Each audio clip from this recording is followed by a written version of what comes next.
you would have to have the momentum would have to be the same direction for both planes. But if they're going in the opposite direction, one's going to get the momentum and one's going to be fighting off the momentum. One's going to be basically thrown east. They're both going to be basically thrown east. Yes or no? Because that's the way the momentum is going, no?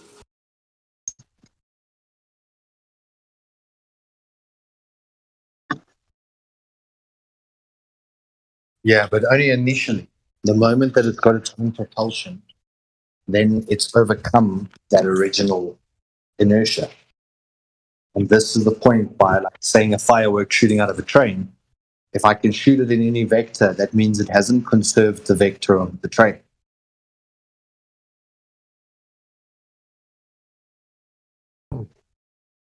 Which is why I can fly an airplane in any vector, because it's not conserving the momentum below it.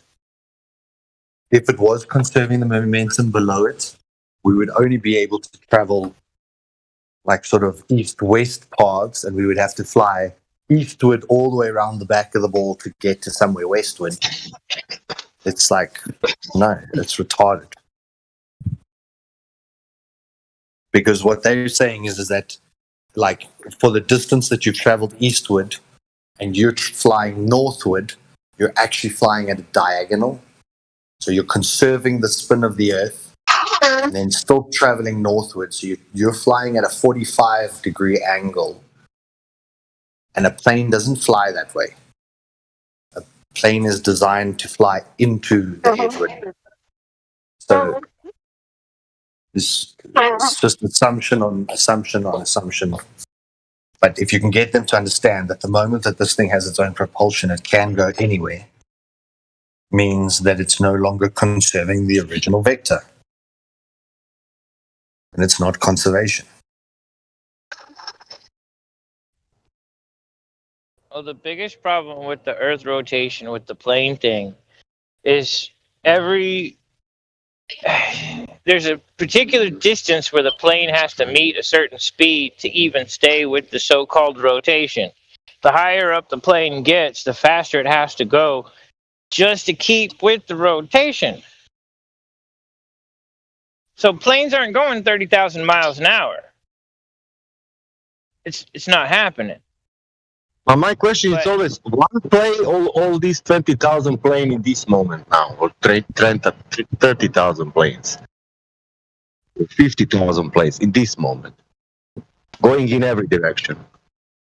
Right. Well, that's the thing. You got people that don't know anything about aeronautics and trying to tell you how aeronautics works.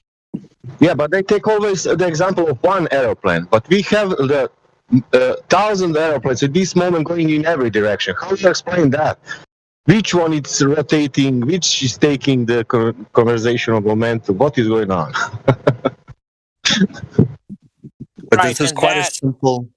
But it's quite a simple mathematical. But the mathematical principle, it's called the K method. In mathematics, if I have a whole equation on the left of the equal sign and I have a whole equation on the right of the equal sign, on the next line I can say K equals, and I can write out that whole equation. Exactly. And then in the next line I can make it a K on both sides of the equation, and then in the next line I cross out those K's like they're non-existent.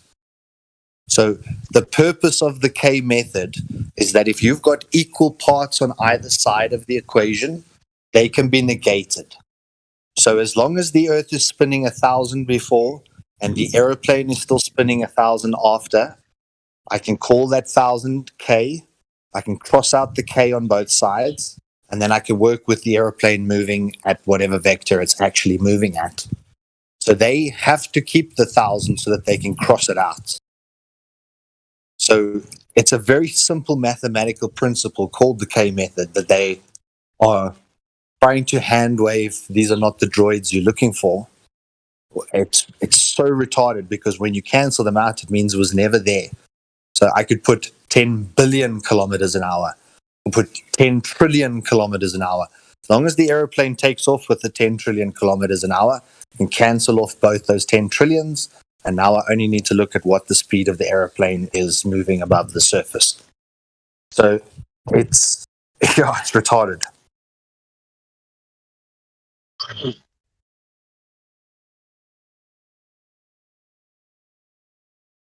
Because they're acting like there is no land speed below them. But By if one cancelling plane, out that, if one plane is going from equator to the north and another one is going from equator to the let's say west, what is going on? Because speed to the north. you're just cancelling out the speed on both sides of the equation. So the Earth could spin at 900, and the plane takes off at 900, so I can cancel out those two 900s. Because it started like this, and now equals this. But if you're going straight line on the equator, you are going, let's say, aside. It's rotating. It's 1,000 miles per hour. Then you're going to the north, and it's going less and less. Yeah, but they've cancelled out the rotation speed. So as long as the aeroplane took off with the rotation speed that the Earth had to start, you can cancel them out. Then it doesn't matter if you fly north, east, west, south. You just have to look at the land speed of the aeroplane, because you've cancelled out that speed of inertia that you started with. Sneaky fuckers. And you will have some point of air rotating near to vacuum if is that happening.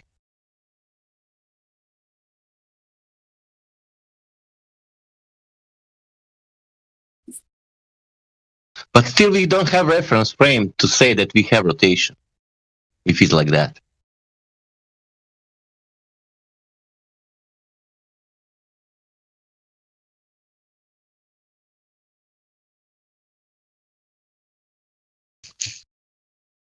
Even from the space, you cannot see the air rotating. The reference frame is that they have day and night. It spins around the sun once a day. That's the reference frame, just so it spins. Ah, yeah, of course.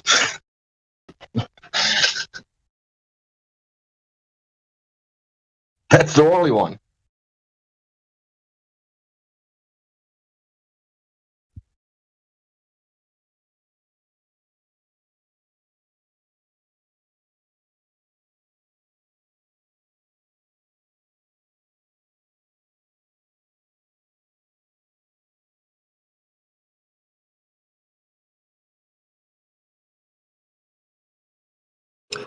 How do the Globers explain that the atmosphere spins with the Earth? Because how does the atmosphere? Wouldn't it have to tug the planes along with it? But how does it do that? I don't get how they believe that. How does it tug everything in the air with it when it spins? If it does spin, if it did do that.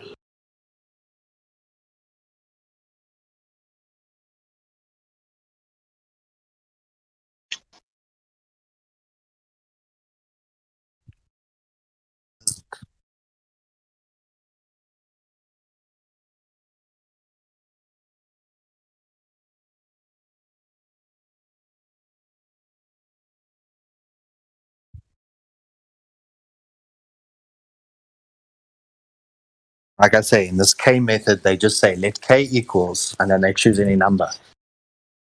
And then if K is on both sides of the equation, you can cancel it out. So as long as the airplane, while stationary, is moving at 1,000, then once in the air, it's still moving at 1,000, I can cancel out those and continue my merry way with my mathematics. And then I can still believe that the Earth was spinning at 1,000 and the airplane conserved that 1,000 while taking off. Then I only need to factor in what the airplane was then doing in addition to. I can still swap-a-roo.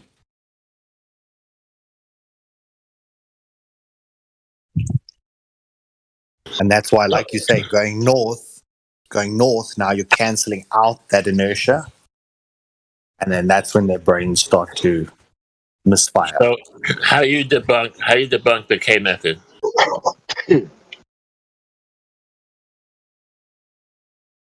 Well, the K method is used for simplification of really long, hectic equations. So you can call K to be anything based on how you need it to be. So like if you were saying I had $10 of this and $20 of this and $50 of this, $100 of this, you can make dollars K, and then it's 50K plus 100K plus this K plus whatever. And then at the end, take the K off, put it back to money. You've got your answer. So even if it was different currencies, then one could be K, one could be X, one could be Y. You could add it all up. So they use it as a way to simplify, but it's an assumption. That speed that they say it's moving before, prove it. Can you prove that airplane's moving 1,000 on the ground while stationary? Because everything optical proves that the Earth doesn't spin. The same.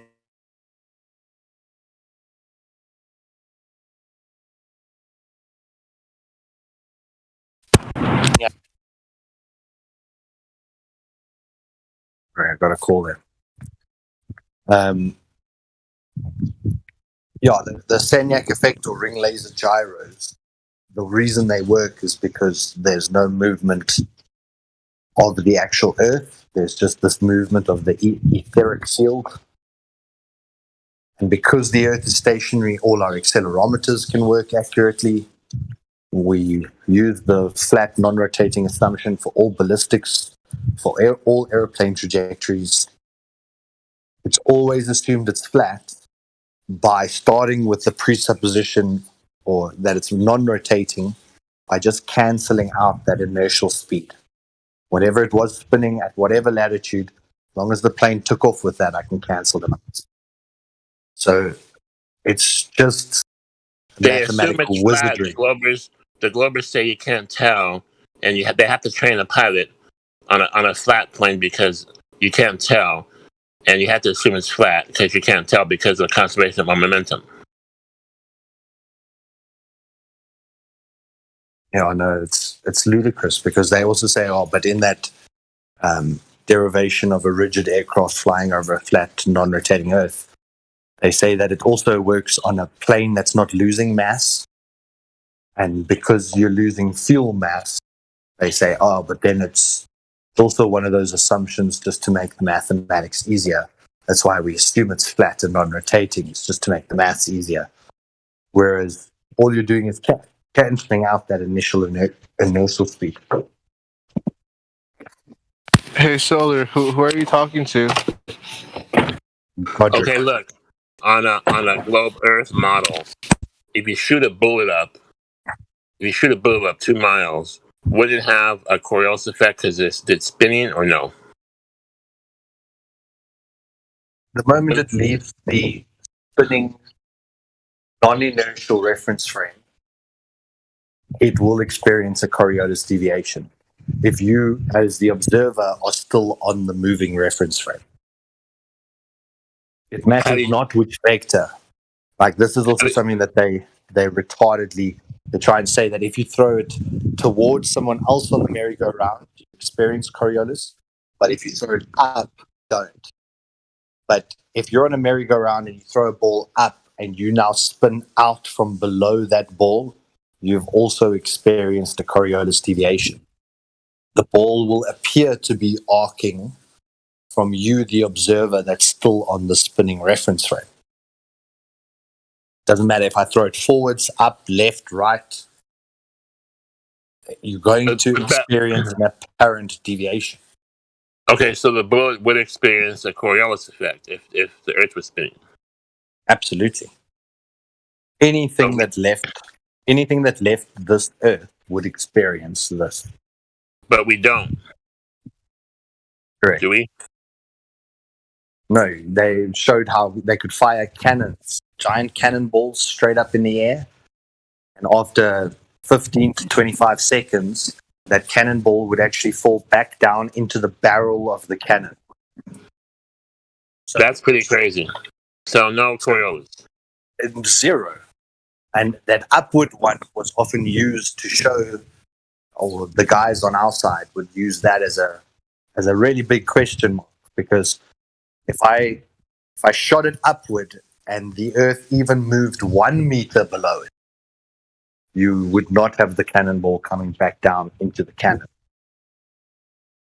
And this is like really precision. If you set up this cannon that it's 100% vertical from the horizontal level, it fires straight up, and you've got a relatively calm day, so it's not a very windy day, that they would have this cannonball landing right next to, or sometimes inside the actual barrel.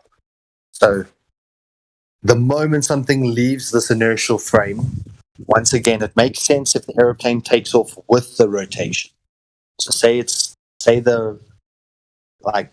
take a treadmill, for example. If I put a little remote controlled aeroplane on the treadmill running, and the aeroplane could actually take off of a treadmill, because it would create maybe enough movement, or I think it needs actually wind velocity to gain lift. But if it took off with the rotation or against the rotation, like you say, east or west kind of makes sense that for a few seconds it can maintain whatever that original velocity is. But the moment that plane banks north or south, it's no longer conserving that which it originally had, if there was even any momentum in the first place that you could demonstrate.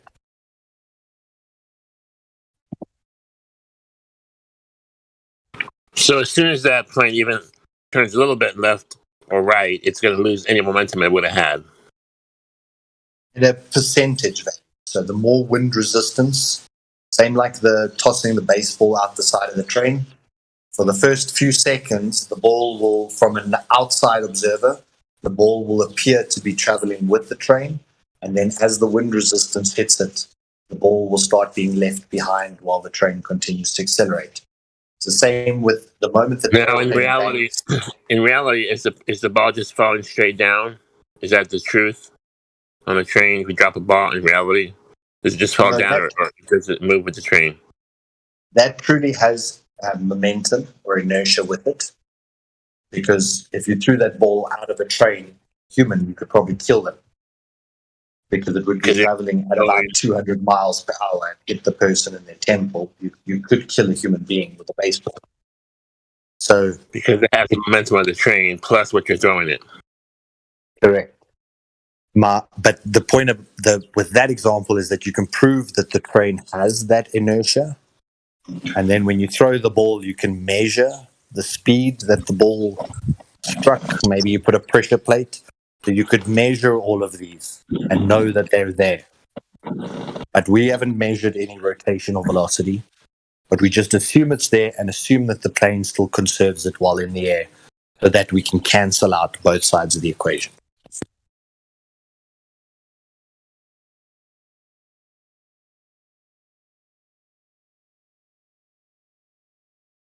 If you threw a softball out the window of a 200 mile an hour train, wouldn't the wind resistance just stop it,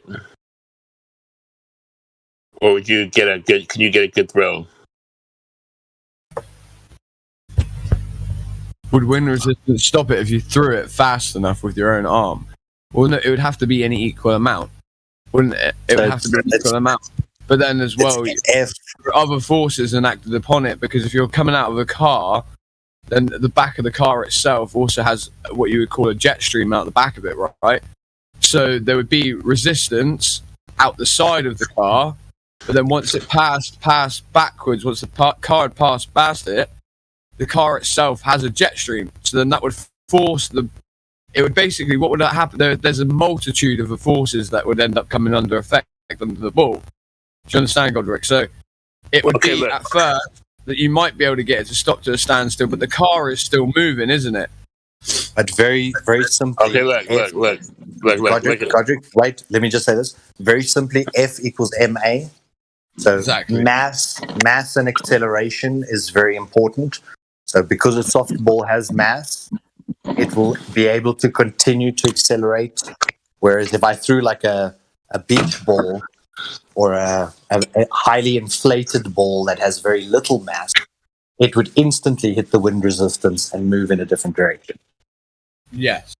Okay, let me say it this way. You're James Bond. You're on top of a train.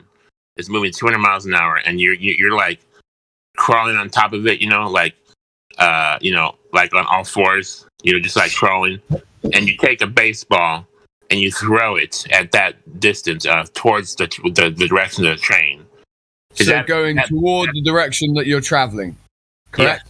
Yes. Right. It hits somebody down below. You get a really strong throw.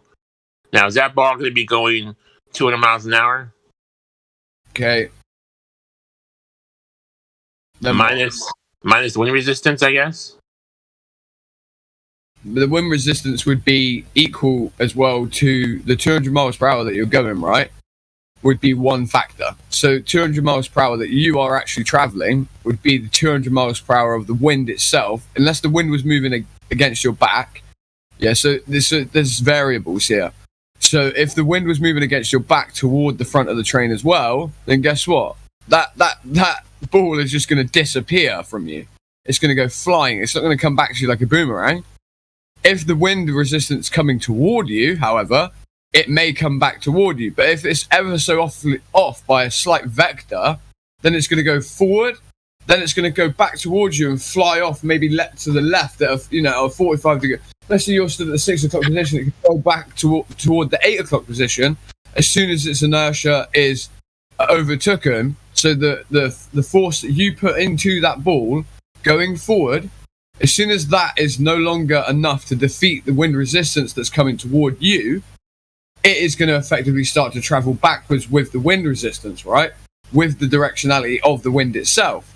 But if that directionality is on a vector that, let's say, is to the 7 o'clock or 8 o'clock or 5 o'clock or 4 o'clock position, and you're at the 6 o'clock position, that ball is going to travel back past you at it's going to look like it's going to come to a standstill at a certain point.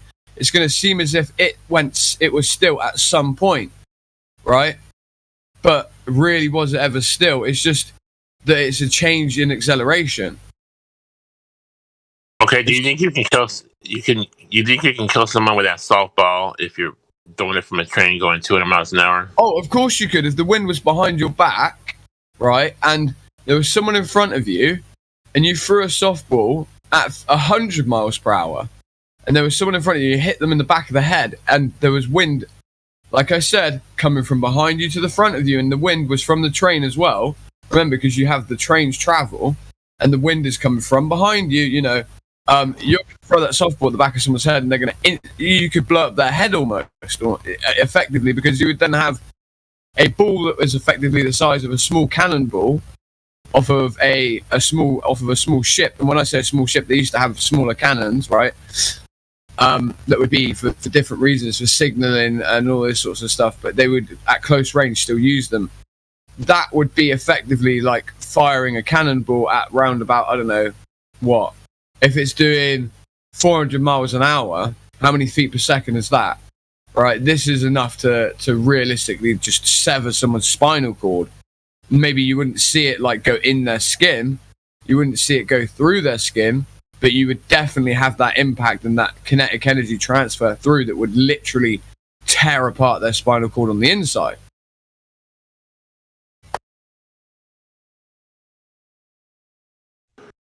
Okay. It's simple maths. If the person is also moving with you on the train, then you only take the speed of the ball. If they're moving or if they're stationary alongside the train and you're moving with the train, you add those speeds. So if you're throwing the ball at 30 miles and the train's at 200 miles, it becomes 230 miles. There is the other part to add though, Flower Solar. If there's 100 miles per hour wind to your back going forward, then there's that you would have to add into it as well, because the person, though they're going the same speed as you, right, the wind that effectively is when you throw the ball, it's again now traveling at, let's say, 200 miles per hour, but let's say there's wind as well to conserve its motion going forward even faster, then okay, yeah, they're still going the same speed, but again, the ball itself is able to be moved by that wind because you've given it the initial inertia to be able to move it. So there could be some extra speed added to the ball by the wind directionality, right? The same way if you threw it, there was a 200 mile an hour crosswind, it could just blow away from the train altogether. Yeah. So obviously, like what Flower Solar is just saying, that is true. Like the guy in front of you is also traveling at the same speed as you. So it's not going to be the train's motion that's going to make the ball go that fast that it's going to hit him. because he stood on the train too. Do you understand, Godric? Solar, you could probably explain it better than me. Even sorry, I was just. Yeah, I think I got it. If you're moving, if the person's on the ground, then you're going to add the speed of the train plus the speed of the throw minus wind resistance, right? Yeah, spot on.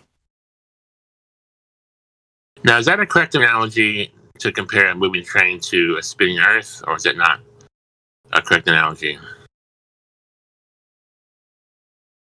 I didn't hear what you said at the end there, Godric. I'm really sorry. Is it a correct analogy to compare being on top of a moving train to being on a spinning Earth, if it were spinning?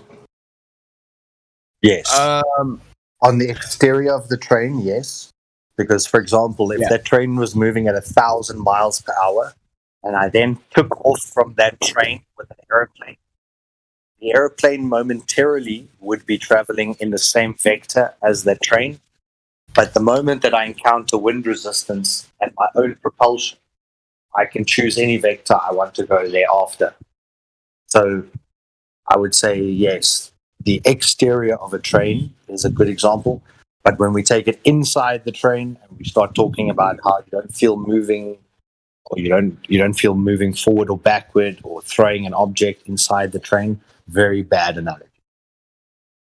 The analogy is good as long as you're able to throw that ball along along a vector that keeps it in a how do I put it, in a tangent position, right? So sorry, in a vector that is parallel to the top of the train. The moment the analogy becomes, it becomes an impossible thing to sort of equate to anything. Because obviously, if we're talking about a whole surface of an Earth that's curved, that's doing this speed, right, versus a train, then you would have to make sure you threw that ball in a vector that would continue, that the downward vector of the ball would be in conjunction to the top of the train roof, right, at all times.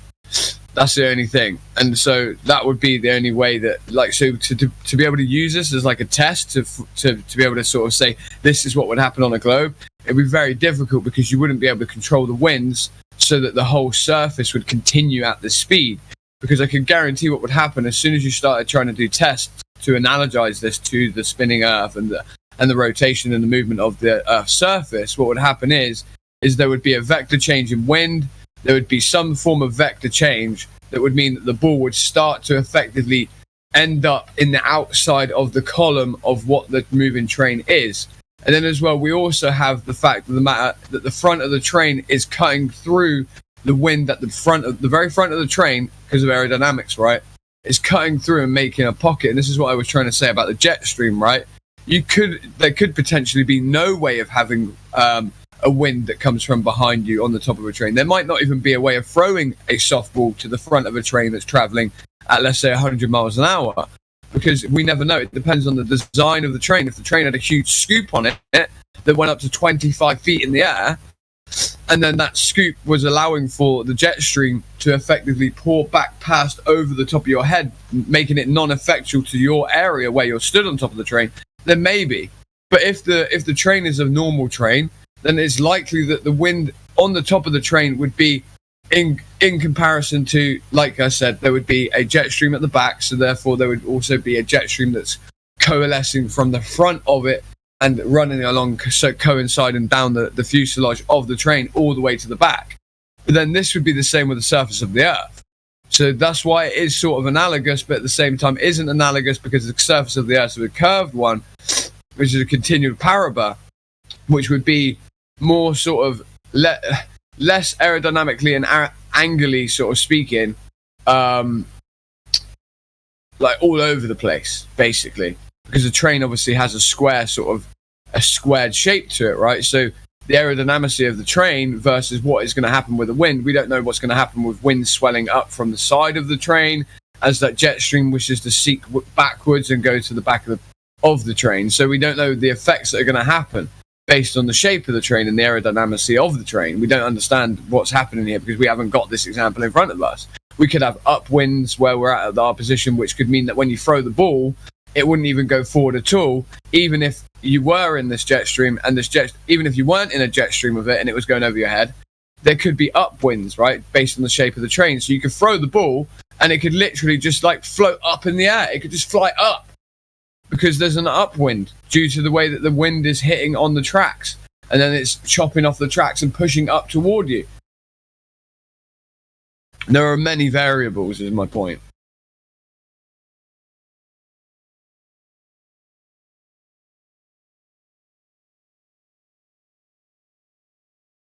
I don't know, Solar, what do you think?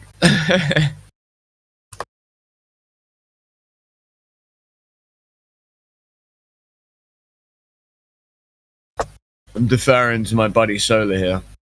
No, I think you described it well. It's one of these things that you've got to prove that there's any movement in the first place. Then we can go forward with all these other inertia discussions. The train, I can prove the train is moving. And I can calculate the speed that the ball is moving. And those are all measurable. Yes. But to sort of start being able to measure like upwinds and updrafts and all these other types of things is like, nearly impossible to do until we got up on the train and we started to test by throwing the ball. Like I said, you could literally just throw the ball and it could just fly forward a little tiny bit, and then all of a sudden it could just fly up in the air, right?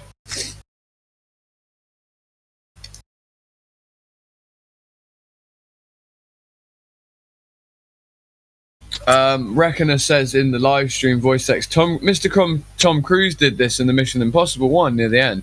The scene is outside of a moving train on top, etc. Magnetic grips, great time. Even a chopper, I swear. Is anybody here? Damn, I tried. Mission Impossible helicopter on a train tunnel GIF. 1, 2, 3, 4. Nah, yeah, I can't see the GIF. Sorry, Reckoner. Mr. Crack. Crack, did you see my video of the planes going around the Earth? It's a graph. It's a program. Right, so he also says, please add to solving this puzzle by at least using a magnetic levitation train without friction.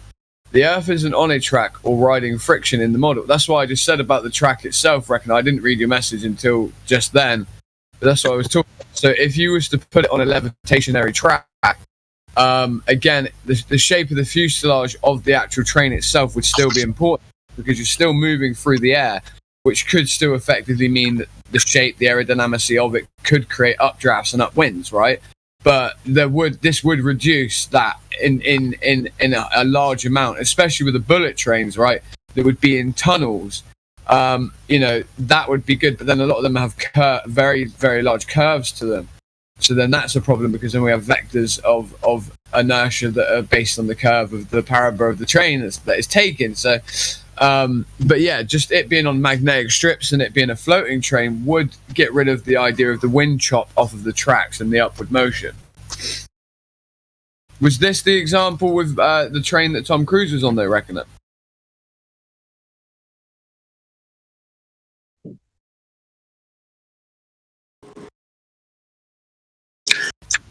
I saw Mission Impossible, man. It was filmed on a flat Earth, flat stationary. Yeah, see what we get just posted there.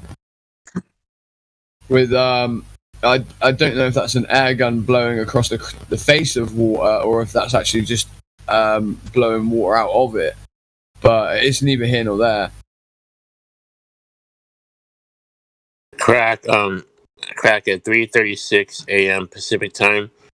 I put a video of two globes, one spinning, and a glober gave me this program showing how the planes fly around the spinning Earth.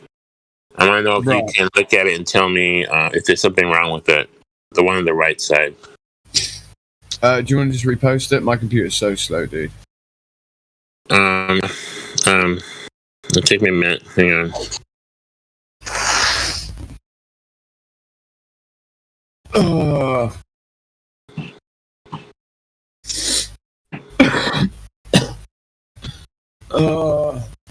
Sorry, guys. when I was just woken up, my lungs and stuff were just like covered in garbage. Ugh. Do you smoke? Hey, Who Crack. doesn't? Hey, Crack. What exercises do you do? I need to get some shit out of my lungs too. Huh? Say that again, California Nightmare. Let me turn you up first. Wait, that. You're extremely Alright. low. So I asked you, right? What exercises do you do for your lungs? Because I have a lot of tar in my lungs. And I need out. Right. So the exercises that I do for my lungs, in terms of, you know, I personally make sure to walk a lot, right? And because it's what I'm able to do. It's what I'm able to do the most. I walk probably about 20 miles a day, at least, every day. Even if I'm on Discord, I'm walking around. Like I've made a habit of pacing, while I'm on Discord, walking up and down. At the moment, I'm sat still because I'm on the laptop and not on the phone, and it's finding it a little bit difficult, in fact, actually, to be on here because of it. Because I'm so used to walking, I'm sort of worried where I'm going to get my walking in. But the main thing you could do for your own lungs is effectively to get out of breath in a controlled way. So start to get out of breath, and then once you're starting to get out of breath, stop. Because while you have your bronchiole and your alveoli filled up with tar, effectively what you have in there are things that can create attachment points, sticking points to one another. You have the expansion of the alveoli and bronchiole are not able to do so because of the tar. So what you need to do is get deep into that muscle and get blood down into there. The blood reason is for the vascular dilation at the level of the wall of the bronchiole and the alveoli. And then in doing so, you may start to free up some of the tar. So start to get yourself out of breath. And once you're out of breath, try to stay at that level of out of breathness, not too out of breath, but just to where you're just panting the tiniest bit, and slowly build into that, right? And then obviously as well, you could use things such as, like, you know, making sure your hands are above your head and changing your position so that once you've got out of breath, lay down on a bench, maybe, right? Hook your feet in on the bench, lay back, put your hands above your head, and maybe start to do some very small sit-ups. And when I mean sit-ups, you don't need to do full motion sit-ups. Crunches are fine. You just need to work the motion, that's all. But try to do them at a speed that's quick enough to keep you out of breath. You know, so that effectively you're changing your position, so that you're changing where the blood surface is easier to be. So you want to be able to change where the blood is able to go to on different parts of the lung. And then maybe go onto your front, and then maybe start to do something like resistant bands on the bench, pulling up towards, so, you know, basically backward lateral rows, while you're but get out of breath slightly first before you do this, so that you're out of breath while you're doing it. Because being out of breath is the only way that you're going to effectively start to loosen shit up and dilate the vascular system of the lung. This is very important to do. I do smoke. I know it's terrible. You're better off vaping. I don't care what anyone says. You are better off vaping. People can try and talk about the moisture. We breathe in moisture all day, every day anyway, okay? This is just a fact. But when you're first stopping smoking, when you're vaping, when you have the slicked down alveoli because of the tar in your lungs, it makes it very, very, very, very difficult for me to sort of say how safe vaping is. Because your alveoli and bronchioli are extremely linked to what's important in terms of you removing moisture, right? So just be cognizant of what you're doing. If you're going to stop smoking, do it slowly. Don't just do it in an instant. This is just my basic opinion. This isn't like medical advice or anything, but this is just basically what I think to be true. All right, thank you, Krakow. Thank you. 1 second, Godric. I'll check out your video in like 2 seconds. Just got.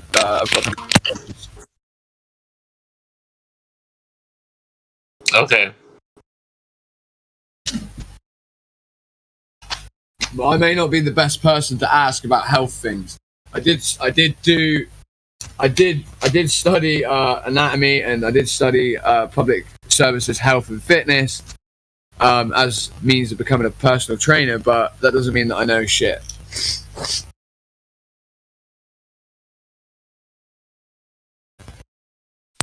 So when you're doing an EMT and you want to revive somebody that's dying, you just cover their mouth so it makes them go out of breath more, and that does the trick. I would not say that. It depends. Like, it really does depend. When someone is shallow, like I'm not going to comment on that. Actually, I'm really not going to comment on that. Because the reasoning as to why I know, I don't know why you said that, but I was just being facetious. Yeah, but there is a certain I don't want to talk about it now, but there is a certain truth to that as well, though.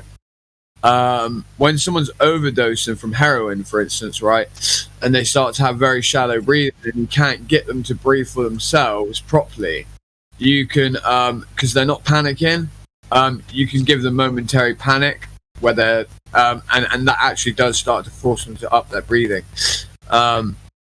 But I'm not going to speak on how you do that or what to do that. And I do not recommend ever covering anyone's airways.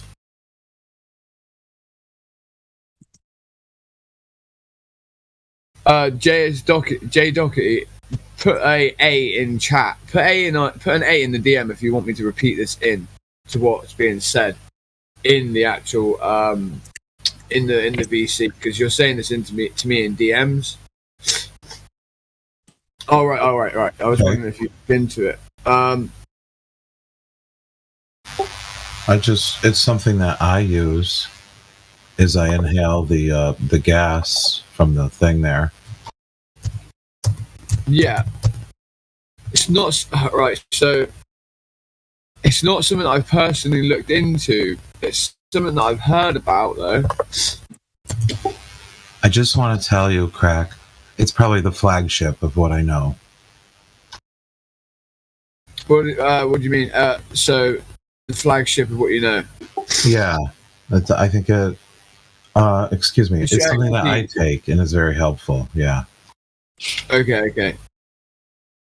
So when you're saying MS gas to clean up lungs, you're literally talking about petrol, right?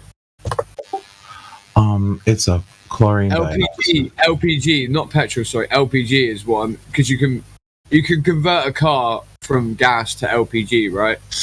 For longer mileage and all that, and you have a big tank in the back and all this sort of stuff. So, but I would love to know how you would be doing that.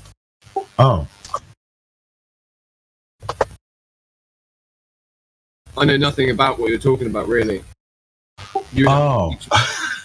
Okay. You would have to teach me on this one, buddy, like, for real. And I would then look into it afterwards.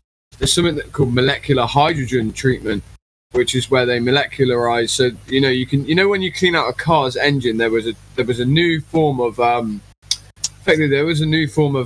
way of removing carbon out of engines to give them more horsepower and all this sort of stuff, right?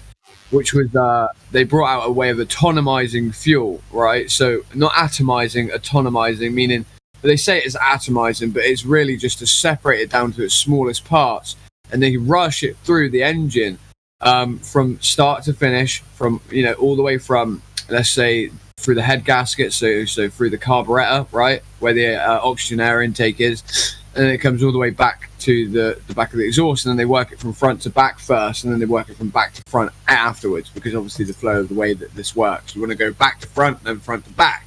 But molecular hydrogen uses a very similar type machine, and it basically molecularizes the gas of hydrogen, and then you inhale it. And in doing so, hydrogen wants to bond to everything, and this actually ends up in the brain, which means it can actually connect and attach itself to metals, right? Which means it can remove heavy metals from the brain, right? It can remove heavy metals from all different parts of the body and remove poisons and toxins that to a level that I have never ever seen before in my life. I mean, this is insane what this stuff does. Anyone that's ever done it as a treatment has been quickly shut down. I would say don't do it as a medical treatment and do it more as a feel-good treatment, much like going to the beauty salon. If anyone is willing, wants to do that as a business, I mean. Yeah, I was just talking about something I do to get more oxygen in my system. So can you explain to me a little bit about? I know you don't talk much on the mic, but there's a little kit you buy. You mix 3 drops of each together. I mean, this is something that I do.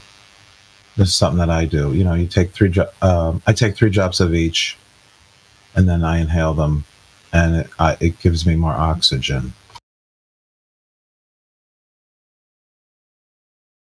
So the way that it can't just.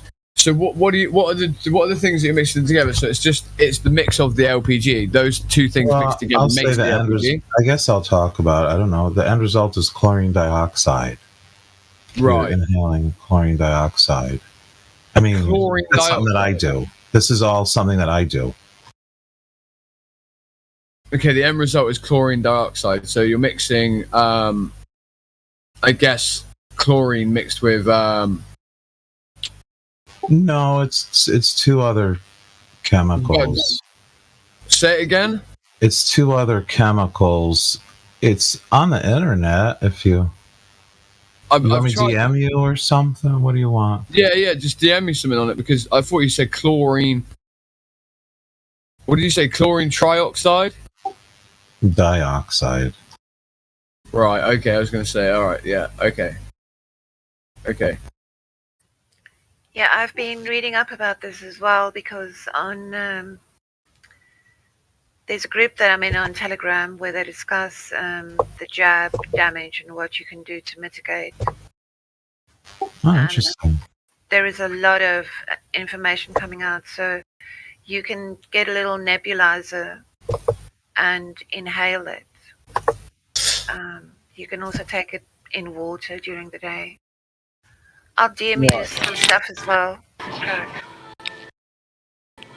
Hey, Danzo, can you send me a link to that Telegram, please? Oh, it's me, Eric. I always said my own name. Ariel, you should add me on there as well on Telegram. Okay, how will I do that? I will send you the prerequisite as long as you don't promise to never share it. No, I trust you won't. Yeah, do that. I've already been targeted enough, so it's like pretty much point. Like to me, I've been targeted enough so that it's like I could pretty much just post my face on it. Well, that is my face. If you look at my profile picture, it's symmetry in both ways. So I look like Donnie Darko because I was smoking a cigar at the time. Blew out the smoke, and I was like, okay, how could this look cool? Symmetry one way, symmetry the other.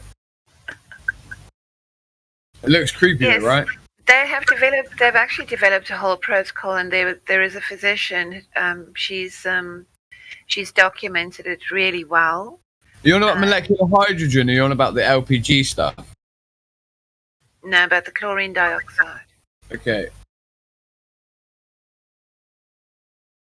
Yeah, if you send me that, then I'll just link you in. It's no problem. Okay, sweet. Yeah, Telegram is something that I've barely got the grips of using yet, but I've now got it on this. Now that I have it on this on my desktop here, on my laptop, my desktop, it acts like a desktop or whatever, you know. Now it's on here. I've got it on here. It's going to be so much easier for me to navigate it. Well, it's probably easier on a phone, but I don't know. I find everything easier on these sort of like more programmable sort of mediums, like these computers like this. It's just what I've been used to for years, and then I've got away from it for years, and then now I'm going to go back to audit. Crack, do you use eBay? I did for a very, very long time as part of my business. Not anymore. I got banned so many times from eBay that it's pretty hard for me to even do anything on there. Okay.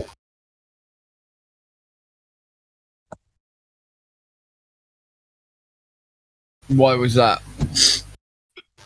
I was just trying to think of a way, if you were interested in it, for you to obtain it a little easier and cheaper. And Oh, I can still order from there, 100%. oh, Okay, I can get one of my friends to order shit for me from there easily, quite easily. Yeah. What eBay do I shop on? What eBay can I show you? eBay dot. How do I? What do we use? UK. UK is eBay, got good at UK.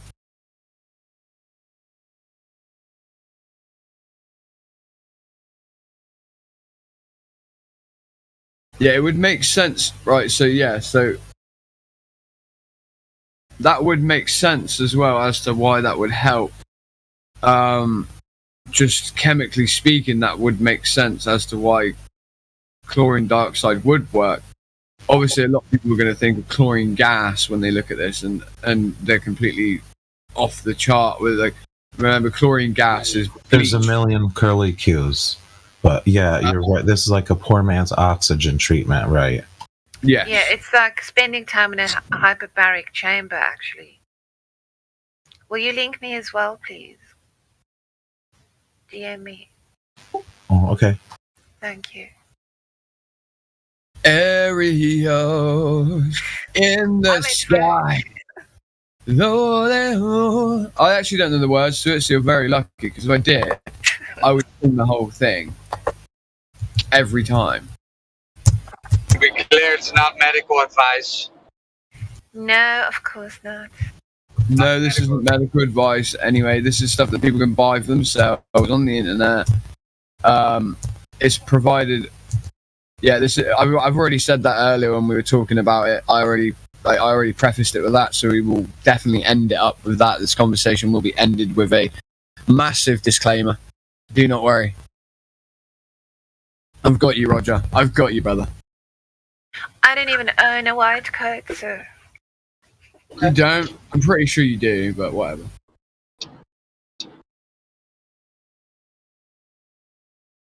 Oh, wait, no, you don't. No, you don't. I do have a stethoscope, though. Ooh! It's cold. Sorry. Well, because you said LPG to me, I instantly thought about LPG in terms of like converting gas-powered cars over to LPG, because this is something that I believe everyone here, if we're worried about any form of bugging out, so if you're worried about bugging out at all, in terms of like getting gone, right, and you need your vehicle to have more miles to the gallon, right, or more capability. Well, not more miles to the gallon. Sorry, I would say. Well, yeah, it is more miles to the gallon. End of, because of the size of the fuel cell. If you're looking for longevity in terms of your distance, your range of your vehicle, LPG would be the way to go. If your car is capable to be converted to LPG, you can convert your car to LPG. And once you've done so, yes, your boot will be full up with a huge tank. The tank, again, you can choose different sizes. You could have it fill up your 2 back seats. Let's say you had a 6-seater, right? And you wanted to keep your boot, you could make that a 5-seater, right? So you have your 2 front seats, your 3 in the middle, and then your 2 in the back. Those 2 in the back, rip them out, have an LPG tank in there that would be so big that you could literally travel over 1,500 miles on one tank. People don't really know much about this, but we've converted many cars to LPG, me and my friend. We converted Golf GTIs, we've converted, bread vans into it. We've converted lots of different cars into LPG with small tanks.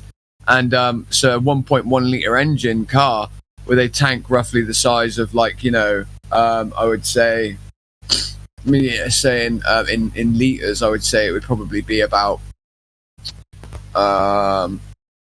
maybe 100 litres in capacity to 200 litres in capacity. That seems quite big. It really isn't that big. It's not the size of a fridge or anything like that, right? It's, we're talking like, when you see the nitrous oxide bottles in Fast and Furious, the biggest ones they have there, think about like 2 of those combined or 3 of those combined together, right? And effectively, am I coming through okay? Yeah, you're fine. Sounds good. So effectively, if you had a 6-seater, you could just now have a 5. and I mean 6 seat, I mean, 2 seats at the front, 3 in the middle, the 2 at the back that are sort of plug in, rip them out, fill that space up. You can then put in a tank that's twice or 3 times the size of what I've been putting into cars in the past and helped to convert into. And basically, effectively, the range of the car can be massive. Like, we had a Golf GTI that had a tank that was like twice the size of the 2 biggest sizes of nitrous oxide tanks that you can get, right? And it was like double the size of that. So, and it could do 560 miles on that one tank. 560 miles without having to change anything, without having to fill it up. It's just then you have to map out your LPG filling up stations a bit differently, knowing where you can do it. But then, if what he's talking about here is the same form of LPG, it sounds like you could maybe get the precursor chemicals so that you yourself could mix it on the go, if that makes sense. Not only for traveling, Crack, have you heard all this talk about my energy company went bust? Right. So I just got a text message to say that, from British Gas, to say that they'll be taking over my supply. Oh, really? Yeah, which it's PFP, the French company. Yeah. And then there was a suspicious fire on the coast at Kent, which did something to the supply line. But all these smaller suppliers are going bust at the moment. Wow. And in the UK, they're talking about how this is going to impact, because the gas that they use to store, for instance, that they use at the slaughterhouses, that they need to store food in supermarkets.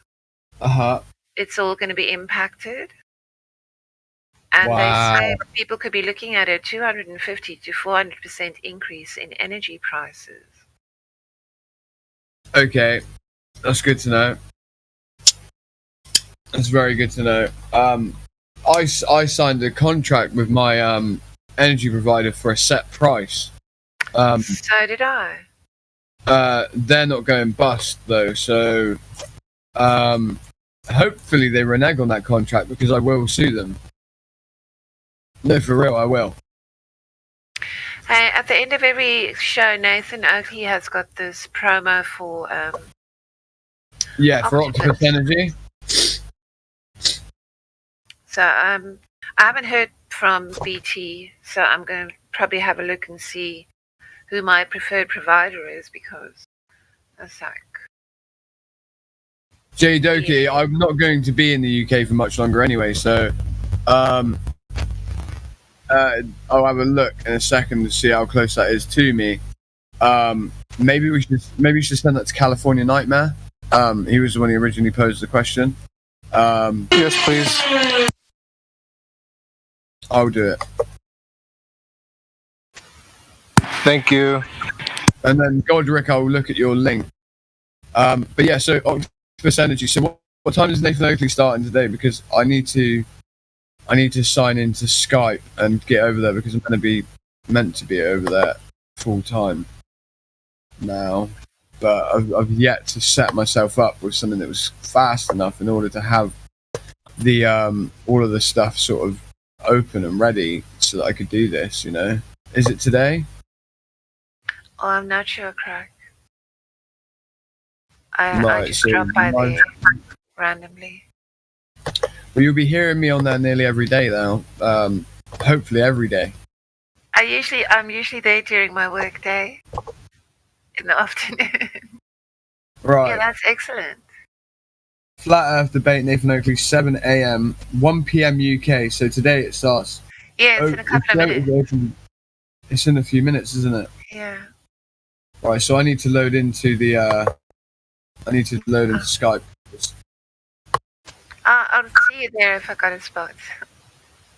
How do I get Skype on here? For fuck's sake. Download it. Where's your webcam? Oh, you got a laptop, then you're alright. Just type it in. Well, if you have any questions about that, just DM me. Thank you. I will do as well. Congratulations. Is there like a way of me getting Skype? Create a free video call or download Skype? Download Skype. I'm just saying that's very good. Congratulations. Skype. I appreciate it.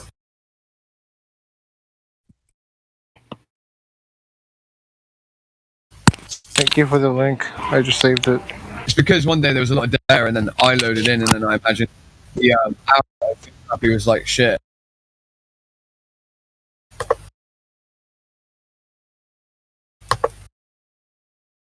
Right. Get Skype for Linux. Get Skype for Snap, Map. What is it that I have for? Get Skype for Windows, isn't it? Microsoft.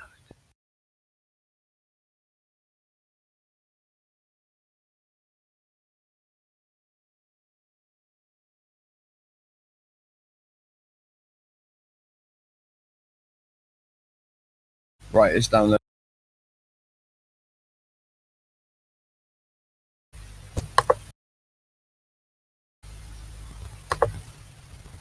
I can't get to the bottom. I run. I'm just a little bit late. Right, do you want to allow this app to make changes to your device? Microsoft Skype software. Yes. Ready to install. Hopefully I've got 4 minutes, so let's hope I get in time. I've got pretty minutes, so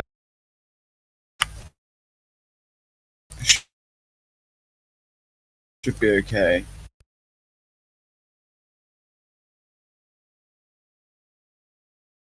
Running Windows 7 is 10. So, all right, Brandon.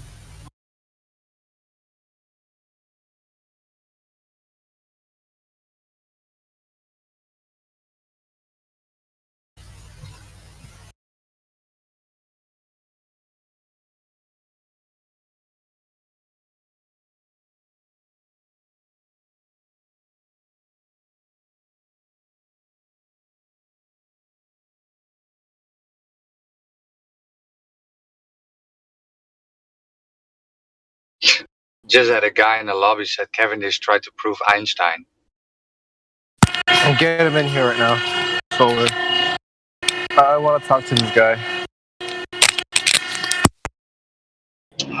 He's in the Heliocult convention, so no. Oh man, what a shame.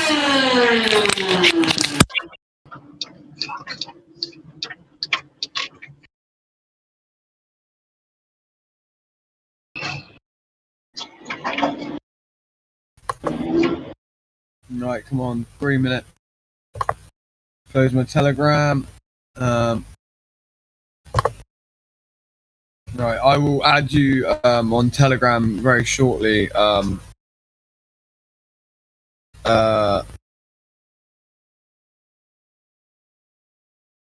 Ariel, I will send you my Addy on Telegram very shortly.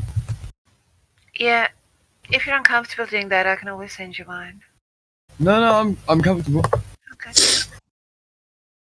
It's cool. I'm happy to find out if people are bad actors, though, and I don't believe you are. So I'm sort of I've been doxed already, meaning that if you were a bad actor, then that would be good. Seriously. Seriously, because I'm willing to put myself on the line for the safety of the rest of the community, meaning that Telegram is still running here. You can change this in settings. Right, yeah, I get that it's still running. Fuck off. I'm not a fucking idiot. Closed it. Yeah, I get that. Right, Google Meets is what I need as well.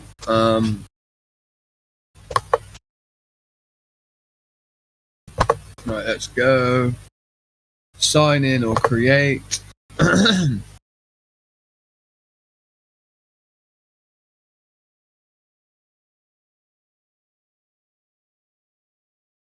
hope we can make a screen name on my. Alright, phone or email.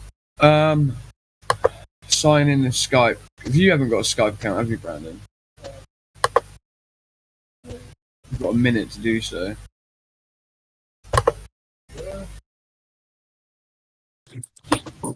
I haven't got access to my phone, so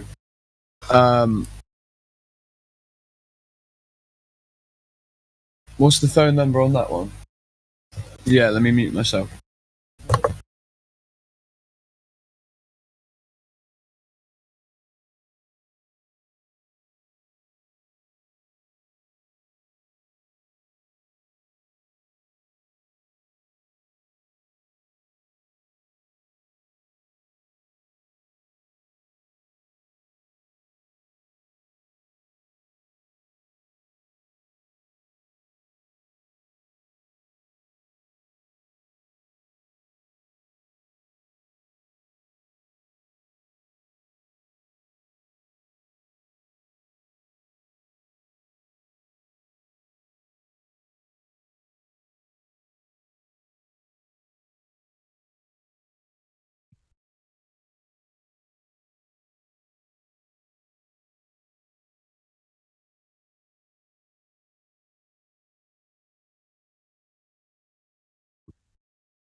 fighting with the slaves. But how they about to face the truth when they can't show their face? Now the system don't control me, yeah, the beast is getting slayed. Austin got the power, they look sour, oh behave. But I'm about my father business, witness, he gon' get this praise. I ignore ya, cause the Torah, only thing that I obey. I ain't with the social distancing, but I'ma need my space. They be boring me with quarantine, so stay up in your place.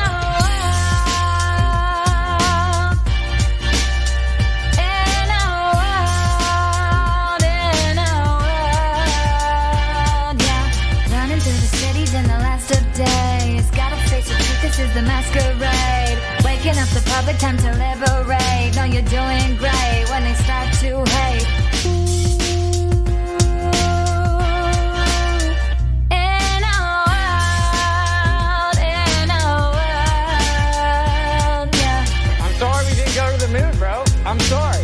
I'm sorry I didn't lie to you, bro. I'm sorry. I think it'd be cool if we went to the moon too, dude. It was a cool story. I'm sorry you got triggered.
Books predicted.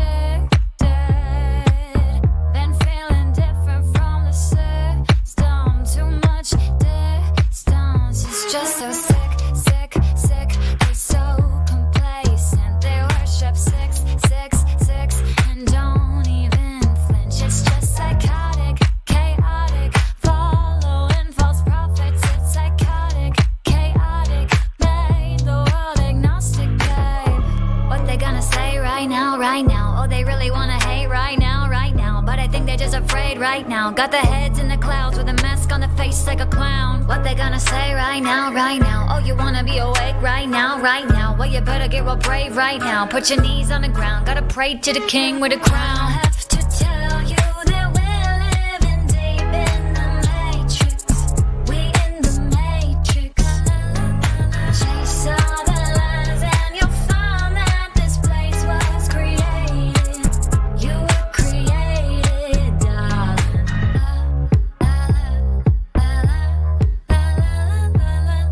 What they gonna say right now? What they gonna say right now? You about to have a panic attack real quick. Like, sorry, the earth's flat, it's fact, no trick. Just look at the proof and the true measurements. Cause I've been winning arguments against the best physicists. But this, don't know what it is. Lately I've been going around in circles, but I do not for the spin. Oh, this, don't know what it is. But you gotta keep it like a secret, you can't even tell your friends. And if you tell them, they say, how could it be? Don't mean nothing to me, they're gonna pick up and leave. And if you tell them, they say, how could it be? Don't mean nothing to me, they're gonna fall back asleep. What they gonna say right now, right now? Oh, they really wanna hate right now, right now. But I think they're just afraid right now. Got their heads in the clouds with a mask on the face like a clown. What they gonna say right now, right now? Oh, you wanna be awake right now, right now? Well, you better get real brave right now. Put your knees on the ground. Gotta pray to the king with a crown. I have to tell you that we're living deep in the matrix. We in the matrix. Chase all the lies and you'll find that this place was created.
Hello?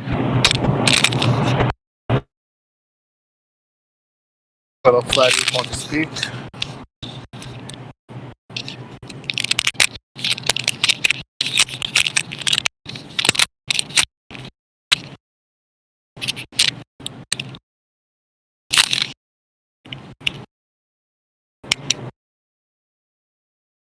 There we go.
Hello.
Hello?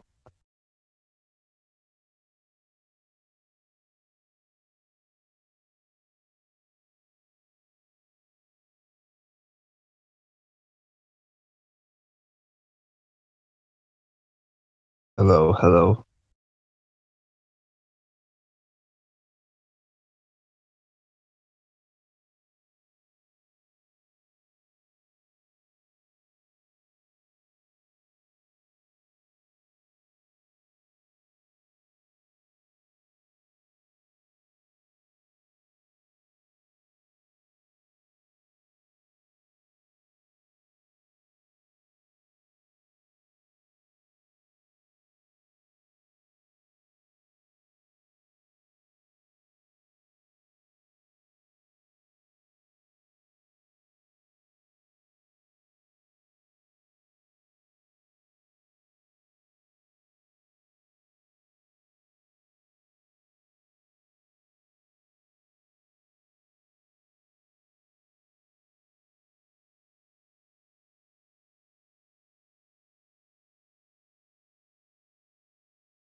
Crisp doing an error. What the hell is Crisp? Yeah. This shit that Discord is trying to do. Huh. All right. All right, let's go. Go, 10 people. There you go. Watch it grow. Basically.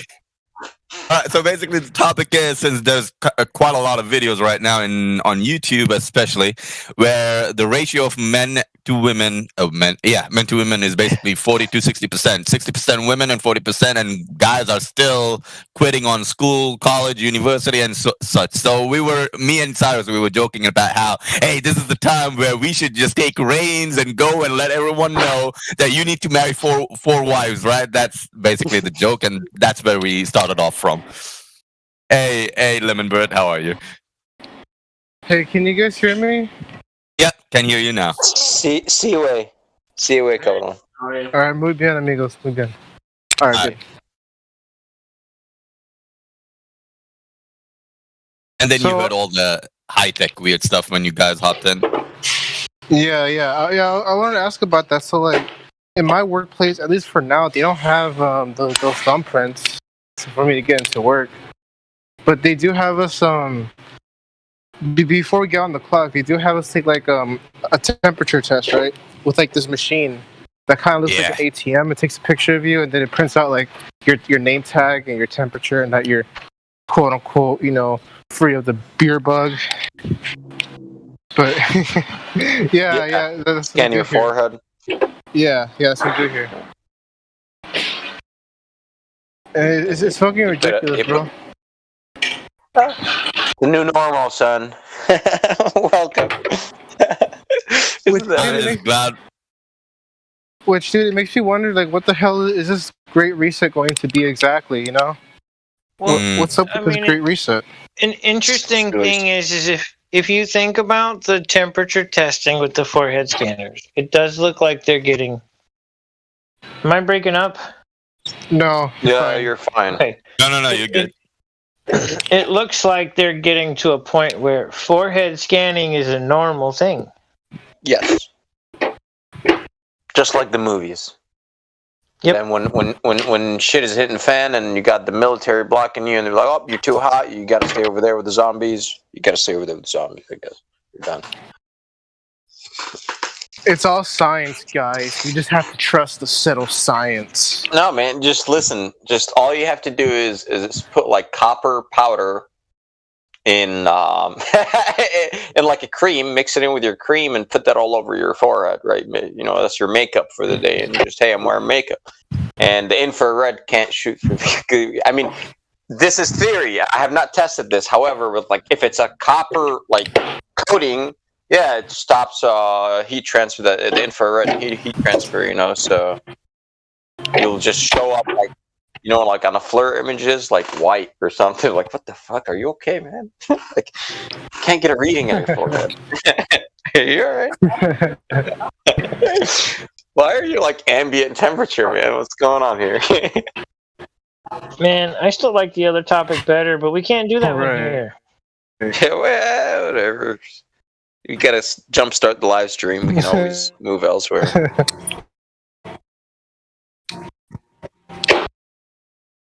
Unfortunately.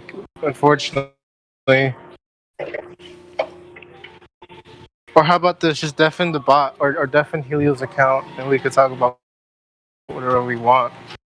That's one way to do it. Well, whatever you want. Where did everybody go?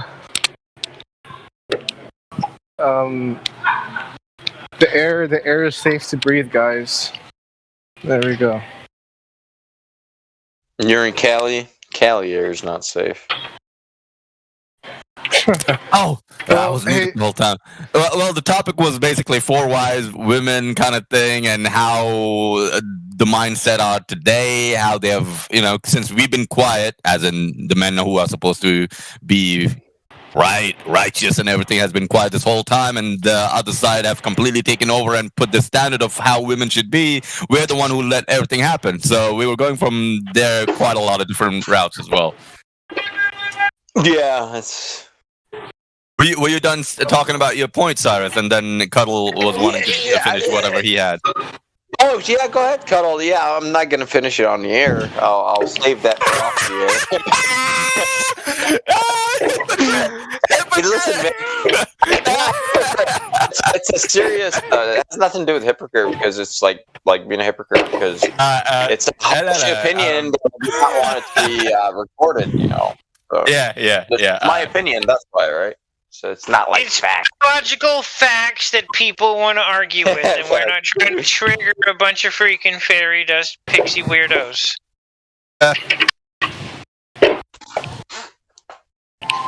Disney's not real. Welcome to the real world.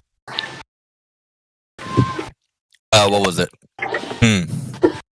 Disney is not reality.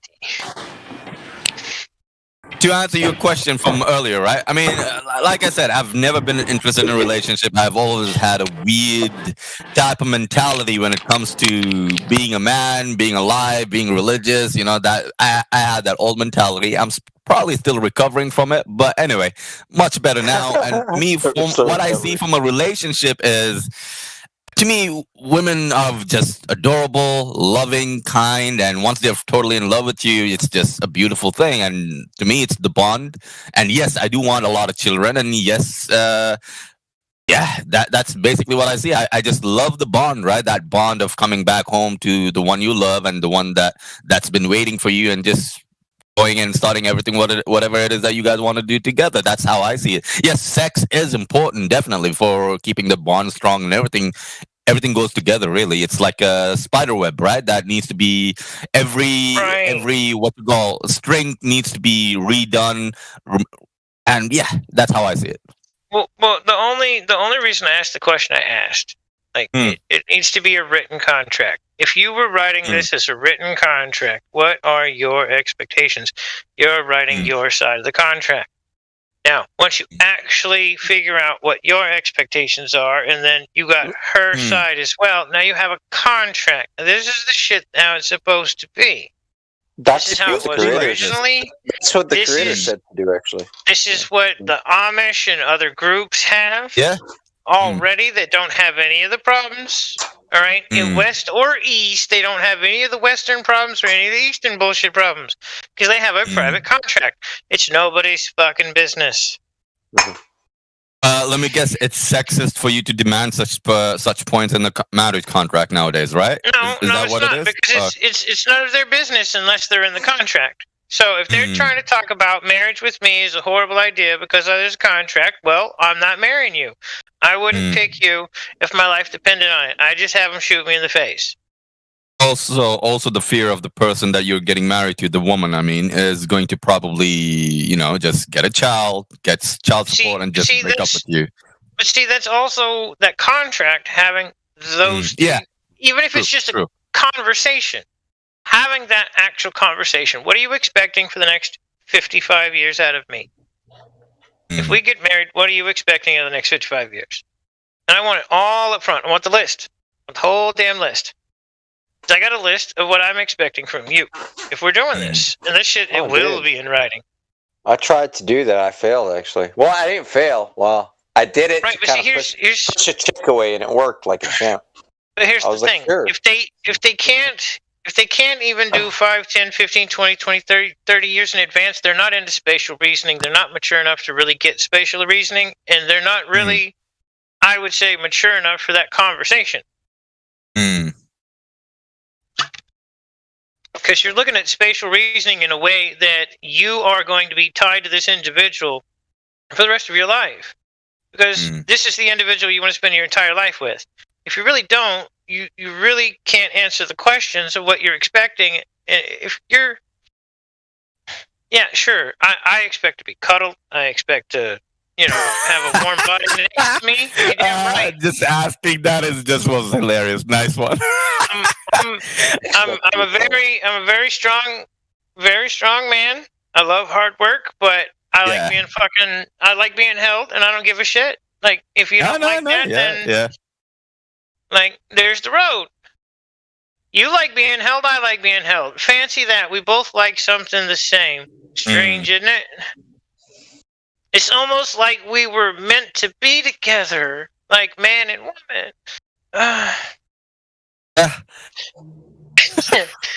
Nice.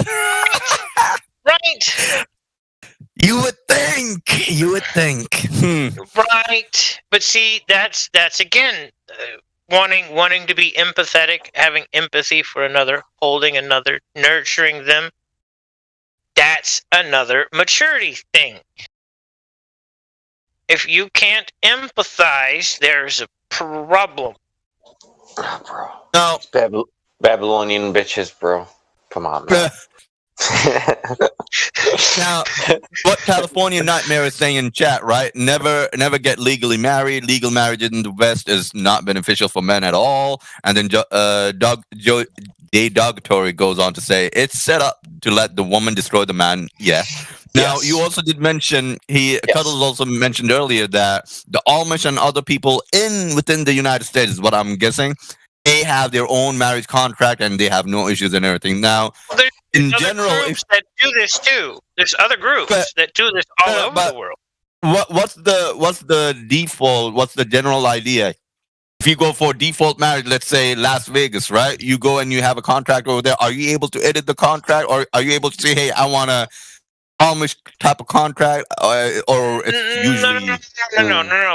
Private versus what you guess your Las Vegas public, right? Public contract, you have a third party, which is the state or the government, right? Okay, that's not an actual marriage of two people getting joined because the state's involved. That's three people getting joined. I see. That's not even a legitimate marriage by law. Boing. Well, MJ, I was going to ask you, man, since you're a religious man. Well, I'm going to. Well, if you don't know, I'll tell you where it is or what it says. But I want your opinion on it. Like, what do you think of it? Because you'll see that it's undefined. Yeah, for the contract and everything. Yeah, totally with it. The creator talks about that in your book. And... لا حديث يعني look I'm not a hadith type of person. Forget about I'm not a hadith type. Okay, خلاص كمل. Forget about that. Just from the Quran. We'll only stick within the 600 pages of this book, please, or whatever it is. What I was going to give it is even both sides know, right? They always talk about it, which is basically, I mean, these are the type of things I stick to, right? I don't stick to a hadith unless it's something that is backed up with logic and so on that goes on within the Quran and daily life, which is basically women used to get a divorce. Women used to get divorced from their men only due to sex. Simple. Like, this man is not able to satisfy me. He's not paying attention to me and not giving me, not satisfying me, basically. And they used to get divorced. That's it. I mean, it goes both ways. Simple as that. I mean, this is something that used to be on the marriage contract. The man is not able to keep up and whatnot, and done. So, yeah, contract, definitely. Well, I'm saying, what the contract can you? Did the creator say anything about that? Did you talk about the contract? Do you know anything about that? And how does it go? Never looked into it about contract. Never looked into the full marriage. Yeah. It should be in there somewhere, though. Even though I haven't read that book, I have a feeling that it is. Because it's in mine, so it's going to be in yours. You're right. It says so. I'll tell you because I've looked for this. So I kind of collected all the verses. So let me sum it up. So it has a contract. Okay. The curator said, he said it's a thick promise, right, between both of you. But he never really highlighted what the promises are, right? Okay. So this is the part where we have to think about it. It's like, okay, there's part where we are supposed to think about it, and there is one that actually the creators talked about, like in another verse, indirectly, like about like where the woman must keep the man's secrets, which is very interesting, right? Yeah, you can't spill the beans of your man. Whatever it is, you don't spill your husband's secrets elsewhere to your friends, your chick friends or whomever. So that was like, oh, that's a good one. I'll put that one. But yeah, I'll put that one in the contract. Yeah, because it matters. Let's say you're like myself.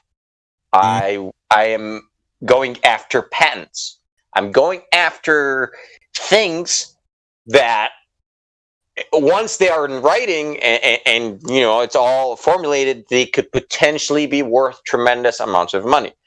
Now, any woman, right, that I bring into my house that knows about this, it's either I keep a secret from her or whomever, or she keeps my secret with me, right? Because if I tell her about my invention and before I get it patented, for some reason she meets another guy cheating on me, she spills it, he can fucking patent that thing. So see, I was like, a good one, creator. I was like, that one for sure. So they did say a contract. It's a thick contract. Must be witnessed. He said, do not do it in private, right? It must be witnessed.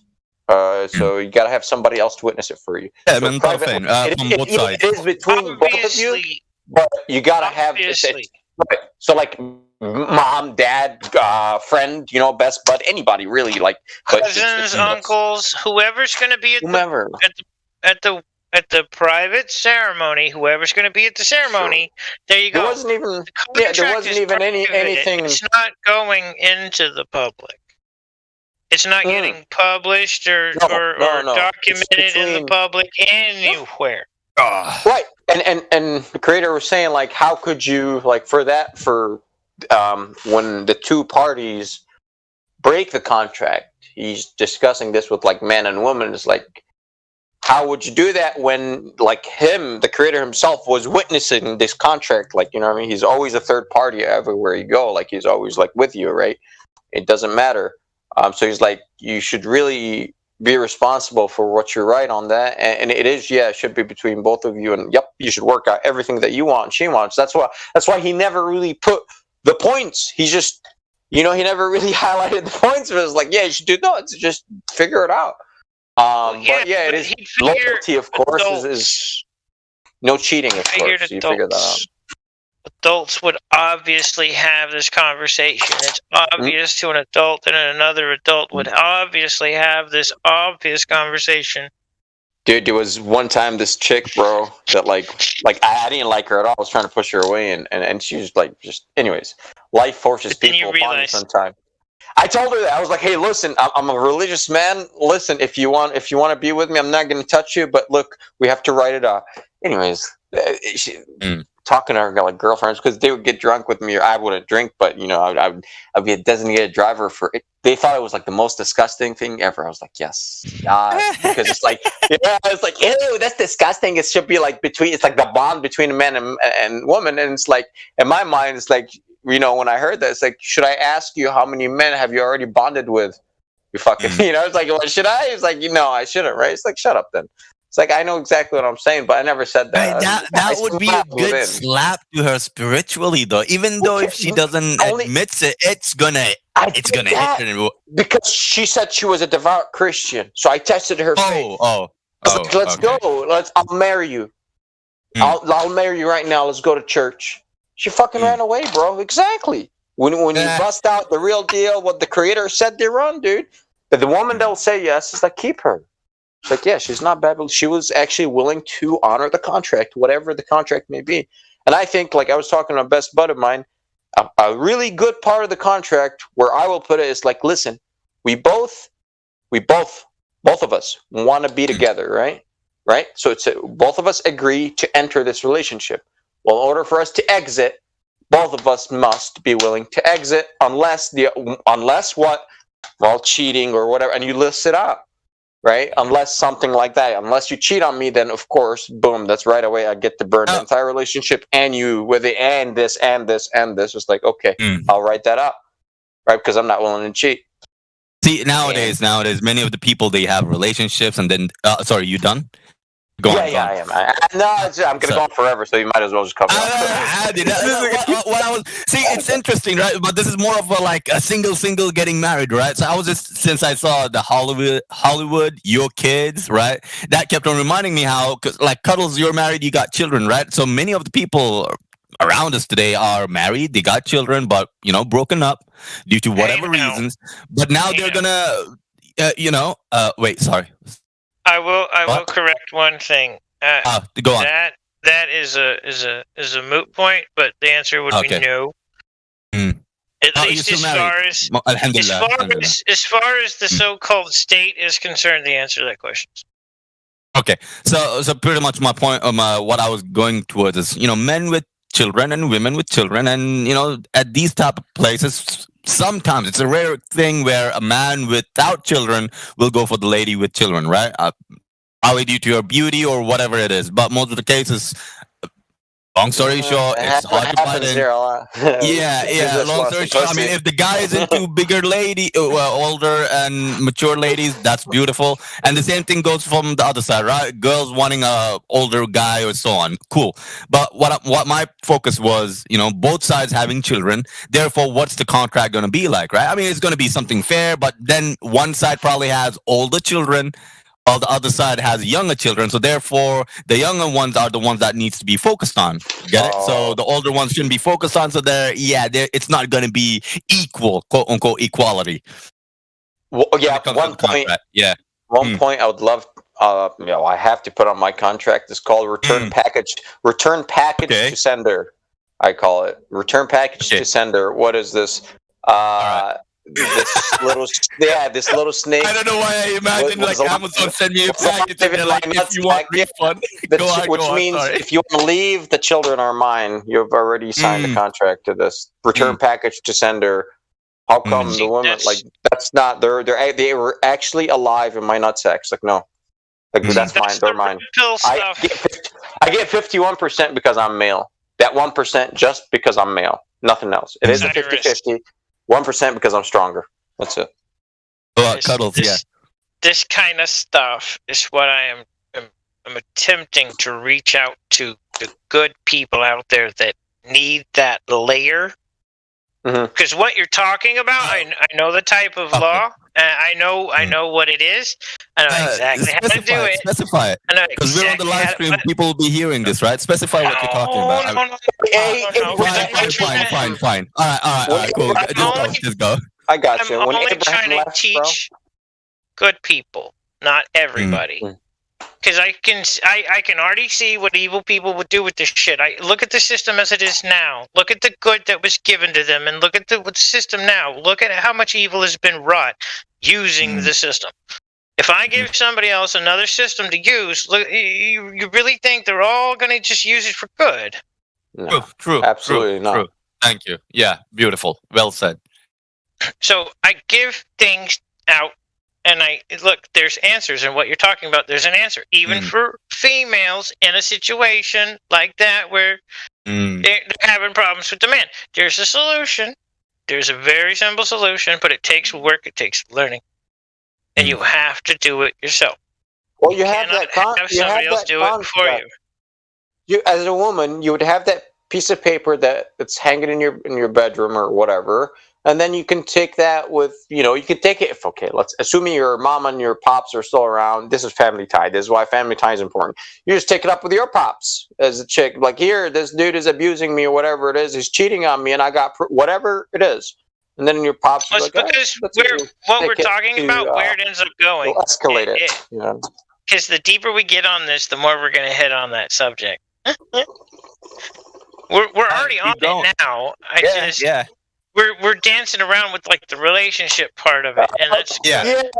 Well, we have to dance around a little bit because we're on the air. So I mean, you don't have to. I listen. I dance where dancing is required, and it's okay. You can call me a snake for that. I could give a fuck. You know what I'm saying? I don't care. Hey, if I need to dance right now, it doesn't say to lie like a serpent. Listen, Moses, right? His staff, it would turn into a snake. So the snakes are not bad. So chill. I don't like them myself, but they're cool. They're cool creatures. You know what I call people that don't like snakes? Scared of cats. Me, that's me. I'm scared of snakes, bro. So don't even fuck with me. You're scared of tarantula. I'll pick up a big ass boa constrictor and put it on my shoulders. Cool. I love snakes. I'm not gonna pick up a rattlesnake, obviously, because I'm okay.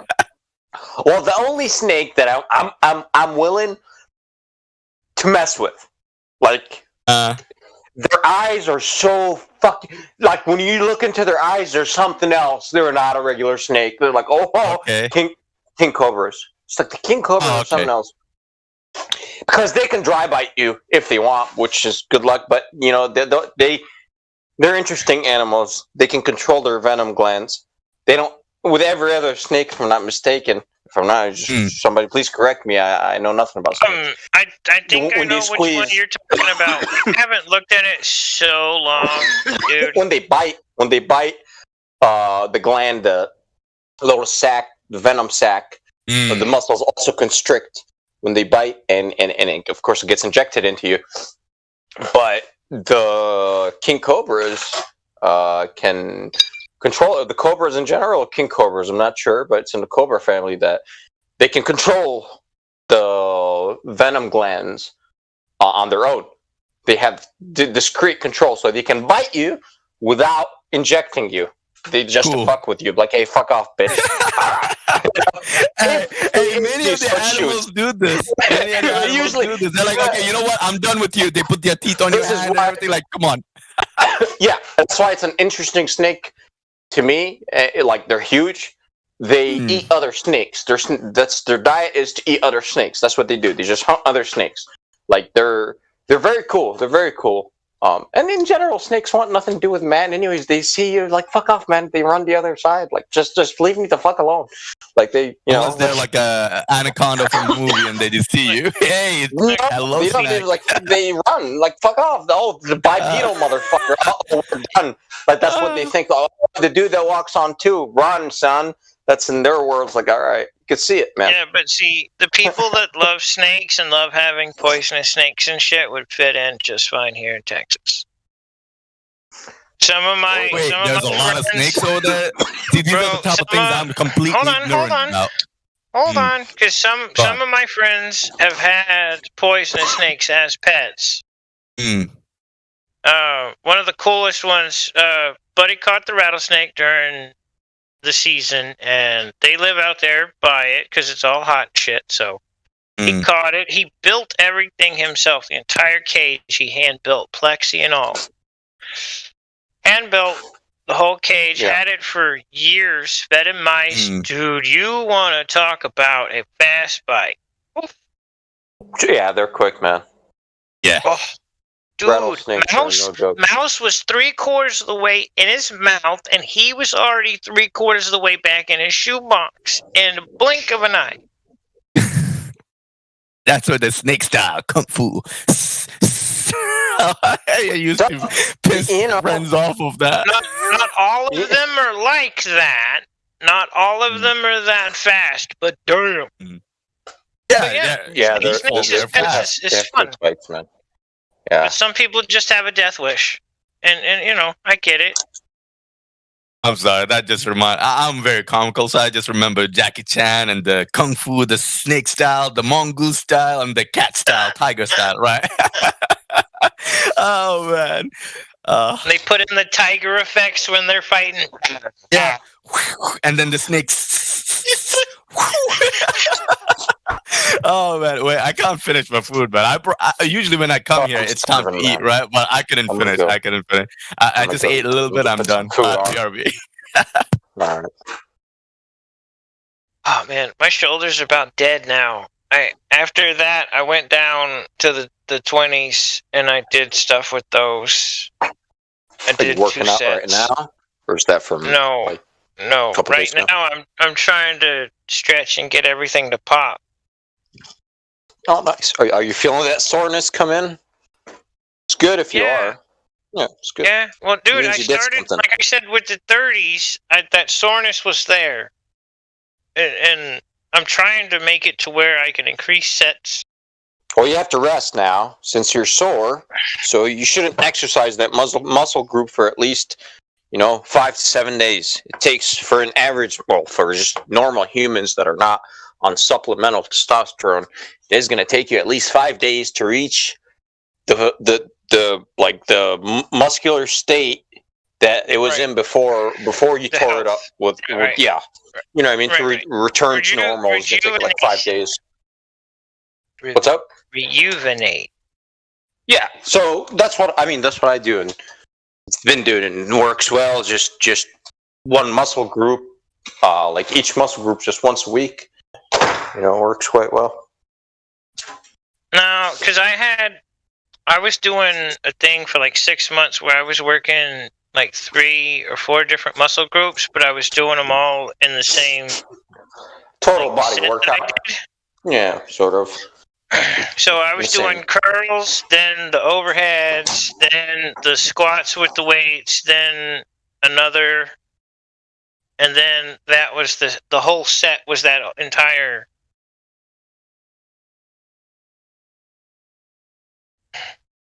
See, that's what I said. I got hurt, then I found the 30s, and I'm like, oh, I can't wait. Then I got hurt again. Right after I recovered, I got hurt again. I got hurt worse. Your ankle or what? Yeah. Oh, dude, yeah. I busted my ankle, my wrist, my knee. I got a permanent scar on my knee now. Well, three of them. When I fell, dude, I ate shit hard because I rolled it hard as hell. I basically blacked out as soon as it happened because that's how much it fucking hurt. Accident or what? Dude, I was walking, and I guess because that ligament is not there anymore, it just rolls. I mean, inside of my leg, it rolls. When I roll my ankle, my foot is no longer pointing down. It's pointing east or west or north or south. Dude, why don't you always wear a fucking brace? Just get it over with. I was trying to get out of the brace. I was moving into shoes, out of the boots and shit, and I was trying to build everything back up by giving it less restriction, and then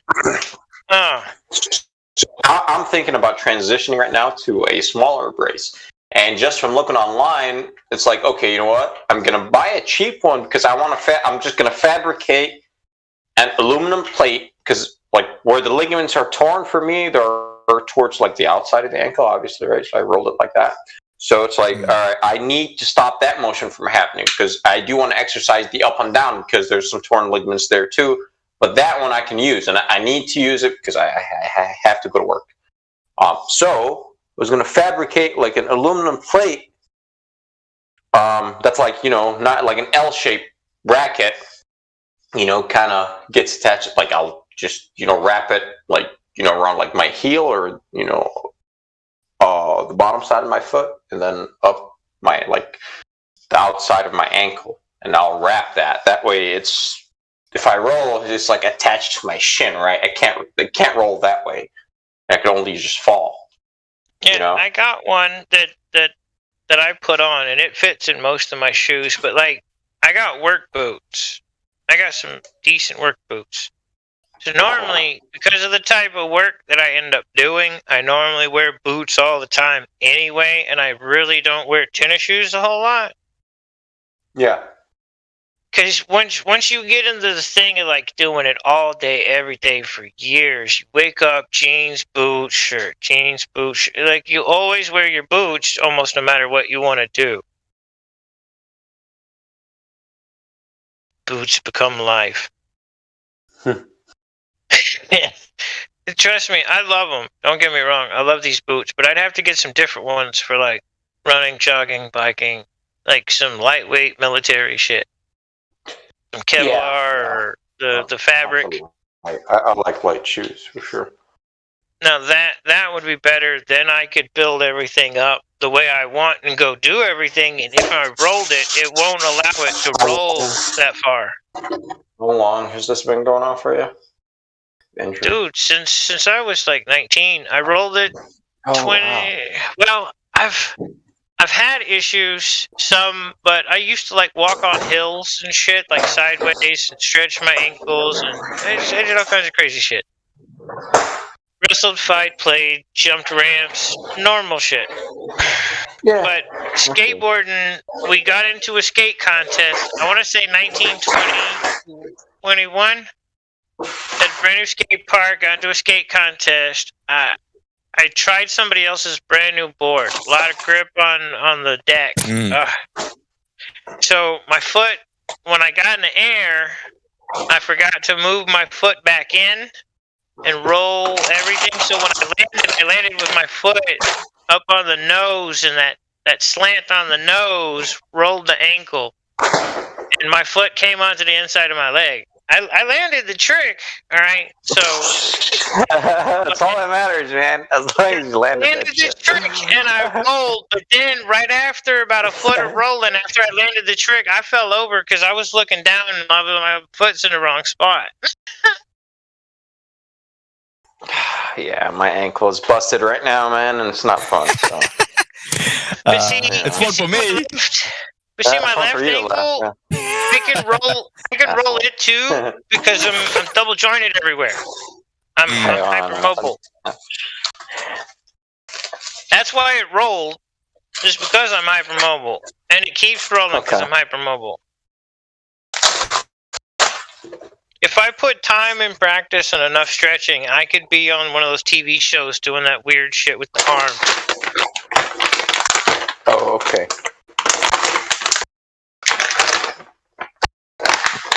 Some of that shit hurts when you actually do it. You have to dislocate things. It's not always fun or pleasant to put it back in. And you wear out the cuff when you do it, too. The more and more and more you do it, you end up wearing out the cuff and everything. You scrape shit. Oh, yeah. Oh, dude, yeah. I had shoulder injuries. No, thanks. Thank you. It's like the worst. Oh man, we had a goalkeeper, amazing potential and everything. The kid was just the teenager was basically 18, 19. Started to dislocate his right shoulder. Oh man, that was a heartbreak.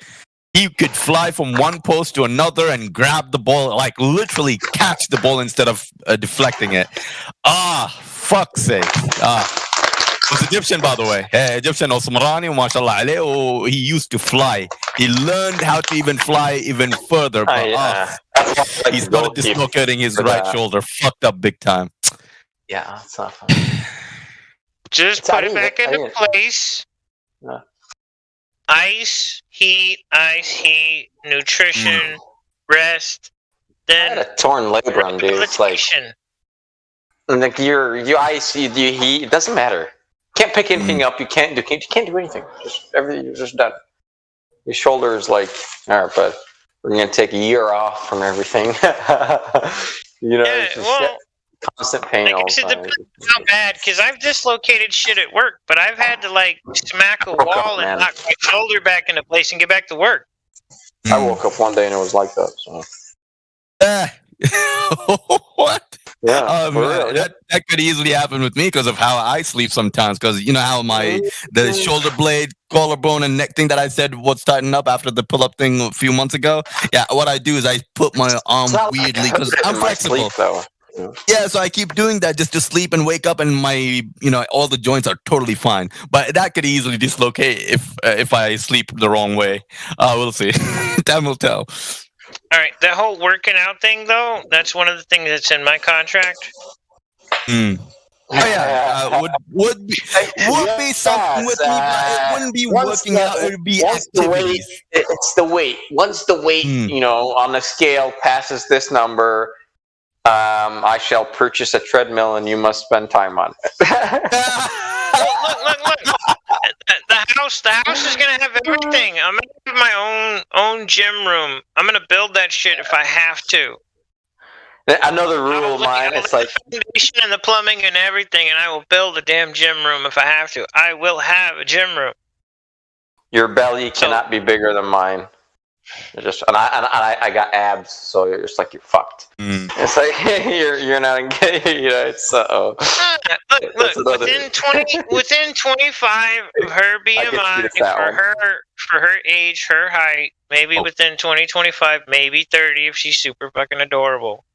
All right, but that's about it. If she's super adorable and totally worth it, 25, 30 within the BMI, within the range from the perfect BMI. Not some fictional made-up BMI, the actual BMI. You're 5'6", you're 25, you're supposed to be 100 and based on your bone density. Period. The end. Now, within 25 or 30 of that, we can deal. But working out, man, even like, 1 day a week, just working out.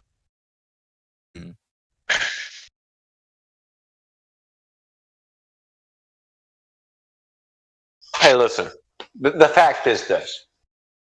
I see beautiful women with children all the time, like married women, at the gym with fucking abs. I swear to God, one time, a woman that gave birth, I was told 2 weeks ago, I swear to God, she had abs, dude. Abs! And I was like, wow. She was hot as fuck. I was like, this is Right. beautiful. Well, that's the difference. That's the difference, though, between She's having driven them to stay in before- shape.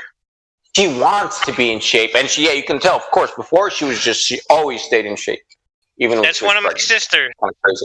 That's one of my distant church sisters. She was in shape before she got pregnant. She stayed in shape while she was pregnant as much as she could. For the complications she had, she ended up being bedridden for a while. She still stayed in shape. She still had the bands and whatever she needed. Right, the family took care of it. But after she had my niece, she was back at it. She was back into her shape before that, 3 months or less. 4 months maybe, max. But she was getting, she was staying there. That's where she was comfortable, as being where she was. Yeah, but this is also depending on the mentality and the type of body she had. It was easier for her to recover. While other women, because they're not into these type of things, they don't give a damn, then eventually they lose shape right away, right? So, yeah. Right. And if you never try to recover, you continue to lose shape. Yep. Yes. Yep, it gets worse and worse. You just stretch all the muscles around and buy it. Yeah. Because I increased calorie intake in the middle of my workouts, and needless to say, certain things have shaved and started to shape, and something is still kind of there. Nice one. Well played. So as I'm working out, my calorie intake goes up, and I forgot to keep it steady, keep it where it was. But oops. It's like my body's like, dude, just feed me more. Let's keep crushing this. We're going to do more later.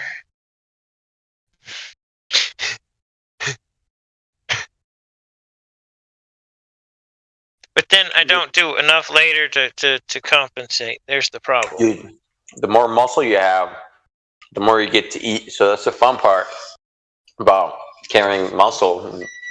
It's like I just eat whenever I'm hungry, which is a lot. A lot. I was gonna play. I was gonna play volleyball with Royal tomorrow, which is Friday. But then again, my girlfriend just got off her 4-day shit, right? So I'm like, all right, fine. When she starts working again, volleyball every 2 days and kind of thing. Because I got volleyball, right? So I'll catch Royal within after 4 days. I'll catch him. Got him in the group and everything for the volleyball. Just had to register his name for next week, and that's it. And I'm gonna meet up with him and see how he plays volleyball. Right?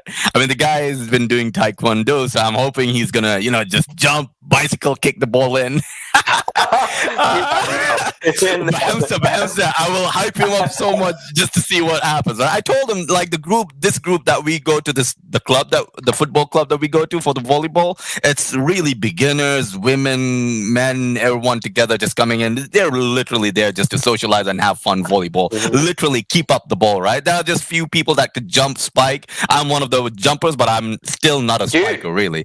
Any hot Russian chicks? I know there's a lot of Russian chicks. I don't want it to become like a hot spot, but yes, we do. Okay, yeah. Anyway, right? Yeah. Look, this guys are heading and everything yesterday, right? I just went. I was just being rude to her, right? And she loved it. I'm like, okay, never mind. I should not talk. What the hell? That's weird. I won't get you in trouble. I just do not like it when guys go crazy and simp for the girl and try to be very nice to her. You're doing well. I'm like, no, you destroyed the team. You basically made them lose. And she took it, in a positive way. I was saying it in a funny way, so she laughed it off. And the guys were like, no. I was like, what did she do with the last 3 points? She lost it, right? And everyone shut up. So I was like, all right, there you go. Since you guys remember, all right, no problem. Yeah, keep it real. Just keep it real. They're polishing her up. They're buttering her up. I'm like, no, I'll just break that. Hey, bring the balance in. I'm sorry. I'm just an ass like that. I don't like it when they butter people up. To the coast and find the new islands. I'm just coming to have fun. Just keep the ball up. You guys are buttering people up and saying you're good. No, we're all beginners, bro. That's it. And Royal is worried about coming there because I'm like a competitive guy. But nah, this volleyball is a very beginner. Fun, man. Yeah, tell me. Yeah, exactly. Just have fun. Exactly. I'd still be a beginner, kind of, but I was decent because I could jump serve and everything. I could. Oh, it's fun. Just positioning, right? It is fun. Yeah. It's just volleying is fun, but dominating that net. I have this tall friend of mine. He can fly in the air. He's a good jumper, but every time he jumps, the angle of the ball, the angle of the shot that he spikes the ball with is just bad. But yesterday he did get one angle which was really good. He jumped, stayed in the air, paused a little bit, and then he looked around and then boom, he hit the ball down. I'm like, there you go, finally did it, beautiful. It was good. Me, I'm a good high jumper, but my spike sucks ass because I'm always focused at looking at the ball. I just throw it behind people. You don't even have to always hit the ball hard. Technique, that's it. But I don't even have the technique. I don't even have the movement. Yeah. But the thing is the aim. When you do hit it, it's the aim. Aim and the angle. That's why I say the angle. Yeah, or the net. You gotta have that aim with whatever you're doing when you're going. You're gonna have that swing already ready for the angle that you're going for. Oh, they had this one player. I never saw him before, but he must have been playing for the last 2 weeks. This dude, my height exactly, Arab as well. He jumps, flies, boom, slammed it right above me. I didn't even jump. I didn't even challenge. I didn't expect him to do that, right? Because I'm taking it easy. I'm like, ho. He spiked it. That was probably the best spike last night. I'm like, what the? Okay, cool. And then I think that game we won against them. Then the next game we played, and it's the same guy. He jumps, and I just jump. Before he even spiked the ball, I put the ball down, right? And he's just turned back. You know the like overconfident, like who the fuck was that? He's looking from above his shoulder. He was pissed off. He didn't like it. I'm like, oh, look at this show off. Look at how he's staring at me. Hey, dude, chill. Right? Everyone started laughing then. And then his eyes was on me. He just wanted to finish me, and he jumped again. I'm not a spiker, right? I jump every time I do that. I put the ball above him. And he had backup, so that was cool. Or I would have scored like 3 points. And then he started spiking. I blocked one. That pissed him off even more. And then he started spiking and putting the ball on the other side. I mean, I'm on the right side. He started spiking in the middle. I couldn't block that. I'm not experienced enough. It was fun.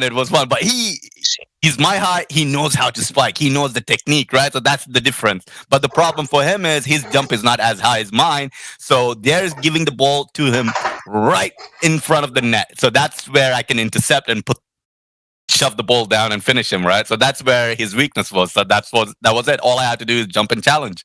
That was fun. That was the best part for me last night. I'll come play with you. I'll even bring my brace. I'll look stupid. They can all laugh at me. No, you don't have to. You don't have to jump. You just in a position. I just want to play. Yeah, just take 2 steps forwards, 2 steps backwards, and just when they get serious, you just play a softer game, and it's funny. Yeah, keep up the ball. It's fun. Yeah. It's just we have you're talking about bouncing it over his head. Like, what if you bounce it just a little bit softer and it just like literally misses his head? Well, you can modify it. Get it.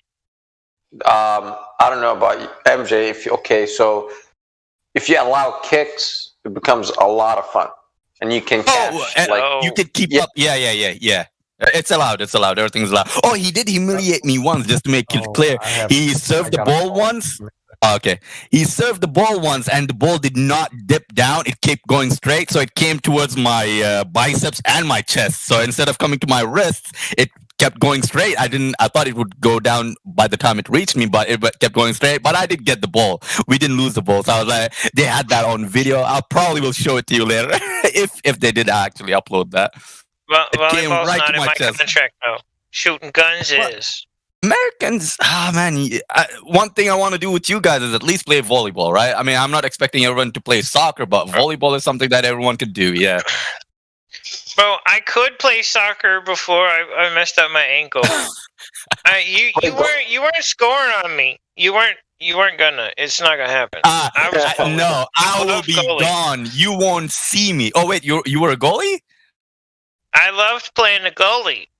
Oh, beautiful, beautiful. I love it when I grew up playing against grown men in the field next to the house. And you catch a ball when someone power shoots you? Yes. That's beautiful. I've only met I can one just keeper. stop it if I have to. All I just gotta do is put my hand out, and it's stopped. I got decent arms, man. I have a very, very technical power shot, right? And throughout my entire life, I've only met one keeper. And that dude knew his worth, and he would ask for money. Yo, you want me to play this match for you? How much are you paying me? I'm like, oh, me and my coach were like, oh, what is this, dude? And then, I mean, he deserves it. He deserves it. The dude was jumping and catching the ball, like power shots, not normal shots, you know, easy stuff like the guy that dislocated his shoulder. He was amazing. He had amazing potential. But this guy was experienced, 25 plus age. He would jump and grab power shots. And to be honest, when I shot at him few power shots, I was taking it easy, but I was slamming the ball into him, right? He caught it, and that caught me off surprise. I felt like nothing. Like, I know how powerful my shots are, but him grabbing the ball like that took a bit of my confidence away. I was confused at one point. And then I shot at him again from in a good angle. He jumped and grabbed it. I was like, okay, that was too obvious though. All right, we'll see. And that was a good match. He really kept it alive. See, There was no dribble. difference. I could juke you. I could do, some decent things on the field, but I wasn't like the best at shooting. I wasn't the best at all of it, but I could do some shit on the field. Not a whole lot. Not the crazy shit. Me being technical. I got a buddy from the UK. Yeah. He kicks. When he kicks, you hear coming off the ball. Yep. Not everybody does that. The top few players. I know what you mean. Yeah, I was goalkeeper once, and I stuffed one of those with my fucking forehead, and I had no time. That's how fucking hard that dude just shot it, and it was such a hard hit. It almost knocked me out. You know, you did it. No, I started seeing stars. No, I stumbled. I started seeing stars right after that fucking shot. That's how hard it was. A close distance. He was like what? I would say like 20 feet away, and he just loads up 110%. Like fuck you, man. Arms up, elbows out. It's so simple. Forearms up, elbows out. Bro. I am not taking one to the head. Fuck that. That's the one that slipped, bud. That's the one that slipped. I'm a decent goalkeeper. That's the... Bro, that's the one that slipped, but hey, it didn't go in, right? What is this, man? I'm on the internet and I'm talking with two goalkeepers. Over here, people are dying for goalkeepers. Really? You don't? Oh, dude. I mean, It's not easy getting goalkeepers. I mean, we do have two goalkeepers, but they're not regular either. When I came to your world, I had like football, like experience, like football, like the football we play. So, like, I have decent hands. I can catch and I can throw well. Right? So it's like, I can goalkeep well because the ball is moving down. I just jump and I can get in the air because it's a much bigger ball. And, it's just moving pretty quick. But it kind of stings too. But it's not terrible. When you're the quarterback for handball, it really does get your coordination flowing when you've got a kid twice your size coming at you with no pads on. Yeah, and like the way I would throw a football, like it depends when, but sometimes you have to throw it really fucking hard, for your butt to catch it, like because otherwise it's gonna get intercepted. Right, so sometimes you have to throw bullets, right? So catching the bullets is like a common thing, when you're playing football. It's just like, like so you do the same in soccer and it works well. It's like, oh shit, I can do it. I had a friend that could run, and I mean could run. I could give him whatever he wanted. I just told him, look, you be here. Here's us. Here's where I want you to be. This is where I'm putting the ball. This boy, you could do deep cover, you could do short cover, you could do 2-man cover, you could do 3-man cover, you could do deep and short. He's still getting that fucking ball. He was quick. No. I just put it in the air, and he got glue. He's got glue in the palm of his hands, right? He's got glue, fucking sticky hands. All I had to do was put it in that spot because they didn't know what the fuck he was gonna do. He just had to get to that spot, and I knew the cue. I knew the time that the ball was going to take to get from here to there, depending on the distance, and how I had to throw to keep these, from them getting it. Yeah. So honestly, MJ, if you find any like American like on the beach over there, and he played like football, like U.S. football, like tell him to goalkeep. Hey, can you goalkeep for me? Like, yeah, sure. And they'll do a good job. Trust me. Yeah. For sure. Honestly, for some of those kicks, goalies probably should have helmets, because damn. Well, yeah, but it's, it stung, man. That shit, I remember it. Like, I started seeing stars, like, ding, my ears are ringing. It's like, whoa.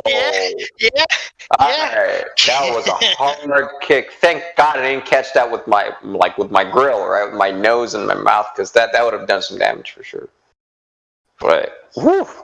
Bro, you're lucky that ball's got air in it. Because if it had been solid, your brains would have been a pancake on the front of your skull. Yeah, for sure. Yeah, it's.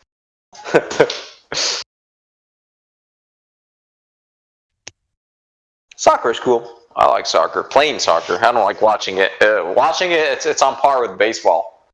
The most boring. I like playing whatever it is, but because of the hyper mobility, I never really got the whole feel of cleats and shit. So I never really did those things. I did skateboarding, roller hockey, mountain biking, dirt ramps. You can move with cleats, man.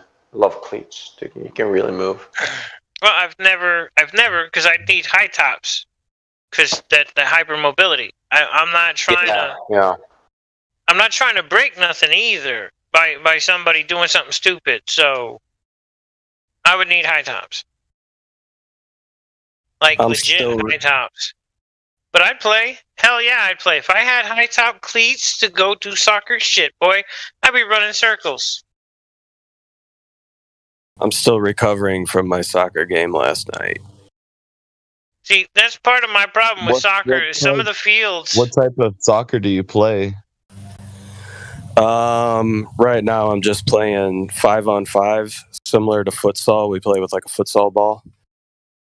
Oh, damn. Nice. Is there some sort of league or something like that associated with that? Yeah, there's a complex around here that they have leagues that we play in. I'm just playing co-ed right now. I quit my 11v11 Sunday league.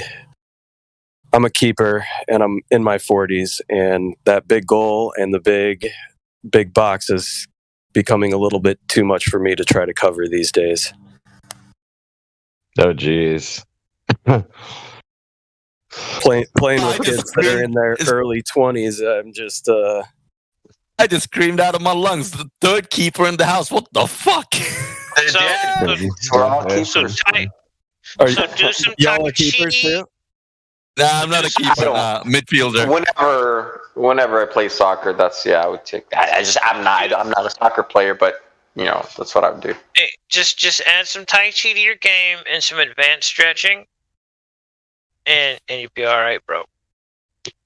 Yeah, the thing is, I've played Keeper since I was like, I guess I really started being solely dedicated to Keeper around 8 years old. So I've been playing Keeper for 30 plus years. So my knees and my hips and my shoulders and all that you're are busted starting up. to go. Yeah. We do have Too many rough landings. All right, my shoulder. I started off at 8 as well. 33 right now. Aw. You started off at 8? I mean, I started playing when I was 4, but I started being dedicated Keeper around like 8. I completely started at 8. Gotcha. Was she even VC verified yet? Oh. Dundee. DUNDHI.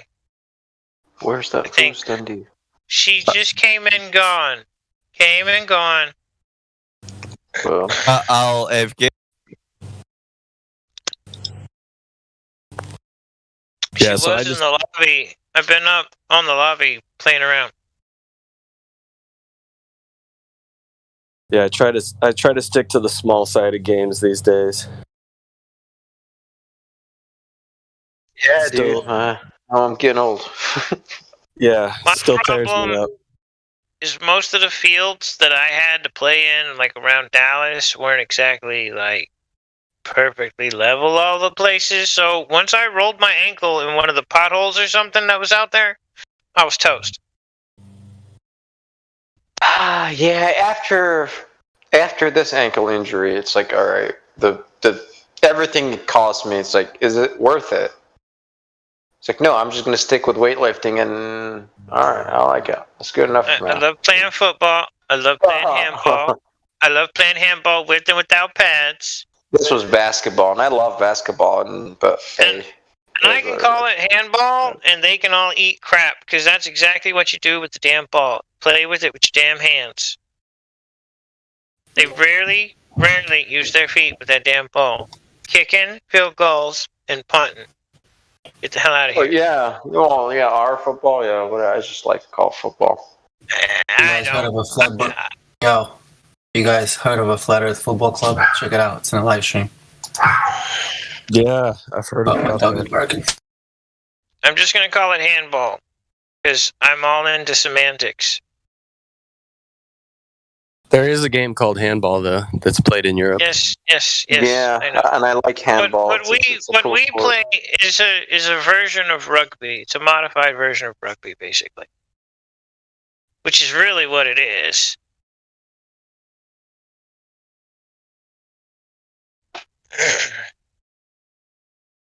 Yeah, I have friends in Germany, and my friend's wife, she played for Borussia Dortmund on their handball team.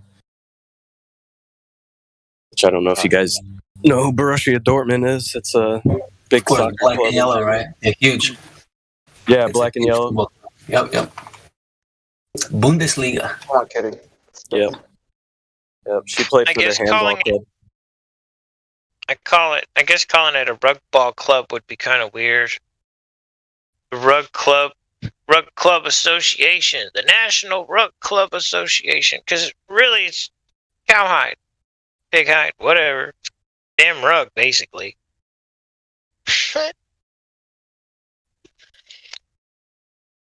A rug that we sewed up and we put some air into it. We tossed it around in the yard. We had fun for hours.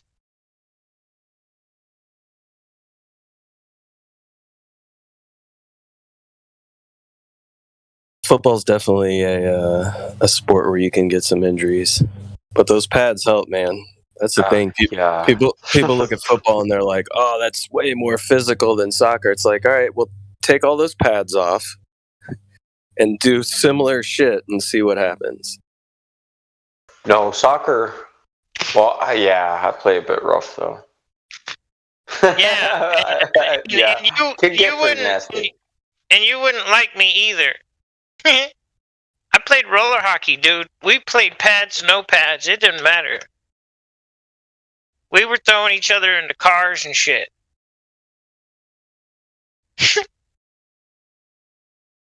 I got your Huckleberry, bro. I got you, Huckleberry. You go for the machines all you want. Go for them. I'm gonna be up in the air with the damn ball. Yeah, whenever people tell me, you know, like, oh, soccer's for pussies or any of that, I'm like, all right, come out one week and you can play goalie for me and we'll see how it goes for you. No, it's not, bro. Like, no, shit. I only talk shit about watching soccer and like watching baseball, but I just whatever that thing is. But yeah, soccer, no, man, it's requires a lot of athleticism. Like sports. Yeah, it's fun. Agility is like the right word, actually. Stamina. It's really to run full speed while maintaining like flawless control of the ball is a difficult task. It's a really hard task. And how many fat soccer players do you know? 0, sir. Yeah. 0. Right? Yeah, you can't. You just what are you gonna do? Like the fattest player is most likely the goalkeeper. That's it. Yeah, and that's only in the rec leagues. You know, that they put the fat guy in goal. Yeah, yeah. Since you're here, subject change for like 2 seconds. So you saw what I sent you. Did you see the so-called buzzwords? I did. Yeah, Yeah, isn't that something else? it is. And It I is. still have to explain how to do what I did because what I got isn't where I went. The name in the top, it's not where I went. But they did it for me behind the curtain, I think,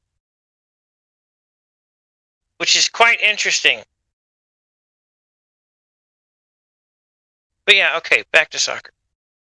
I'm watching Ibrahimovic. I like him. I'm gonna try and watch the video. Most creative scorer, in my opinion, of all time. Oh, the one with the heel? This one I'm watching the one. Yeah, dude. Yeah. That's crazy. Actually, that's pretty wow. Okay. He played for every major European club, dude, and owned them.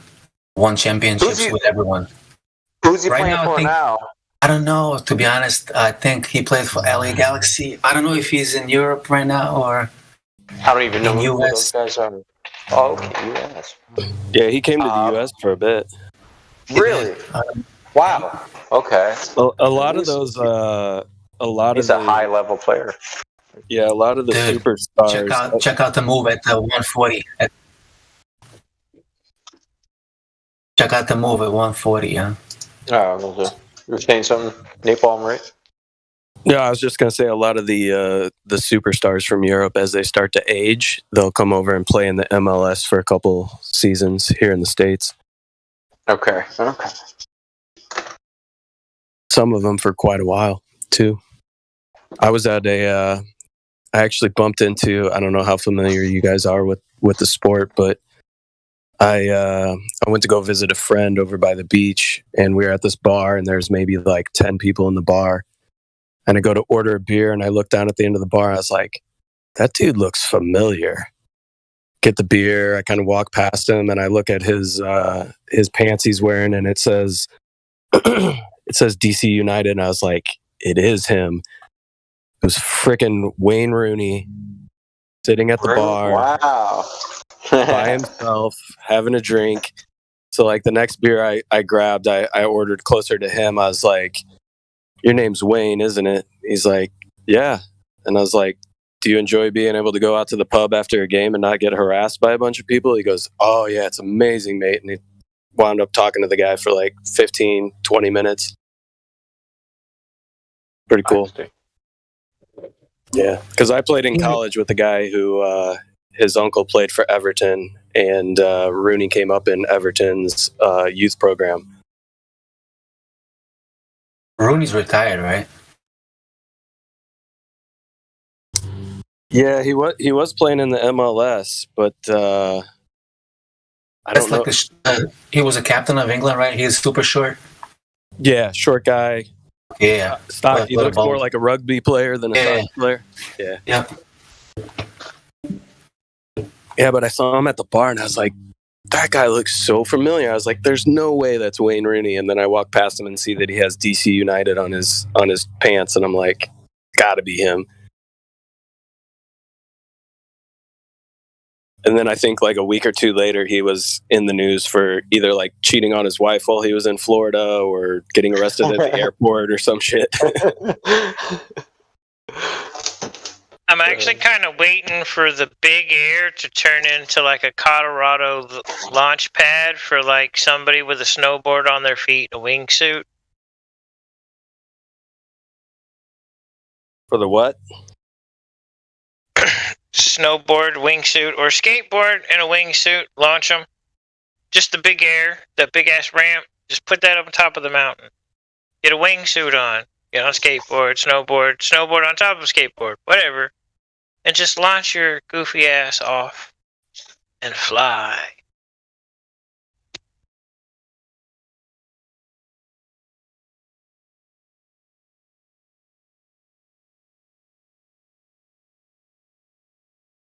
I'm hoping for a vacation. I'm looking forward to snowboarding already. Can you tell? But I want to go. I want to try the wingsuits. Seriously. But the Big Air ramp on a mountain with a wingsuit. I'm surprised that's not like a thing. The wingsuit is like asking to perish before you really need to. Those things are crazy. Yeah, I would say so, man. I mean, look. It's not that bad as long as you actually have muscle tone. If you don't, I wouldn't attempt it.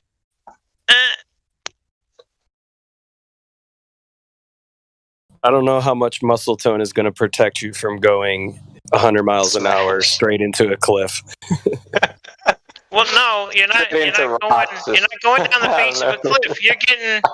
You're getting, maybe a good 100-something feet up in the air, and then you just open your arms, and boom, you got your suit on, and you glide on the current that's there. You're going to go forward, but you can go up or down depending on the current you got. That's the whole point of some of these modern wingsuits.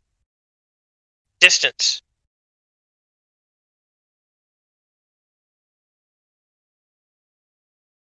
So speaking of like big ramps and skateboarding, did you ever see when Danny Way jumped the Great Wall of China on a skateboard? Bro, all of that, I've been following all of that. I was a skater. I was roller hockey. Yes. You're a skater too. I still skate. BMX, fruit boot, and skateboard. Boards on the wall. I've got a pair of blades, but they're not for like aggressive. I never really had any decent aggressive. I've had decent like roller hockey blades though.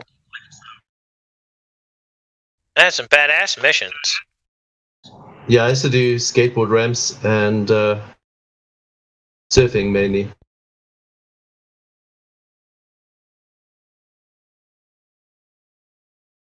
But see, the sad thing is I'm probably going to be in better shape in the next like 2 years than I was when I was younger. And I was doing all this shit. Roller hockey, mountain biking, skateboarding, rails, ramps, boxes,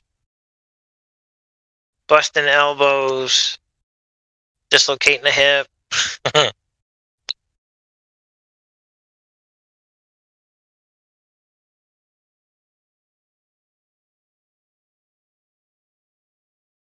I still want to go. Pretty fun too. Bro, I want to go snowboarding so bad, and it's getting cold, and it's about that time. And if I can get some things done rather quickly, I've never been snowboarding. I want to go snowboarding too. So I got a spot. We got to go to Canada, but I got a spot.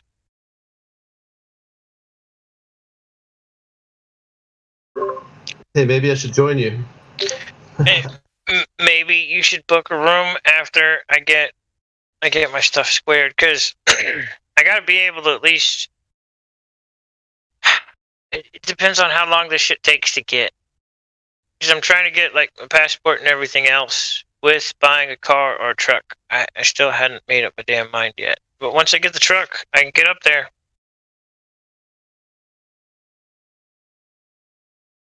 I've got something.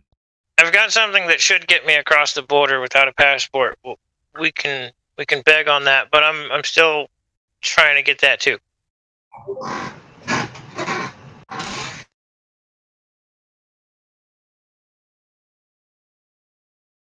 So you're kind of winging it.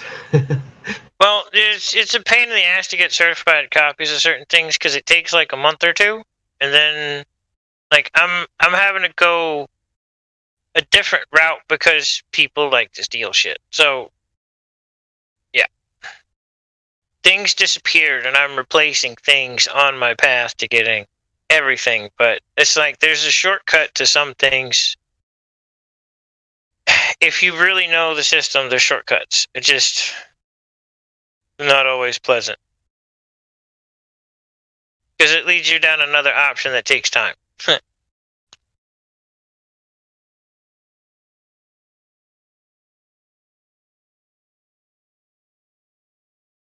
You know how big of a nightmare it is to try and get a replacement birth certificate? Like, say if all your family is dead. You know how crazy ridiculous it is to try and get a replacement? ID's gone. Everything else you got's gone. You know how crazy it is to build all that shit back up?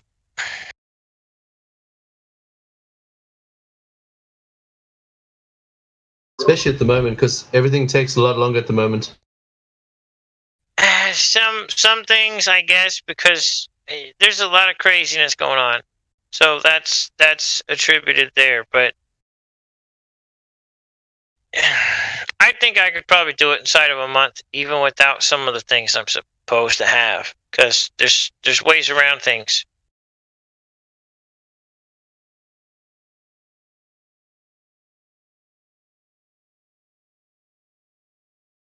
But yeah, Canada mountains.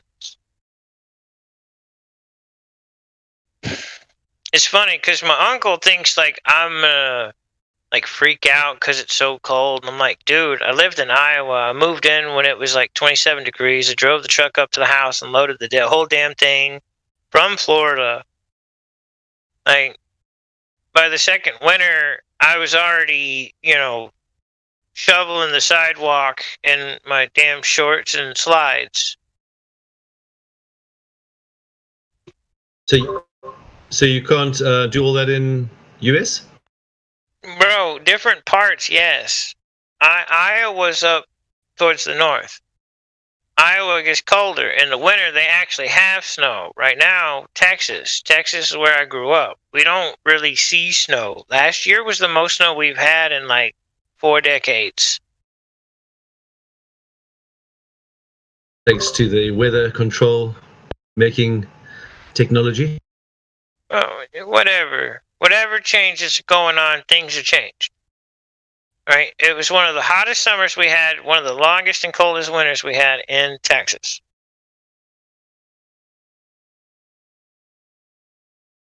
We don't get a lot of snow all the time. If it snows, it's normally gone in 30, 40, 50 minutes, maybe 2 hours. Maybe. And it's, 1.5 inches, 2 inches, 3 inches of snow, and then it's melted in, inside 5, 6, 7 hours.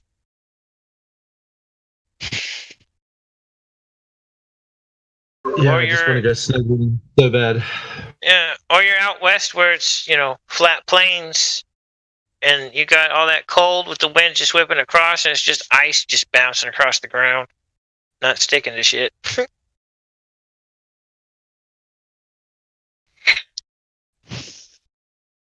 Hey, I'll settle for any snowboarding. Doesn't matter. As long as there's snow and a snow. With the truck, I could come and get you, and we could get some boards, and we could go over to New Mexico and hit the dunes.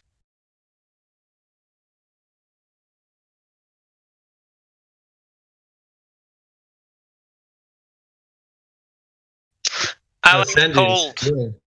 I like the cold better, though. So, I heard it's harder on the dunes though. Then it's not as easy as snowboarding. No, if you're in the States, we could go Colorado, Montana, Washington, Oregon. There's a bunch of places in the States we could do it, but I want to go somewhere else as well, so I might as well get somewhere else and then check two things off instead of just one. I mean, I've passed through Colorado, but not really stuck around. I skied once in Camelback Mountain. That's above New York there, on the way to Niagara Falls. Yep. Pretty cool. I enjoyed that skiing there. That was before snowboarding though. That was a while back. Yeah, my problem with skis is my legs. I'm not a wishbone, and I'm not going to be on some shit where I can be a wishbone if I can help it, other than rollerblades. Other than that, I'm good. Because one board, I'm good. I'm not a wishbone. I'm good on ice skates and roller skates as well, and skateboards. Yeah, but can you ollie? What's that? You mean like up in the air? Yes. No, I just do like ramps and stuff a little bit, and I didn't skateboard that much, mainly surfing, but just like. Right. So you're in for the flow of the ride. Right. Yeah. I got you. Yeah, more like surfing style skating. Just practice my, Yeah, you'd like the bowl. You'd like the bowl more than street. I can already get that. Yeah. Yeah, exactly. Yes, I didn't really do I don't do any of those like tricks, the street tricks. I like watching it though. I did street. I like watching it, and it's pretty gnarly. Yeah. Yeah.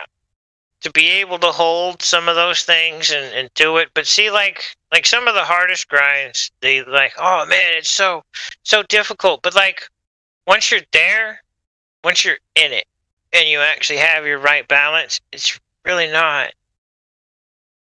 It's like it's hard to explain. Like when you're in it, and you can feel the right balance. You shift, like all these guys that do tricks out of like a crooked grind. It's like, how the hell did he do that? Because he's in that balance. He knows where the balance is, and he's set in that balance. So when he's ready to come out of it, he can do that trick. So then they do like 360 flips out of some crooked grind, and that shit is ridiculous. But it is possible. Dude, kids nowadays are doing stuff that I never thought would have been possible. I mean, I grew up skating in the late 80s,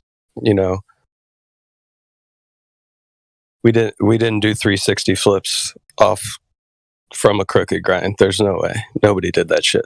I was going to say that nowadays the competition is insane with skateboarding. It's actually pretty cool to see.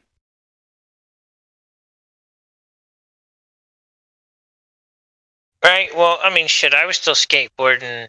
I started back before Tony Hawk did the 900 and then continued after.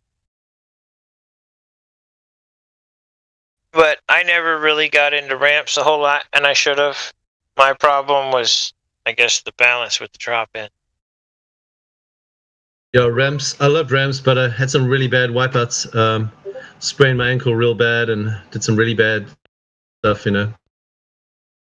Well, yeah, you're playing with momentum, man.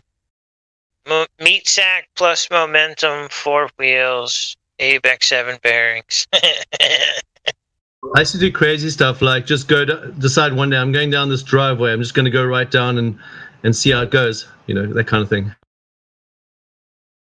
Are you guys talking about Coriolis in skateboarding? No, because there's no Coriolis. However, if you jump off a skateboard doing 20 miles an hour and you're not ready, I will laugh at you. But I will also try and call an ambulance for you. Yeah, it's a bad wipeouts. Going down these, I used to go down these steep hills sometimes, and oh man, like have you ever tried hill skating? Man, I love hills. All right, standing on a skateboard. I got bones, red bones. All right, Spitfire wheels, decent trucks, nothing like super fancy, but, real trucks, not Walmart bullshit. I was booking it down hills, going to school 32 miles an hour, just cruising.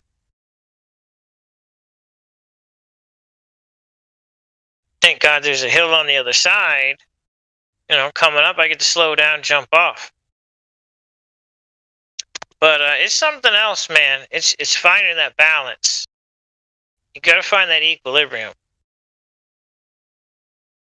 My buddy was losing his balance. He was going too fast, and he was off, and his feet were wiggling, and his board was wobbling, and he jumped off the board. 2 steps, you just hear plop, plop, and then he lands dead on his chest. Bam! I went right past him, just like, oh my God. I was like, dude, you lost your balance. He thought he was dying because he hit the ground hard, bro. When he jumped off his board, he's doing about 17 to 20-ish miles an hour. But see, when I jump off, I take long-ass strides. Because I know I'm going too damn fast, so I've got to, I can't try and run normal. I got to take a long-ass stride if I bounce. It's either that or roll. Yeah, I had a bad wipe once. My whole leg was grazed to pieces, and that was bad, man.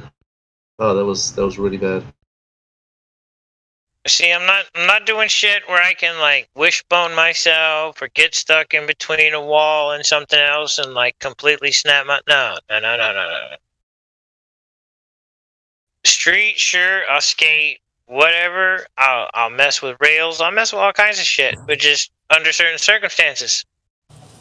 Yeah, I street skated most of the time. We never really had a lot of access to ramps like half pipes and stuff where I grew up. So it was mainly street skating, and stairs and rails and gaps can really mess you up. Handrails for sure. Sketchy. Yeah. I mean, especially if they're hollow. It's just that handrail. It's just the rail goes from one spot to the other. You get up there and you're off your balance. Your board's going through that, coming around, hitting you in the head and the hip, and you're eating stairs on the way down. Oh yeah, and racking yourself, all kinds of shit. Oh, too far forward, you're lean too far forward. You're face first. Too far back, you're slip out. Rack yourself. Yeah, I don't do that anymore. I stick mainly to curbs and stuff like that. It helps if you don't have a big frame as well. If you got a small frame, it's kind of helps as well. Because the heavier you are, the harder you fall. Yeah, my buddy was really good at skating, and he had a shorter stature. He was just a lower center of gravity. Really helped him with skating. His brother and I were on the taller side, and we just look awkward and lanky most of the time.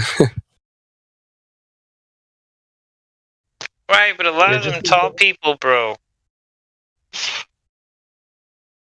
You just need that one little stone there. Oh man! And then if you're finished, it's just that one little stone you miss.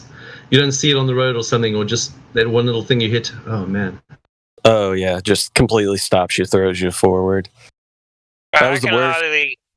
That was the worst back in the mid '90s when the trend became really, really, really small wheels that weren't much bigger than your bearings. Like the smallest pebble, you would just eat shit. There was a trend in the mid '90s where wheels on the skateboard were so small. I don't know why we did that, but yeah, the smallest little rock would kill you. Yeah, the small. I bought the most expensive wheels, and they're always the smallest. Yeah, exactly. I've switched back to riding much bigger wheels now. Well, skateboard decks are also wider nowadays than they were back. I used to ride a really skinny board. Now they're 8 point whatever, for really wide. Yeah, they progressed. So you had all the crazy shapes back in the 80s. I posted some pics of some older boards that I have. But you had all the crazy wide boards back in the 80s, and then you started to get into the 90s where you got the standard kind of popsicle boards, and they got super skinny down to like 7.25 was like a normal size to ride back around the mid 90s, mid to late 90s, and now they're starting to get back up into the 8.5, 8.25 is a small board now.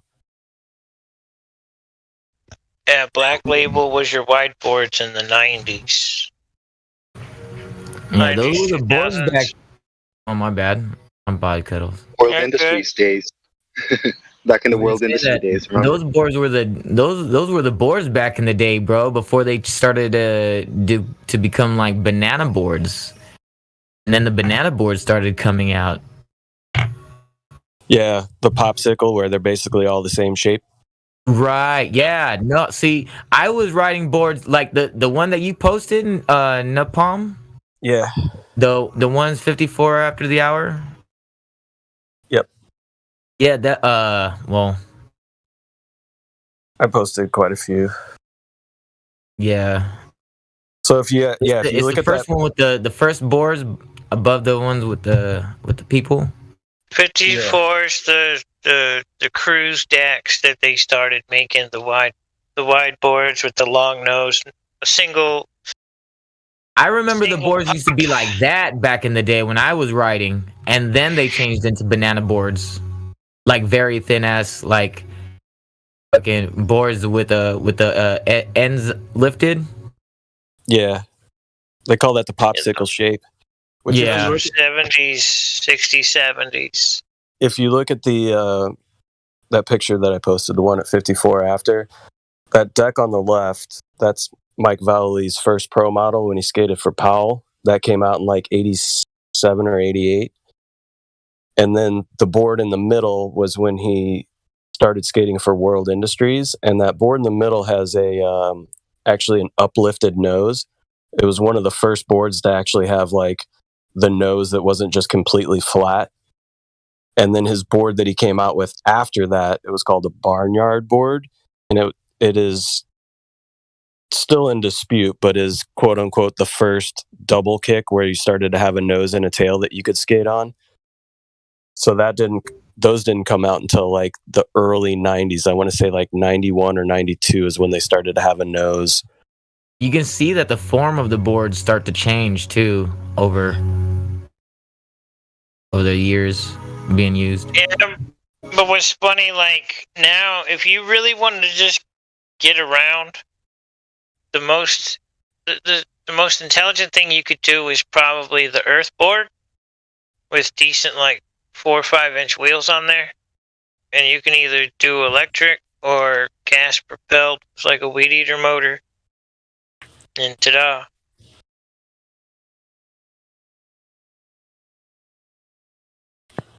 Just remember, I spend more time in the water though than on land. I wasn't a landlubber. Bro, I'll spend more time in the water, but like in it, like with a tank and goggles. That's cool. Yeah, my hips are getting to be so bad that I'm not surfing as much anymore. You know, sitting on your board and stuff with your hips sprawled out really hurts me nowadays. Soccer kind of ruined my hips, so I don't surf as much anymore. Bro, that's what I said. Yeah. Tai Chi and that stretching. I never tried diving. Just snorkel diving, but not aqualungs. Well, the tank, there's only so long, but yeah, you can dive each time and yada yada. But it's just. Need gas I want to pressure. go diving so bad. Right, because you're not equalizing in that. You're really not. I mean, you're trying to, but your body's got to acclimate at each level for you to stay there for longer periods, and most people don't do that. But even then, Qigong and yoga will help with your pain. Whoever was saying that they were having trouble. Sorry, Cuddles. That's why I said Tai Chi. Tai Chi and advanced stretching will really help. Core muscles and the stretching will help with everything else. Right, like solo yoga. Yoga will help a lot too. I got an acupuncturist. She's really good, and man, you just go there for anything, and she's like, she knows exactly what to fix up. Just put some needles in you, and you're fine.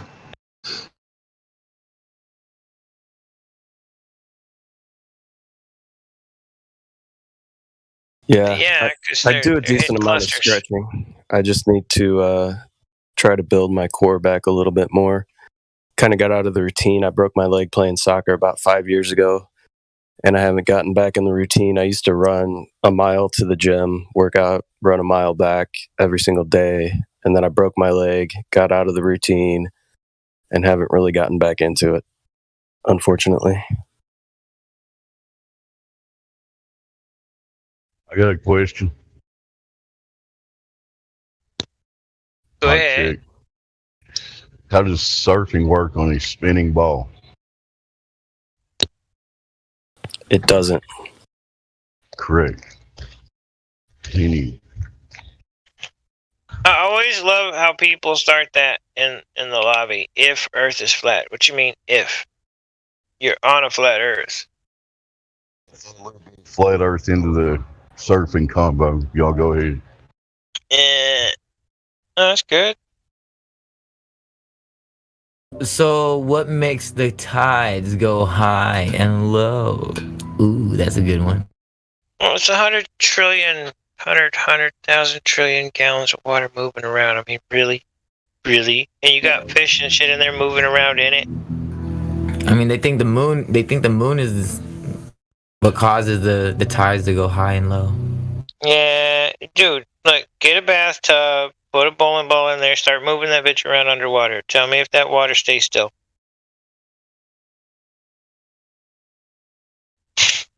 I do feel like the moon has some effect on the tide, but it's not the sole cause of the tides. What is the sole cause of the tides? I don't know if anybody necessarily knows that. It might be the sun too. It might be the sun and the moon combined.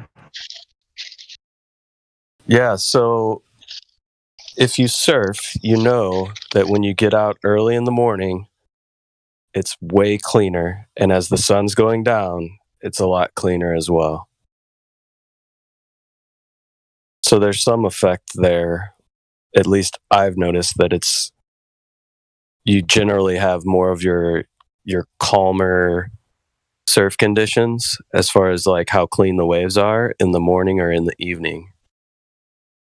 At least where I'm at. You got the wind in the day, that's why, because that wind obviously creates chop on the waves. Right. But the wind's your friend as well too. It helps make the waves good sometimes. So you really need it, but obviously not too much. But it can work for you as well. Yeah. Good swell with an offshore wind is ideal. Yeah, the best surfing I've ever had was with really strong winds. So I've always liked the wind. Yeah, if you can get that offshore, but you have a good swell. I'm on the west coast of Florida, so we don't really have good big swells. Most of our swells are created by the winds. You know, if there's a hurricane in the Gulf or a tropical depression in the Gulf, that'll churn up the Gulf and give us some waves. But it's pretty quick closeouts usually. But those are the bigger waves that we have over here. The nice thing is if you live on a peninsula, then you got both sides. You can you got the wind coming from one side, and then the wind switches all the time. Often on peninsulas, so you have like different winds, different sides. Different places you can go, which is really good. That's really good surfing. Yeah, I'm not. Florida is not very wide, so I can get over to the East Coast in like 2 hours, 2.5 hours. So I can go surf Cocoa Beach in like 2.5 hours, roughly, to get over there. They're saying there's a big wave coming. I hope not. They're saying there's a 50 meter coming, 50 meter wave.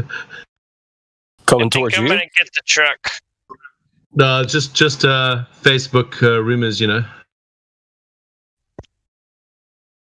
Yeah, I think I'm gonna get a truck, dude. Cause flat Earth, snowboarding on a flat Earth, surfing on a flat Earth.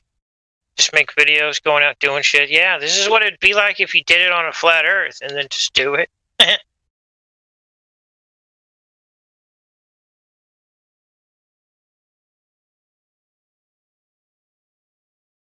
That would actually be kind of funny. It'd be a fun channel, though. Just go and do a bunch of stuff and be like, yeah, this is what would happen if we were doing this on a flat Earth. And then you just go. Whatever it is.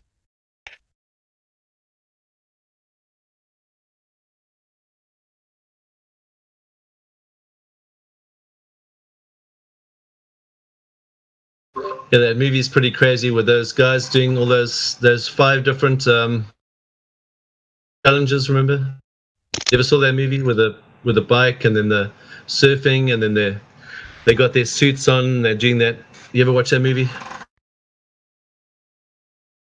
And they climb up Everest and they do, it's like, I think it was it skiing as well, snowboarding.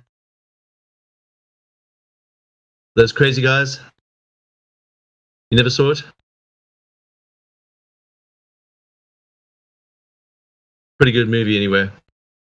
I can't remember the name now. But they're doing those like 5 challenges, whatever.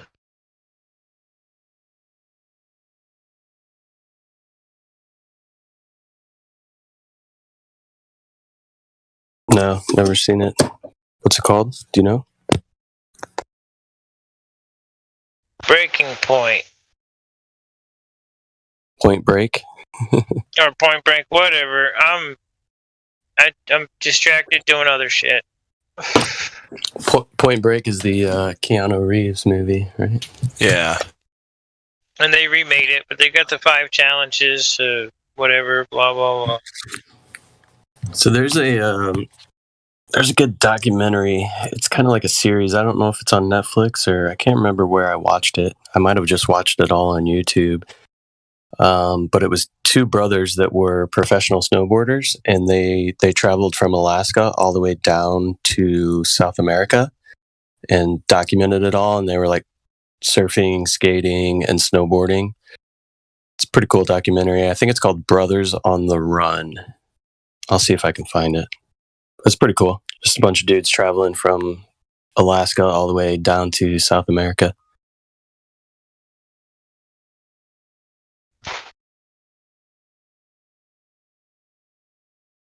I mean, as long as we're in the States, after I get my truck, we can do, we can have some fun.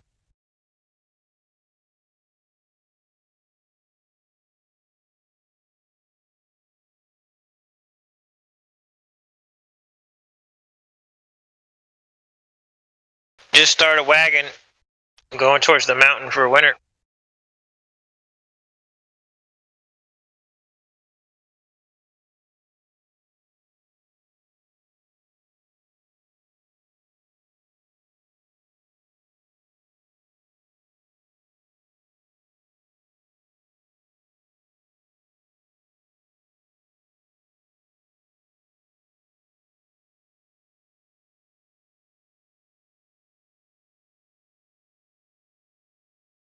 If the Earth was a globe, bathtubs would be curved at the bottom.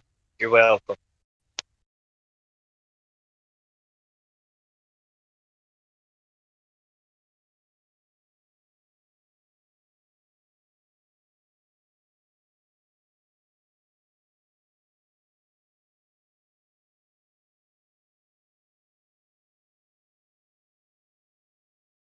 Yeah, so I posted in the text. I guess it's episode 2, but it was the first that I found of that documentary. It's pretty cool. A lot of surfing, skateboarding, snowboarding throughout the documentary. I don't necessarily have to snowboard and skateboard everything, but I'd love to travel. travel more, experience things, get different observations from, say, like the top of that mountain. Yeah, those mountains are one big wave. Wow.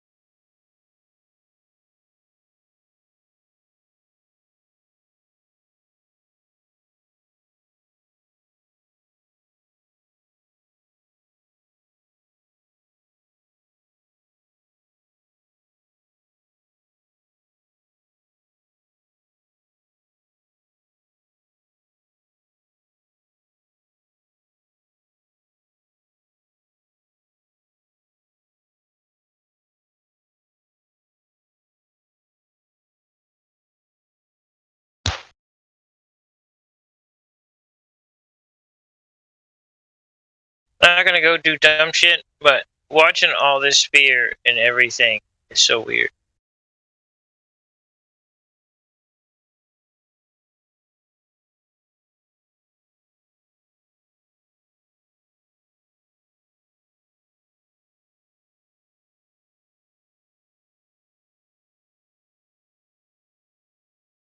That's a great video. Did you start watching it? Yeah, I'm watching it. Yeah, so I think there's a couple seasons of that Red Bull did.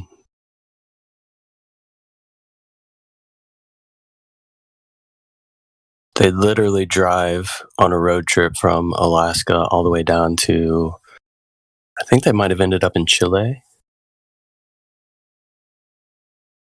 Basically drove all the way down the west coast of the Americas.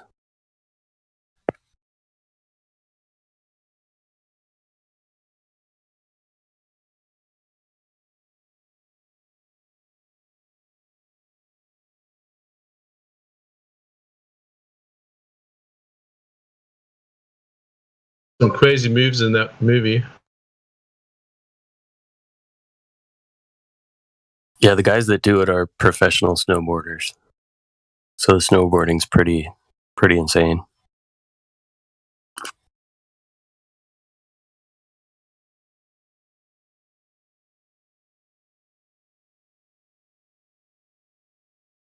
I think it's in that documentary where they actually surf in Alaska as well. That's got to be so bad with the cold, man. Yeah, they're all like bundled up, full suits with hoods. Yeah, I had a 5mm hood, booties, everything, like earplugs, the whole deal, you know, like, because it was really cold where I was surfing all the time. Yeah, cold surfing for me here is when the water temp is in the 60s and I'm in a full suit. Basically, sometimes when you got in, you had an ice cream headache from the cold. That's how cold it was.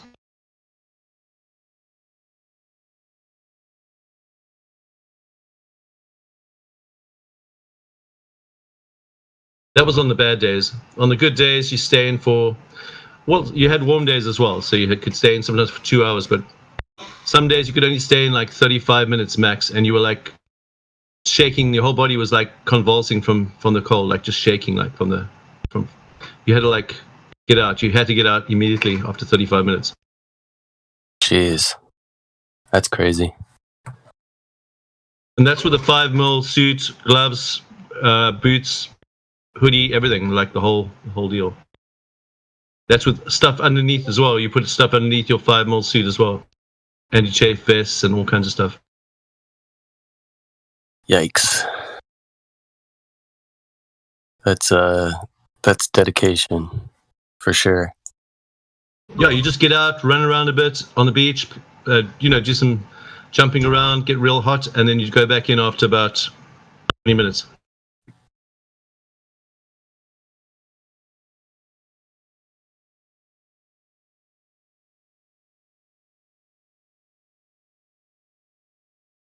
You basically reach hypothermia almost hypothermia every day. Yeah, that's crazy. I've been in Florida too long, man. 60 degrees feels cold for me now, which is crazy. I don't know what that translates to in Celsius, but I think when I was surfing, some days it was like 8 degrees Celsius. I think it's plus 32, so it's So what? Wait, yeah. So yeah, it's about it's pretty cold. I'm not sure I think it was about 8 degrees, the water. yeah, that's cold. 8 Celsius translates to like 46 degrees Fahrenheit.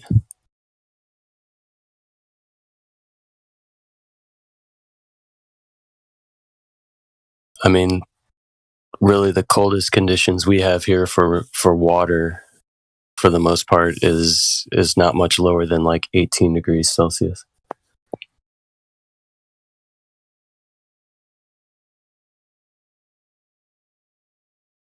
But on warm days, it could get really warm as well. Where I was, because it was like you had 2 different currents and you had different winds, and so it would change like real fast.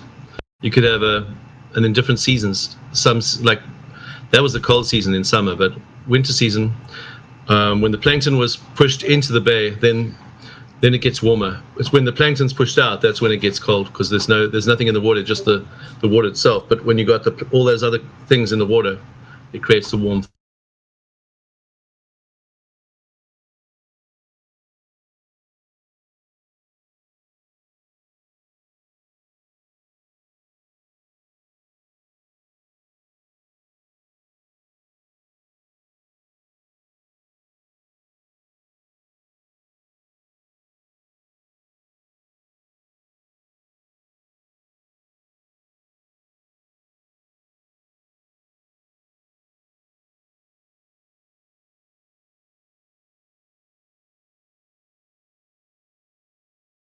But it was worth it, eh?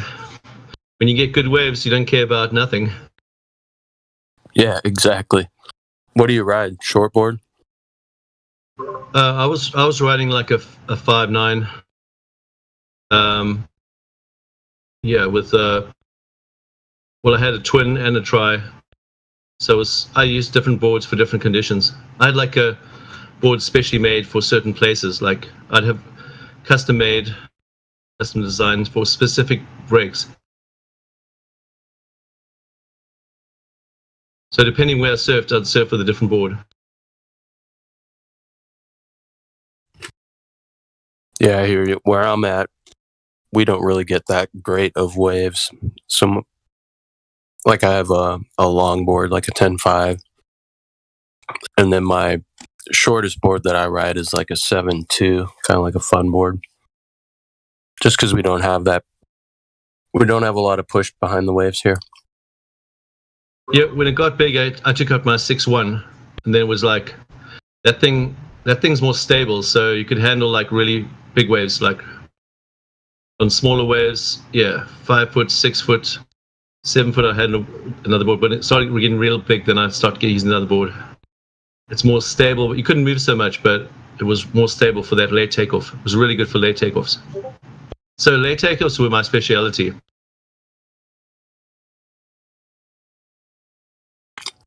Nice. Yeah, if you look in the voice text at 44 minutes after the hour, that first picture there, you can see that's my shortest board in the background. It's a 7.2.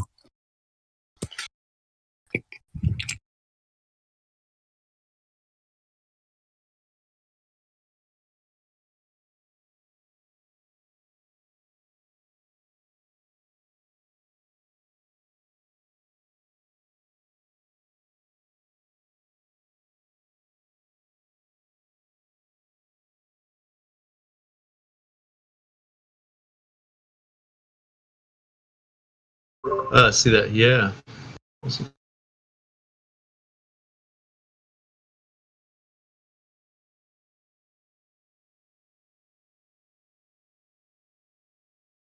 cool designs as well. That's nice.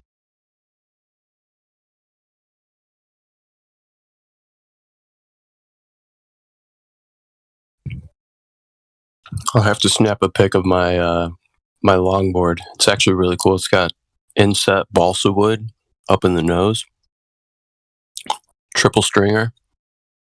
It's really cool.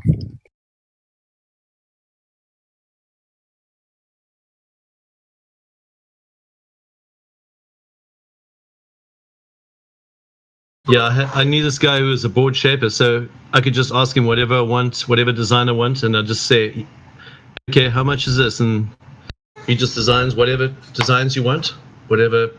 You choose the colors, you choose the design, choose the type of board for what wave, and he just makes whatever you like.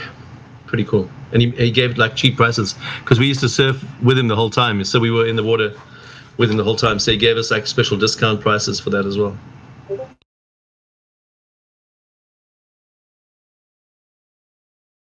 Yeah, that's that's nice to know your shaper for sure. Yeah, that board in the pic, that's a local shaper from where I'm located.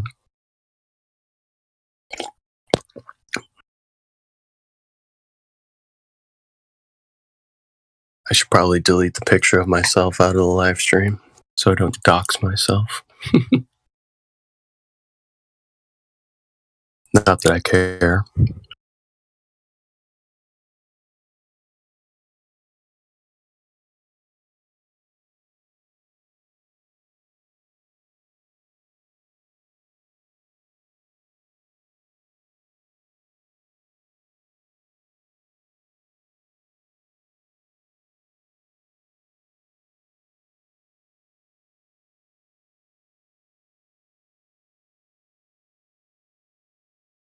So that's my longboard I just posted in there.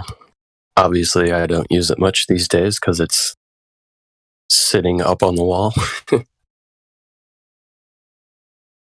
Yeah, all the older guys had longboards, and then we'd be like running out there with little boards, and they'd just be cruising along there on their longboards and doing a real long paddle into the wave.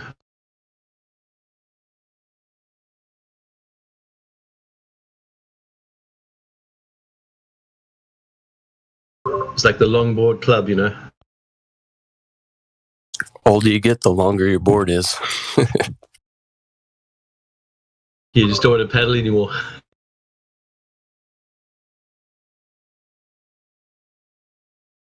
Got all that momentum behind you, just get that speed.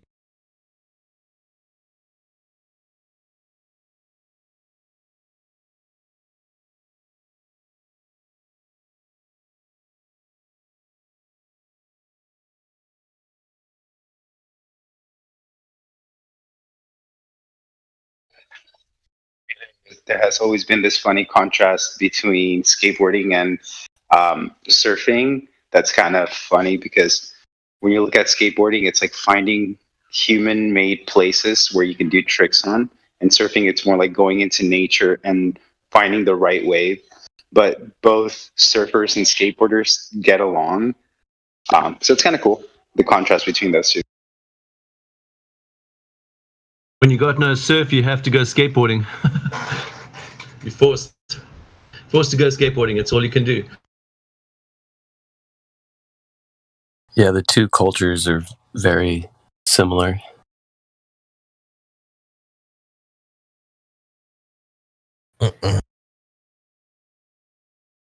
That's one thing I don't, people don't understand the culture in skateboarding if you're not necessarily in it. Because it's not just about the skating as much as it is the culture as well.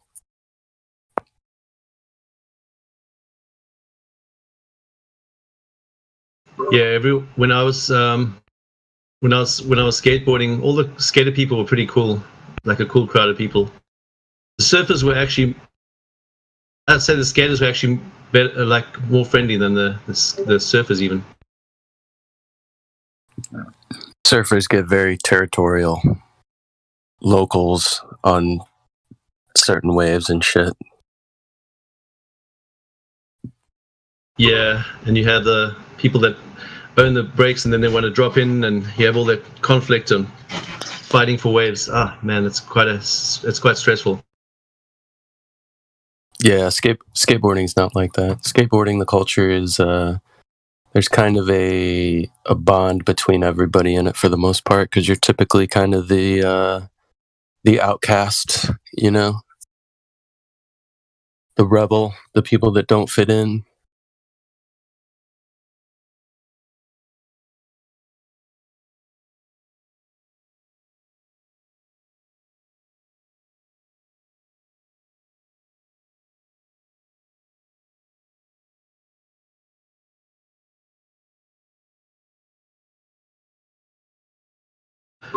But you really get hyped when you watch those skateboarding movies, man. They really hype you up.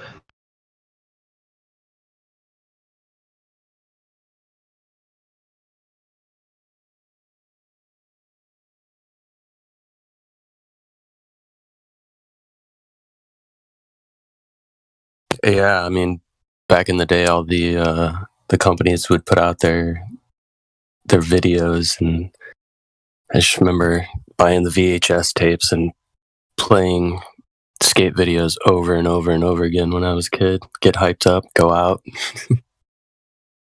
watch that while you're eating breakfast before you go out skating.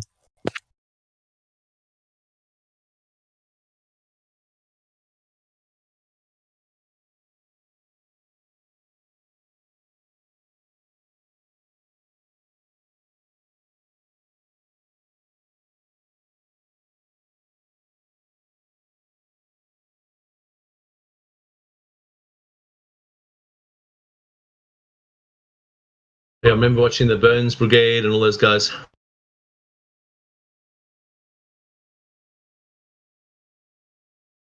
Oh yeah, back in the day, Powell was very innovative in how they created their skate videos. Way more production value than a lot of other companies. Stacy really wanted to be a filmmaker, Stacy Peralta, and it really shows in a lot of their videos, you know, the effort that they put into the cinematography of their videos compared to a lot of other companies that, you know, just be clips. Back in the day, Bones Brigade, Ban This, Search for Animal Chin, all those videos, old school. Tony Hawk, Mike McGill, Steve Caballero. Yeah, I started a little bit after, where you had like CKY and you had Bam Margera and all these guys. That's when I started. Yeah, that's by the time the board started to become all kind of the same shape. The only thing you changed was the width.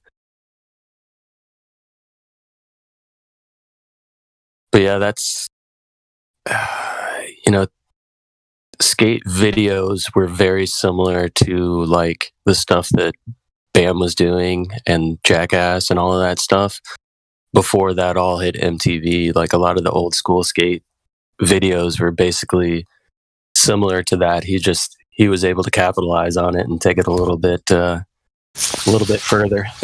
Dude, I have an old school VHS tape of a Birdhouse video called Untitled, and it's Tony Hawk doing street skating when he was a literal nobody, and he was bad at street. He was like okay at street skating.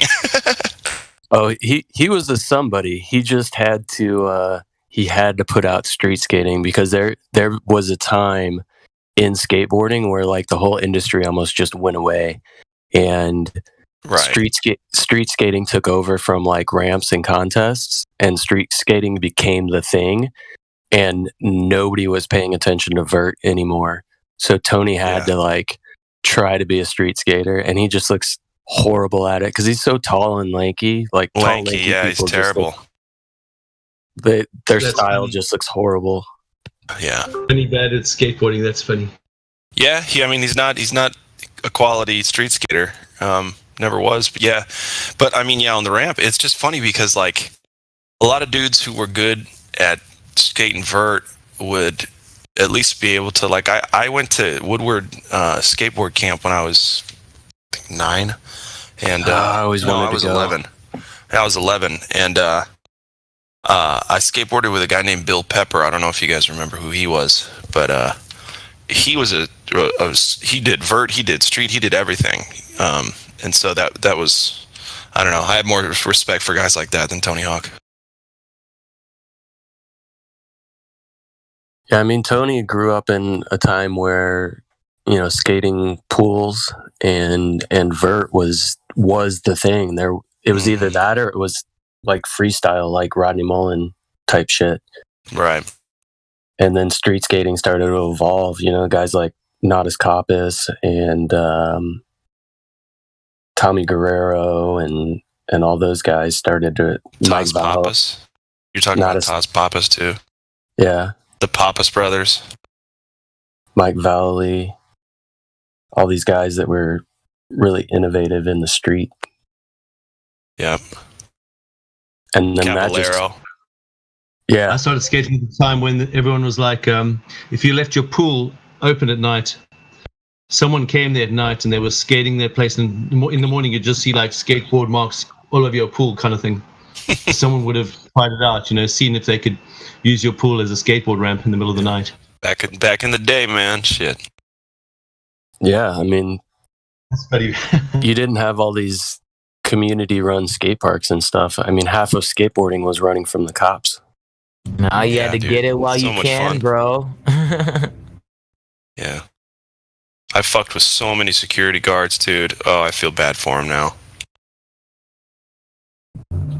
Bro, I remember. And my one bit of knowledge on skateboarding. Gotcha, Dave. When skateboarding was like, I think it's still on YouTube. If you look up Skull versus Concrete, it's one of the most brutal skateboarding videos you'll ever see. But the guy was okay. Okay, good. You gotta remember He the gets up, brand. he's like, man, I think I need to go to the hospital. Yeah. You guys remember that the brands, the Water Boy and the Flame Boy, Yeah, World Industries. Yeah, that's World Oh Industries. my gosh, bro. Yeah. Yep.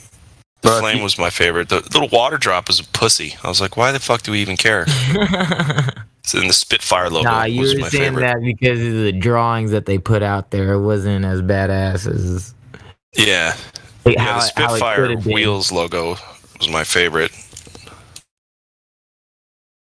Yeah, I had got some bad injuries, man. I paid my G's in skateboarding, but skateboarding's really good, but the risks are high, man. You really get, when you get injured, you really get hurt bad. Oh, definitely, bro. How many times doing the hard flip and hitting your nuts? How many times you, you fucking, you know what I mean? How many times you fucking did fuck, I can't even remember the fucking names. It's been so long. I haven't skated since I was like 13 years old, bro. I never got to do a solid 360 flip. Like I landed a couple here and there, but I could never just, put a board down. I kept fucking hitting my shin with push that a couple shit, times bro. and then just fucking yeah.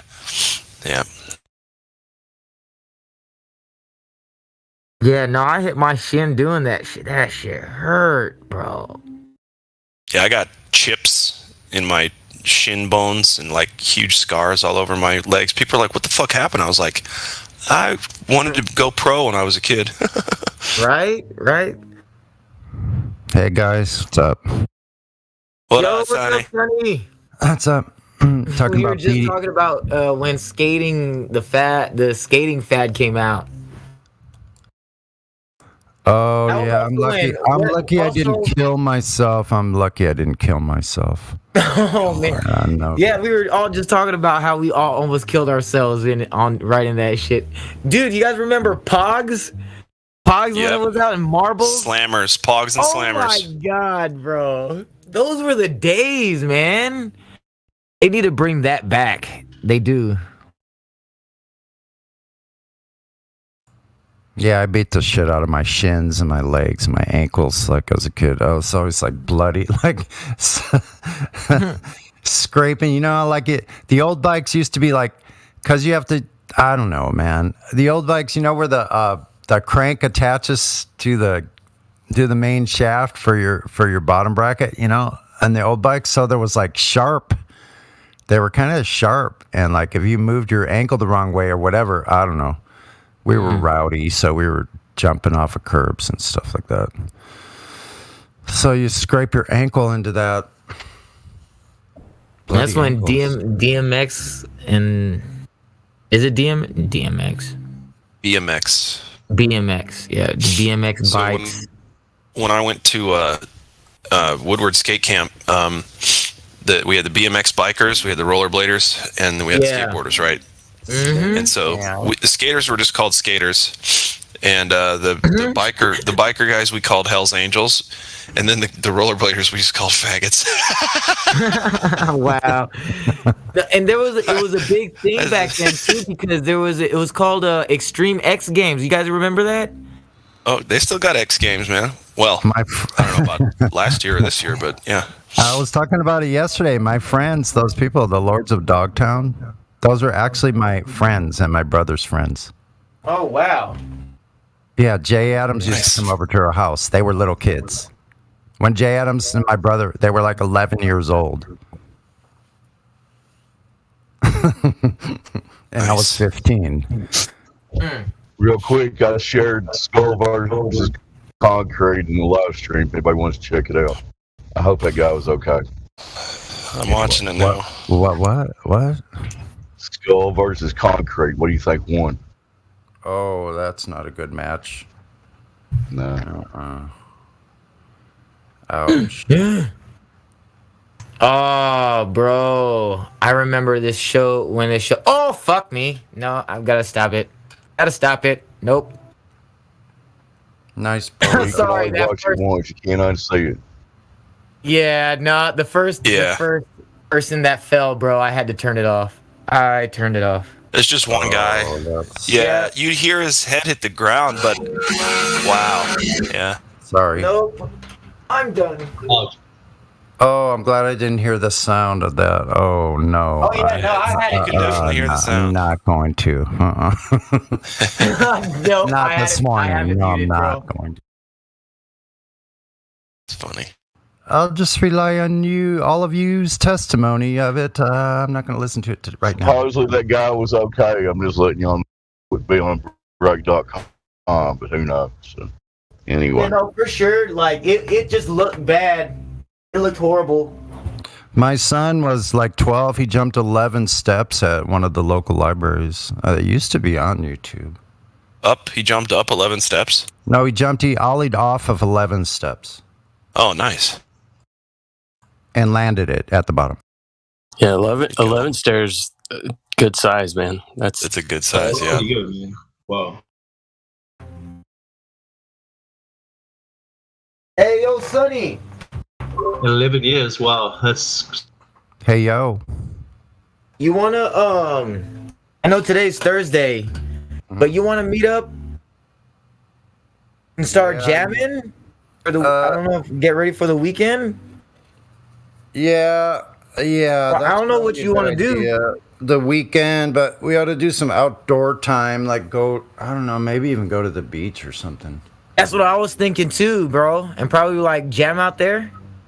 No, it's too hard to carry all that shit. You can't, like, if you don't have vehicle, you can't do bicycles and instruments, dude. What?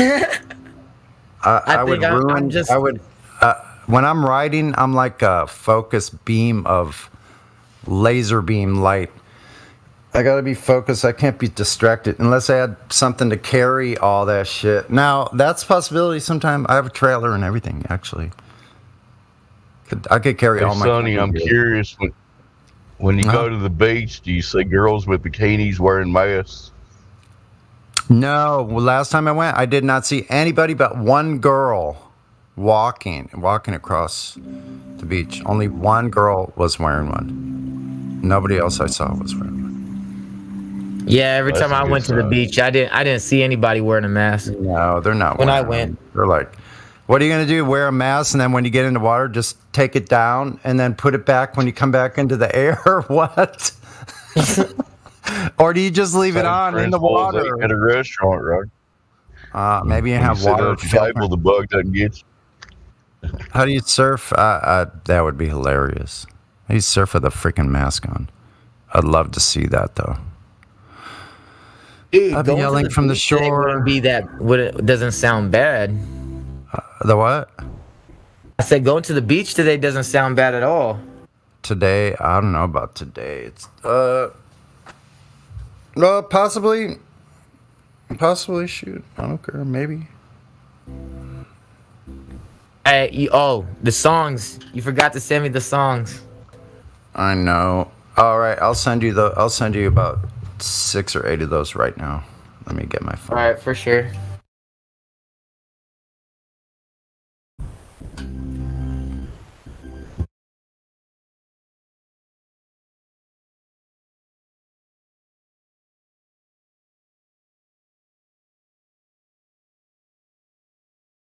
In case anyone was curious, the Earth continues to not be a globe.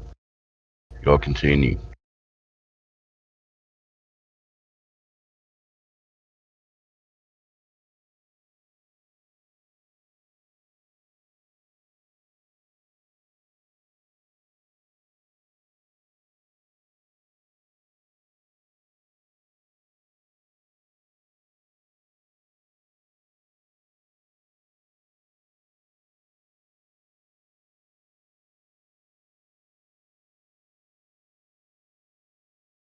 One of the favorite pics my wife snapped of me before I was going out to surf, and my dog was like, "What are you doing? You gonna take me with you?"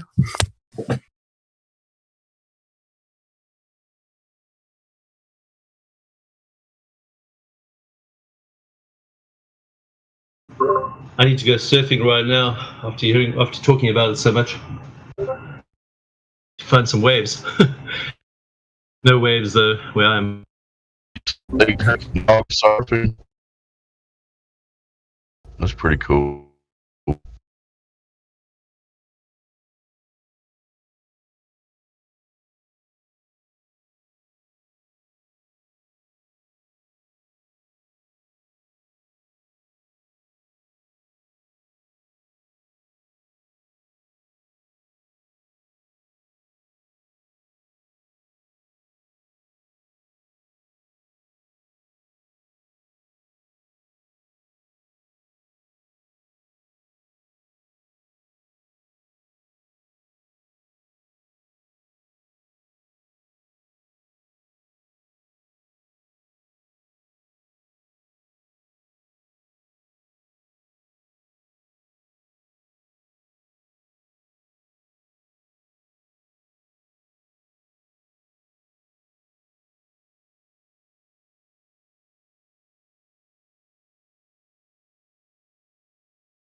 Most of you should remember that board I just posted. Unfortunately, I have an addiction to collecting old skateboards. Wow, that's all I gotta say.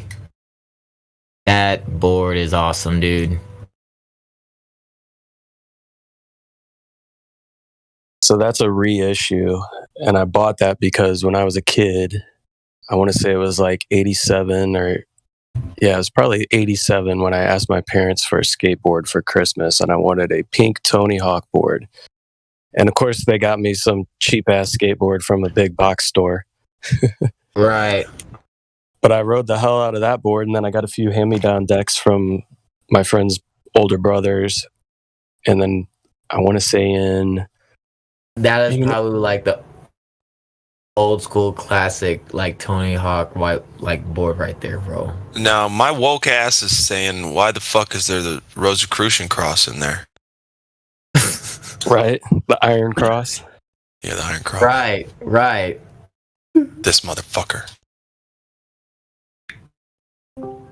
He's like, Tony's like, all right, man, I want to be the best. All right, Satan, I want to be the best skateboarder in the world. Satan's like, best I can do is vert skating. Illuminati confirmed. I'll take it. When I was at school, the Rosicrucians, they used to send me a letter. Once they sent me a letter saying, join the Rosicrucians, whatever.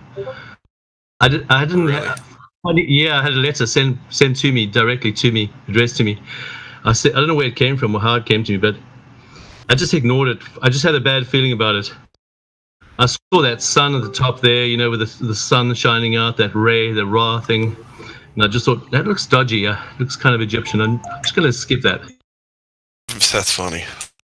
Where do you live? Oh, me? Yeah. Well, I'm originally from Cape Town. South Africa. South Africa. Right on. Good surf there in the peninsula. Like you got the Corpay Reef, you got the Hook, Dunes. Dunes is my best surfing ever. Most amazing barrel rides there, like long tubes, and there's all sorts of secret spots on the reserve. And there's a whole lot of places. I used to hang out Long Beach, and a lot of the surf contests were there as well. The international surfing was there, so we used to see all the main guys from all over the world surfing there. Great. Yeah, man, that's awesome. Yeah. Golden age, Jeffrey huh? Fang. You got J Bay there, just up the road. I spent 2 weeks there, just surfing day and night. Stayed there, surfed there day and night. J Bay, it was really fun. Beautiful break. Nice, dude. Just non-stop waves. Yeah. How far are Well, you? you know, we gotta thank the moon for that one, don't we? Yeah. How far are you from Adam's calendar? Adam's calendar, I don't know where that is.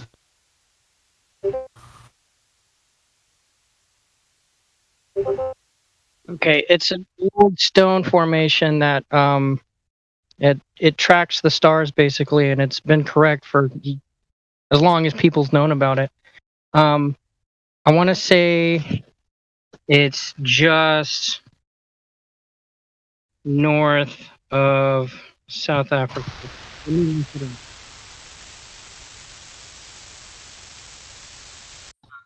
Googling it right now.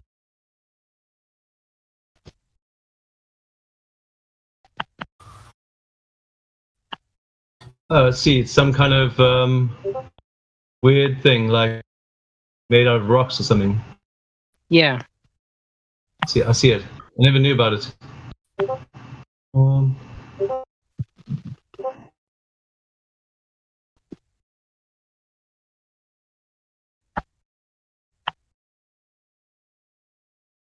Okay, where exactly is it? I didn't even know.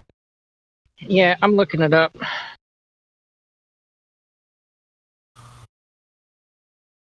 I'm not getting the right sites here. Hold on. Google isn't working with me today. That's it. They found you. Funny, the other day I was completely blocked. Well, Facebook blocked me because I said something. I think they misunderstood me, and then all my search providers got blocked as well. Wow. They're all working together. Yeah. Of course they are. They are abject losers together. I was commenting on something, relevant to what's happening at the moment. And God forbid you comment on current events. Talking about justice. Yeah, you can't talk about that. Justice is a really bad subject to bring into these kind of people. Yeah. Don't talk about justice. Consequences to your actions. I got rid of Facebook, Instagram, all that shit.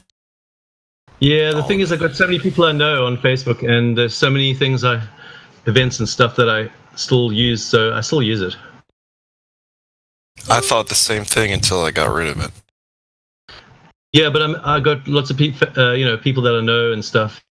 No, I know it's different. It's different. I had no use for Facebook in the first place. I have a lot of friends. I know how to stay in contact with them. I never needed social media, but I didn't have friends all over the world either until just recently. But now I can use Discord and whatever. So, yeah, I guess I just got lucky. I've never needed social media.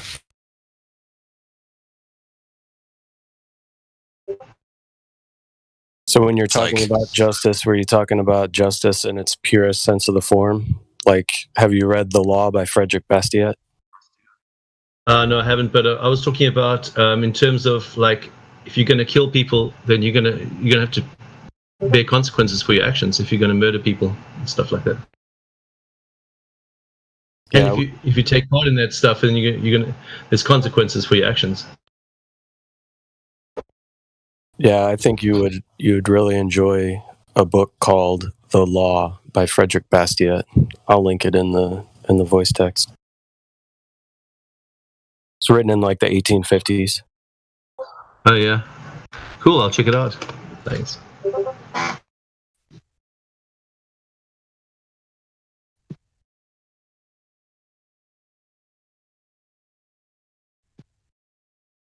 It looks like is this Zimbabwe where the runes are?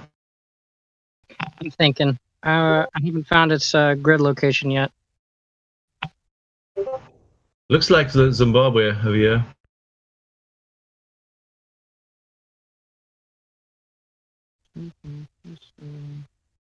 Yeah.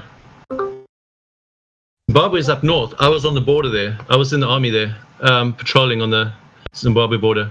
But we crossed over just for fun. We just sneak over just to say we went to Zimbabwe. It sounds like some of us, whenever they get stationed in El Paso, they sneak over into Mexico for. Well, I was quite good compared to the other guys. My corporal, he started shooting people's cows and eating them and barbecuing them, right? And doing all kinds of crazy stuff. So I didn't get involved in that. But he lost the stripe, and then he got by the end of the time that he was there, he got 2 more stripes back. So he wasn't too worried.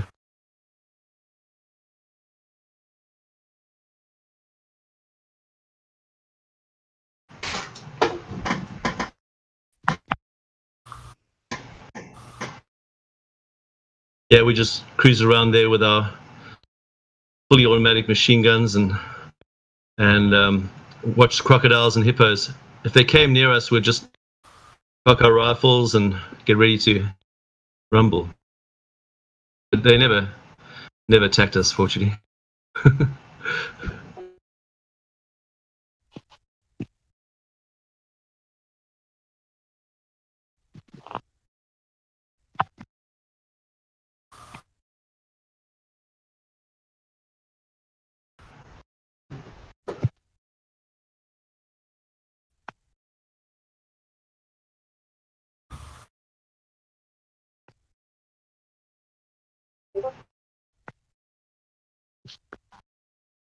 Obviously, the fact checkers don't like the fact that you got to pay for your consequences for doing evil things, Right.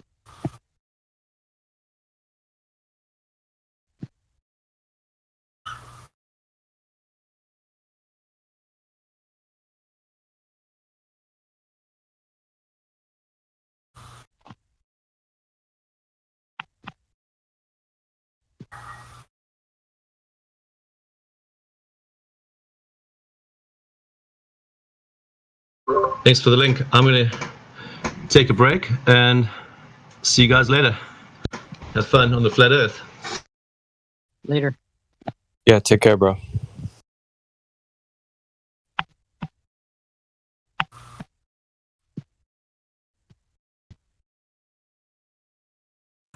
You cannot have surfable waves on a spinning globe.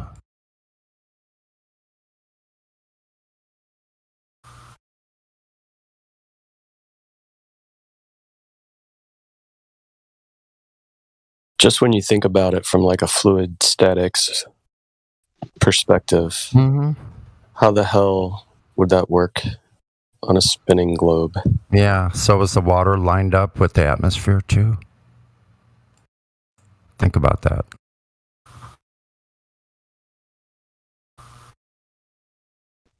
I'm sure there's a one-word explanation for that. Starts with a G. Gravity. yeah, gravity.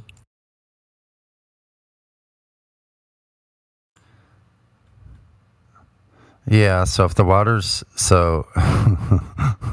this is a good one, man. Actually, you have three different states of matter: solid, the earth. Well, some of it's solid. Anyway, water and gas. You know, Sonny, a couple of years ago, a Glober sent me a pic of a guy surfing the pipeline, told me that there's your curving water.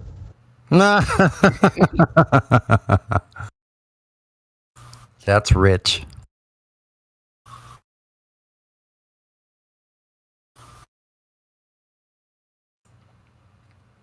Yeah, so if the earth is spinning, how does the water not get thrown around in 1,000-foot tidal waves? Globers.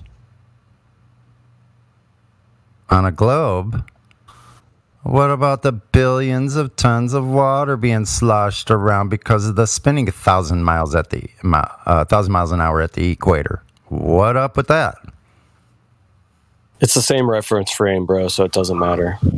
That's what I'm saying. That's what they say. The same reference frame. Really? Yes, they do some advanced scientific studying about relative motion and stuff. You just don't understand, Sonny. Wouldn't submariners know about that shit? Be like, oh, we got a big rush of water coming in because of the rotation and the speed. And the speed of the water movement would change for every latitude. If you went on the fantasy ball, if you went north, the circles get smaller. So there's a change in speed, literal change in speed. Like what you're talking about, why isn't this something that physics professors are just baffled by and try to figure out? Yeah, why am I the one here talking about it? Because no one explained it to you. They need their. They're all trying to ignore it and just walk on by it. They never even consider it. Mm-hmm. Just avoid the obvious. Hey, teacher, how does the water stack up? What happens to all the water when the Earth's spinning? Gravity. So gravity keeps it. So does that mean it's staying still then? If it's pulling if it has all that force to pull water to and hold it onto the surface of a ball, how is it that it can still move here and there, to and fro? Doesn't make any sense. It's a strong force when you need it to be, and a very weak force when you need it to be. Yeah, you probably wouldn't even be able to.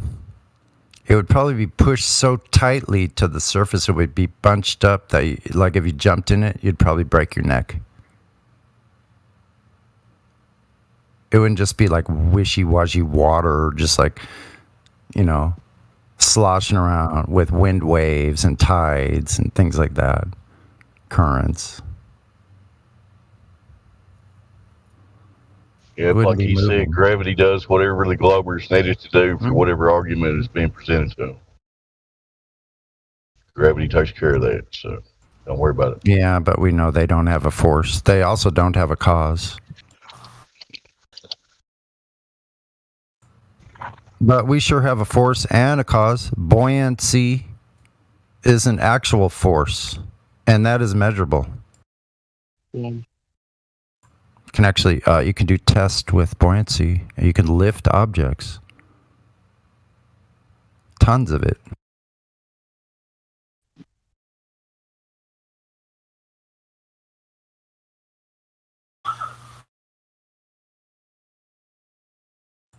They lift ships. They lift shipwrecks off the bottom of the ocean with balloons.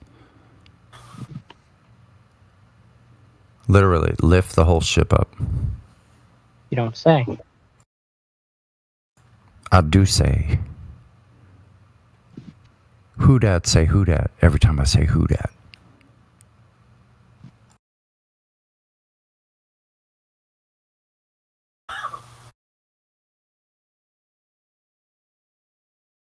So your time in the Navy, Sonny, were you involved in a ship sinking at all? Ship sinking. No, I was on a repair ship. Oh, okay. You fixed the sunken ships. Fix the broken submarines.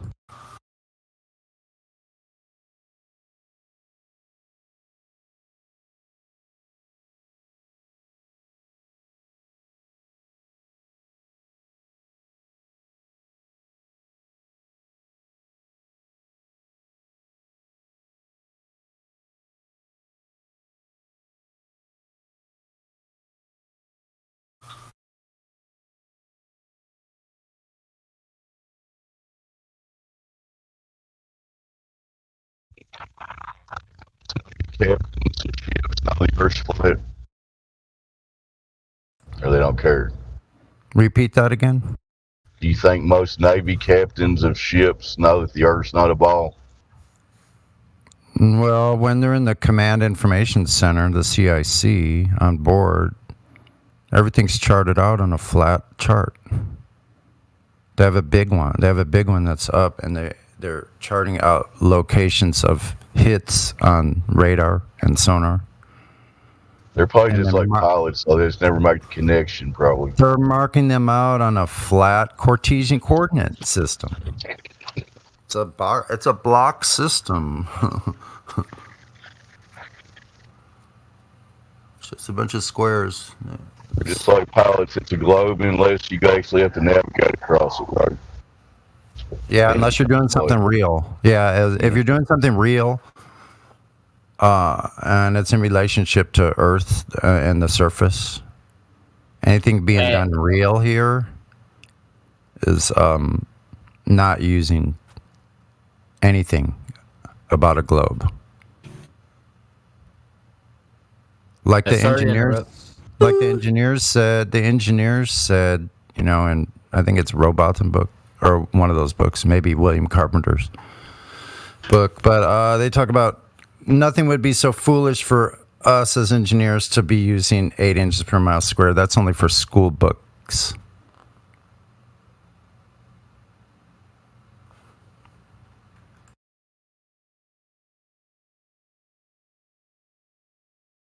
Yeah, I think I remember the quote you're talking about. It in there somewhere. He says somebody, if we're gonna do that, we'd be like wasting our time squaring the circle or something. Yes, exactly. Good recall there, Dave.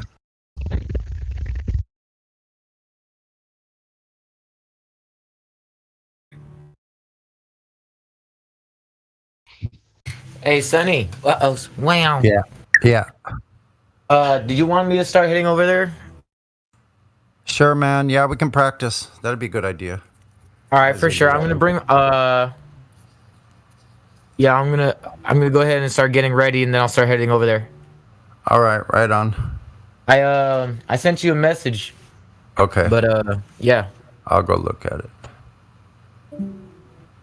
I'm one of these people I never really ever have my phone close by. I noticed. I never do. So it's always separated from me. I think I did it on purpose. Alrighty.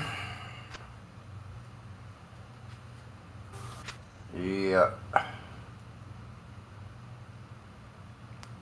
Another day on the Discord. I love coming to see what you guys are talking about. We're talking about band practice.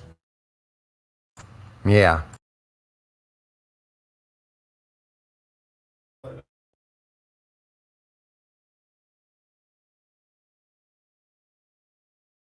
Also written some of my songs, so I'm gonna bring those over too.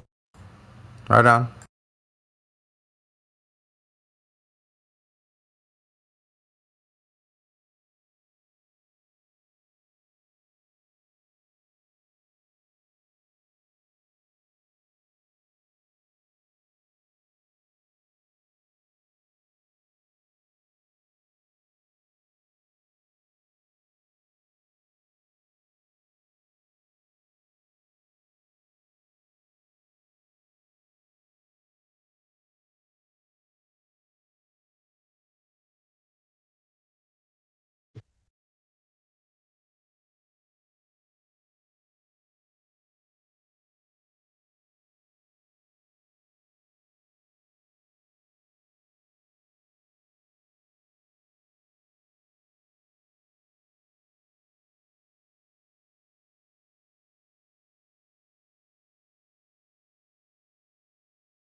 We have somebody here says seems sincere, VC verified. It's Celia. What say you? Welcome to the server. It's Celia.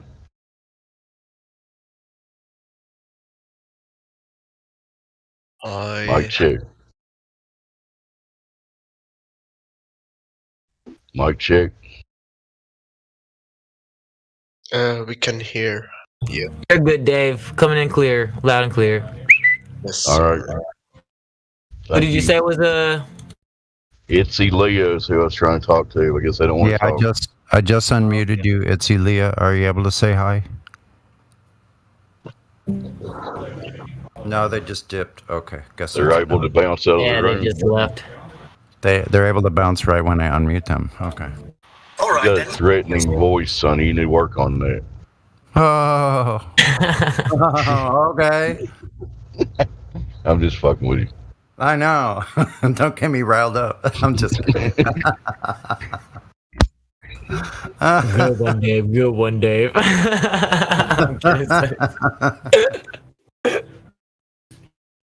We're all too happy over here. I think that scares people.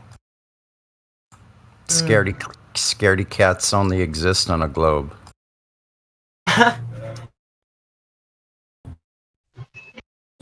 Yow. Yeah, if you think about it, the general atmosphere here is like people can join, they can't, whatever. You know, we're not really worried about nothing. But over there, for example, Gamma Pandas, they're like intense, waiting on the next flat earther to show up or whatever. You know, to pounce on them. Yeah. I'm just guessing. I never listened to him, but you know what I'm saying.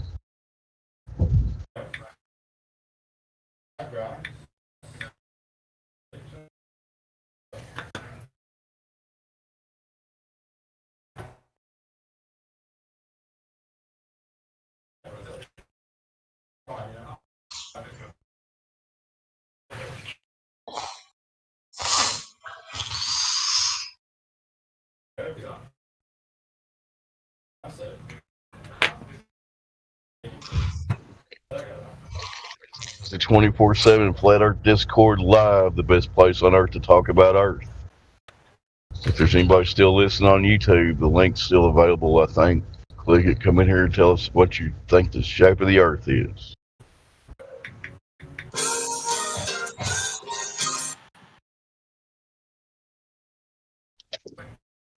Now you all have the right to remain silent. Let's see if you have the ability.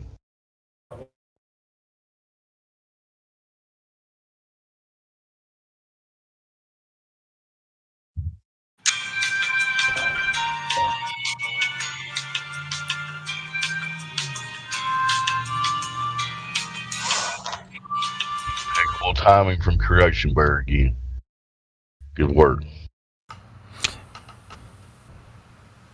Welcome to the Flat Earth Discord. We have some interesting information down below. We have several channels with information from A to Z.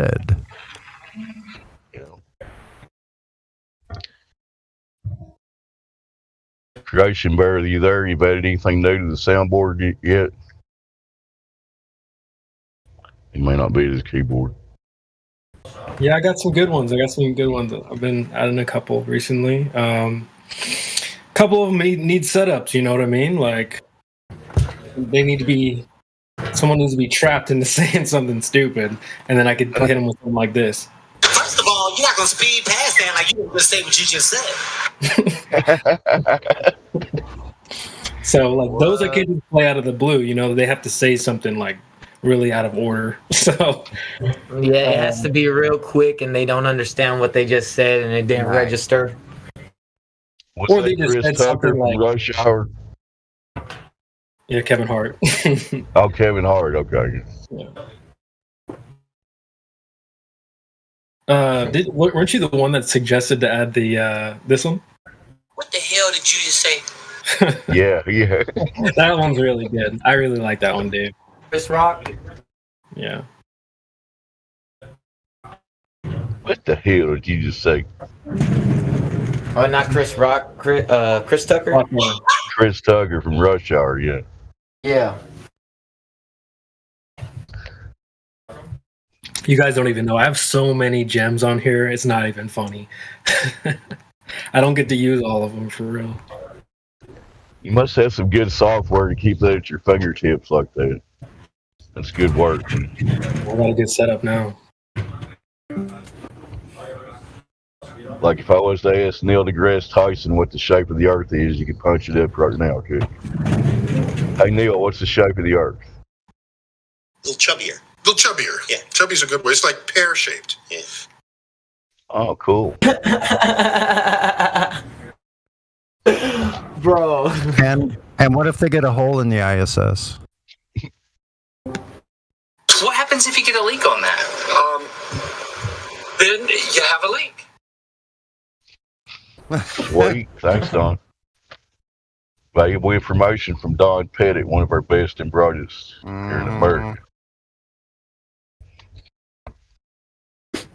Don Pettit here from NASA. I'm at home due to the COVID-19 virus. Corvid. So bright, his dad calls him son. Whilst in space, are you able to see the stars?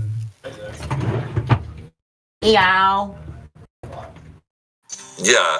So because you can see, because you can see the stars. Oh yeah. And pretty much all the time you can see the stars. It's not a black void. I mean, it's black, but there's all kinds of little polka dots. There's all. Oh yeah.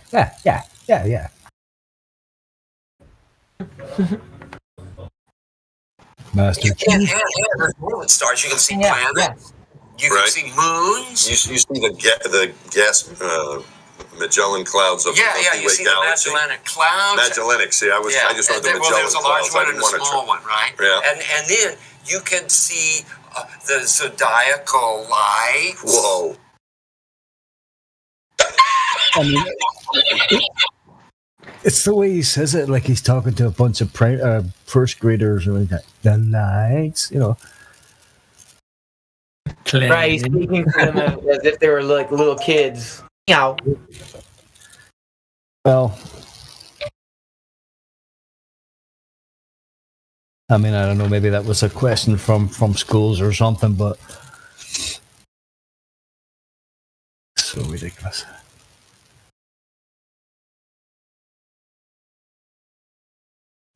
Yeah, anyway, what's hello, up, hey Mac? Cheers, man. What's up, buddy? Cheers. Hey, been a while. I've been working hard. Hey, P-Mac. Good to hear you, man. Yeah, it's been a long while. Sonny. What's up, man? I used to be my life. Always have to do that. Sorry, I just can't help myself. It's okay. I don't mind it. I find myself doing it also. After all this time. People have been singing that song to me my entire life. Can you imagine that? Yeah, and you still managed to not get sick of it, or? Well, that is a good song, though. It is memorable. Back when music was music. Mm-hmm.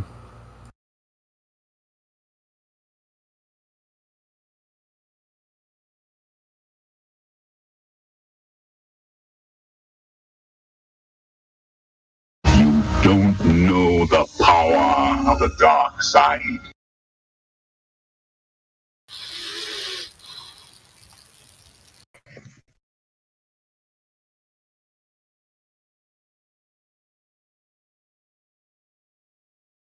Was it look, I am your father, look, I was your father, look, I wish I was your father? What the hell? Why do people say I was your father? It's not was. Not past tense. They've updated it now. It's look, I am your mother now. He got his sex change. He says, look, I'm your mother. You're not my dad! You're not the mama.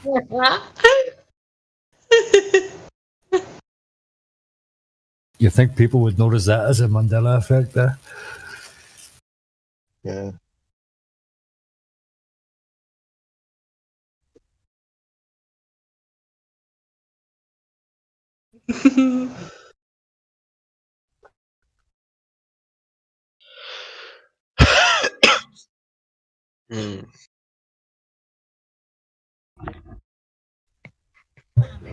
Hold up. Yeah. Master Chief.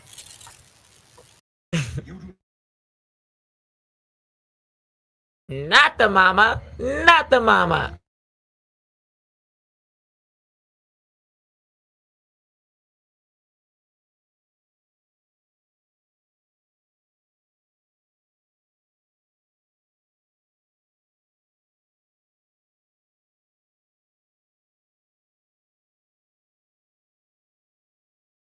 So what's been happening around here, Enoch? Hey, Jenny.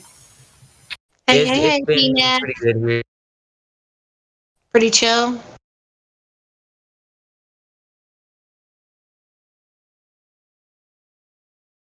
Yeah, been pretty chill.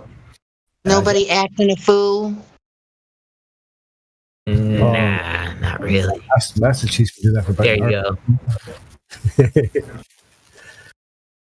Nah. I guess that leaves the job to us then. Yeah, I'm getting ready, so Oh, fucking be there soon.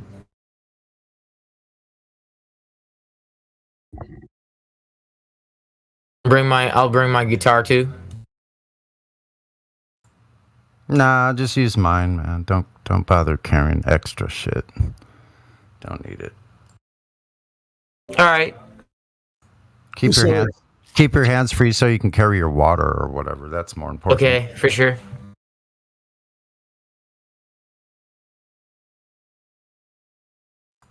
Oh, bring my Tupperware back. Bring that Enoch. container back. I got you. Hey, Enoch. Did I mention something about making like flat earth jokes or something in your Beavis voice? And I think there's somebody else on here that can do Butthead. You could write a script. Yeah, we totally got to do that. Who can do That that? would be amazing. And right? Yes. I forget who it was that said they could do Beavis. Maybe it was Cuddles. Huh. That would be very cool. Beavis.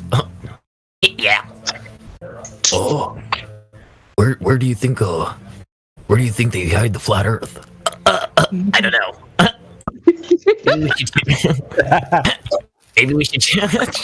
Maybe we should check under the rock. Why would we look under a rock, dumbass? Oh my God! Because that's where we all live, under a rock. Wow. So That could really be something amazing, dude. I would play that every time I was in here. Oh my gosh. I would play that in my vehicle driving around town. I promise you do that and record it. That's what I'll do. Drive around playing Beavis and Butthead Flat Earth Edition. Woohoo. Oh, man.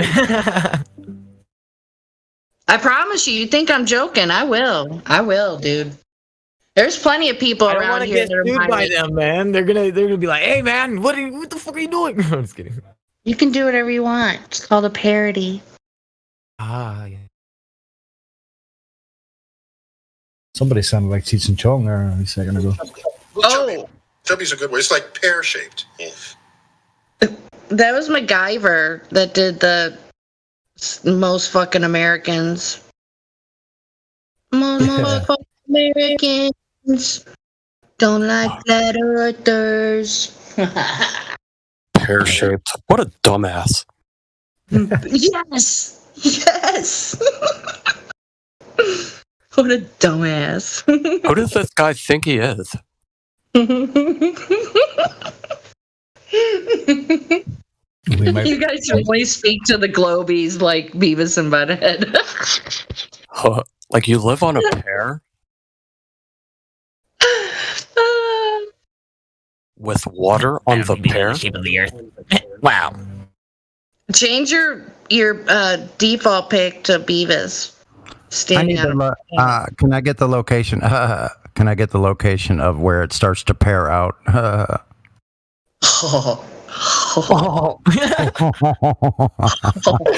That's perfect. Whoever did that. Where does it pair out? Where do you think you see this pear, you dumbass? Well, if I told you, then it wouldn't be so funny now, would it? Asshole. And that's the thing you flat earthers aren't paying attention to. That's where it starts pairing out. Sonny. Pear out my ass. Must be a certain location where it starts to pair out like that. And that's what you flat earthers need to get a ship and need to sail Sonny, there. you know who you should be? You should be the older neighbor that they always like give a hard time to and everything. The old dude. On what show? On Beavis and Butthead. I'll have to listen to the voice. But see, that dude, that character in Beavis and Butthead, the old dude, in my opinion, he became King of the Hill. Yeah. So look into it. It's pretty cool. You could maybe do the old dude. Yeah, look into it. I'd like to see this curve. Yeah, I think he got something there. He said curve. Curvature. Like a butt? I bet his wife's butt curves. His daddy's butt curves. Who's your daddy? Your daddy? My daddy's your daddy. I bet it's that Neil deGrasse dumbass. What kind of sales approach is that? You mean that guy? You couldn't sell that. You couldn't sell $1 for 50 cents. Shut up, dude. He's got stars on his vest. He got stars on his breasts? What? No, his vest, you dumbass. I thought his ass. Damn it. You gotta make these things clear.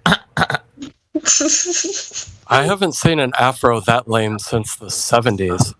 You couldn't get around your mom's ass without calculating refraction. You haven't seen a curvature on an afro before. Oh, yes, I have. He said ass. I wonder what this Neil guy does with his telescope when nobody's looking. I saw them land on the moon on TV. He likes to probably look at Uranus. This in, now they said it smells like fart. That was perfect. I'm sorry. That was the most perfect setup right there. That's comedy. Freezing. Oh, it's so good. So I'm good. glad this is being recorded on the YouTubes. You guys need to collab so bad. You guys definitely need to do Why are you kids shitting on my lawn? Although the freestyle is working out, yo. It really is. Good job. Wow. Dude, you guys might be able to get something out of that. Like donations. Get some well, yeah, I don't know if that could fly on YouTube or not. Probably not. Yeah, we'll use the donations to go to the edge. I only got $2. We better bring some rope. We don't want to fall off. Wait, here's a $2 bill. God. Or maybe a bungee cord. Oh. Yeah, that would work. Holy shit. At least we'll bounce right back to a refraction. Sorry. Welcome to Flat Earth 24/7 Comedy Club. Why was your mother passed out in my yard?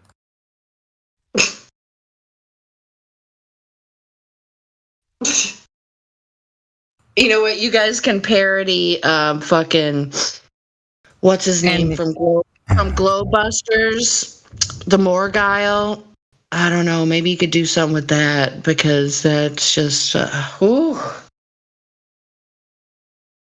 funny stuff, man. Who the hell is this Morgile? You you guys are nailing that, you're probably going to get a copyright from Beavis and Butthead Incorporated or something. I don't know who he is.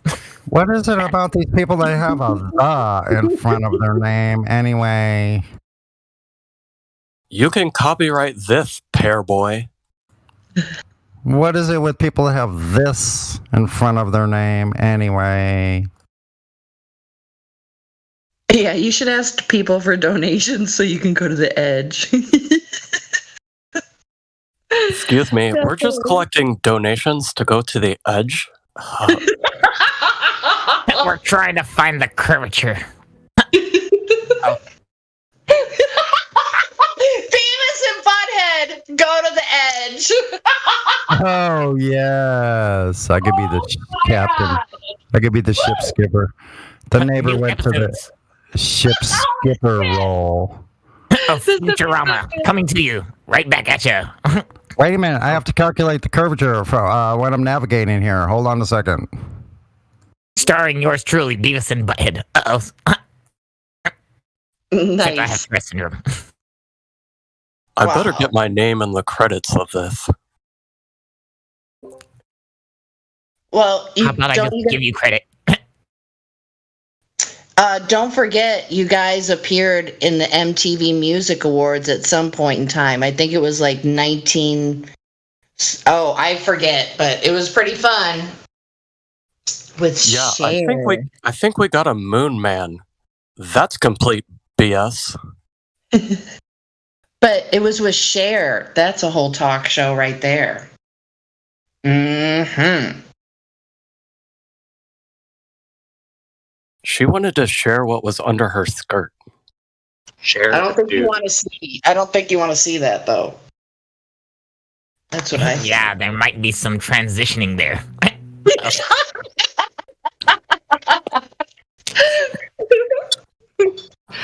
The transition was definitely not complete.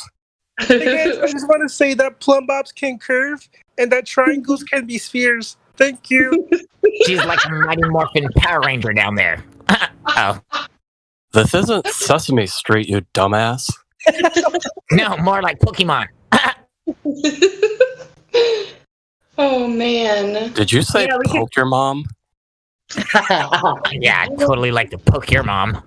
Who was that? That was a pretty good Kermit. Come back with that. Did somebody just say Kermit the Frog? I love Kermit. Yes, this is Kermit the Frog, and I believe that the Earth is a sphere because my floor is a sphere. Shut up, you queer. Sorry. Kermit the Frog reporting live from the edge. A boat has just arrived.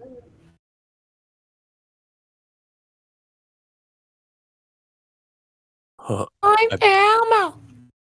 I bet that's one of the frogs that Alex Jones is turning gay.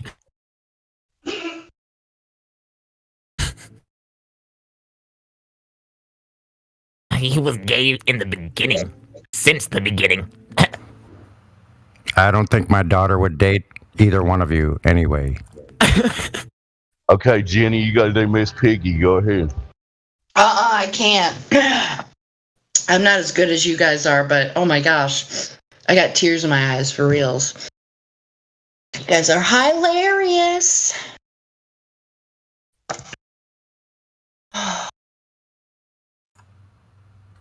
I could try it sometime, but not Wait, right now. are you telling me you just want my daughter's hand? You don't want to ask if she can marry you? What? She knows we're high. I don't know who Larry is though.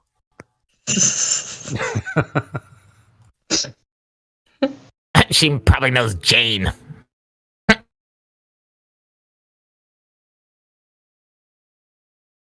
Her first name's Mary, you dumbass.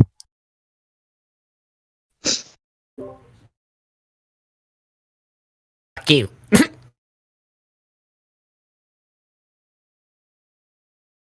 I am Cornholio. You need TP for your bunghole. I need TP for my bunghole, is what you're supposed to say. Right. I need TP for my bunghole. I am Cornholio. Ah. Sorry.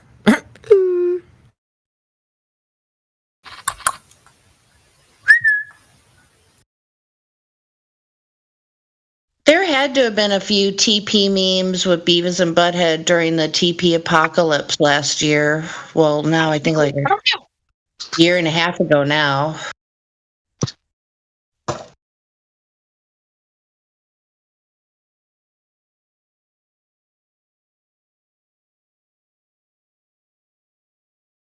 I wonder what he does with his telescope when we're not looking. He probably uses it to look at Uranus. That's comedy. Oh my god, that was the best. That was the best. Okay, so I say that's what you guys should do. If there's like no Globers in here, just cut up as Beavis and Butthead. So Beavis and Butthead, they're Globers, right? Or are they flat earthers? Or are they like on the fence? They would be clueless Arthurs, I would say. They're going off to find out. They're going off to find out for themselves. Sorry.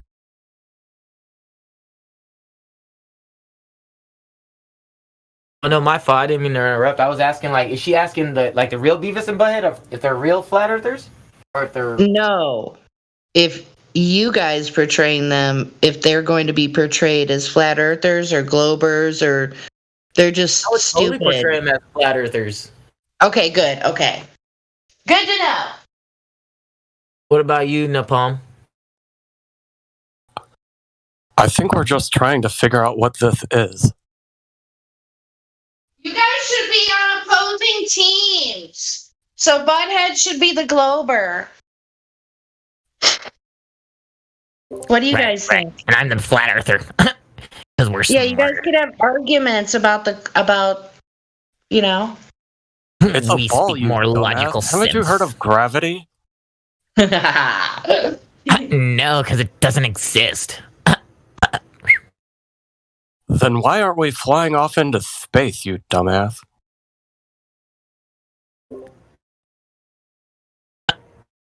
Because we tie. Shit, never mind, bro. Okay, so you guys remember Beavis and Butthead back in the day? What they actually would do is they would play videos and they would comment live on, quote unquote live, on the video. So potentially you guys could watch a segment of a video and talk about it just like they did. And you shouldn't get any kind of copyright because it's for educational purposes only. Or whatever the whole disclaimer of the copyright. I mean, I guess you could state it before you start. But I don't know. What do you guys think? Gee, they could do a Professor Dave video or a Simon Dan video. Or something. Pretty cool. I think this Thigh-Man guy has some charisma. Oh my god. But he doesn't seem very charismatic to come into the and chat with us. He's afraid. I think it'd be really good to do one with like a bunch of the NASA fakery videos. Oh yes. Oh yeah, you see her hair growing. You see her hairspray hair? I'm gonna be breaking character, dude. I have to do it like a couple times to not Is break Butthead character. gonna be a Glober or is Butthead gonna be a flat earther? Why the hell are they on harnesses? Yeah, kind of gotta be a flat earther, sure. That Asian dude just faded away.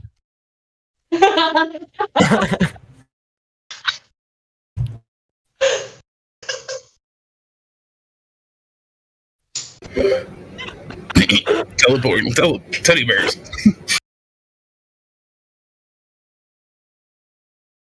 How the hell did she just get that stuffed animal?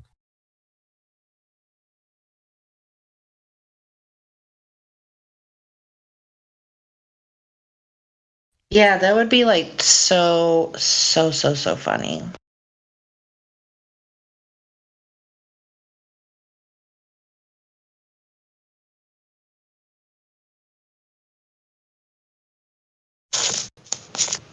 I wonder how they poop in space.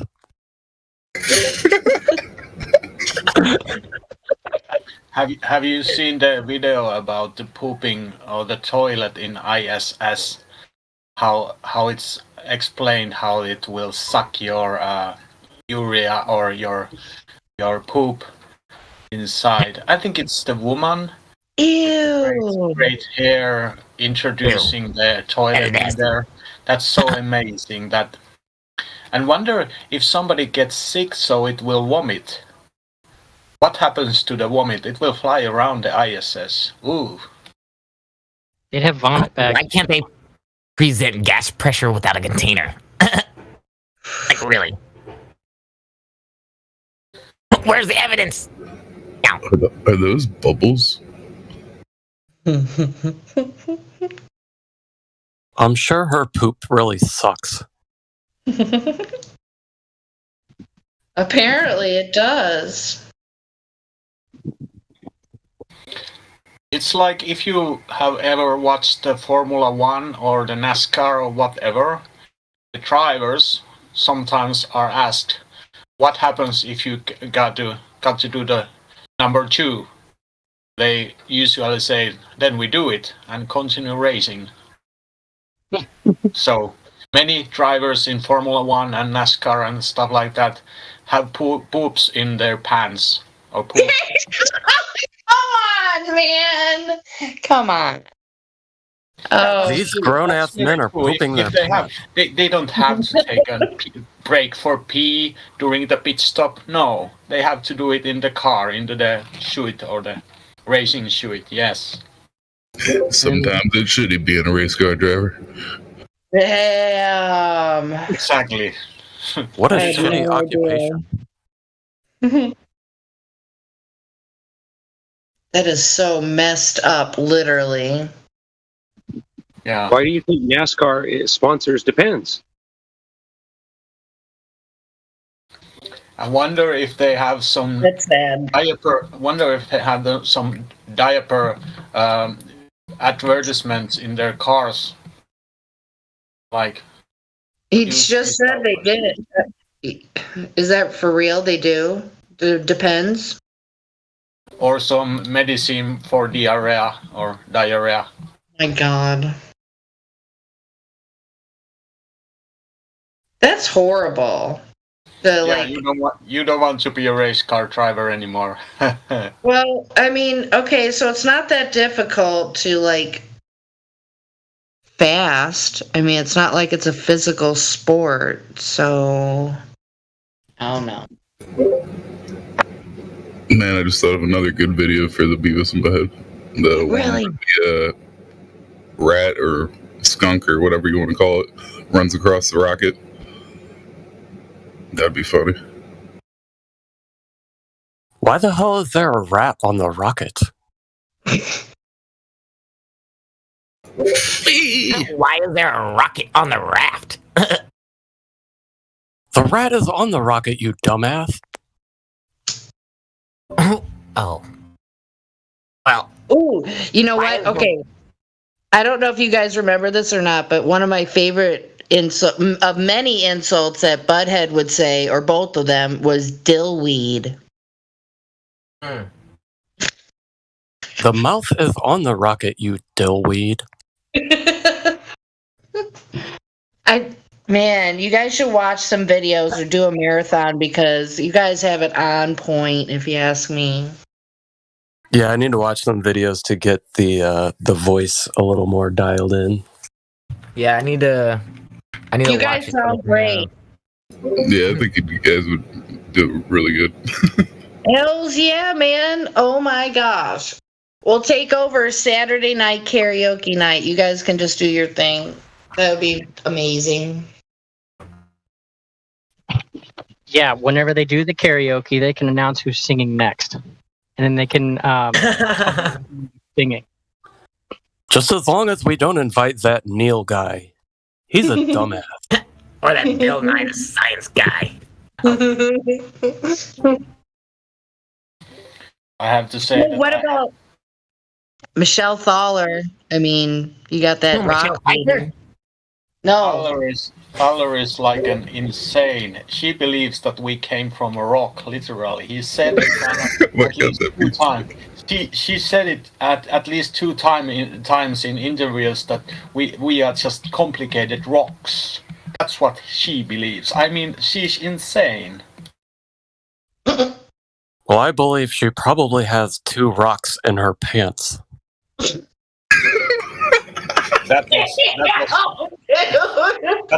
That was hard to her or him. But man, round of applause for you guys. Bravo.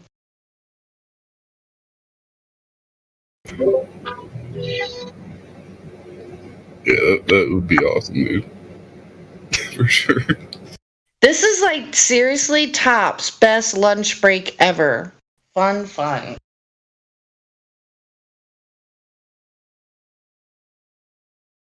Well, I'm glad we could be your entertainment, you dillweed. You were. Thank you. Round of applause. Here. If they're shaped like a pear, can I eat it?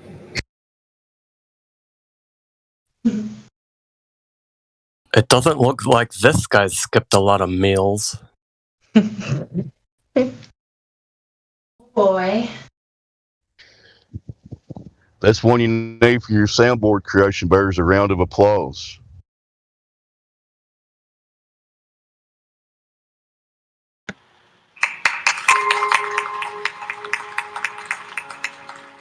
Now that's what this is all about. Okay.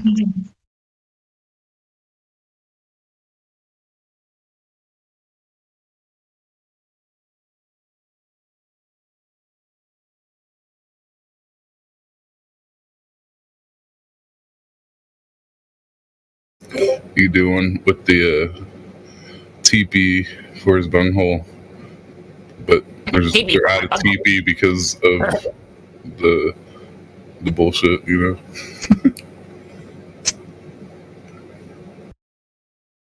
They took all the TP for the Rona, you dumbass. They got the Rona. Oh.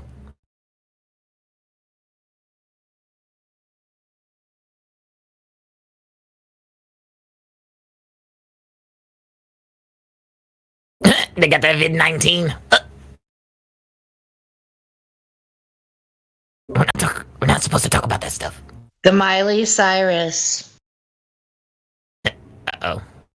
I went clothes shopping the other day, and I walked by this T-shirt that didn't say Corona beer on it. It just said Corona and had the crown, icon for Corona beer.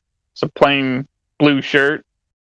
I just started laughing out loud because I pictured in my mind, just me wearing it, doing what I do downtown, and just walking up to people, and occasionally, very rarely, one of them would put a face covering on. Oh, this guy's scary. He doesn't have a face covering on, just walking around, running around on my chest, big letters. Wow. Coincidence? I think not.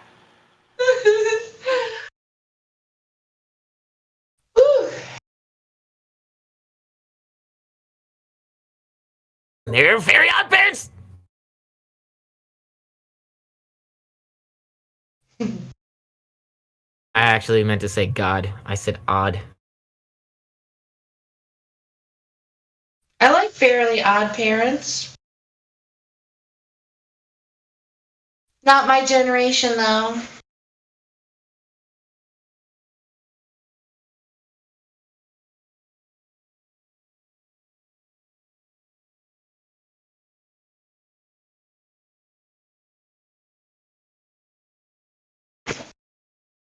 Was your generation the dinosaurs?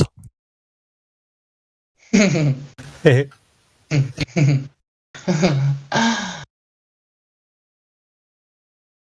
I would say the MTV generation.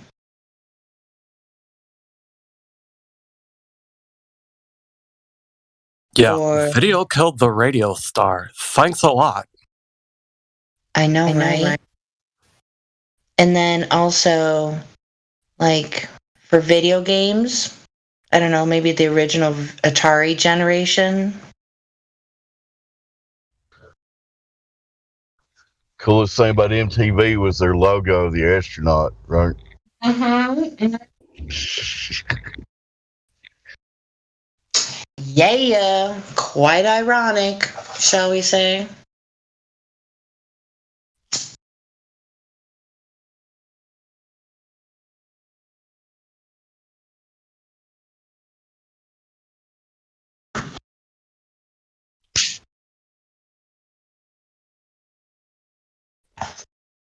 That's kind of my generation too. Grew up on Atari. Remember when Nintendo came out? Yeah. I played the game Medieval on, I think it was the original Super Nintendo. And it scared me. But I kept playing it. And then next favorite game quite a while after that would be it's about zombies. Let me see, what was it called?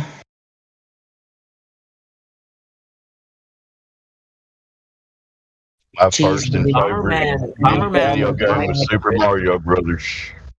Oh yeah, Super Mario Brothers, and I played a little Zelda. Yep. Way back in the day.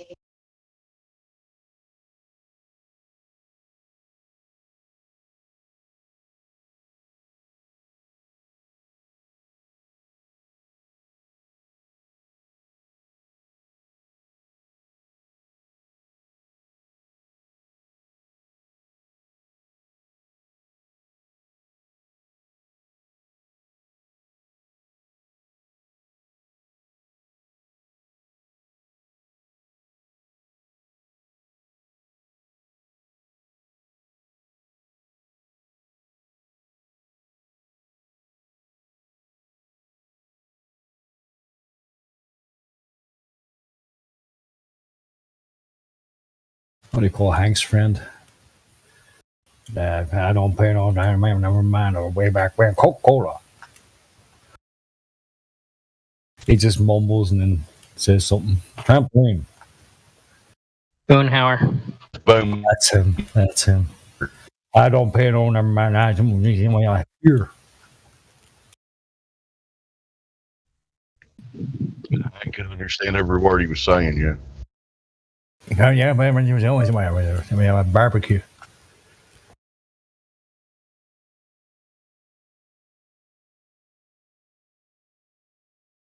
I've always wondered what accent he's actually trying to portray. Hey, Dave. Deep South. It's a real Texan accent. There, as far as I know, there are actually some people that do speak like that down there. He might, it's an accent, not a mumbling. He's not mumbling. He's just speaking really fast. Are you guys talking about Boomhauer? Yeah. Oh, I was wondering if Dave knew how to do Boomhauer. I don't know, but we'll have those podcasts. Hey man, oh dang, oh, man on the flat of planet Earth, not be a planet, be on, thing of flat plane. You know what I'm saying? You guys are awesome. But many rounds of applause, but I have to run. TTFN. Be safe, Jenny. Yeah, thanks. Bye, everybody. Bye, Jenny. Jenny. Actually, He said, bye, Forrest. Bye, Felicia.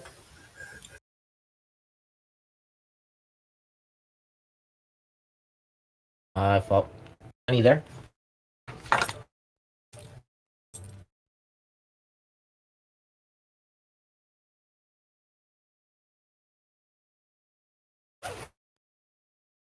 Yeah, it's lovely to hear Jenny's voice. She's such a nice voice. Yeah, it's always a sunshine to hear, bro.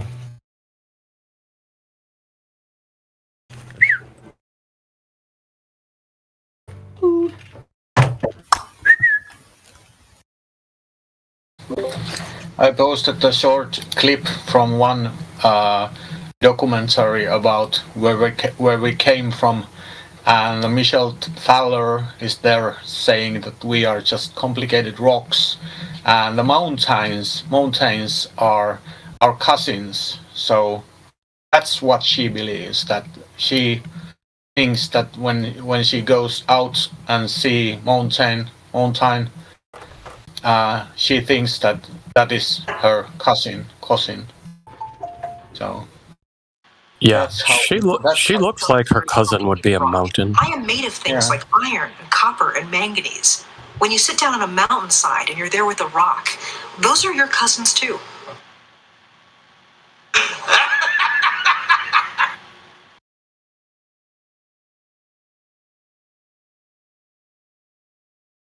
But that's what they teach to the kids, and I think that's like a felony or illegal or against human rights to tell people that they are rocks. That's kind of that's so bad that that's even worse than bad.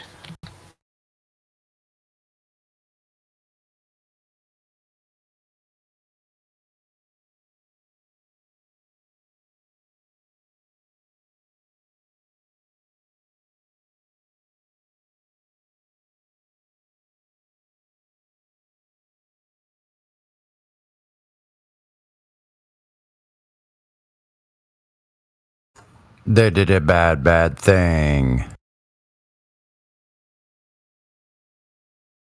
Hey, Sonny.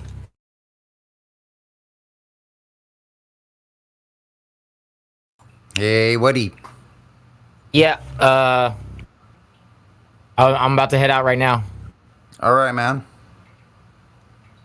Is your phone charged? Because I called you and it was off. Yeah, it's on now. I'm gonna Right, put for it back sure. on the charger. Yeah, it's good. Call me when you get to the stop. Yep. All right. Wait, what? What'd you say? Call me. Actually, make a call and call me when you get to the stop here. Okay. Yeah. And I'll walk down. Or no, just call me when you get to the front. Just call me when you get to the front, and I'll run down. Okay, for sure. Later. All right, late. All right, guys, heading out. I'll be heading over to Sunny's. I'll see you guys in a little bit. Good to see you, man. Take care. Now that's what this is all about. That's right. By the way, I tried to kind of wake up a couple of my friends today, and it's amazing how deep they are sleeping. I mean, whatever I try to put in their face, like scientific proof that we don't move anywhere, it's so frustrating that they don't take anything. They believe the narrative or the status quo. They believe everything that we already know, that we are spinning and flying through the space, and we have this dark matter which nobody knows about anything. And when you try to tell them that, okay, we don't have any dark matter or dark energy, it's just an imagination of some so-called scientist. But have you been through this? Because I tried so many times, and today was like it's so annoying to see people just sleeping.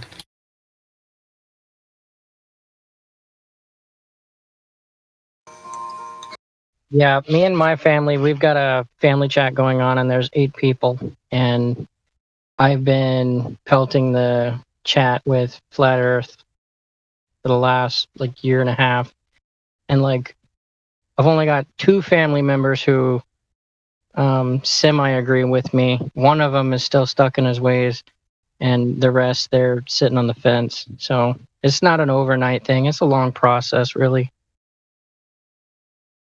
Especially if you're wanting to keep the relationship going and you don't want them to completely shut you out. It's a long process. Yeah, I think, but it's come because my rabbit hole was only 2 weeks. So I went through all the things in 2 weeks and I was ready. So it was, so I want to people to wake up, because, okay, that was just my experience how I did it. But I know that people have told that some people it will take years, and they will go one to another conspiracies, and then they eyes will open very slowly, one by one. But my experience was so fast that I'm kind of frustrated that why don't people wake as fast as I did. Of course, everybody is waking as they do. I have to accept that, yes. Well, you went looking for your information, and you ended up finding what you needed to convince yourself. When you're talking to somebody else, they're not looking, they're listening, and that then turns into how much they're going to retain or how much they're going to look into it, right? It's like you can feed yourself faster than you can feed a toddler. Yeah, that might be because I think I'm always been interested about where did we came from? Did the UFOs bring us here or whatever? How did we came to here?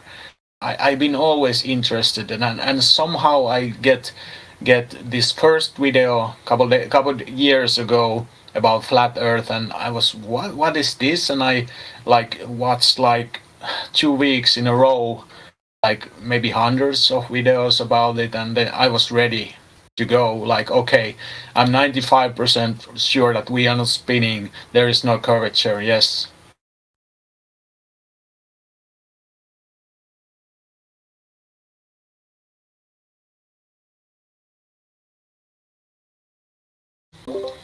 Maybe it's that most people, they don't want to.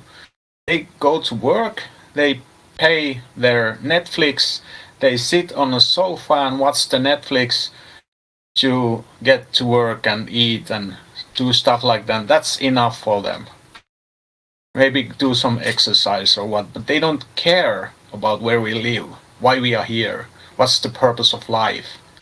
They just do what they have been told. Go work and earn your money to buy food and Netflix and watch it. Yes. True. Yeah. Because unfortunately, you just described a large percentage of the population. Because they were told everything has been discovered, right? Exactly right. And then a lot of their major beliefs are built on the subconscious belief. And if you tell them that the subconscious belief has been wrong the whole time, they've got to rethink their major beliefs. Yeah, that hurts. They take people so down the rabbit hole in their assumptions and philosophies, it's almost impossible for anybody to get back out of it. It's all just philosophies and beliefs. There's nothing substantial there. People go down that rabbit hole and it's really hard for them to get back.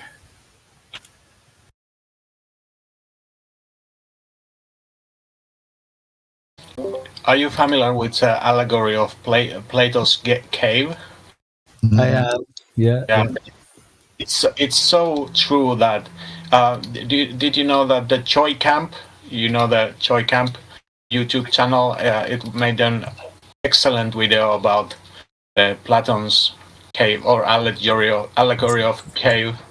Because can you link that in the chat? I haven't seen that. Yeah, I will put it in just a few seconds. I will get it. Nice.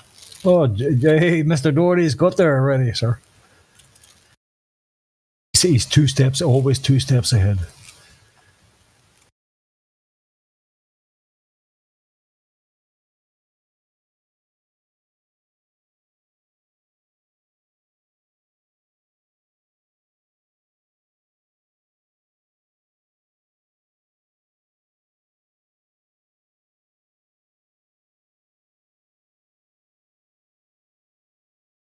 Anyway, do you have any new people? I can't see the list right now. Sorry, I just run up to somebody. No problem. I was just saying that I highly recommend to check the Choi Camp's videos. They are old, but they are really, really close to reality still. and they are amazing humor, and they are humorous, and those are things that you can show to people that are sleeping, because there is this humor inside of them, so you can, it's not forcing to kind of watch something deep scientific evidence. It's just an humorous things about anything, like, for example, flat Earth. Yes. Dave, we are joined by Abraham Gray. They don't have any roles, so someone might have to pop them off mute. But welcome to the conversation, Abraham.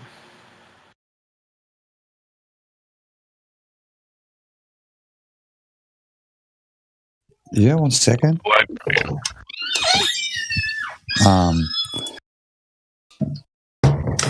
So Abraham, welcome.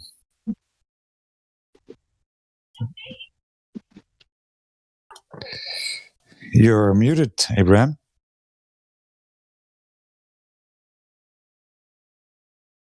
You want to ask questions, Abraham?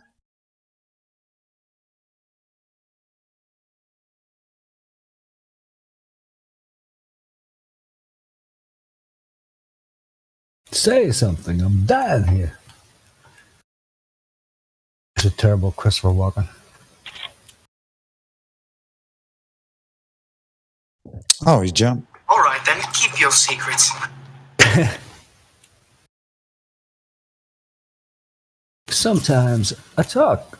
Sometimes I don't. Run.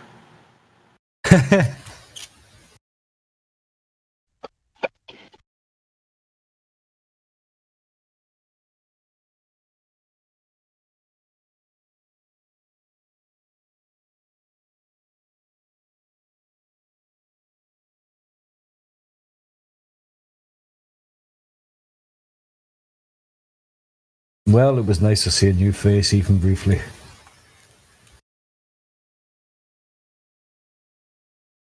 But yeah, humor. Sorry, fake. Yeah, humor is so important, man. I mean, I've been sitting with my buddies. They take the absolute piss out of me, or they, how would you? They would degrade me with, but not in a bad way, like with humor, and I would just take it straight back. You know, that humor is so important, man. It's number one tool. Yeah.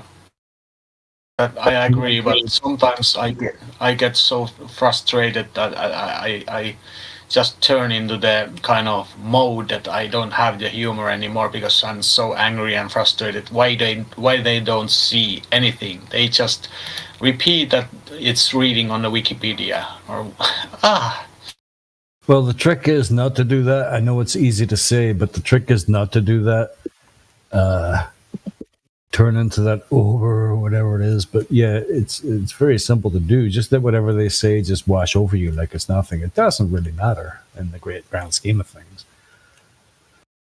But yeah, you know, I've been there too. Yeah, no, that's not. Yeah, you know, I'm not trying to preach to you or anything, but that's not a good place to be. If they accept it or not, and take it with a pinch of salt, and I just let it wash over me, bro. I mean, 99% of conversations you have with people who aren't in our position are not going to work. There's only, you know, there's going to be a 1% that might think about it. But if you're using humor and everything, and you don't get upset, and it doesn't faze you too much.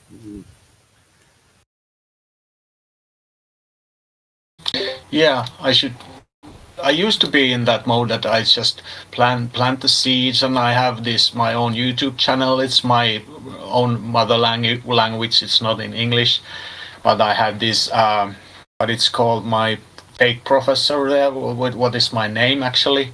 And I'm kind of dealing with these silly ideas about the spinning balls and stuff like that, and to get people laugh in my country.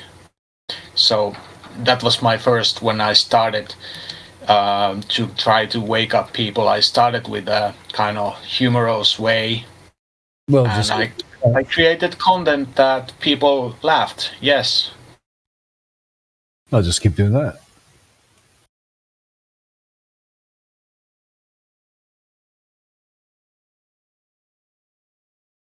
Can I ask what your mother language is? I'm from Finland, so my Okay, language cool. is Finnish. So it's one of the northern European country, very small, 5 million people. I know where Finland is. I live in the Netherlands, so basically neighbors. Yeah. Well, not basically, but Yeah. Beat the Russians for a couple of years. Way back when.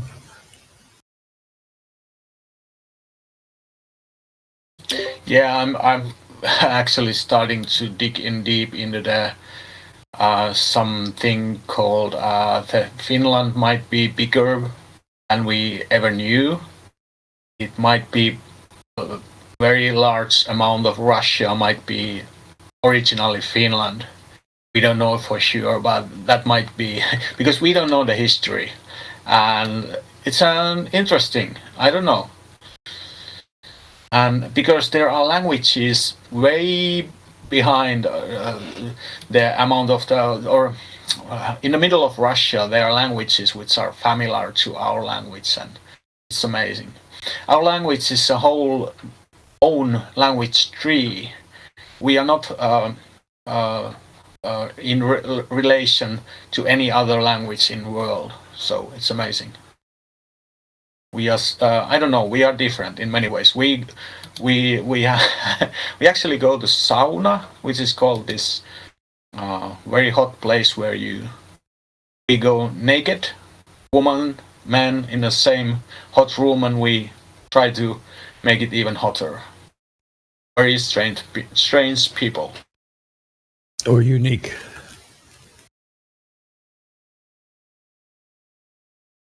Unique culture. Yeah, almost unique. Yeah, we are kind of. We don't we don't smile a lot. We don't look into the eye. We don't stuff like that. So, except when we go to sauna, then we talk a lot when we are naked. But in a cafeteria or street or whatever where we are, we don't talk to each other in any places like buses or trains or whatever. But when we go naked in the sauna, then we talk. It's so strange. Yeah, no more inhibitions. Everything's just out there for everybody to see. Your man boobs, your saggy boobs. Yeah, it's a very Russian too. Russians don't smile a lot, do they? Taught like smiling is a sign of weakness or something. I don't know. Yeah, it might be also in there. And we have the culture of using alcohol. It's almost the same as in Russia. Russians are better, but we are very close. Hey, is it true that, like, to monkeys, smiling is seen as a sign of aggression because they think you're trying to bite them or something? Yeah, I think so. Yeah, if monkeys show their teeth, it's usually stand back time. I have heard that it's in dogs as well. So if a human smiles to a dog, the dog might take that as an assault or an thing like that. Yeah, yeah, I've heard that. That sucks because they're so cute. I've heard some people actually say that somebody smiling makes them feel like it's an act of aggression. I don't get that. Somebody smiles at me, I just see somebody smiling, but some people take that the wrong way. I don't know.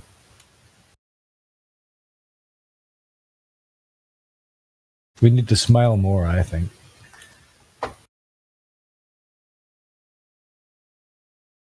Yeah, and the humor or making jokes, it's making the days better in this very dark world. Absolutely. Absolutely. Even if you feel at your worst, somebody says something funny, you make a funny, it changes the day, man. Absolutely. Hello, darkness, my old. I come to talk with you again. We have enough darkness. You may as well just shine your light All right, I posted the image of the language tree, and very right of the tree there is this separate small tree, which is actually the Finnish language and a couple of others. So we don't belong anything else in the world. We are just so separated in our kind of language things. So what I will say is very important in your day-to-day life. Don't judge other people and don't worry about what they say about you. Just smile, you know. Yeah, I've tried that. But it's I for example, I don't wear a mask at all, and I try to smile to people in shops and in the street. I walk a lot with and I'm not sure if I'm smiling or I'm kind of making some fake smile. I'm not sure about that. I try to think happy thoughts to make people I look in their eyes, and because people look so, I don't know, they're wearing the masks. Almost 90% in Finnish shops are using masks, and they look so tired or stuff like that. I try to make them feel like, okay, I'm at least I try to smile.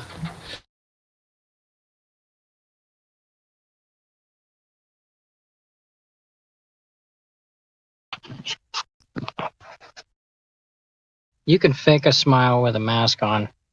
Squint the eyes and pull your ears back, and it looks like a smile. Yeah, I tried that. Yeah, it might work. Yeah. Did you just smile at me? How dare you? Why are you looking at me?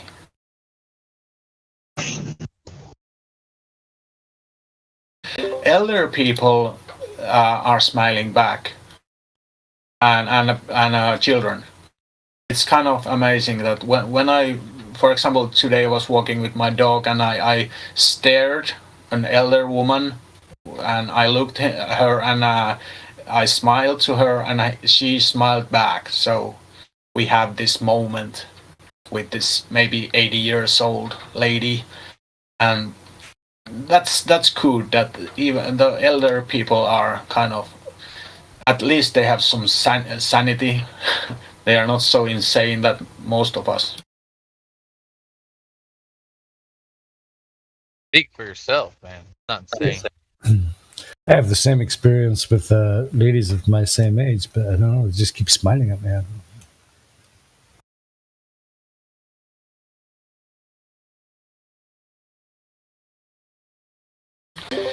One thing I actually miss is we don't hug anymore. When we meet people, we don't hug, we don't lap it to the shoulder, stuff like that. That's almost gone.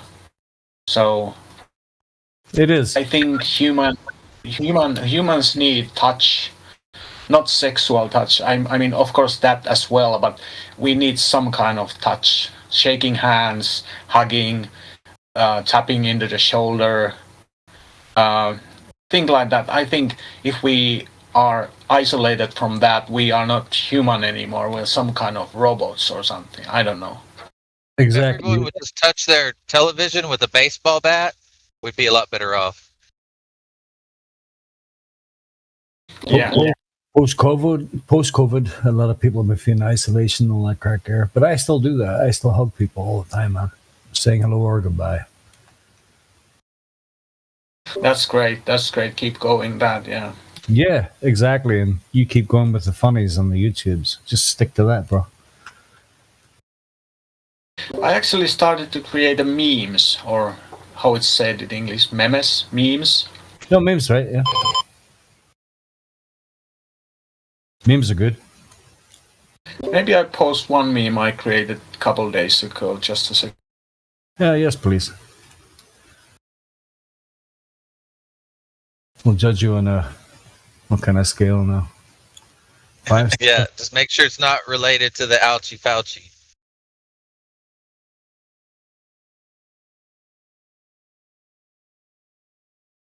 Is it flat in Finland? Yeah, it's flat in Finland. Actually, this meme is related to the Platon Cave allegory. And I have the Groundhog's Day. If you know the movie, every day the guy wakes in the same day. If you know that movie. Bill Murray. Talking about Plato's cave analogy? Yeah, sorry, Plato's cave, yeah. So the allegory of cave is the thing that I wait for the people come out from the cave and they don't come, so I wait every day into the same day that people stay into the cave. That's the meme explained. That's good because every day there's a new variant. Can you come out? You can't come out. The Delta variant, the Mu variant. That's good. Exactly.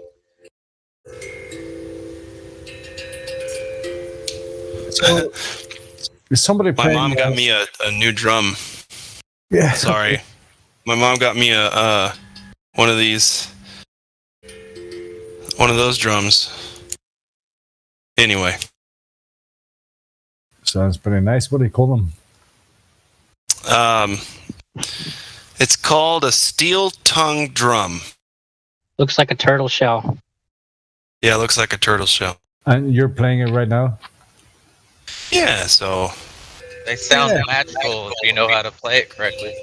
I'll give you some of them drums.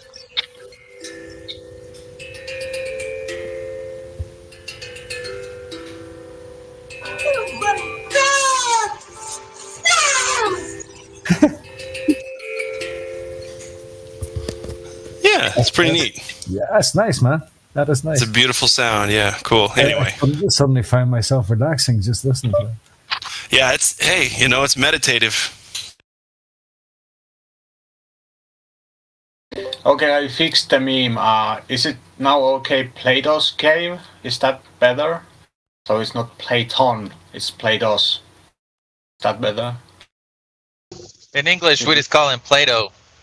Just Plato, without the S. Okay, I will fix it again.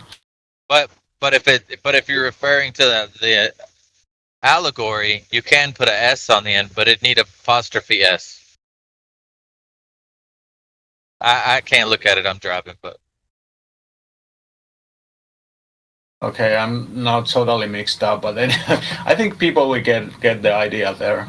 All right. Yeah, no, I get it, bro. I think that's a great meme. That's a good meme.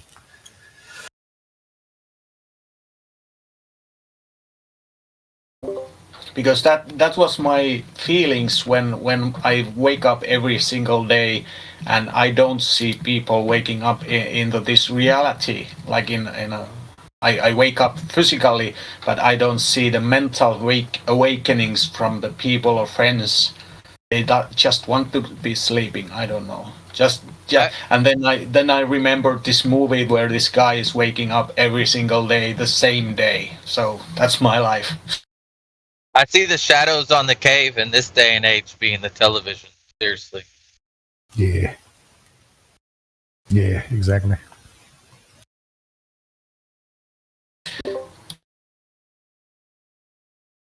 Yeah, it's true because it was on a television. Yeah. But if you show them some scientific experiment about the flat Earth, that's fake news. That's not an observation. That's not a scientist. You cannot trust it because that is not in the real news. Ah.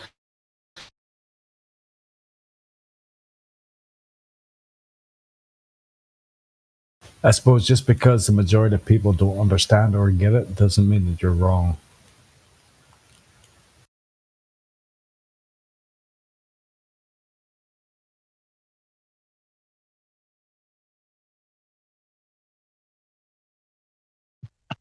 For me, the hardest thing is explaining what I understand.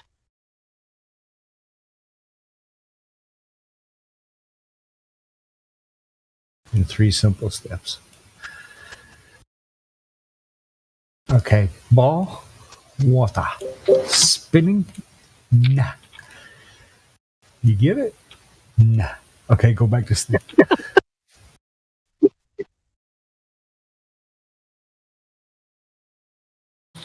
Anyway, I used to be here a lot in this Discord, and then I have to take a break. I mean, I took a break, hold the flat Earth thing for a maybe a year and a half or stuff like that. I just have to kind of I don't know why I'm getting slowly back.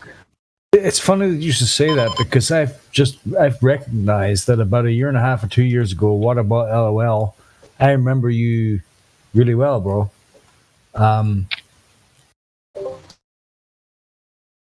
Okay, I don't know. I remember. I remember you too. Yes, I don't remember what we had talked, but I remember you and a couple of other names here, like Reconor might be one of them. Get to the chopper. Yeah, but the LOL, we had a lot of LOLs. Yeah, and you did seem a lot more. You were more fired up. It seems like in the past year or two, maybe like you've been telling us, that things are kind of getting a little bit on top of you. You're kind of struggling to try and keep the humor going, because you just can't understand why people can't wake up to this. But yeah, I remember your name, and those were great times back in the good old days, pre-COVID, like year and a half, 2 years ago. And it's good to see you back, bro. Yeah, I think I will hang around here more, but not daily. But I will come. Stay. We got cookies. Now and then. We got cookies. Actually, there is free pizza offered here in Finland for if you take on this special medicine for this infamous thing that is spreading into the world. The ouchie. Ouchie. The magic potion. Yeah, the magic potion. If you take the magic potion, then you will have a free pizza. Which I created a meme about that as well, but it's only in Finnish language. But yeah, I will put it there. I will put it there so you can read a little bit of Finnish language. So there is this. I made this. I think this is one of my best memes yet, but there is more to come. So. And that's actually saying, come into this city called Kuhmo, and there's free pizza. It's just come into this city, there's free pizza here. So anyway, I think that's a great meme, but that's just my opinion.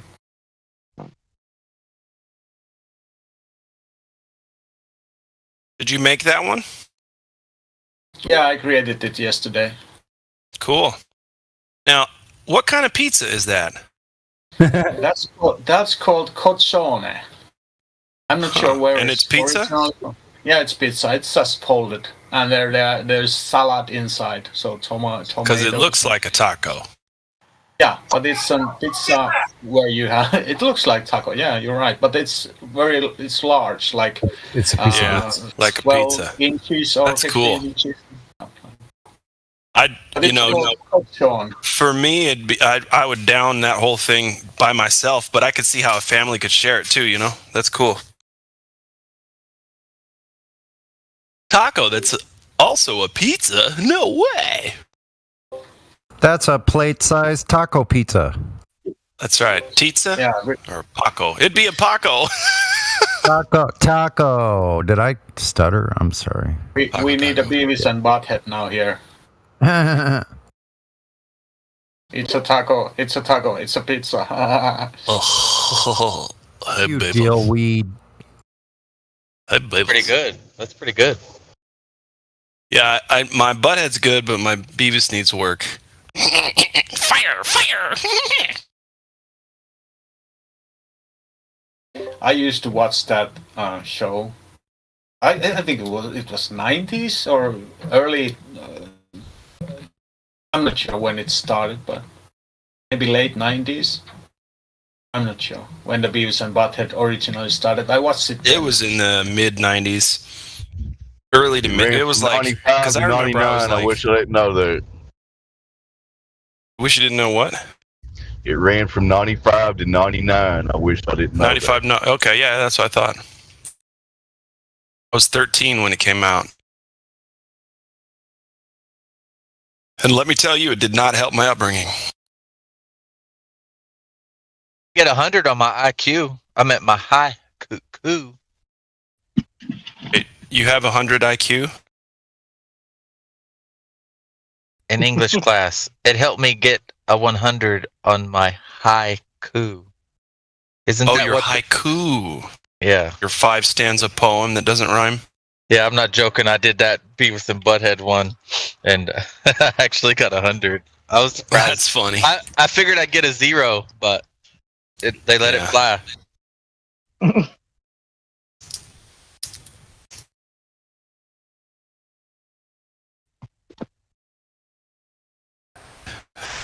I think that's the one where they're torturing the frog. This is what it made me think of, guys. Look at this. Watch this. So good.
I love that one.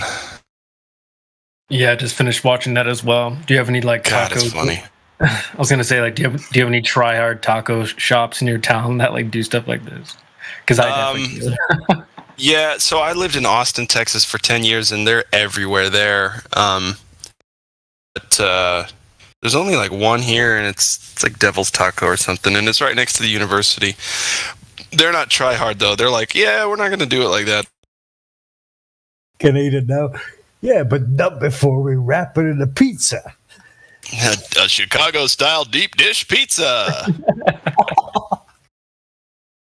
So funny. Okay, that was amazing, that taco with pizza and stuff like that. But I found an original advertisement from this Finnish Kotzone, which I had. So it's talking about the world's most famous inventions, and the Kotzone is the best of them. So it's Finnish language, but you can see the images there, so you understand what it's about. Yeah, share it. Get it in here. Yeah, it's already in the chat. So. Oh, the Cody pizza. Yeah, the Kotzone. Kotzone. So you can at the same time learn a little bit Finnish language there. So. Yeah, Tuli. Yeah, dynamite is dynamite. Who would have known, huh? Tuli means fire.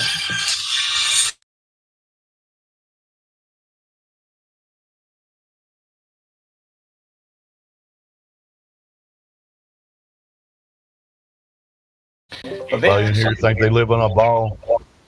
Yeah, it's amazing that many people are like mocking us that, okay, do you believe that we live on a pizza? Or in a... I'd eat that, man. Yeah. Kotzone. Rocchetti, that's the one I remembered. For the rocket, Rocchetti. Yeah, that's similar word, yes. What was I going to say? It sounds, or at least it looks like it is spoken like Italian, or yeah, Italian. Yeah, a little bit. Might be a little bit. I'm not sure. I have never figured that. Thought about that thing. Yeah, I don't know anything about Italian, so. Yeah, calzone is it's like a pizza, but in a pizza wrap, and they just fucking. Yeah, it's all very similar. That Matt is making me so fucking hungry though. I'm gonna have to eat early. So it's called. What's with the haruka? Damn. Yeah, creation for real. That was the best part of that video. Not gonna lie, I am a shallow, young white male in America. What of it? You know what's funny? I've been with a girl with fake tits, and it's okay. They're okay. They look great, but they feel weird. So natural's better. I mean, they look weird. Let's be honest. Well, I can get past the looking weird, right? But it just doesn't feel right. And I know it can't be as pleasurable for them because there's like this artificial thing in their chest. Huh? Like, what's up? Tell her they felt weird. No, I didn't. You don't have I didn't.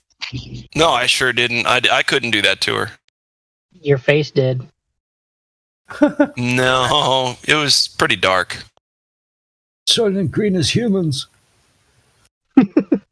Oh, we're already eating and drinking humans, guys. You don't know what I mean. I'm just assuming all of my food has human in it at this point. If I'm going to buy it from like a store or a restaurant, not so much, but grocery stores, dude. Anyway, it was nice talking to you after a long pause or. Talk to you later. I will go to walk my dog and stuff like that, and then sleeping. It's evening here, almost 10 o'clock in the evening. Glad you're back, bro. Nice to see you again. Yes, keep it flat. We ain't got a choice, partner. No choice. Flat as fuck. Take care, fella, professor. Yep, the earth is what it is. It ain't up to us, is it?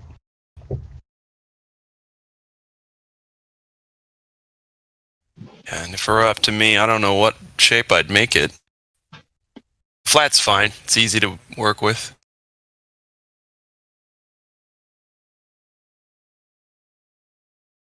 So my tomato plant I thought was not going to start producing fruit this season, but it just started producing fruit like a day or two ago. So I'm going to see if I can get ripe ones before winter or before. I mean, we have like a week of fall and then it turns to winter where I'm at.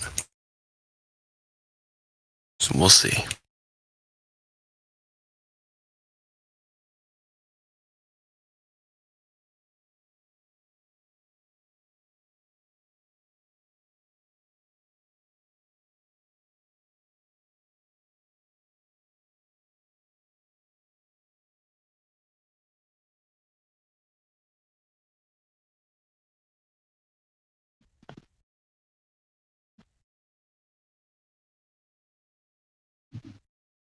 Yep. I have to go make my glass full of vodka.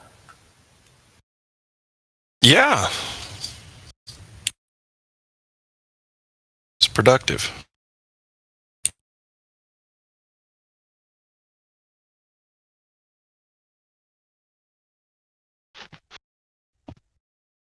In Soviet Russia, vodka drink you.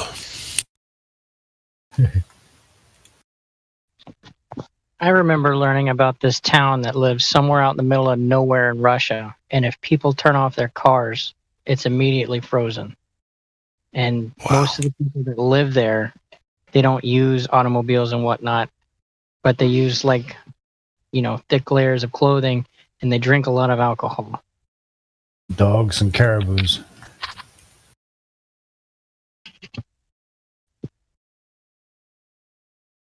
Life below zero. Mm-hmm.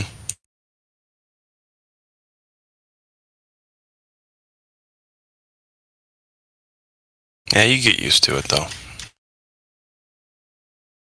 Especially if you're a Russian, you're already born with that, like, I don't know. I can live through anything kind of thing. Not the worst attitude to have. No, it's fine.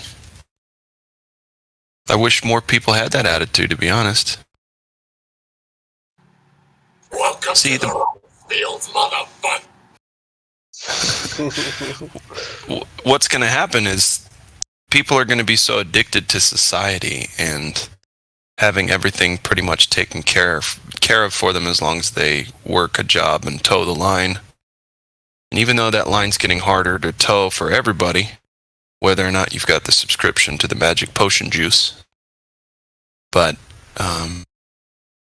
yeah, man, Phew.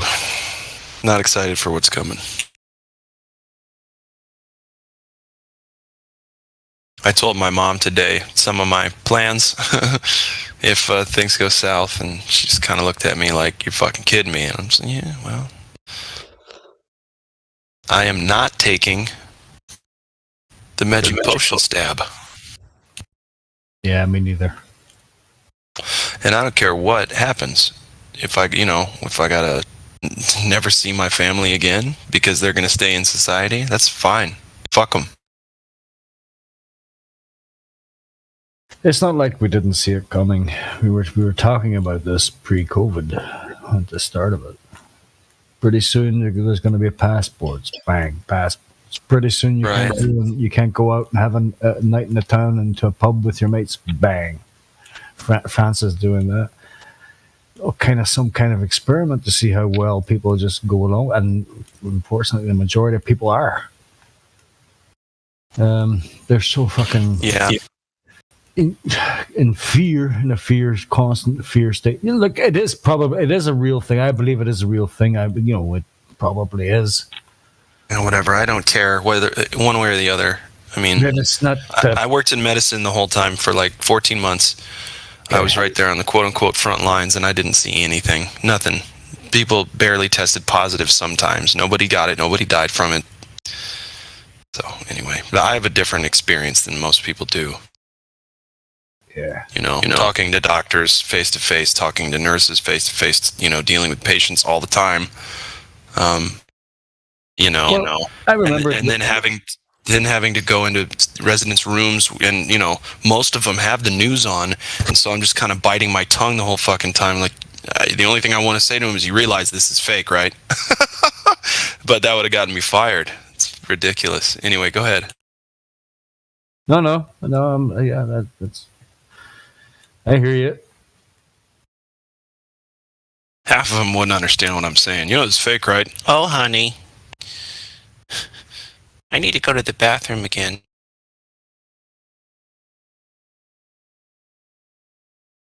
The funny thing happened on the way to the moon. At the start of the whole thing, they were putting out these dancing videos, all the nurses and all the yeah. We did one. I did one. I'm not gonna lie. I was in one. I'm so ashamed. Oh, boy. Yeah. They tricked me into it. They were like, "Hey, we're going to take some pictures for the website of our establishment." I was like, "Cool." And then they're like, "Actually, we're going you know what we should do?" And I was like, "No." And they're like, "Oh, come on." Blah, blah, blah. So I ended up dancing to some stupid pop song and doing really bad, white person dance moves. It's horrible. Yeah, so you were in a TikTok nurse dance video. Yeah. Yep. Oh my God. You're on the internet. I'm sorry, dude. I didn't. It was way early on. Okay, there's no excuse. You're on TikTok or YouTube somewhere now for. Well, I wanted to keep my job, and my boss was in the video. I think you need to post that video. I don't know where it is, and I'm not going searching for it. Where did you work? I'll Google it. No way. We'll find it, bro. Trust me, we'll find it. No, you won't. All we need is a few keywords. If we can find the flat Earth, we can find that video. Yeah, these days, yep. Yeah, I can find it in about 3 steps here, no problem. Just give me a couple of keywords. No. No, that's the first one. What's the second one? No, and, fuck off. Fuck off. Oh, I found it. Some guy in a dance video I'm not going to dox said, myself, but if I've already doxed myself and people know where I'm at, I'll find that out at some point eventually. I don't really care. I'm fully prepared for an encounter. Anyway, what were you guys saying? Well, I suppose what I was trying to say there at the start before we went into such a good place of hilarity was I seen those videos and I said to somebody on Facebook when I was on Facebook, hang on a minute, isn't there a pandemic? Aren't they over-resourced? Isn't there a wild pressure on the National Health Service? Isn't there like all these like dead bodies piling up? Why are nurses and doctors and shit? How are they actually finding the time to make these music videos? Like, yeah, and there was hundreds of thousands. Oh, people are dying all over the place. Yeah, it's almost bodies in the street, and ambulances are overtaxed, and the health services are going. And yet you're standing there making a 5-minute TikTok video, dancing very poorly because you're white. Yeah. You're like, does that make sense to you? And he went, you know what? And he was kind of like a mainstream kind of guy. He still believes in it. He's like, you know what? You're kind of right there. I don't get it. I said, well, just think about it, bro. Yep. I've got a friend who's an EMT and a fireman, and yeah, he says, nothing's really changed, but that he has to wear a mask every once in a while, and that's it. He says he doesn't see really any new diseases, people dying of something new, people getting sick of something new. It's the same. He says, before this, I got 8 to 10 calls a day. Right now, I get 8 to 10 calls a day. Nothing's changed. Yeah. Well, if he sees any increase, it's because of the Fauci out. We're not supposed to talk about that. Say that again. Sorry. If we're not supposed to talk about it, say it at least 2 more times, Dave. I said if he starts seeing increases, it'll probably be because of the Fauci side effects. Right. Yep. Honestly, what I think is happening with that is this: they're not going to flip the switch to make all of the nanobots turn on just yet. You know what I mean? Not yet. They're kind of seeing how many, and then they're going to readjust their plan once we start to push back, heavy, because we will. And they know it. Once we do that, that's our last window, in my opinion. That is going to be our last window. And it's serious. Like, we're coming to the climax of the movie. It's nuts. Well, I want to go on record. I support your position. They're not sticking me with shit. And they can fuck right off. And, it'll be a whole lot of time. Yep. Yeah, they just want that in you too much, too badly, so badly. Joe Biden, take the vaccine, and free pizzas and entries to lotteries. If alarm bells aren't ringing by now, they never fucking will.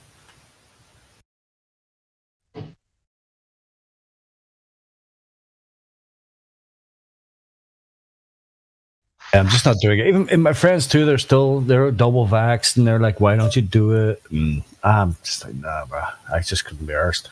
Plus, I think there's something dodgy going on. So, I mean, I screamed at a family member the other day and called him a retard multiple times. Because I'm just sick of it. I'm sick of biting my tongue.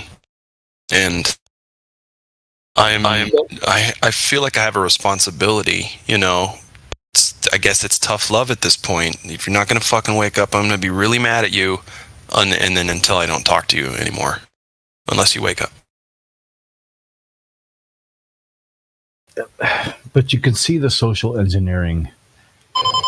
It's if you don't want to get vaccinated, people look at you in a different way.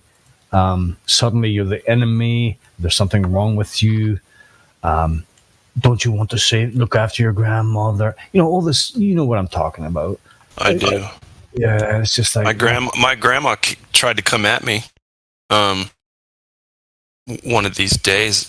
Sorry, it was a while ago. It was like a month or two ago. I guess it's not too long, but it was right when like my area started to really push the subscription to the juice, and so I had dinner with my grandparents. And then at the end of it, they were like, my grandma goes, what would really help your mom out? Because my mom was going through some rough times, and my grandma goes, what would help your mom out? I said, what? She said, if you got the subscription to the juice.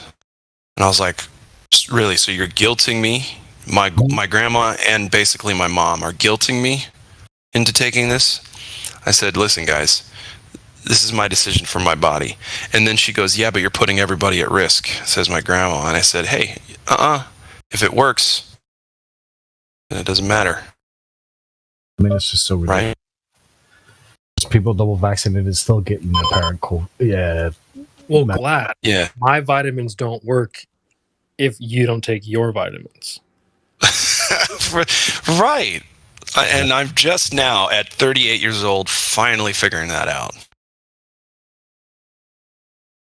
I was wondering why my vitamins weren't working so well. I needed to get with my neighbors, and time when we take our pills so that we could both benefit. My God, man.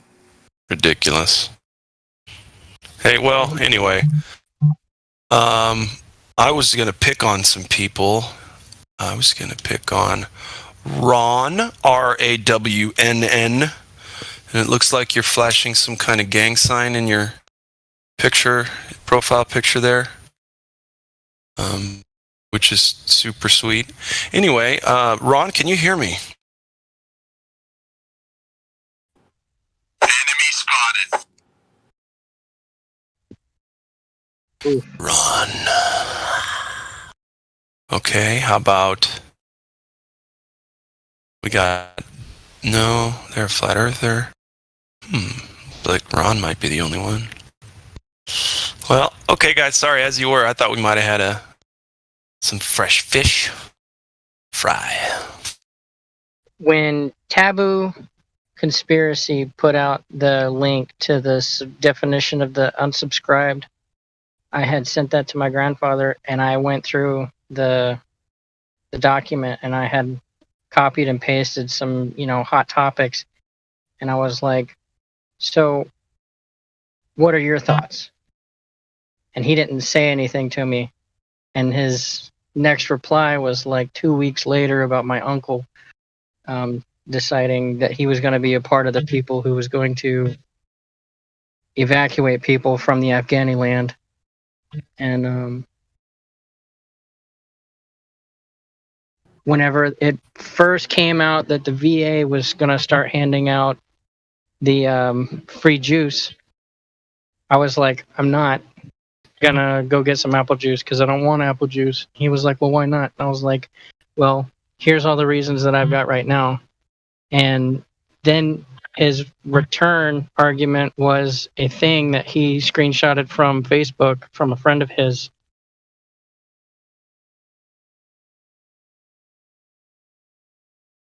And for the next 2 weeks, I was giving him information. He was like, look, I already know there's poison on the flowers, and the only thing that I want to do is look at the flowers. I don't need to be reminded that there's poison on the flowers. God, man.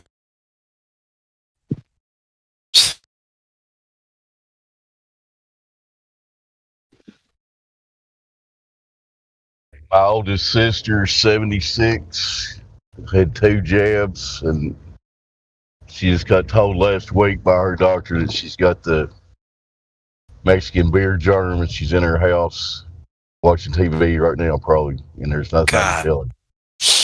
What is happening? Her doctor actually said to her that it would have been worse if she hadn't had the magic potion. Well, of course. Of course, they have to say that. Right? The lie detector. Yeah, creation. That's what's up. Just her age range, that's the target audience, if you know what I mean. So. Yeah, well, and that's again why I'm pissed off. I spent so much time with people 65 and older during this thing.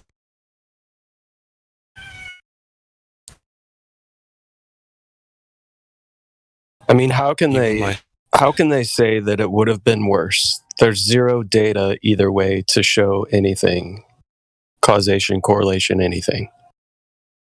Yep, that's them just saying that, just to make them feel better, right? I saw these two mice in a cage in a lab. One mouse says to the other mouse, he says, "Hey, you gonna get the magic juice anytime soon? When are you gonna get it?" And the other mouse goes, "Well, I'm still waiting for the human trials to end." Fuck, I fucked it up. Still waiting for the human trials to end. A mouse won't even take it. You get the joke, but I fucked it up. I can't tell jokes. Like I can maybe tell a story, but jokes, no fucking way. Anyway, we're supposed to be talking about this probably. Yeah, let's stop. There's a person named Ballpain. No, wait a second. That's Lulu with a different name. Yeah, that's Lulu. No, but we have Ron, RAWNN, and Ryan Dunn says that he's in his DMs poking at him. What's he saying, Ryan?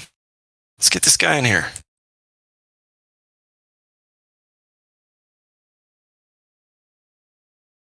He's back in, but he doesn't have any roles, so we'll have to either Ron, you can join the VC check-in one, so we can make sure you're not a troll, or take their chances. There he goes. He left. I think he went up to the.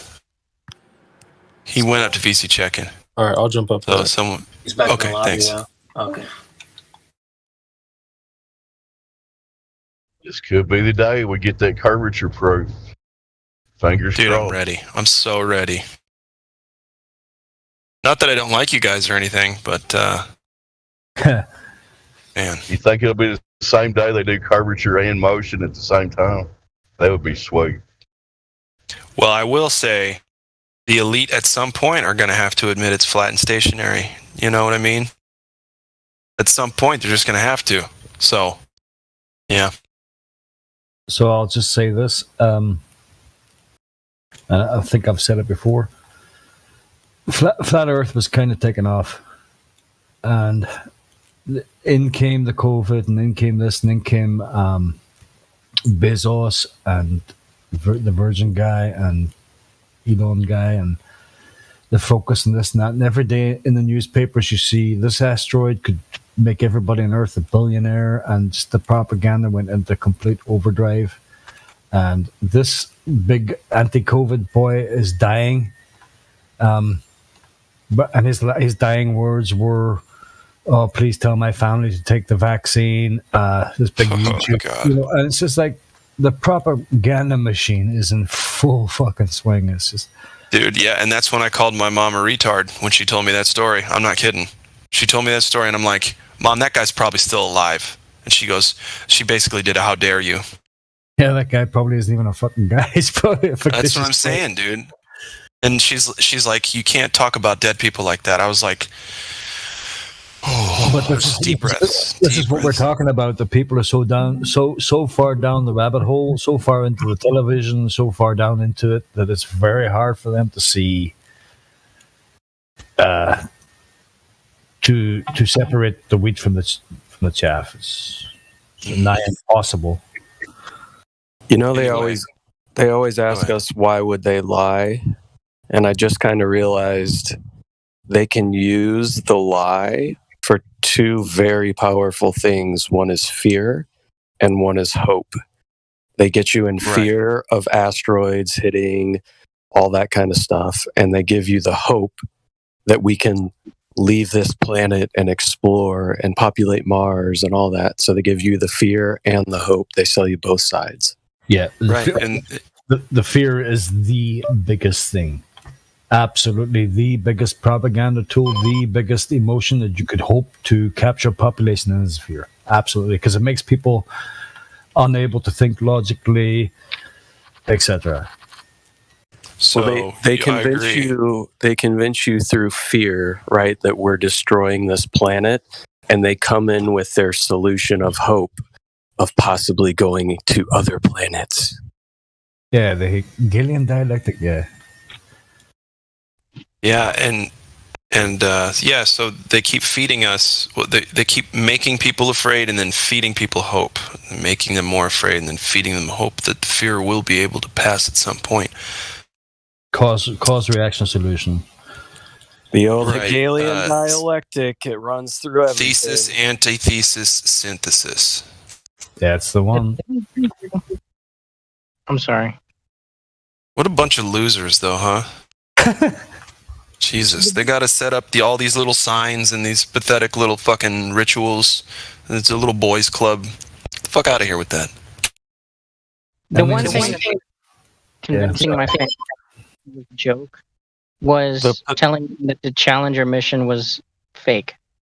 Yeah, that's a hard... People cannot swallow that pill right away, if they can at all. Yeah, I had to find the video of the guy coming down the slide and explaining that they went into a blast room, and then explaining how only one of them probably died because he had to be the pilot, and the rest of them had evacuated from the rocket and went inside the safe hole. Think about it. Karma-wise, you wouldn't kill anybody. And remember, they have a deal with the devil, deal with karma. Right now, they say, well, if we, lie to them instead of kill them, that's better karmatically. Well, you called them pathetic earlier, but in my opinion, the pathetic ones are the ones that enforce their rules, who are actually the ones causing harm and violence towards other people, thinking they're doing the right thing. Oh, okay. Not knowingly. Yeah, those people are gone. They're lost, and they're not helping. Yeah, I agree. I agree with that. The blind followers are the major problem in all this, right? The people we got to figure out a way to use. We got to. Yeah, they go along to get along. Correct, Dave. We got to find a way to use those numbers, though. There's so many warm bodies, engines running though, and nobody's at the wheel. Kind of deal. And there's got to be some way we can use those numbers. I don't know. The problem it's the art of war. Yeah, the problem is those people have all been convinced that some other man has authority over them. Mm-hmm. Yeah, paperwork and people saying, I lord over you. Yeah. That's a given. That is, in my opinion, the root cause of all of it. When you look to another man as your authority figure, you will take the instructions of that man and blindly act them out. I agree. Boils down to laziness. People don't want to have to do all the work. Like they want to be controlled and told what to do, so they don't have to figure it out on their own. That is the cause. Yeah, think about how many people come in here and use the appeal to authority when it comes to the topic of this server. Everybody has been trained through our educational system to respect and legitimize authority of other men over them. And they and again, that's pathetic. Do you think it comes a time where you see how crazy the world's becoming, how absolutely absurd things are, and the path that is taken, that it would not lead you to start questioning the very fabric of society and what it's made up of, where we are? Like, if you wanna bamboozle people, don't let them know what they are.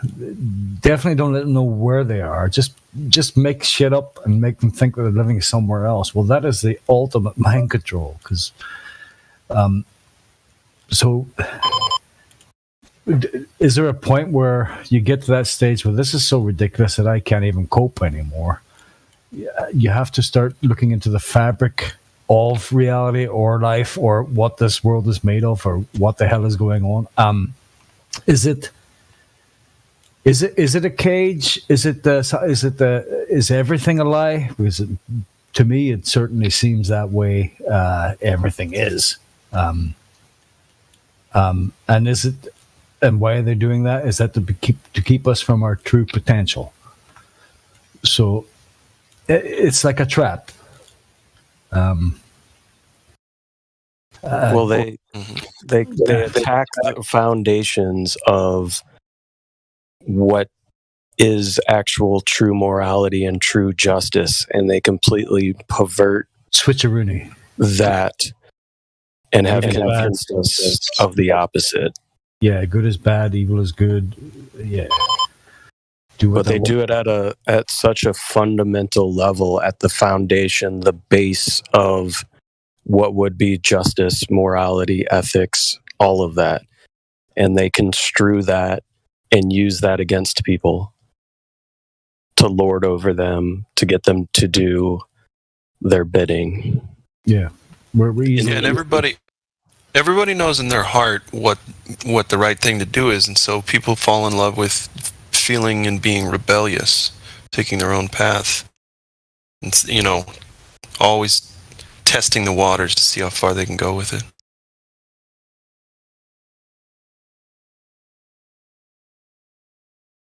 Morality, ethics, the line gets blurred. That's the point. Well, it's nice to see that a lot of people, even mainstream people, like just today, during this last work, just out of the blue, some people that you think are probably caught up in this total lie of where they are, just comes out and says, you know what, I don't think those buildings collapsed by themselves in 9/11.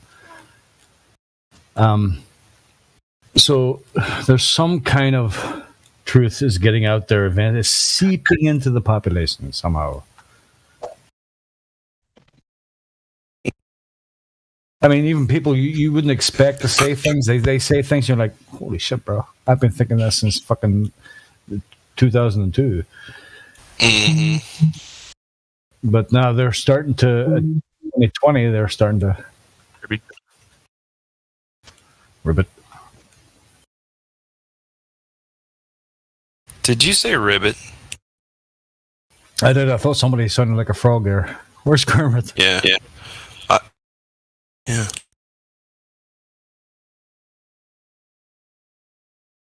I agree, is what I meant to say, but then someone said ribbit and threw me off.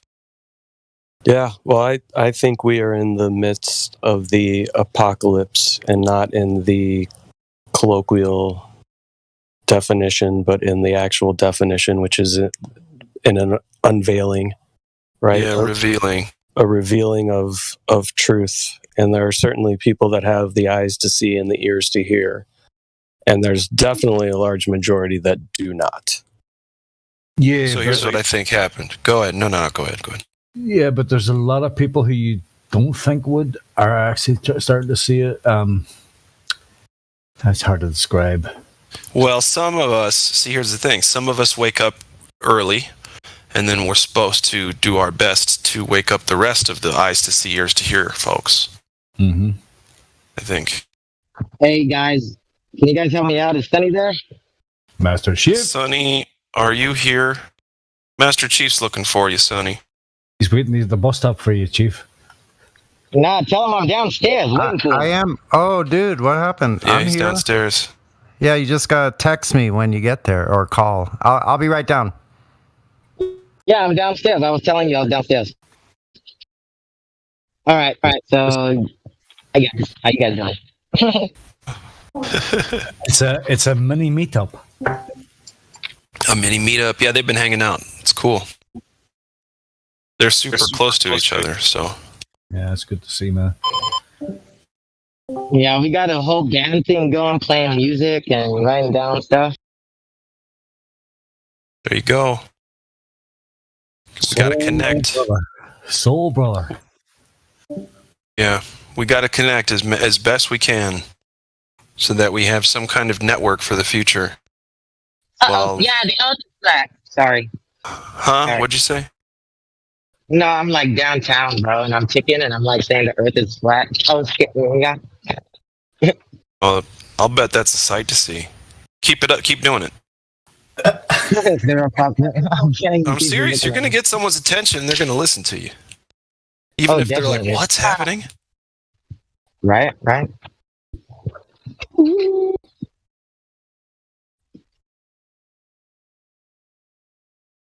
So,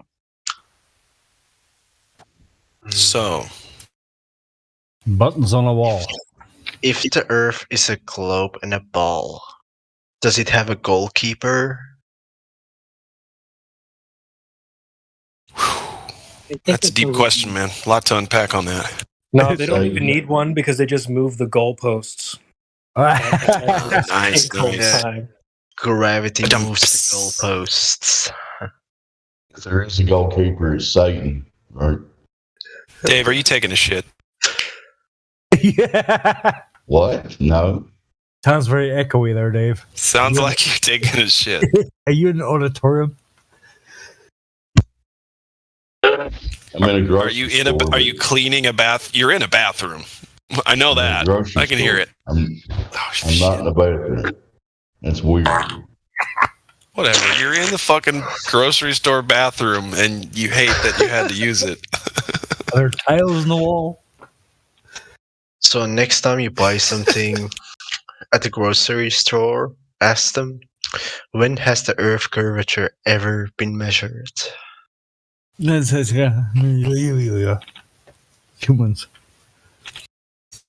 How much human is in this pork pie? I got two questions for you. One, the Earth is flat. Okay, so I only have one question for you. How much human is in this pork?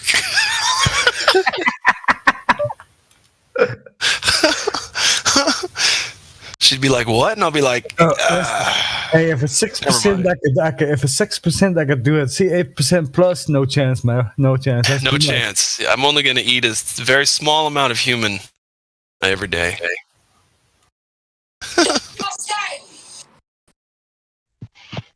It makes the meat sweet.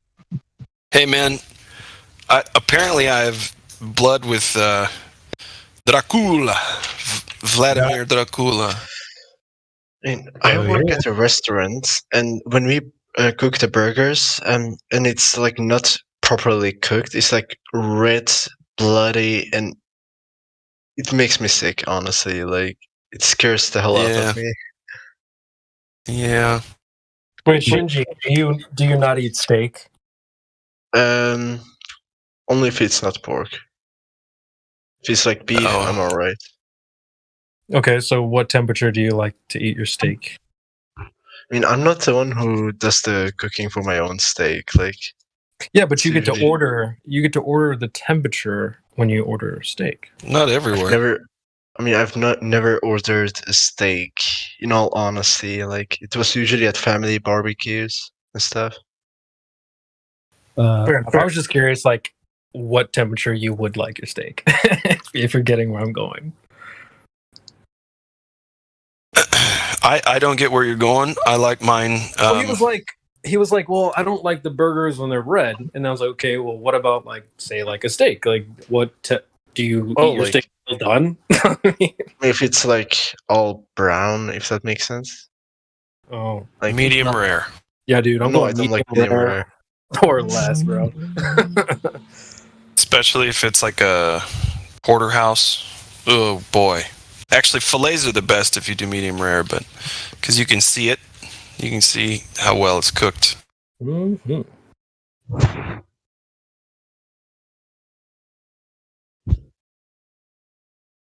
Why am I any better now? I'm still in the bathroom. No, you're not now, Dave. No, I don't think so. Okay. Back in the car. Wash your hands. My mic. Did you wash your hands twice? Whatever. It's okay. Everybody poops. I was in the bathroom. Hey, at least you were muted during the business parts. Did you sanitize, Dave? Always. Amen. Did you have a mask on when you were in there? Yes, sir. I always wear Oh, my good. Good boy. Yes, sir. Well, if you only had one, that's not CDC guidelines. So yeah.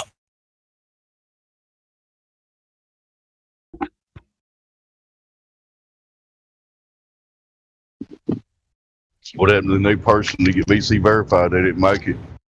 I was just gonna ask the same thing. What happened to him?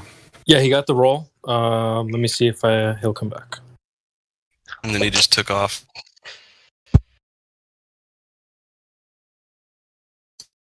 Oh, now it's Nick. N-I-C. He changed his name. Oh, no. It's a different guy. Fresh meat. Right? There's another one now. Give it to me raw and wriggling.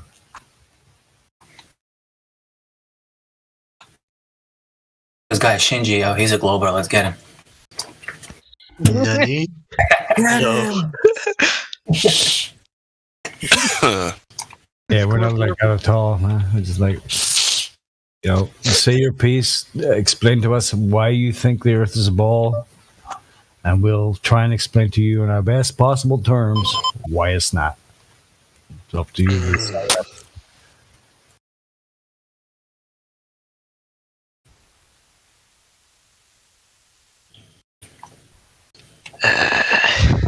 You know, motherfucker, around Earth.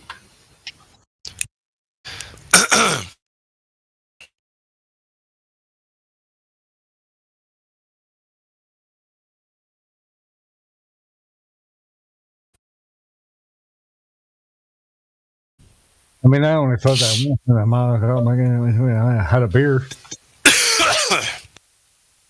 PMAC, when they say to fill the airwaves, they don't just mean really feel it.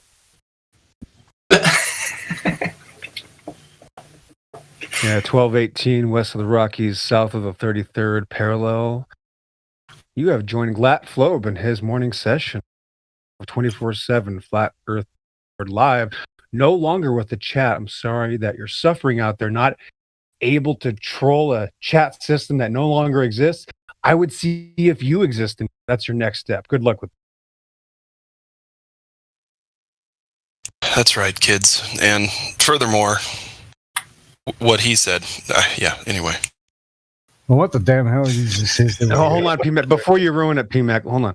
So, yeah, right as Dave Hinkle himself was coming to the conclusion of an epiphany that I have waited for a year and a half, which finally listened to, yes, who's kicking the balls around, Glat Flobe gladly stepped in and completely removed that from everybody's mind, just to point out for the record. So thank you, Dave Hinkle, for bringing that up.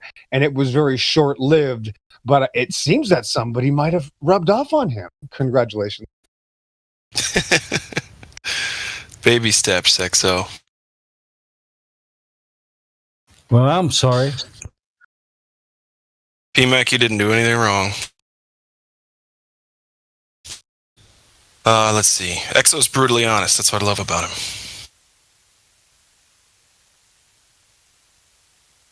Gives it to you. Well, anyway. Now, do we have that Glober? He left, didn't he?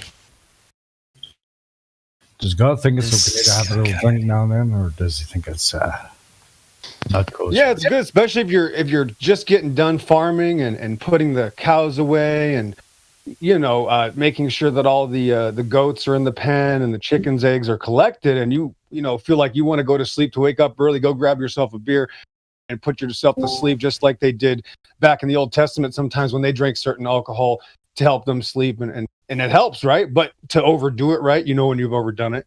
So if you're doing it just redundantly because you're used to it, then yeah, it's a problem. So it's all unconscious. And that is comparable to the behavior we witness in those still clinging to the globe, because I have both sympathy and empathy for globers, especially those who are confused now because flat Earth is something they keep hearing, right? Even if it's in the peripheral, they still keep hearing it every once in a while, and those people are like, gosh, I don't know if I want to look into it. You know what I mean? They're really just like about to get the courage to start looking into it. And then, of course, you have your staunch anti-flat earthers who, yes, however however disappointing it is that you can't have your little therapy sessions in the chat with us anymore. I'm sure you'll find something. I really hope you find something else to fill your time with, especially those who are getting paid to be there. Wow. Well, and you also have your right. Well, since you brought that up, Glad, they have a chance right now. If they're listening right now, and they notice that there's not a chat there to troll, and you're coming back, you have a chance to join the Discord and give us your honest opinion and experience on the topic. And it might be your last hope. Seriously, and you could come in anonymously, guys. You could come, don't use the name that you were in the chat, right? Just come in anonymously. Brilliant. Because we didn't know your voice in the first place. And if you're trying to switch teams, right, without anybody knowing, that's the best way to do it. Sorry, I just thought of that.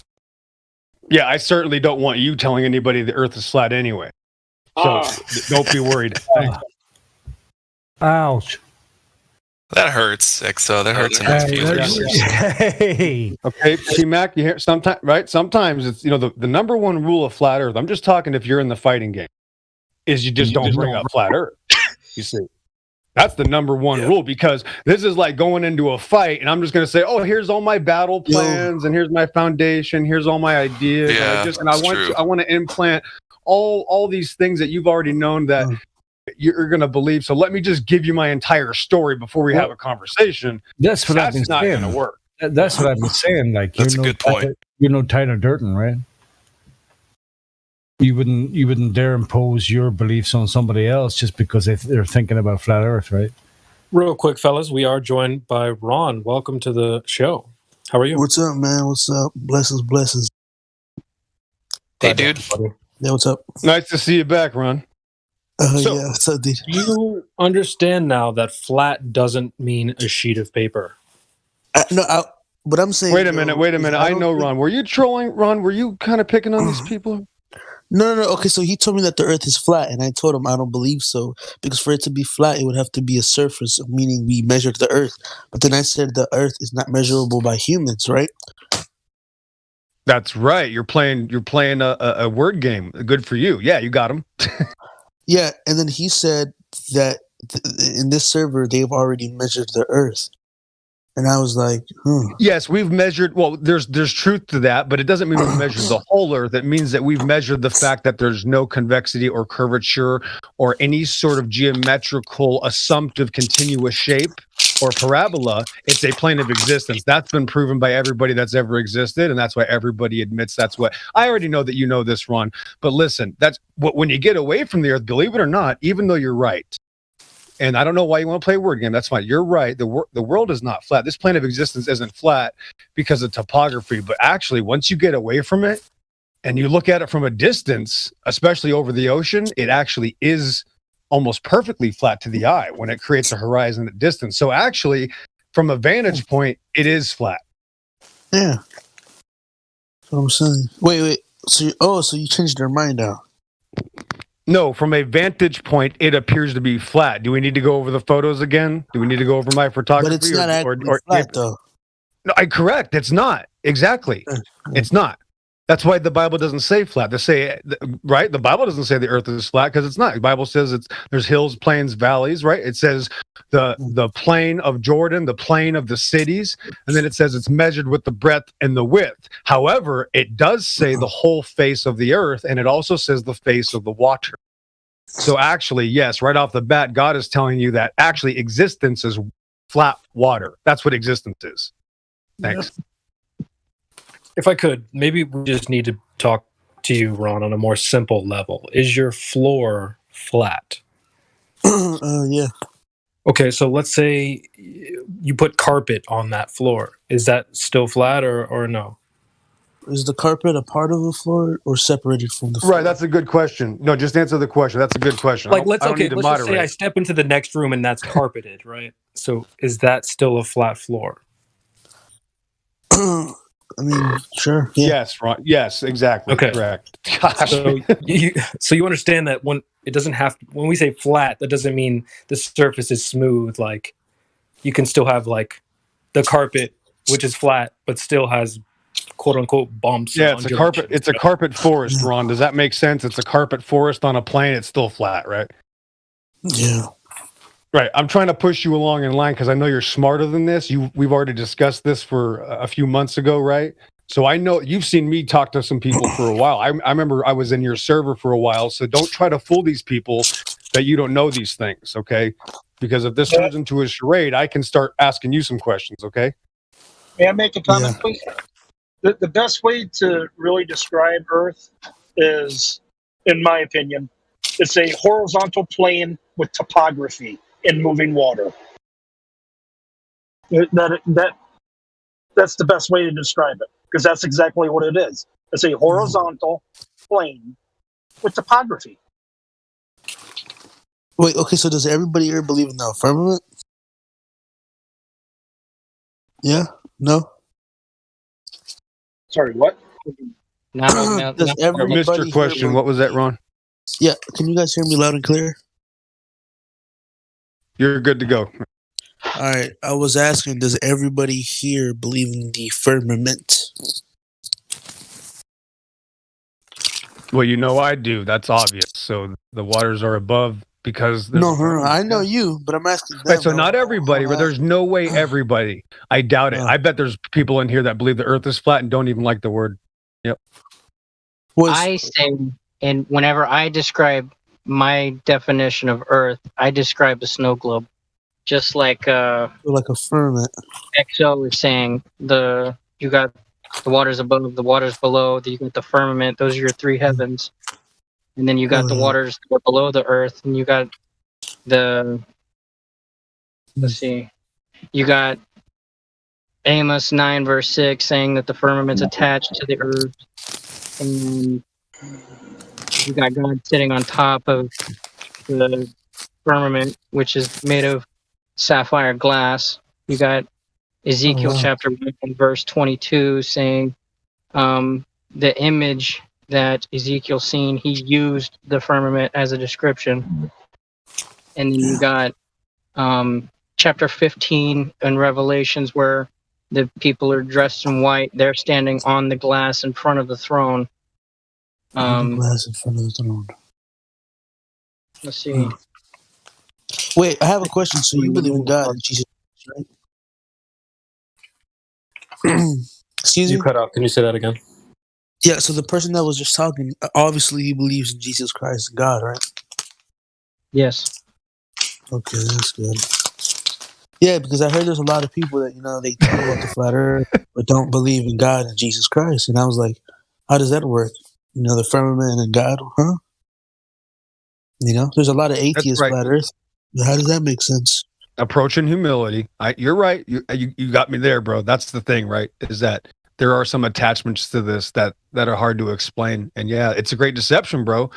But remember, I wanted to talk to you about some stuff. I go to your server, so be careful with the religious talk. Remember, eventually they're going to say that we can't do it, right? But you're right. I'm actually agreeing with you 1,000% there, bro. Right? This leads us to the fact that actually we can have a relationship with God and we can know that Jesus is God. Yeah. Good point. Because, going to become a flat earther, or what you call yourself a flat earther, I would mainly think that half of these people, well, maybe 90% of these people would believe in God, because I thought that the flat earth theory came from the Bible. The fact that it's a fact, it's not even a theory.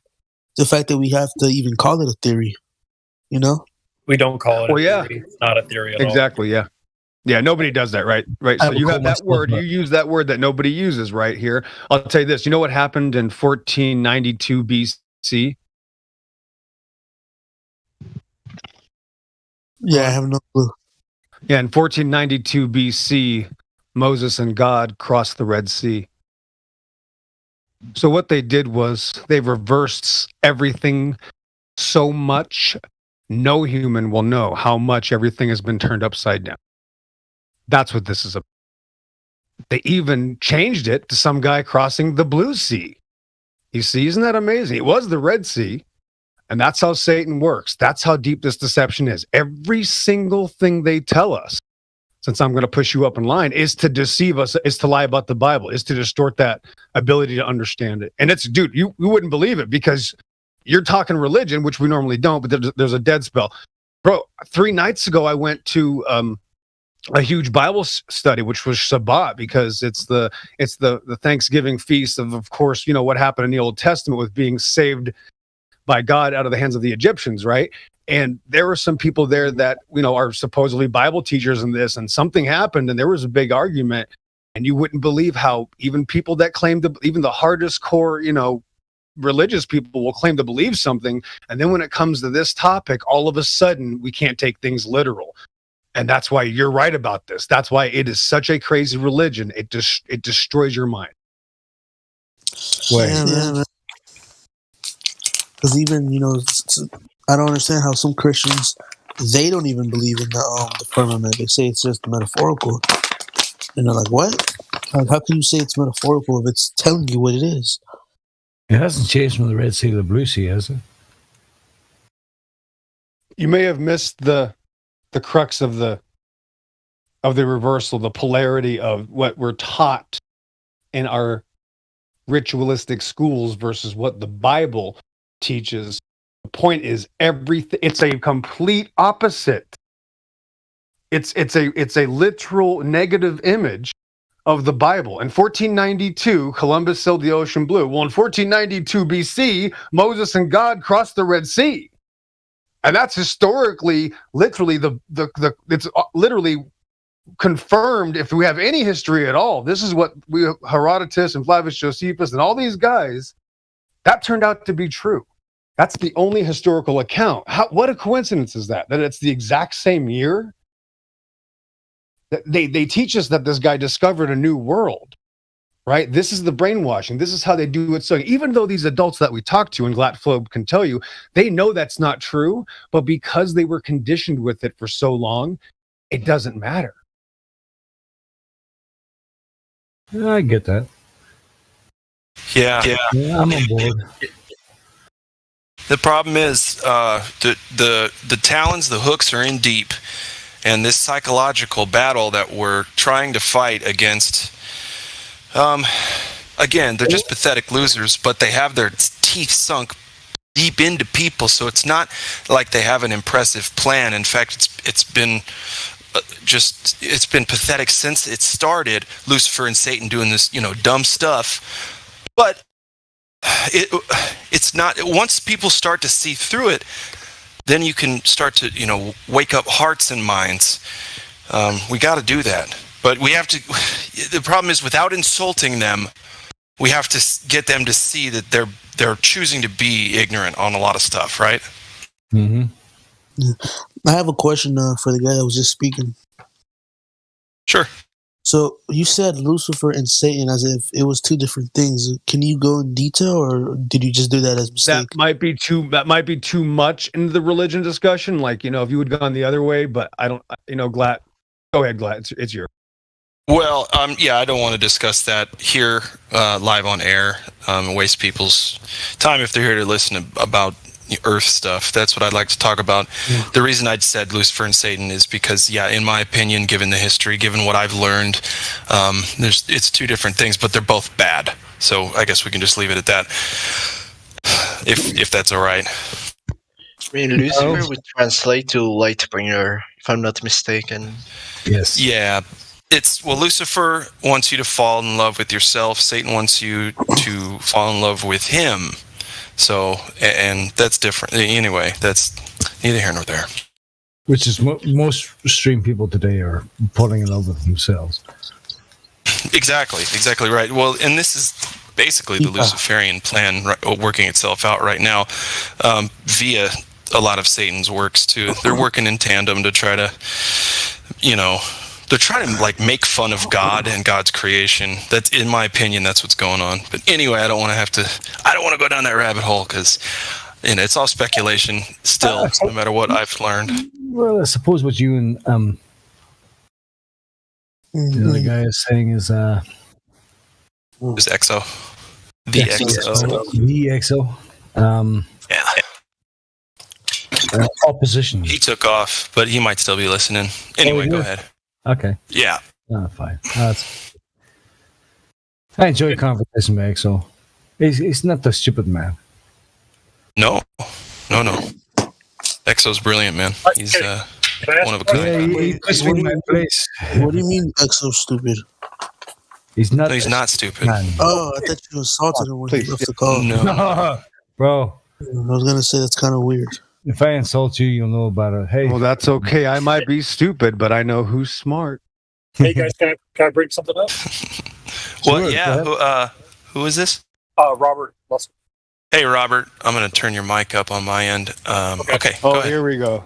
Yeah, Here you go, P-Mac. I've been in here a few times, so I'm not a stranger to this channel. No problem.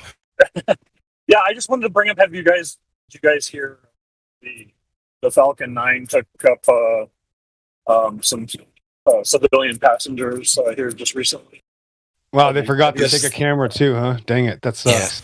It's the first I'm hearing of it. Why don't you tell us all about it? No, I was wondering if you guys had heard about it. That's all. Nope. Gosh, I not wish they until you could've said filmed it. something. Yeah. Oh, okay. I wish they could have brought a camera. Yeah. Dang it. just Well, no, one camera. yeah, no, there were cameras.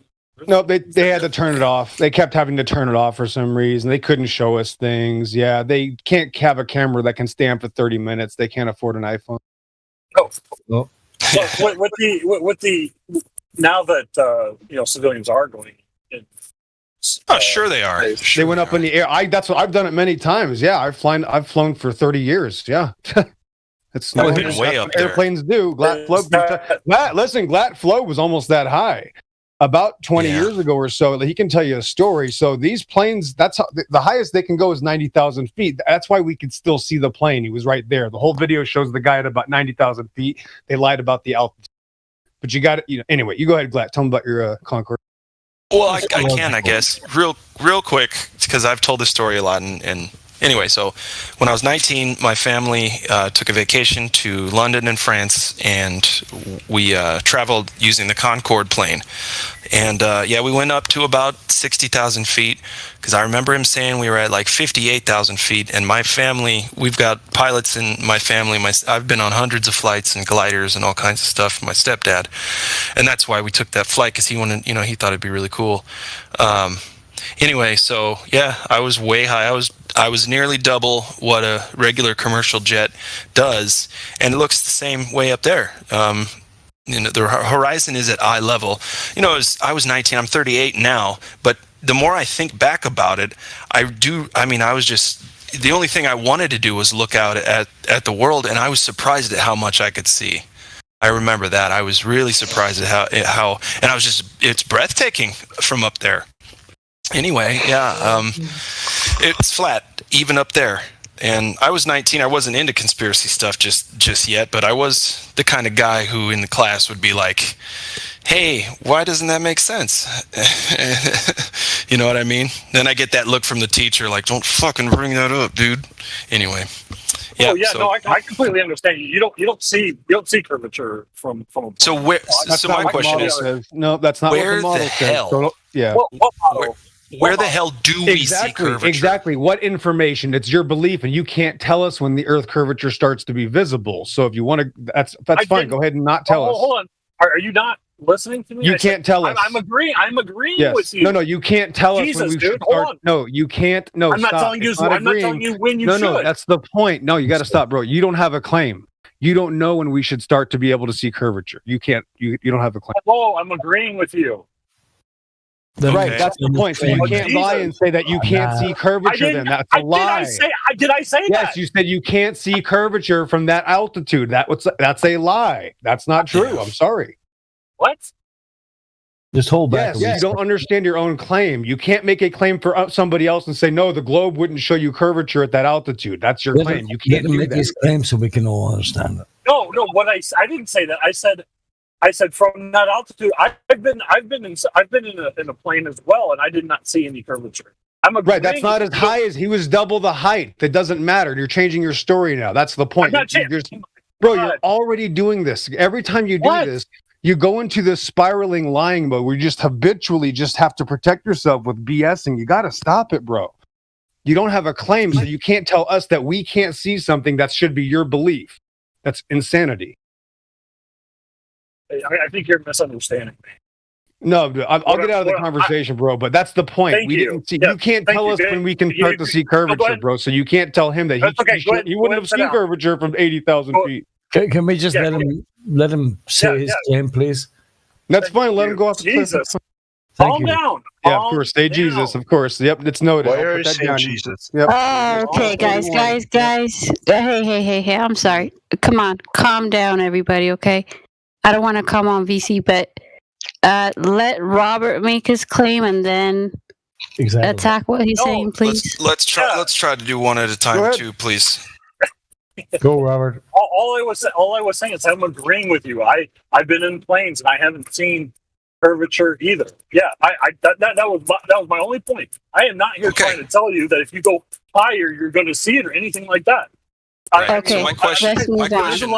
What I'm trying to say is other people would be coming in here trying to say, oh, if you're at this altitude, you can see. No, you can't. You can't see curvature at that altitude. Okay, You can't. my question, real quick. So why do you still think it's a globe if you can't see curvature, dude? Not that any of us are going to see it, but I believe just from the. There you go. Hey, you don't have to say anything else. You said I believe, Good job. right? You said I believe. That's all we got. Thank you, sir. Case closed. That's all I got because change the subject now. because I haven't done any. I haven't done any It's a research belief, myself. sir. It's a belief. Okay. Well, hey, that's honest, right? We're getting somewhere, That's all I'm Rob. trying to be honest. Yeah, the entire heliocentric model is based on belief or philosophy. Are you coming to find that yet, Robert? No, You right. No, I absolutely admit that my own, it is a belief that I have. Yes. I'll admit that. Good. Because I haven't gone out and done any experiments myself. I haven't gone out into deep space and looked back and seen a big ball flying around. I haven't seen that. Well, don't worry about it. You can't even if you wanted to. So don't worry about it. Okay, that's difference of opinion. This is what we've been talking about from like half an hour ago. We're living in a belief system, and when you ask people to provide proof of their belief system, there is no proof. This is what we're talking about. I'm just saying I can't provide any proof. I'm not saying there's no evidence out there or no other things out there. Other people may have other things that I have. I just haven't done. My friend, there's no how long do we have to look? How many years do we have to go by, telling you about both your model and then reality before it clicks? Do you remember the day? Where were you when they finally proved Earth's curvature? It's a bit like JFK and 9/11, right? It's never going to happen. We celebrated. See, why didn't we celebrate the moment we were like, holy nuts, it's a ball? Because that was way back. All in ancient BC. civilizations knew it was an enclosed thing with a relatively flat bottom with topography. I like the carpet example. That was good.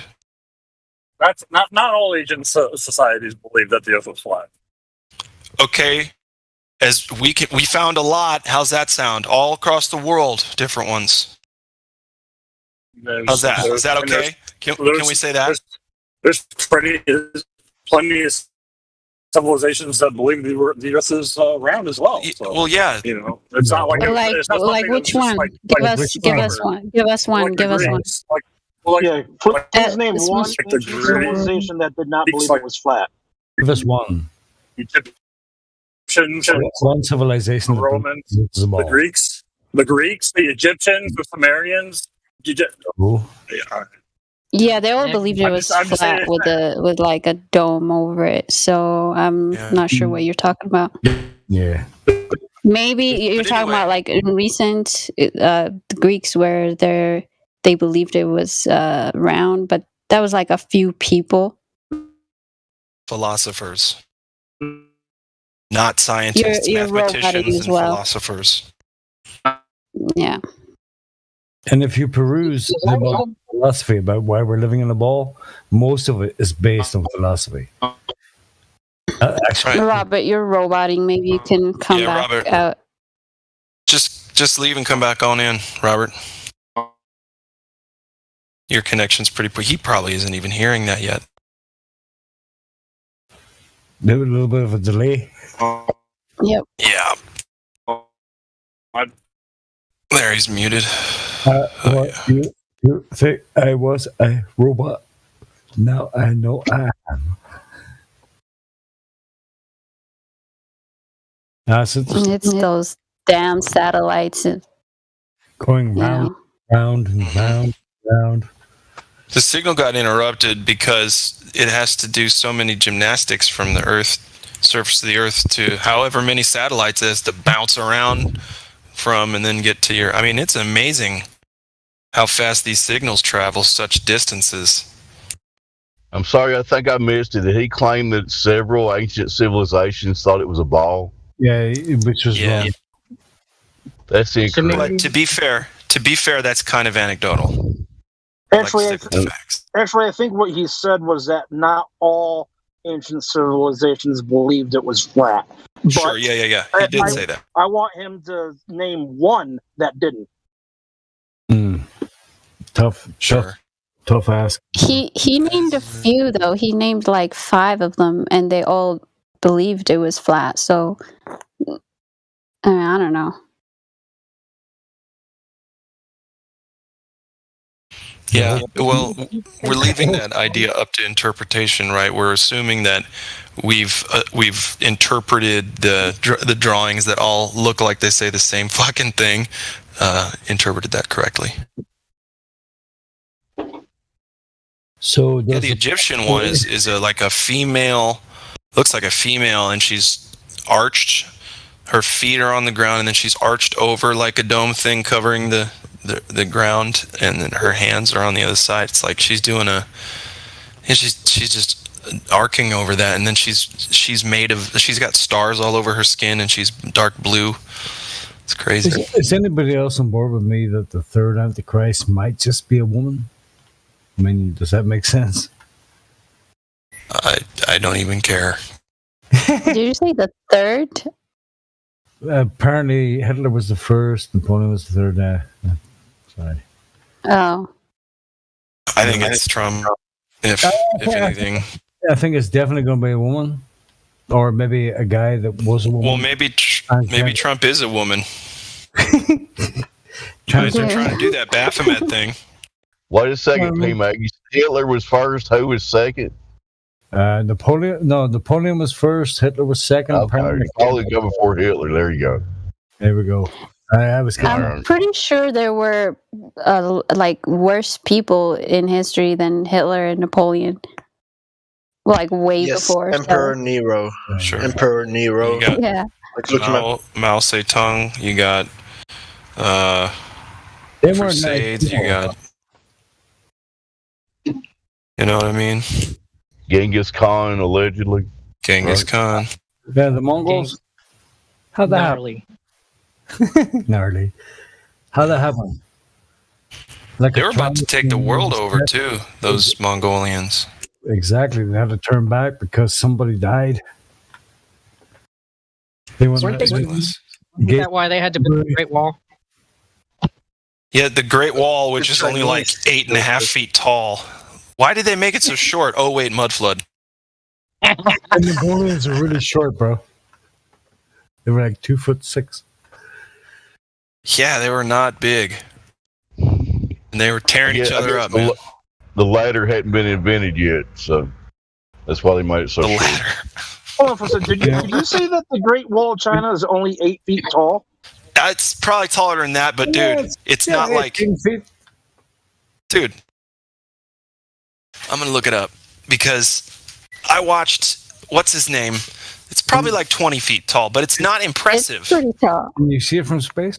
It really is impressive, Get over that, no problem. If you're trying to fight a there is no war, space. dude, you can get over that.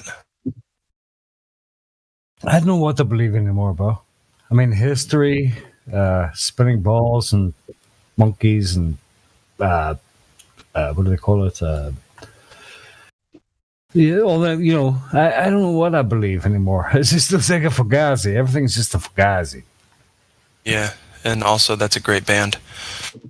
For those in the know. All right. YouTube. Is that your band? I wait. Okay. Yeah, so they're 20. Yeah, that's a great song. Waiting Room. So Great Wall of China is average 20 to 23 feet. So I was right towards the end. But yeah, we can just say I was wrong. 20 to 20, 30, 23 feet. And so, like I said, if you're fighting a war, that's not a very high wall to get over.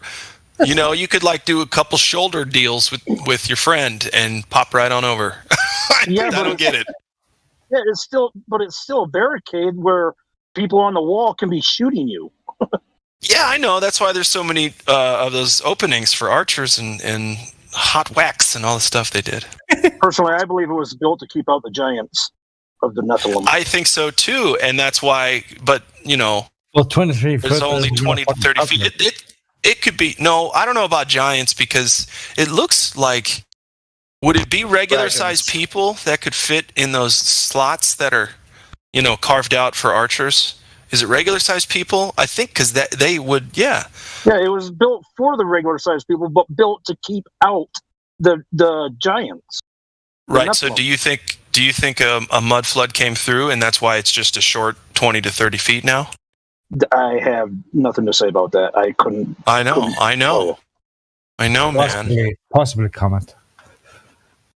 That's the only thing against that argument, right? Giants could easily, humans, like I said, could get over 20, 23 feet. So how was it that it was built for giants? That's my question. You see, like I said, it's still a barricade. When you have, yeah, you can get over it if nobody's. The giant would just hop on over, dude, like a dog hopping a fence. Got hundreds of men on it, shooting them with arrows and stuff. But fiery arrows soaked in gasoline. In this modern day and age, like, bro, I couldn't care what the fuck it was made of, what mud flood happened, what fucking whatever, right? I'm just getting it, right? It doesn't matter at all. Has nothing to do with anything. Yeah, exactly. It's true. You know, this is what we do, though. Like, if there's no Globers to help out, then is that kind of like a distraction? Is that something? I know Martin Rica might be very happy with his latest YouTube count and subscribers and all that there. I love him regardless of that, because that's a very good point. I love him. But it's not actually pertinent to the question we're asking. We kind of understand. Do you know what I'm saying? Yeah, you get it. Yeah, I do. It's another distraction. Hey, I'm back, guys. Sorry about that. Hey, you're good. One morning, I was kind of looking at one, and I went, you know what? I'm fucking done with this, because this is not about the shape of the earth or where we are. This is not about the fucking grand deception. This is just kind of another avenue of taking people down a different rabbit hole to think about other things. We should be focused on what is actually going on. Oh man, we'll never know what's going on. So Robert, I wanted to point out something. That's true. You said you were comfortable where you are with your beliefs, but I want to try and highlight the fact that we're sort of, with this platform, we're now teaching. So imagine you had to teach someone, right, where you currently stand. How would you go about teaching someone the globe model without providing them just the beliefs that you currently hold? So just wanted to highlight the fact that, you know, we are teaching people now, so we can't just sit here with our beliefs and teach people our beliefs. So how can we go about teaching someone, you know, what the surface of the earth is doing, whether it's curving or not? You mean from a globe point of view? Is that where you're asking me from my point of view? Well, either way, right? Like, we don't try and quote unquote teach new people about the flat earth by giving them speculation and things that we just believe in. And I understand, like, you were like, well, I don't know. This is my belief. And I just wanted to kind of highlight that we're also teaching now, because there's people listening in on the YouTube side, on both sides of the fence, right? Globers and flat earthers are listening in. So just my goal is to try and teach people. We're in an educational stage now, so we can't teach people our beliefs. So what can we teach people about the globe earth? I guess that's the question, without speculating. Speculating? What can we teach them about the globe? Yeah, well, unfortunately, everything that I would say would be, because I've said, I've admitted, I've not done one single experiment. I've not. Yeah. You know, well, now what I can say is that I have looked through a telescope myself. You have what? I looked through a telescope, and I've seen. Sorry, one more time. You'll take also. Oh, I've looked through a telescope. Telescope. Got it. Yeah, right. That doesn't mean anything. So here's what you did. You looked through a man-made filter. By the way, man is fallible, so anything they make is at least as fallible. Yeah. But anyway, you're looking through a man-made thing, bunch of little dealies in between your eye and what you're thinking you're seeing in the sky. So I don't trust it. Great, you've looked through a telescope. Super duper. What does that prove?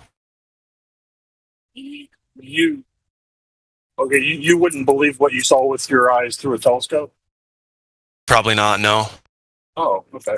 Well, I mean, That's just interesting. looking at something doesn't just provide you a whole slew of information about what. Well, no, it doesn't. Yeah, no, it doesn't prove anything. Right. But it doesn't. Why are we looking at the sky? Why are we looking at the sky in the first place? Well, because I look at the moon. Okay, with the telescope, I can see craters on the moon. I can see the moon is obviously curved, shaped, globe shaped, or.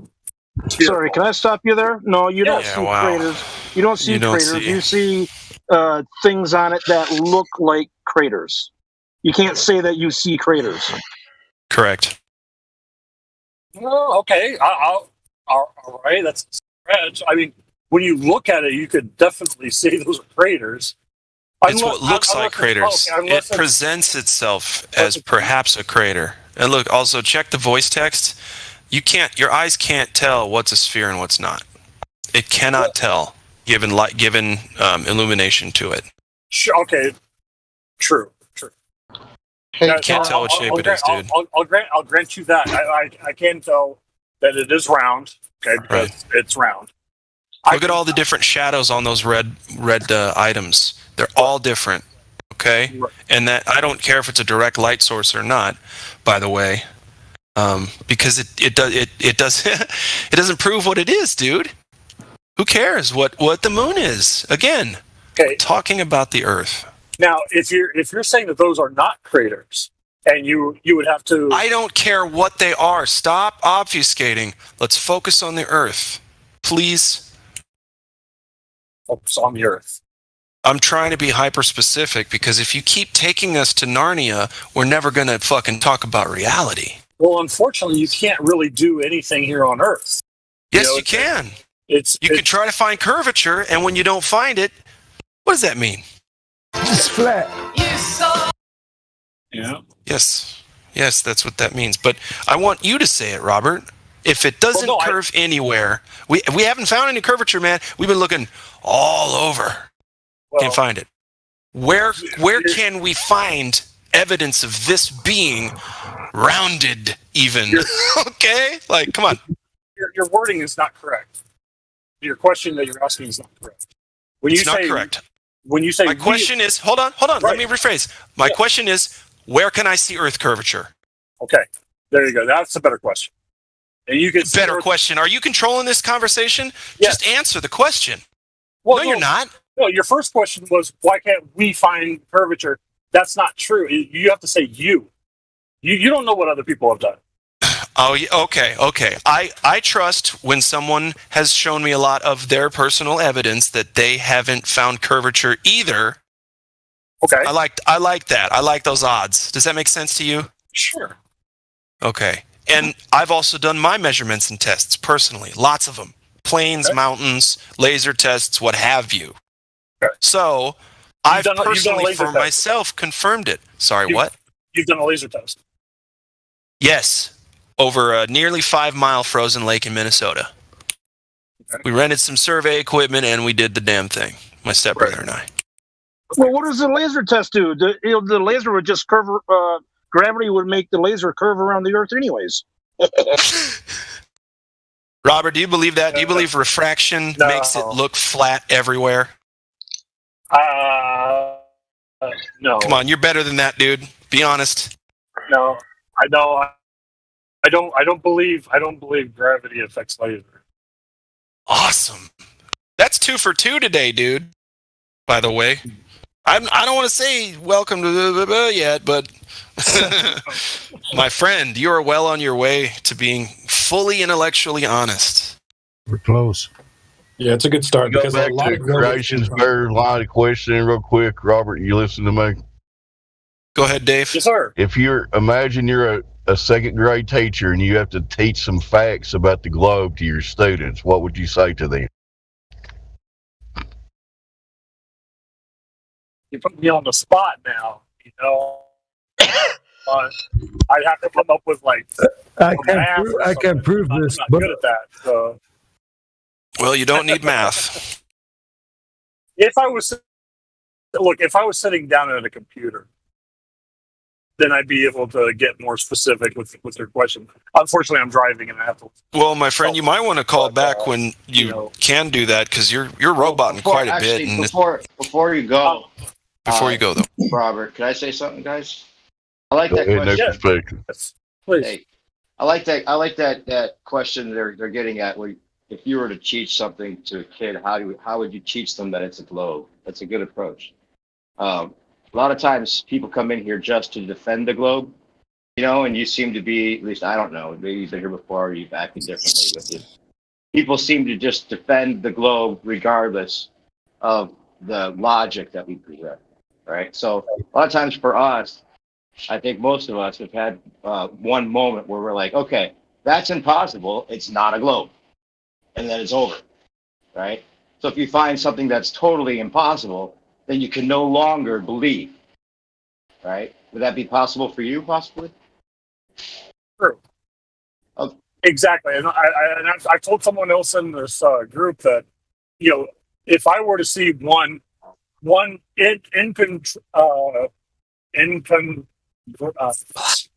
can't think of the word now. If I'm proof, then all the other shit doesn't even matter. Like why this and why that. You find one thing that you can't argue with. It's a done deal. How about the Black Swan? Isn't the Black Swan that? Wait, let's not try to do the Black Swan yet. I'm going to do something else real quick because it's my thing I like to do. Robert, answer this honestly. If a plane can fly against the spin of the Earth, how does it land on a moving runway?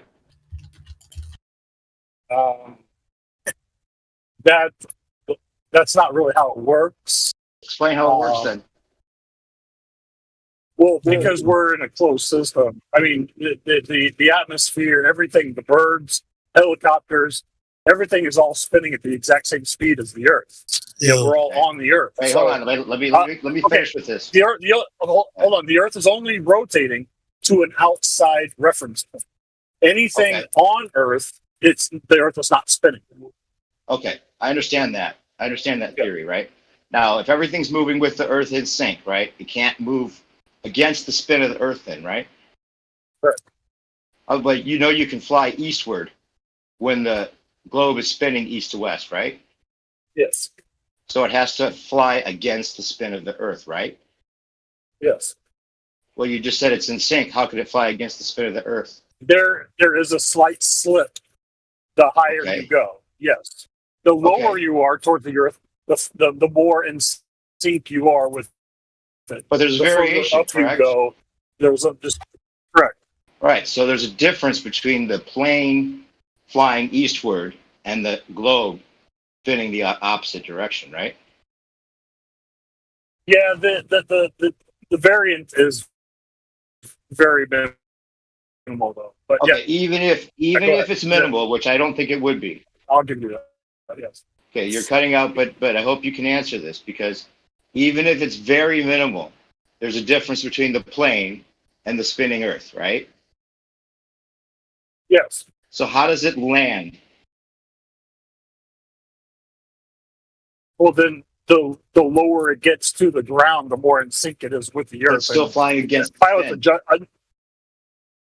If it's going at a south-southeast runway and a north-northwest runway, it treats the runway just the same, and it wouldn't be possible to treat it the same.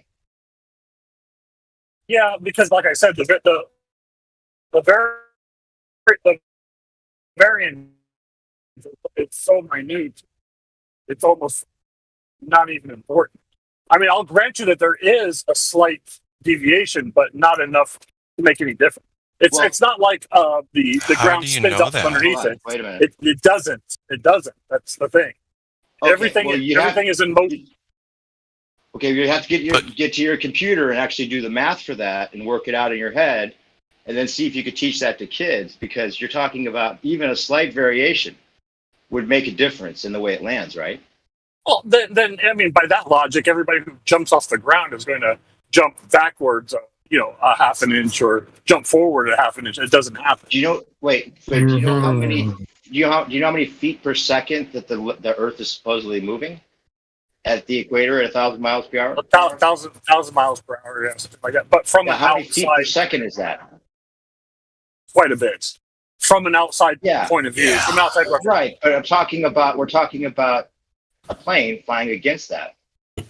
Right? Sure, but the plane it's a difference. But the plane is also moving at 1,000 feet per second, 1,000 miles per hour. Right, and then let's say it's moving. Wait, hold on. Let's do the math. 1,000 miles per hour, right?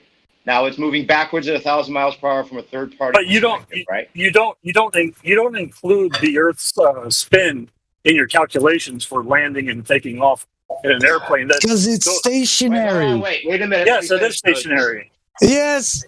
That's the thing. It treats He admitted it. Wait, hold on. Nice. This is the logic. This is the thing that Talk it's about impossible. cognition, yeah. This is the intellectual honesty test I'm putting you through right now.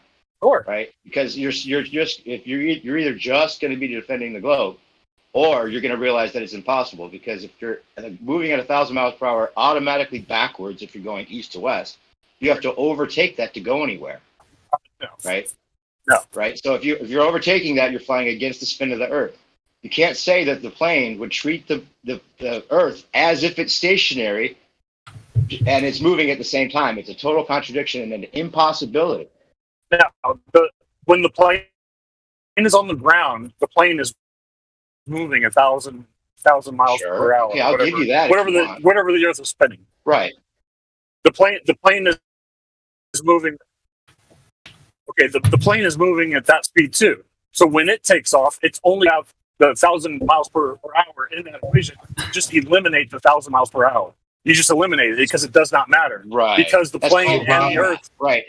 Right. Robert. Okay, man. Robert. Wait a minute. Hold on a second. Just 1 second, bro. You can't say it treats it as if it's stationary, even though it's moving. You do understand it's a contradiction, right? The thing is it's only 1,000 miles per hour from an outside point of reference. It's stationary here on Earth. We are not moving in relation to the Earth. Yes, we are not moving in relation to the Earth. No. Exactly. No, the Earth is not Right, spinning. But once you have a projectile in the air, you know what the Coriolis effect is, right? Yes. Over long distances, the bullet would need to account for the different latitudes that the Earth is spinning at for the smaller circles. Doesn't matter how slight. Even if you can work it out in your head that it's slight, the wheels would break off when the plane hits the surface. Even if there's a slight variation. Now, see, I won't go that far with you. What I will say is, yes, the Earth is stationary and not moving in reference to us. We do not see it moving. We do not feel it moving. Nothing here on Earth it's not moving. Wait a minute, Robert. Exactly. No, you're absolutely right. It's not moving. If it's not moving when you're in a plane. Exactly. It's not over moving. Distances. Then why do you say it is? This is what the impossibility is you're missing. Outside Earth, you're Earth. just defending the globe now. Because you're not seeing it. You're not seeing I'll explain it like this. If the angle of the plane landing is at a different latitude than where it started off, it's going to have to adjust for that difference. Yeah, but why would it be at a different latitude? Because the angle of every runway is in every which direction. Well, so it's either just north, south, or east, or west. Robert. He's running away. South, it would matter if it's a northwest He's running runway. away. Think about it. If it's a north to south runway, it would be moving sideways toward the plane, right? That means the plane would have to move sideways at that speed to be able to land safely. No, the Earth is not moving towards the plane. The plane and the Earth are synced. If it's a north to south runway. Bro. Yes. Can I ask one question? Yes, sir. Two airplanes flying separate direction. Which one is spinning with the atmosphere? Which one? They're both in the atmosphere. They're both spinning with the atmosphere. Which one is atmosphere spinning with? You said it's all spinning with the airplane. They fly in two separate directions. Pick one. East or west? I don't know. What do you? I mean, you said two planes take off in opposite directions. You said atmosphere is spinning with the airplane. Now I'm giving you a scenario. Two airplanes. Can I finish fucking talking, bro? Why you gotta talk over me, dude? Because you're asking the wrong question. No, it's not. You said atmosphere is spinning with the airplane, right? I'm asking you. You have I'm giving you a scenario. You have two airplanes flying separate directions. Which one is atmosphere spinning with? First of all, I said the atmosphere is spinning with the Earth, not with the plane. That's why the question is. But you're saying the plane's in sync. So if we have two planes going opposite directions, east and west, are they both in sync, or is one spinning against the quote-unquote spin you're talking about? No, they're both in sync. Okay, they're both going. We'll say the Earth. They're both flying with the Earth and spinning with the Earth, right? Even though they're going separate directions. Yeah, you make a lot of sense. Yeah, they're both spinning at the same speed. Yeah. They're both spinning. Airplanes are spinning. From an outside point of view, airplanes are spinning. Wait, real quick, Robert. Here's the Earth, they're not spinning. Robert, we have to draw a distinction between perception and reality, because we get a lot of people coming here saying, well, we perceive the Earth to be flat, so on and so on. So let's talk about there really is level, okay? So in reality, we're trying to get you to focus on, in reality, if the Earth is spinning, not how it appears to be, how you perceive it to be. So let's try to focus on the reality part, not how it's perceived, okay?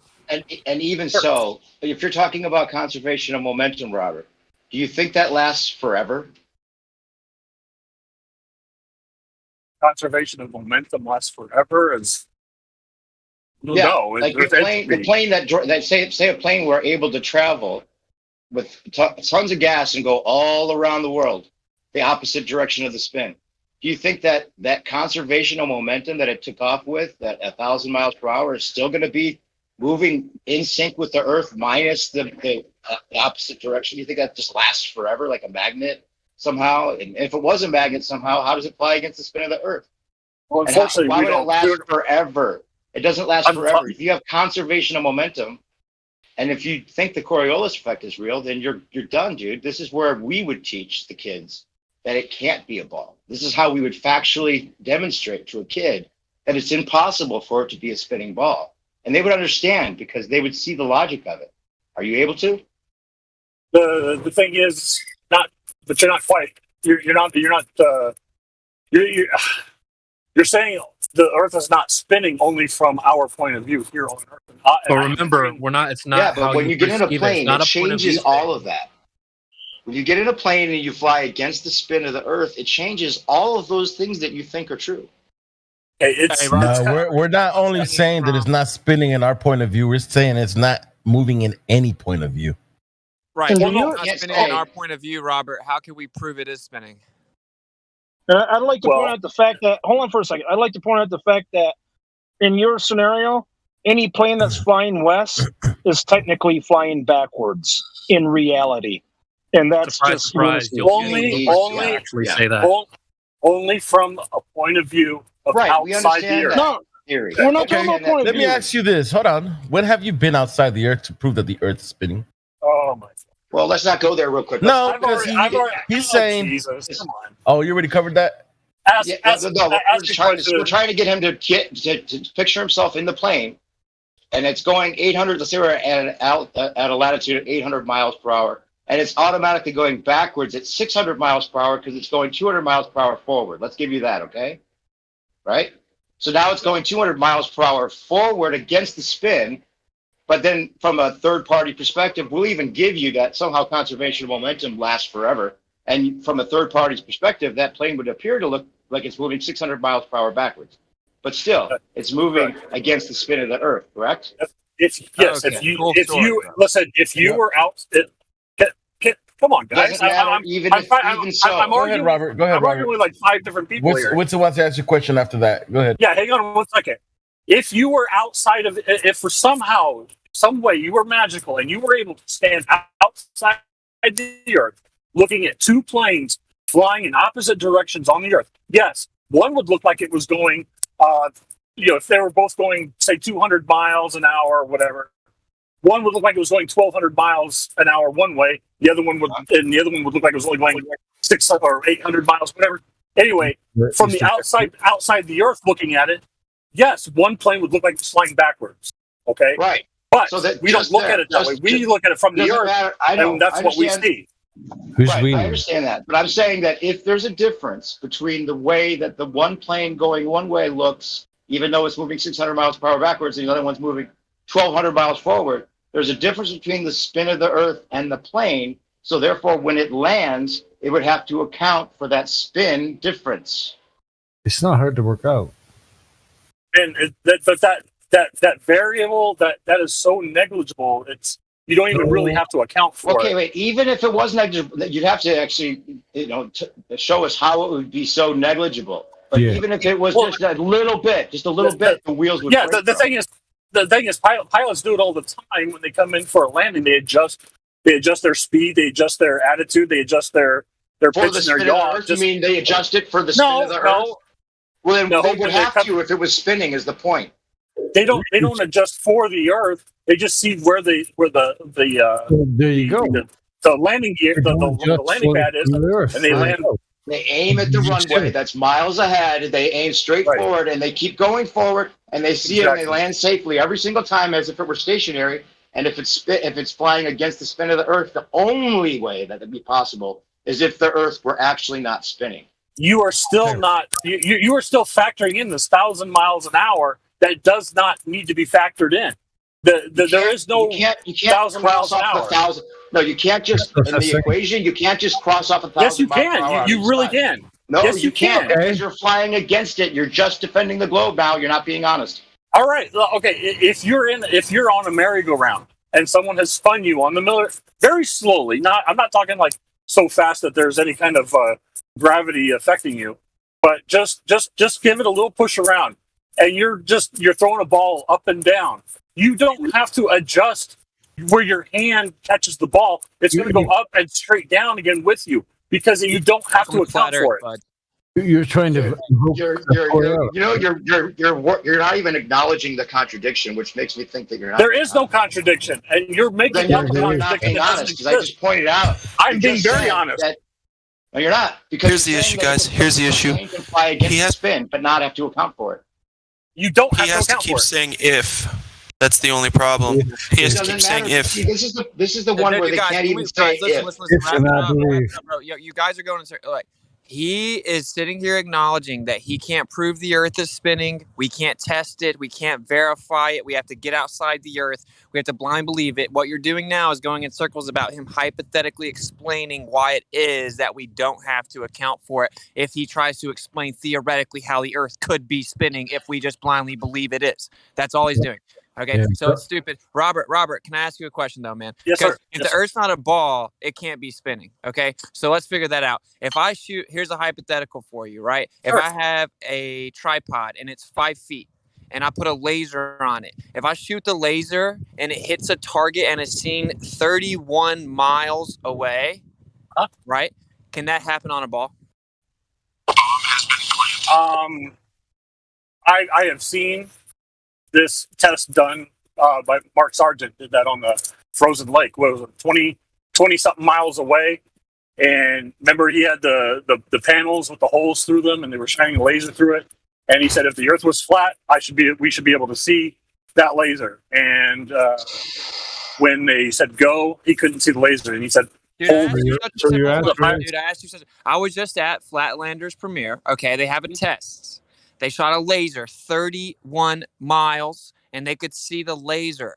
Can that happen on a ball? Yes or no question? Yes, it's possible. Okay, how's it possible? Really? It's only possible under strict conditions of atmospheric refraction. Wait, okay, there's a target hidden height of over 500 feet, so how do I see the laser? But here's the thing, though, about that. It doesn't happen if it does happen, it doesn't happen all the time. You see what I'm saying? It doesn't matter. How can I see the laser? Like I said, if the conditions are correct for atmospheric refraction, it will bend the laser to go around or appear to go around the curve. Oh, so it bent the laser around the ball. You know, lasers. Only in certain conditions they have to be exactly perfect. What conditions? At nighttime in freezing conditions, the laser was bent over 500 target hidden feet. I'm sorry, say that again. At nighttime in freezing conditions, you're saying the laser was bent over a missing 500 target hidden feet. See that I don't know. I know it's gotta be. Hey, my man, listen. We shot a laser 31 miles. Okay, you could see it from 31 miles away. This is impossible on a globe. Are you familiar with the Mark Sargent experiment? Why do you keep talking about Mark Sargent not seeing the laser? We're talking about how we saw a laser. Well, no, I mean you're telling me about one case that it did work, and I'm telling you about another case that it didn't. So let me ask you something. What was the distance with Mark Sargent? I'm sorry? What was the distance? It was like 20 something miles. 20. All right, so 31 miles trumps Mark Sargent. Okay, yeah, it trumps it. It's longer. But I'm just saying it's kind of, apples and apples here. Have you heard about the sextant? Yeah, you guys don't. No. Go ahead. Explain the sextant. Yeah, it doesn't matter. Okay, here's the deal, my friends. You can't always shoot the laser. Sometimes it's really foggy or thick outside in the atmosphere and you can't see, okay? Whenever the conditions are clear, we shot the laser 31 miles and you could see it. Game over. Doesn't matter what you say. Doesn't the incredulity. Doesn't matter. No one cares, okay? So it's just dead. Here's another question for you, just like you brought up. Do you have a link to that experiment? Just stop. You've proven yourself dishonest for the last 10 minutes. Well, this is just what you said. How do I know it's true? Robert, stop.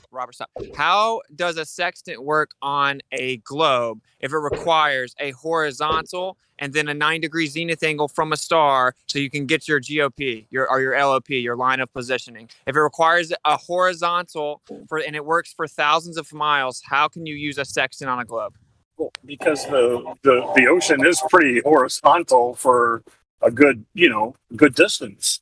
But that's not horizontal. The ocean is horizontal on a globe for hundreds of miles. Is that your argument? Not hundreds of miles. Well, that's how far you can use the sextant from. So what's going on? Well, you asked the question, I answered. But where you're using it, it is horizontal. For hundreds of miles? No, not for 100. And it doesn't need to be hundreds of miles. All right, listen, man. You take a star. You have a 9-degree zenith angle from that star. You look at the star and you have your angle to the star, right? And then you assume a horizontal, and that's how you get your line of position, and it's always accurate. How does it work from hundreds of miles away? I'm not that familiar with second to be able to answer that. Yeah. You lose, man. You lose. I know I lose. I know. I wasn't coming on here. You can't have a 90-degree angle. You can't have a 90-degree angle on a globe, man. Yeah, that's the reason those are two good examples, and and maybe you could come up with some kind of if it was perfect conditions or if this. But if you're in a plane, dude, and you're flying against the spin of the Earth, you can't say if it was this or if it was that. You have to adjust for the spin if you're flying against it when you land. No, go back to the spin. Sorry, no, you do not. To the spin. Dude, don't go adjusting back to the spin. That's the dumbest thing I've ever heard. Right. Okay. So we've already proved that it's flat. Yeah, you see that picture that Roger posted on? The Earth can't be spinning like you believe it is if it's not a ball. So game over. Yeah. Oh well, it's not. It is a ball, so that's nice. Well, how do you use a sextant for hundreds of miles, Robert? I don't know. Okay, how did I see the laser from 31 miles away, Robert? I'm just taking your word for it. I don't know that you actually did. How do you know it's the horizon over 10 miles away from 1 foot off the surface of the Earth if it should be no further than 1.2 miles away, Robert? Well, I've personally seen ships disappear over the horizon. Have you personally zoomed back in with the camera and brought them back into view? Yes, I have. Okay, so then you know they don't disappear because the curve. They can disappear because of perspective, right? Well, what you see with your naked eye, yes, it does appear that it has disappeared. And then when you pull it in, hold on. Just give me a second. When you pull it back in with a telescope or with a Nikon T900, whatever you guys like to use, you do see it. You do see the bottom part of it missing, though. And if it goes out a little bit further, Robert, It's in water. Yeah, and if it goes out a little bit further, there'll be a little bit more missing. No matter how many times you pull it back, the further it goes out, the more of the bottom is going to be missing. Okay, Robert, let me ask you. So wait. Robert, you're admitting that the boat can look like it disappears, but it's just because of perspective. Right. So objectively, we know that that can happen, and it has nothing to do with the curvature of the Earth, right? Right. Correct. Okay, so you're saying that when it gets further, all of a sudden you know it is because of the curvature of the Earth. Correct. Okay, so how come when I use my P900, which you don't even know the name of, and you definitely never use, and you definitely never make observations, whenever I use it all the time, how come the boats don't always disappear at the same distance? Why do they change day to day to day when I'm with the P900? What changes day to day to day? How far away you can see the boat? Well, that's definitely atmospheric pressure. Okay, so you're admitting the curvature isn't changing; it's because the conditions change. Conditions do change, yes, and it does affect how far you can see something. So where's the curvature come to play? The curvature comes to play when you're looking at the ship and you see half of it missing because it's like half of it's underwater, and then you look again and it's even more. It goes even more. But Robert, if I go back the next day and I zoom in on a ship at that same distance and half the boat isn't missing, why is that? Well, I don't know that you're looking at the same distance. Okay, so you realize that every conversation comes to you just don't know. Hey, Robert, when we saw mountains from 273 miles away, and there should be 3 miles of Earth curvature. How do we see the mountains? How tall were the mountains? Did you see all of the mountains all the way to the bottom? Hey, it's supposed to be blocked by 3 miles of Earth curvature. Period. Are you talking about the 8 mile square? That that doesn't go for long distances. That's a very short. It's a different day, Robert. That's just Hold on, how big was those mountains? About what, 10,000 or so? The thing is, if it was just perspective that made things disappear out into the distance, then the whole ship would shrink at the same. Because of angles. Angles. Angles. The angle you're looking for makes a difference in that. You know that. But it wouldn't disappear under the under the water. Angle you're looking at it would. And it's in the water, Robert. Yes, in the water. Yeah, Robert, have you ever made any of these observations? Yes, I told you I was out there and I pulled ships back that I thought had disappeared, but they were there. But they were underwater. Like half of the ship was underwater. But the perspective still plays a part, even if you're looking through telescopes. The thing is, perspective, which you're looking at railroad tracks, they go off to a single point in the distance. It goes, the whole thing shrinks at the exact same size. Depending on the angle, you're going to see it. You're going to see it. Not bottom. Don't cut him off. Don't cut him off. Sorry, go ahead. When you're talking about perspective, you're talking about railroad tracks. They appear to go off into the distance to a single point. I'll grant you that. When you look at it though, the whole thing, like if say there was a train or something way out there to the edge of your vision, the whole train would shrink down at the top, bottom, sides. It would all shrink down the same size. But what it doesn't do is half of it doesn't disappear underwater. You know what I mean? It would all shrink. Robert, I already debunked you. Okay, so look, if I have a ship go out, I have a lighthouse, and then the ships go by the lighthouse. The lighthouse is at 12 miles. Okay, I go out there with my P900. It disappears. Then I pull the P900 out. I can see the boat again.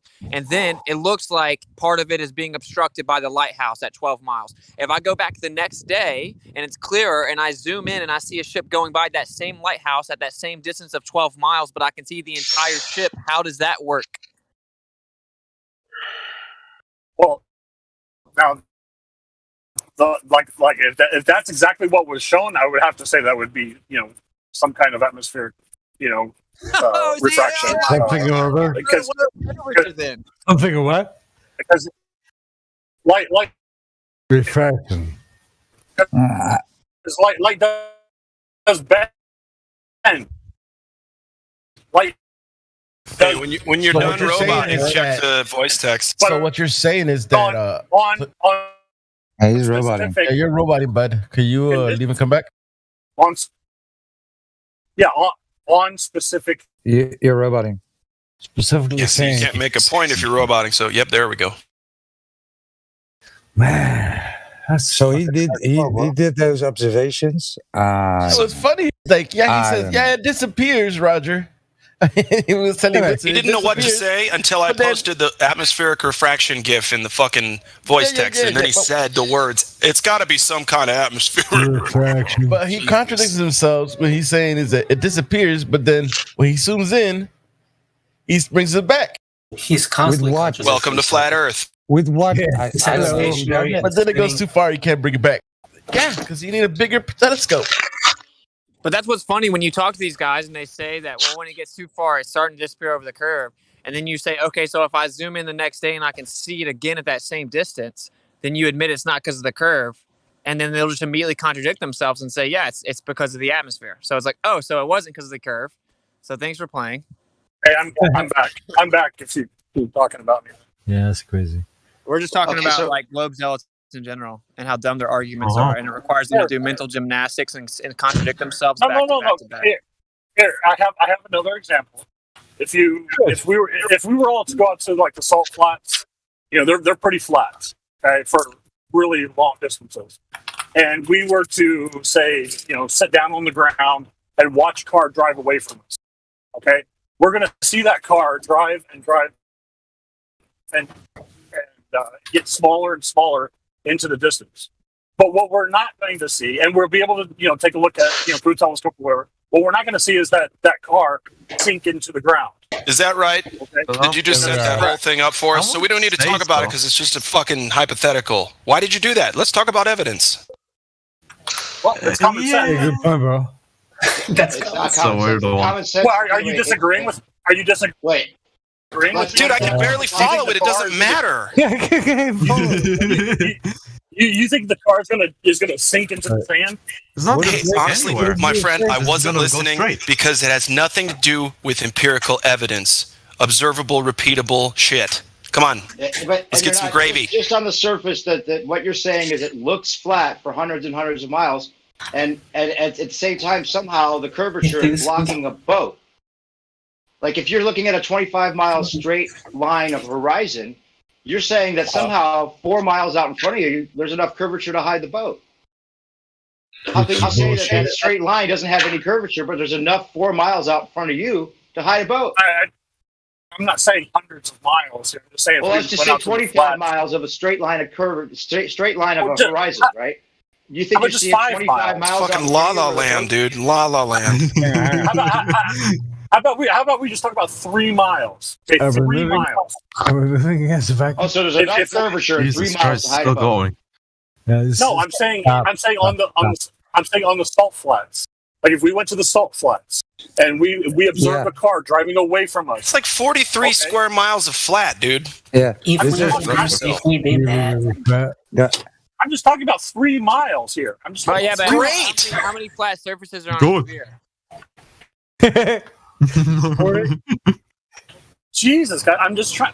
Man. Yeah, I don't know. It sucks when you come upon a wall. It sucks when you come upon a wall and you don't have anything. Guys, what's the furthest out? What's the furthest out a boat can go that it would not be able to be seen? Like, okay, like say you're looking at the boat go away. How many miles out before the curvature would definitely hide the boat? There would have to be curvature. I think you can still see a boat out like about 8 to 10 miles. After that, it's pretty bad. Yeah, after that, you shouldn't be. There's enough curvature after 10 miles out in front of you to hide the boat. But you're looking at a 25-mile straight line of horizon. Wouldn't you think you'd see some curvature in that straight 25-mile line if there's enough to hide a boat 10 miles out in front of you? Let's go. Yeah, we'd have to be out there doing it. This is stupid. Oh, Robert. Hey, Robert, let me ask you a question, man. So if the Earth was flat, okay, and things disappear in the distance, is that possible? Is it possible that if the Earth were flat, things would disappear in the distance? Yes. Yes. Okay, so we couldn't see forever, even if the Earth was flat. So if things disappear in the distance on a flat Earth, why would that happen? Well, it would become so small that your eyes couldn't distinguish it anymore.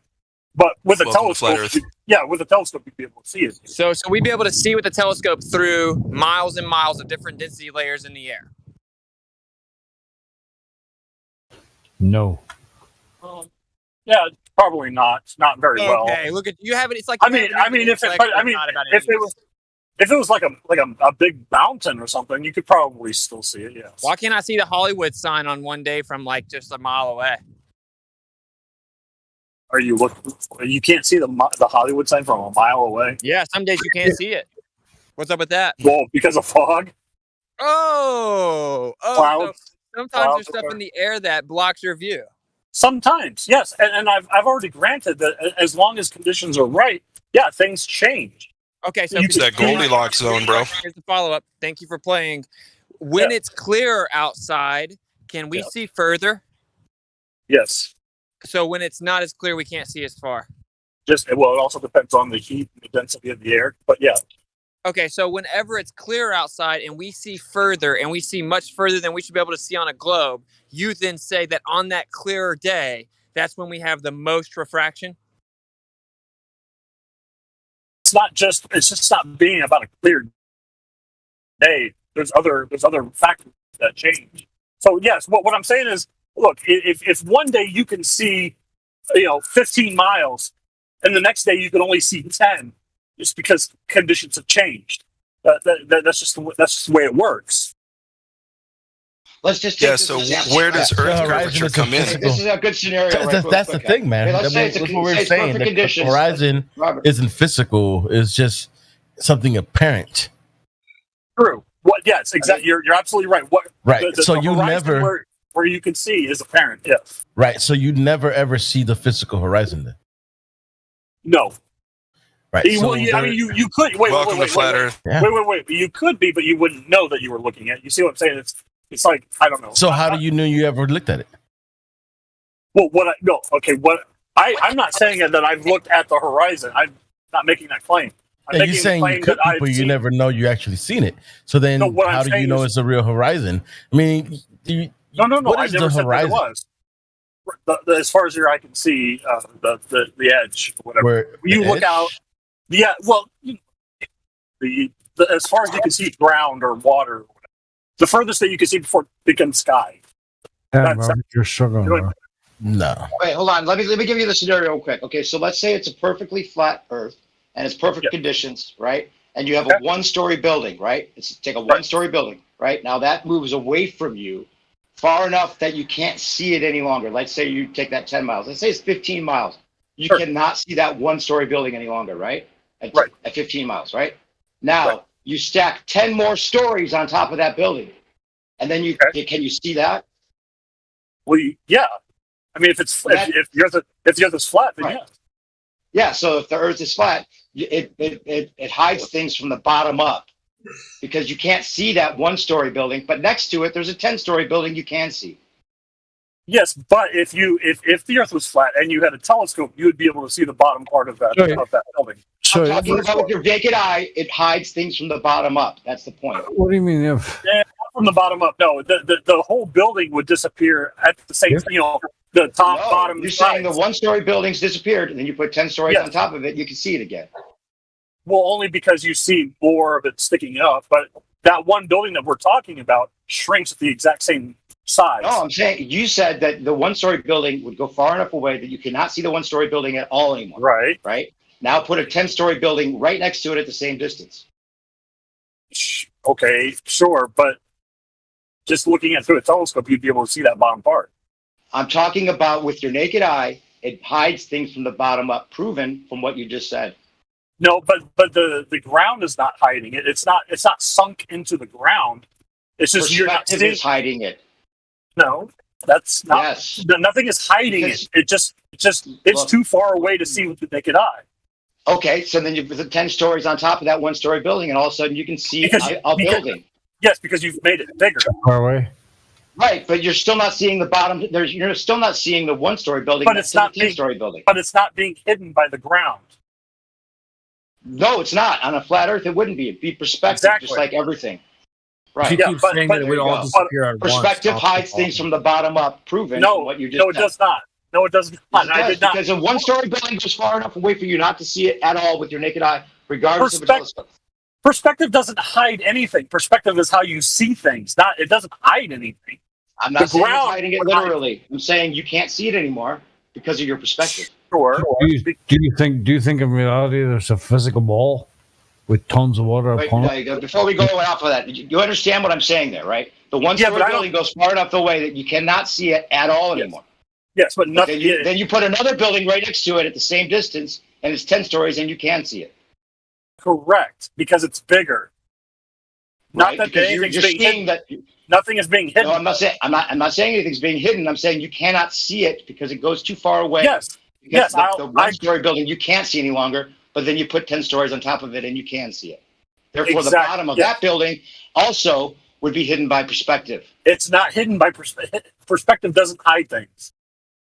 It makes things impossible to see.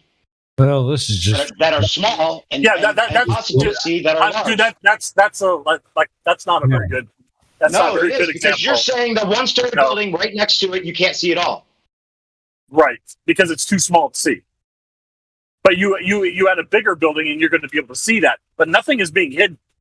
So are you seeing all of a sudden you're seeing the bottom story of that 10-story building because it's got 10 stories on top of it?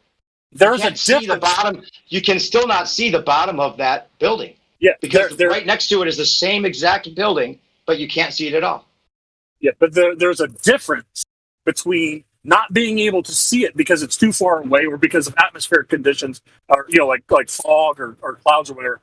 There's a difference between not being able to see it and not being able to see it because it's behind something. Okay, I agree. That's the point I'm making. Your perspective makes it seem like you cannot see it at all. Even if it's just a one-story building, you cannot see it. It's disappeared completely, right? Now you put that same one-story building right next to it. You can't see that one at all either. But then you add 10 stories to it, and you can see those 10 stories. That's perspective, bro. That's bottom up. Hey, can we go on to something? You're not making sense. Let's move on to something else. You're not making sense because you're not even acknowledging the contradiction. No, you don't understand. No. Oh, really? Okay, listen. No. Listen. Hey, you just conceded, Robert, by saying, let's move on, and you don't understand. It's pathetic. Yeah. So you just conceded. Can you say so, please? Okay, I concede. Yeah, Super. Thank you. He's not going to let that just defending the globe proving. I want to get off of that. That's stupid. Okay, that sounds good. Listen, we can do that. Stupid because you can't explain it. Here, Robert, real quick. The voice text has a lot of stuff. We posted a lot of pertinent material in the voice text. Yep, to you. So when you get some time, go back through that. We tagged the shit out of you. So anyway, as you were. I will. I'll look at everything you guys send me. I hope so, man. I really do. Yeah, I always do. Somebody asked me about ball and water, but somebody brought up ball and water. Yeah, I think that was me. Yeah. Okay. Yeah, tell us how level is curved, bro. I want to hear this. What do you want to talk about? Well, you wanted to ask me something about ball and water? Don't take the bait, Rob. Let's No. I was kind of wondering what the difference was between ball and water. What is? Well, we're living on a spinning ball, right? So we have. Right. Okay. So we're in motion. Uh-huh. Do you feel motion? No. You don't. No. So you can't. So there's probably no motion. Do you feel if you were to sit on a merry-go-round and somebody just very slightly moved you around, would you feel that? I mean, you would feel the acceleration, but once you go, Are you for real? You wouldn't feel that. You wouldn't feel that? You're kind of missing the point here, bro. Do it to scale. I know where you're going. I know where you're going. 25,000 miles big, and you're going 1,000 miles around it. You're going to feel that 1,000 miles per hour. Why do you think you'd feel that? Because you're going 1,000 miles per hour. Why would you feel it? No. Please answer. No, don't laugh. Don't laugh. Yeah, don't laugh. Why would you feel 1,000 miles an hour spin? You asking why one at a time. Yes. One at a time. Why would you? Why would you feel that? Because you're on a merry-go-round with a radius of 3959 going 1,000 miles per hour on the outside. Of course you would feel it. Let me ask you something. Robert, you said you will feel Robert, you said you will feel acceleration, right? Acceleration, yes. All right. Do you know the Earth? They say it accelerates and decelerates. Going around its orbit around. Yeah, but it's acceleration, isn't it? The thing is, so you would definitely feel that, right? No matter how fast or how slow it is. Okay, just like we are No. Just like Stop we are. that. Just like nothing. So I don't get the answer. I asked you a question. I asked you, would you and I'm feel trying it to or would you not feel it? Any little bit of acceleration or deceleration. You do feel acceleration, yes. Okay. So have you ever felt the acceleration when the Earth accelerates or decelerates? No. All right. So it isn't rotating anywhere or spinning. So what does that mean? It's not moving. Okay, so welcome to Flat Earth. So now can I explain? Or do you want to just Sure, go right ahead. ask me Explain. one answer question? Why will you not feel the acceleration? Please do. Because we are, just as we don't feel the Earth spinning, okay, because we are a part of the system, okay? We don't feel the acceleration here on the Earth because we're also a part of the system that goes around. No, we're not. Let me explain why not. Please let me explain why not. Here we go. Because you become a separate reference frame when you leave the Earth. Once those tires are off the Earth, you're doing your own fucking thing in the middle of the air. Yep.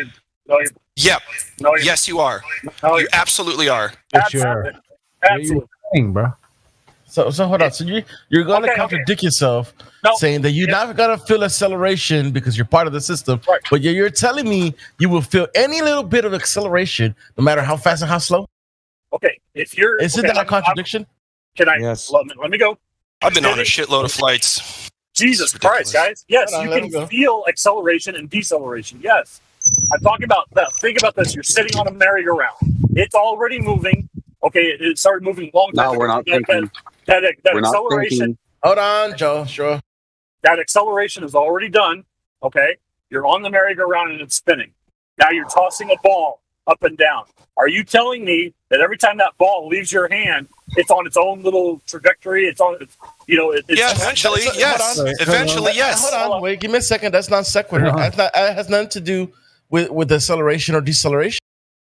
Right. Well, somebody had brought up that once the plane's wheels leave the ground, they're in the Yeah, but we're not on that point. So you obfuscated I was obfuscated away.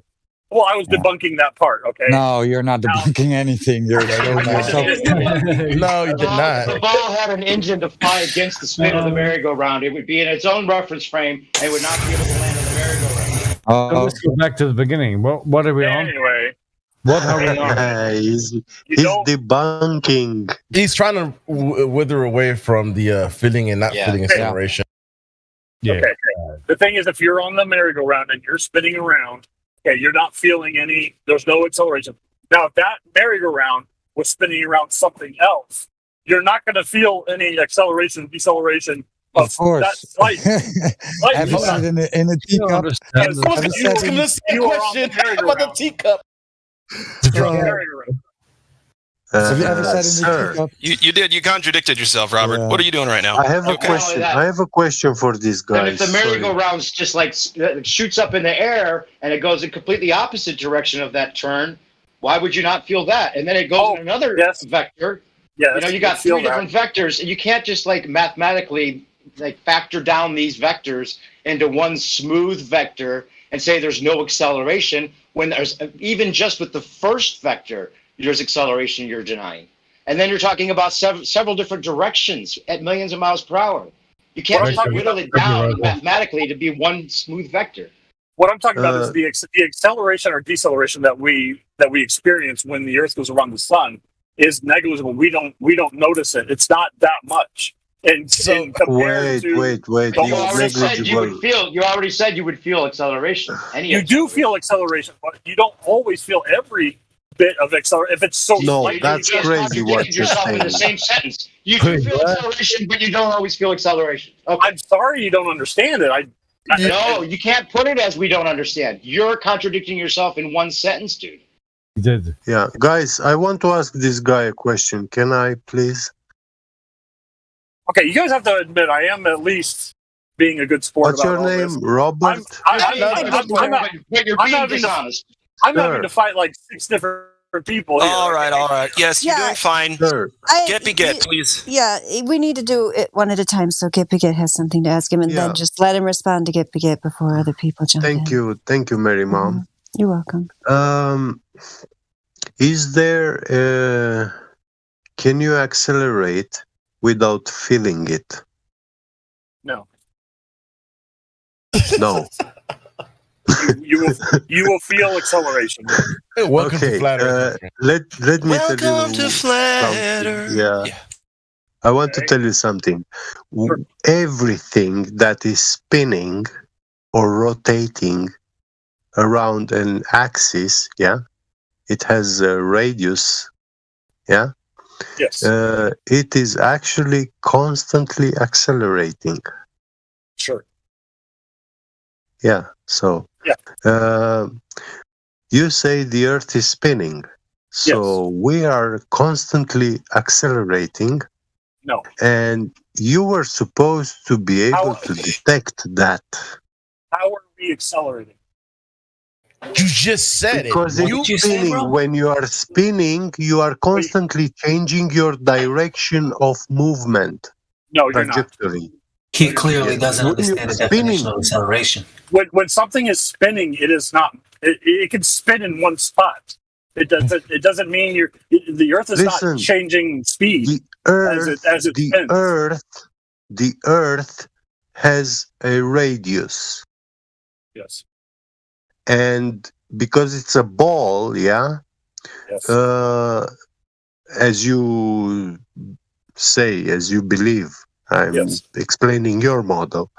The axis of spin goes almost through the North Pole towards the South Pole, And now, when you move across the surface of this ball, you are changing your radius size from the axis of spin. When at the equator, you have the biggest radius from the axis of spin, and when you move towards north or south, you have a smaller radius from the axis of spin. Okay. Therefore, a lower speed. Okay. Yeah. I agree. Despite that you have the same RPM, 1 revolution per day. Correct. But at the equator, your tangential speed is 1,000 miles an hour, and in Europe you have about 700. Because you have a smaller radius. Yeah, I'm not exactly sure what it is. And If when it's you are spinning and orbiting, it's accelerating by definition, bro. You have a smaller rate when you are at the 45th parallel, on the globe, you have a smaller radius from the axis of spin, not from the center of the ball. You get that? I do. I understand what you're saying. Okay. So, when you are spinning, you are constantly accelerating because you are always changing the vector. You follow that? Yes. Now, sure. What I would have to say is that the change in acceleration is so insignificant that you do not feel it. Just as if it's not a change, it's not a change in acceleration. I'm not talking about changes in acceleration. I'm talking about the constant acceleration, which is not there. Well, the thing is we only feel the change in acceleration. That's what we feel. You said we feel the acceleration, regardless if it's changing or not. Sorry, the change in acceleration. Listen. Yeah, I'm not talking about changes. I'm talking about the spin. The spin is 1 revolution per day. Yes. Yeah? Yes. So that is an acceleration. In Europe, it means 700 miles an hour tangential speed. Sure. Yes, from an Yeah. from an outside. So that is an acceleration. That is a constant acceleration. It doesn't change from day to day. It is constant. Right. It is the same for many, many years. Tell me, when in our history did the day change? The day length change? When did you ever seen a day that lasted only 2 hours, or a day that lasted 1,000 hours? Never seen that. Yeah. So But the there speed, would be the changes in acceleration is acceleration as well. constant. Okay. Yeah. The thing is, There would be the change. the There would be speed. changes in acceleration. The speed only matters from an outside point of reference point. The 1,000 miles an hour or the 700 miles an hour means nothing to any reference point here on Earth. It's only outside. That's the only thing. That's the only point that it matters. Where are you standing on Earth? Are you standing in the inside or on the outside? On the outside, yes. So it would matter, then, wouldn't it? No, I mean I'm on the Earth, so it doesn't matter. The speed doesn't matter. What? But wait, do you know that your side has to admit that a plane in the air is in a separate reference frame from the Earth? You realize that? No. Okay, well you have to do some studying then, because it actually is in the separate. No, it actually isn't. Admitted to. Yeah. No, it's not. Well, then how does it fly against the spin of the Earth? It flies with the speed of the Earth. Well, then it can't fly. We've already gone over this part. Right, yes, but you're saying there's only one reference frame, and your side admits there is two reference frames. No. Anything within the atmosphere is traveling at the same speed as the Earth. So if you were outside, of the Earth, right? But if you were outside, yes, so the Earth is spinning to the left or whatever. You're going to see two planes take off in opposite directions. One is going to looks like it's going to be going. One plane is going to look like it's flying backwards. Right. So still, it's flying against the spin of the Earth. It only matters. Okay. It only matters. Okay, what holds the air locked to the Earth? Gravity. Yeah. So then all the wind is going in one direction. Are you saying all the wind goes in one direction? What I'm saying, wind is changing air pressure. We have a low pressure system, a high pressure system that causes wind. Really glad you understand that. Can I ask you a quick question? Does the wind go in the opposite direction of the spin? Sometimes. How does it do that? You're roboting. Because it depends on where the high pressure system and the low pressure system are. Right, but it goes against the spin of the Earth just like the plane can. Yeah, there's no problem with that. So then you'd have to adjust for the spin when you land. No, you don't. Because it's not spinning. No, it's the you only don't. way that'd be possible. Are you trying to tell me that when a helicopter takes up off the ground, the helipad swoops out from underneath at 1,000 miles per second? We're trying to tell you, no, that doesn't happen. If it were spinning, that would happen. Yes. No, is that what you're spinning? That would necessarily. No. Can the helicopter fly? Can a helicopter fly against the spin of the Earth too? Yes. Right. Right. So if it's flying against the spin of the Earth, then it'd have to adjust for that when it lands. Well, no, when I say against, I mean in the opposite direction that the Earth is spinning. Yep. But it all spins. The helicopter. So it's flying separately from the spin, then, right? Okay. When the helicopter is sitting, say, 10 feet off the ground, it is still spinning 1,000 miles per hour. You got to be kidding me. You got to be kidding me thinking that shit. Even if we give you that. Even if we give you that. It doesn't work. Perspective. Even if we give you that, bro, it still doesn't work because it flies against the spin of the Earth. What do you mean it flies against the spin of the Earth? I don't know what you're talking about. Because it can't go east otherwise. Let me put it in perspective. Listen, if you're flying with the spin of the Earth, like in a helicopter, are you going 1,185 miles an hour? Okay. Or are you going 185 fucking miles an hour? Seriously? 1,000 miles an hour plus? Yes. You think we wouldn't feel it in one of these little contraptions, little tin can like a fucking helicopter? I'm talking this here. Listen, even if we give him everything he's asking for, it still doesn't work for him. That's the point. No. If you're standing outside of the Earth, outside, I'm talking like in. If. Right. Exactly. I have to say if. Whatever. I'm done. If you're Whatever. standing That's outside what you imagine. You and you cannot. look at the helicopter, You cannot. the helicopter. You cannot do that. Hold on, get. Let me. Yeah, go Why ahead. is this so hard for you guys? Okay, now you're saying it's hard for us when you're not even acknowledging the contradiction. That's what makes us mad.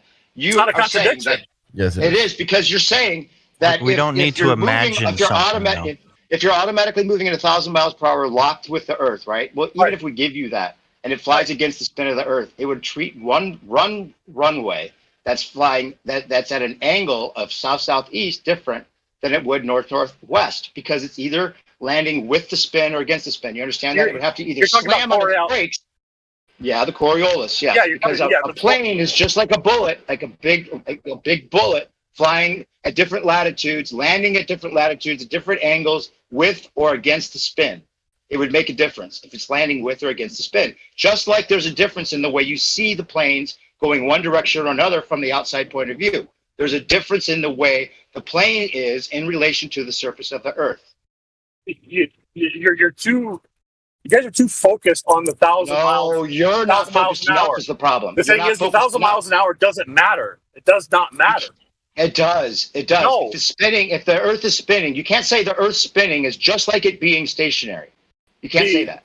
The airport and the plane are both still trapped in this spinning with the globe. So it doesn't matter to us. The plane is only flying at its normal cruising speed of 500 miles an hour. But to an outside point of view, out in space, looking down, that plane is flying at 1,500 miles per hour.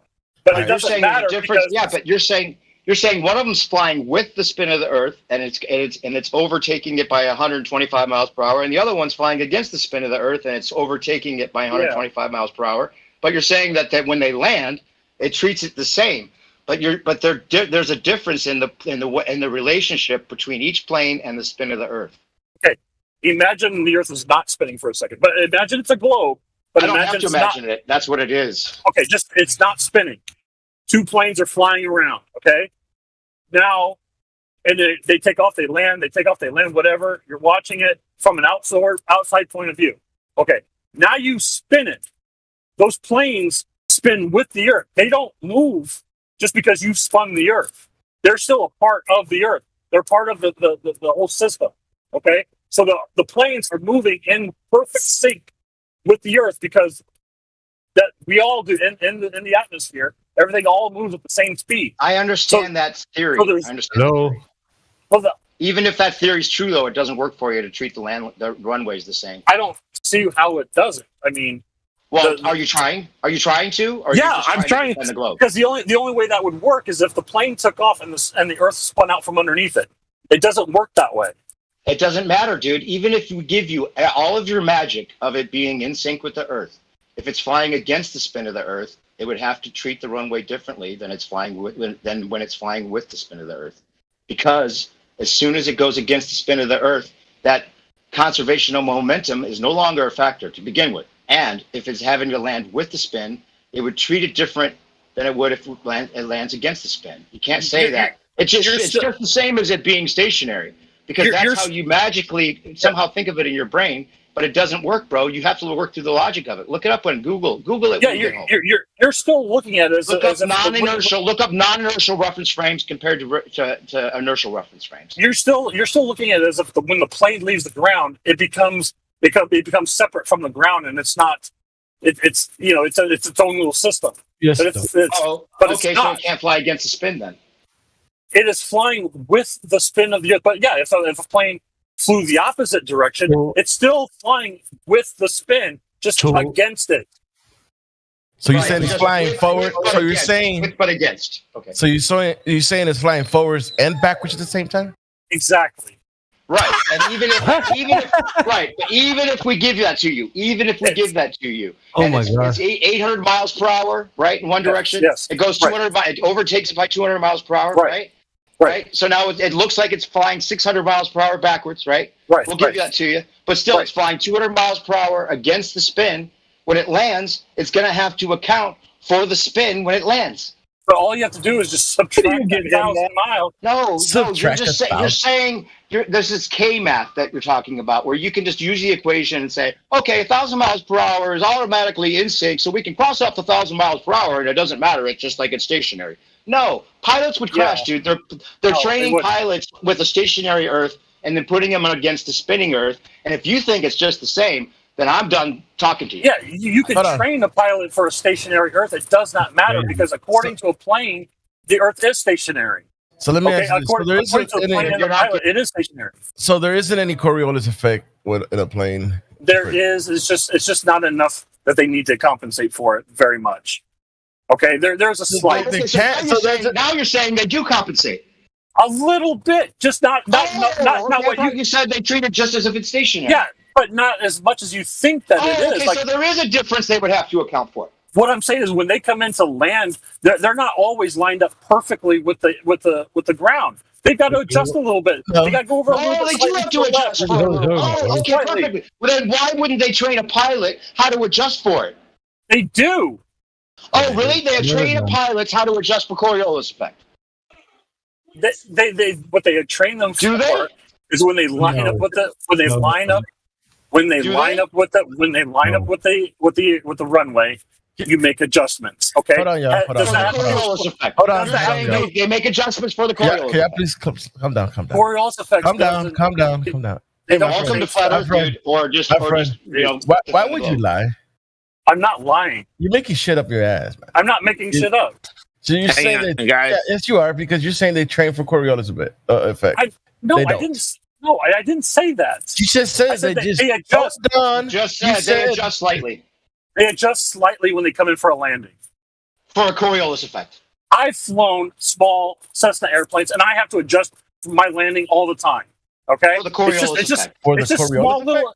I'm not saying it's for Coriolis effect. Maybe it is. You just did, dude. Well, no, I'm just saying. Don't you think it's important to know what you're adjusting for if you're trying to land a plane with a bunch of people on it? No, it doesn't really matter when you come in. You see the runway. Matter, but now you're being intellectually dishonest and you're proving what I'm saying is that if it's just, not that you haven't this whole time, but it's inches. It's not as yeah. Dude, it's not Coriolis, but you could think of it as Coriolis. Even if it was a 1 mile per hour difference, the wheels would break, bro. I mean, why would the wheels break? Hold on. Do you understand that you just said no? It flies, the air and everything flies by itself, but then you're contradicting yourself. I mean, they fly together. I mean, everything spins together, and then you contradict yourself, saying no, there is Coriolis effect. That's separate reference range, my friend. No, there's Coriolis effect in the upper atmosphere. There's always going to be a little. This is your captain speaking. We're coming in for a landing. We might be adjusting for Coriolis effect, but I'm not sure. The closer you are to the Earth, you don't experience that. No. But you understand, once you leave the reference frame, that's your Coriolis effect is, adamant, and it's going to happen regardless. It's something spinning underneath you. No. No. Wow. What I'm trying to say, if you're sitting on a merry-go-round and somebody spins you around, and you stop talking about that. Why? Because you keep bringing it up, dude. Because it's third grade logic, dude. It's the best logic. It's not throwing it up. Hold on. I have a question. It's not throwing it up and down. It's throwing it across. I have a question, really, really quick. God. Yeah, well, that's how Coriolis happens. It's the thing spinning underneath you. You're throwing a ball across. It's moving vectors, and it's going on a separate reference frame, so it looks like it's curving a different direction, even though it's going on a straight line. It's one thing if you're. Do you understand that? What? Really? Say that again. So when you throw a ball. You throw it you're throwing it towards, let's say, somewhere in front of you, right? And something that's spinning underneath you, it would look, the person that's on, if you're in a different reference rate, it look like the ball is spinning or going in a different direction. When it's actually going straight. That's correct. Right. That's what will happen if you see a plane fly over you and the Earth is spinning underneath you. I mean, if you're on the Earth, if you're on the Earth and you fly, yes, that's what was supposed to. If you're on you being on the Earth as you are the reference point, planes just fly overhead. They're not spinning with. You don't see them. Holy spinning. shit! Holy shit! You just said So it. it's not spinning, but you could think of it as spinning, eh? Yeah. Jesus. Yeah, I have a really quick question. Hey, I Robert, have a you know, very it's one quick thing. question. It's one thing if you're acting like we don't understand Yeah. instead of acknowledging. You know, that's one thing. You know, but, I mean, then you're not even walking through the logic of it. No, You're because acting like we're stupid, which is what I'm not annoys us. asking like you're stupid. I'm saying I guess I'm getting a little further No, because I'm not explaining it. you've directly contradicted yourself. It's not about you being able to explain it. It's about you admitting that you can't explain it. I'm not. Not once, but many times. Not once, but many times. And that's why I asked Hey, I you. got a quick And that's why I asked you, why would you lie? Because you keep pulling stuff out your ass, man. Yeah, if you're trying to toss a ball to somebody on the opposite side of the merry-go-round, are you going to be able to hit the target? Yeah, probably. I mean, if you both are on the merry-go-round, then the outside world is not. It doesn't matter. No, I'm It's talking all about the outside world. I'm talking about, can you toss it to the person right across from you, or is it going to curve away? Well, the thing, yeah, if you're just slightly spinning, I'm talking, there's no centrifugal force being applied. If the merry-go-round is going around so slightly that there's no effects of it, then yes, you can literally just toss the ball back and forth, no problem. Just like I said, you can toss the ball up and down. You're caught on this. I don't want to move away from Coriolis effect, but the fact that the idea that you think it's really slow because it's 1 revolution or 15 degrees or relative to something else doesn't make 1,000 miles per hour slower than 1,000 miles per hour. Give me a second. Yeah, Creation Bear, you here? Really slow. Oh, he's not here. I want a Creation Bear to put the video on Neil deGrasse Tyson. Yeah, I posted that. Like, wait 1 second. Here, it's from Fox Sports, right? So yep. Here we have Neil deGrasse Tyson. You know him?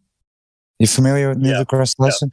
Yeah. So he had this thing, right, where he tweeted that a football team, they kicked the football, and then Earth turned underneath the football, making the goalpost deviate, thus making the football team win the match, right? Because Earth turned underneath the football. What's up with that? It would have missed if the Earth wasn't turning. Was the point? What's up with that? I'd have to hear that quote because that's. Oh yeah, go right ahead. It's right there. It is ridiculous, but yeah. Even so, it's ridiculous. It's ridiculous to think that the Earth would be treated as completely stationary if it wasn't. That's the point. On a logic stance, you can at least agree that seems weird, right? I would not agree with Neil deGrasse Tyson that the spin of the Earth caused. Just like say you were never told about the spinning Earth, right? Say you were never told about the spinning Earth. Just on the surface, this logic of it, like, oh, somehow we're spinning, but it seems like we're not completely. And planes completely treat it as if it were stationary, even though it's completely not stationary. Just on can you just at least agree with us that seems magical? That seems like impossible, even though the math works out in your head. That what? That no. We treat it as if it's stationary, even though it's not. That seems illogical on the surface, right? Yes, it does seem illogical on the surface that would be possible, right? Yes, we treat plane flights. We treat we treat everything as if the Earth was stationary. Yes. Right, but then why do we do that if it's spinning? Then you're saying there is a Coriolis effect that you would slightly have to adjust for. So you totally contradicted yourself. You don't always have to adjust for it. Sometimes it doesn't matter. It's so slight. Don't you think don't you think sometimes would matter when you're talking about people's lives in your hands when you're landing a plane, even if it's just sometimes or slightly? Well, I do know when firing artillery shells from battleships. They do. Oh, you've done that? No, I've not done that. No. Okay. Why are you talking about it? Okay, so you're saying Coriolis is a real thing, but the plane doesn't have to adjust for it. I'm trying to bring up an example. Sometimes the Coriolis effect is brought into calculation. Oh, but wouldn't that be important? If people were trying to land in a plane, wouldn't it be important if there's a sometimes involved? That's not with planes, but it is with bullets. Well, the thing is, he's saying sometimes you have to adjust with planes. Sorry. It's hard to keep it straight. No, with a plane, it's under its own power. Footballs. So Neil deGrasse Tyson wasn't wrong. So Neil deGrasse Tyson wasn't wrong then, right? Because the ball hasn't got its own power, right? It's just like the bullet. So Neil deGrasse Tyson wasn't wrong. Well, I wouldn't go.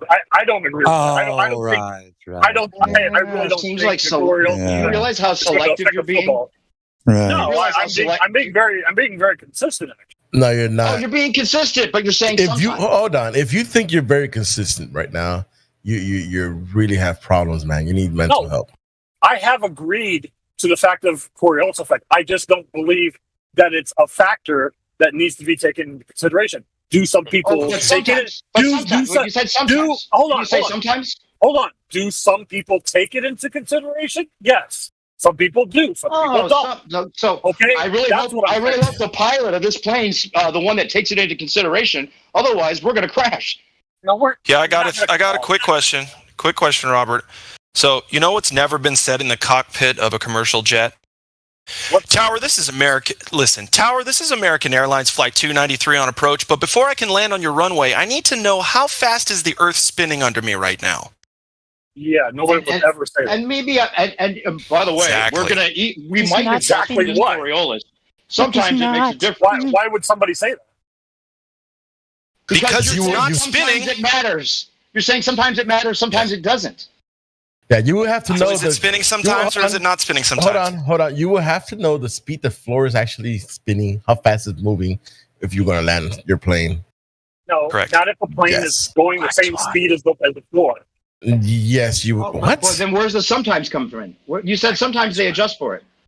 Yeah, like I said, when they're launching, over 15-mile artillery shells, something like that.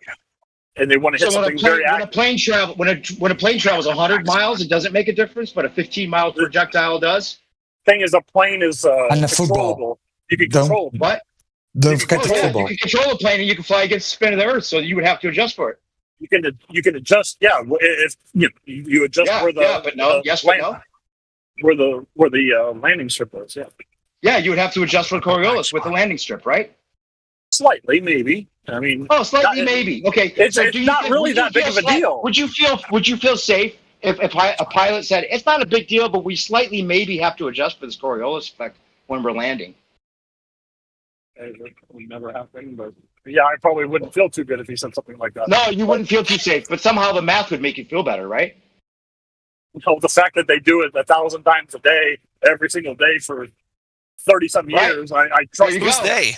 There you go. So the fact that they do it without having to do it, and there's no slightly maybe, means that it's not spinning. That's the only way that's possible. Welcome to Flat Earth. You're either in denial or you're just defending your globe. You're not being intellectually honest with us, bro. No, you're trying to teach. If we asked you at the very beginning, how would you teach kids that it's spinning? And Coriolis effect might be one of the things that you actually teach them to prove that it's spinning with your projectile you're talking about. And you're saying, no, a plane might have to adjust for it, but it might not. So just go ahead and get in your plane and feel safe, even though I can't explain that. Well, I already said we treat the Earth as if it is stationary when we're doing things like that. What about the slightly maybe? What about the slight? You said slightly maybe? Those are variables that really are insignificant. Well, they should be significant if it's a slightly maybe adjustment for a Coriolis. Yeah. Yeah, it would be significant, even if it's a slight. Even if it's in your mind, the language slightly when you're landing a plane makes a big difference. When you land on an aircraft carrier, the boat's moving slightly, but they have to make sure it's so precise because if they're slightly off, they're gonna fuck up everybody on the boat, including themselves. Yeah, I got that. And don't forget the football, right? The football, every match played, right, where the football flies through the air and the Earth turns underneath it, right? Remember that happening every day.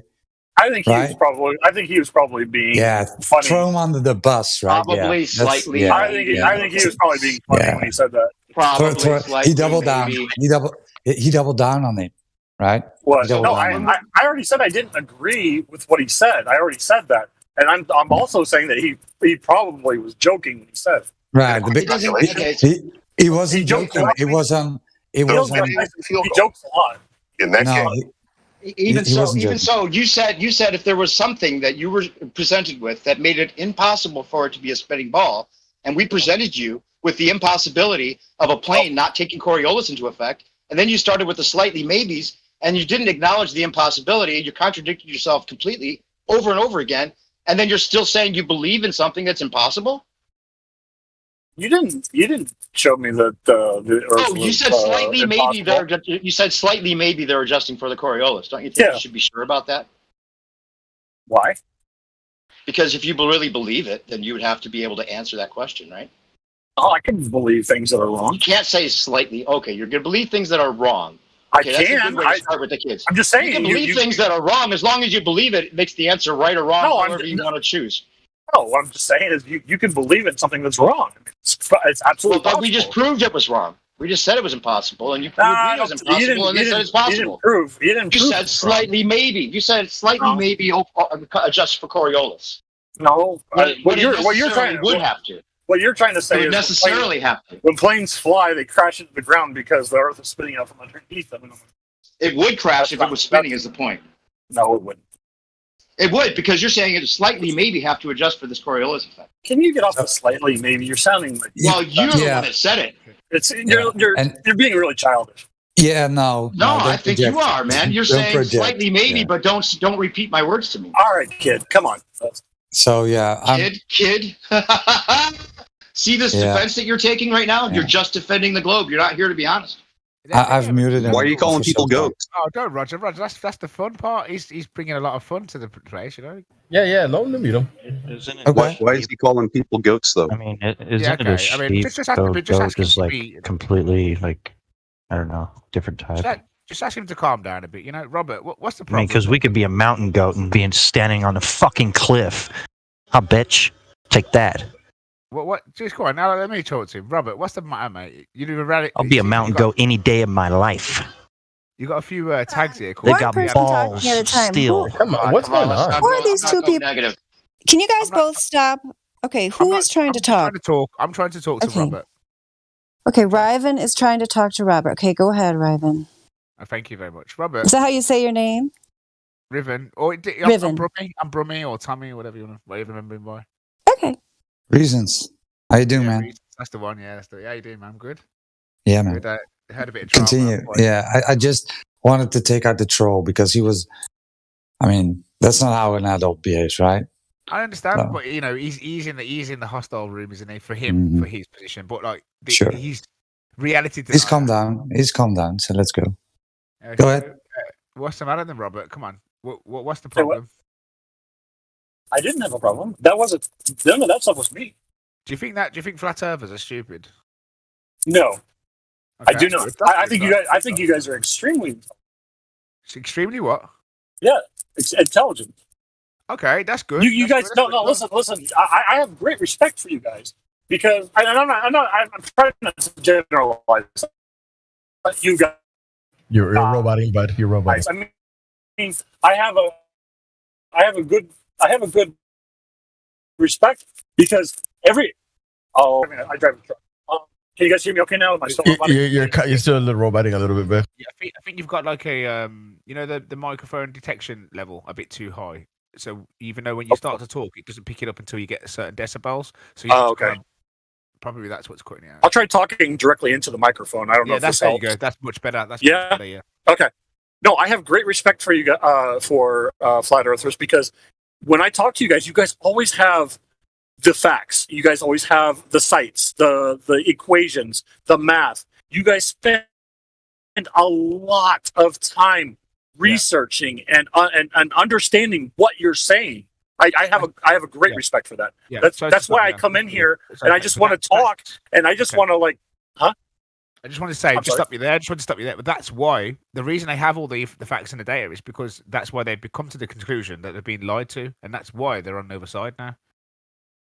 Do you know what I mean? Like, because they have all the answers, because they've done all the research, is what's led them to think, oh, well, obviously, what they're telling us. Well, sure. So that could also be said about other things, but yeah. Could it? I mean, the reason you're still a Glober is because you haven't got all the facts, right? And you don't know all the information that they have. No, I wouldn't say that. Okay, so what differentiates that these guys are researched upon, Sure. 3 inches miles per squared, and Right. the things that they're supposed to, like gas pressure vacuum container, the second law of thermodynamics explaining all these things. So they've got all this information that contradicts what we experience in reality, and that's what's led to that. So what's stopping you from learning that and coming to the thing is, what I would say the difference that I would see is that people who go more towards the side of flat Earth have an inherent distrust of authority.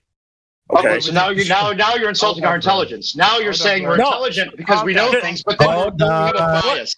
Hold on, let him speak to. I'm getting somewhere, man. I'm getting somewhere. I just said I thought you guys were extremely intelligent, and you guys always fact check everything. I don't know why you would think that. Please don't mess the conversation up. It was going really nice today. Am I Riven. wrong? Riven. Don't worry. Welcome back. Or maybe you've been here a little while, but I haven't seen you for a while. But yeah, just you got to work on just letting Robert finish his. You started talking over Robert, so at least let him finish his thought. It wasn't Riven. I don't think it was Riven. Okay, maybe it was somebody else, but whoever. Let's just all try to take turns. What I was saying is I have a great respect for you guys. I think you guys are very intelligent. Like I said, you fact check everything. You have your equations. You have the math. There's nothing stupid about that at all. Is.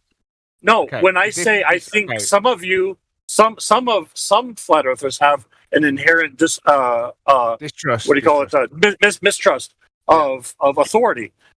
Because I've heard that said many times. I don't trust anybody. I don't trust them because they're scientists. I don't trust them because they're part of the government. That kind of a thing. Well, no, I'm not saying you. I'm not saying you. No. Okay, Robert, hold on. Riven, before you keep going. Okay, so I just wanted to say one thing about that is that, yeah, we trust, if there were actual scientists around, I trust scientists who use the scientific method. I don't trust pseudoscientific entertainers. So try not to use whatever perceptions you have or biases toward what you think flat earthers are, and just talk to the people right in front of you. But before you continue on, since you've been talking for a while, I just wanted to quickly check in on what should everyone call you, because I know that MJ just checked this person in, so I just wanted to welcome you to think it's the stupid? server. Hello there. Hello there. Yep, how are you? Welcome to the server. Thank you. Are you new to Flat Earth? No. Oh, okay. What is your opinion on the Fantasy Globe model?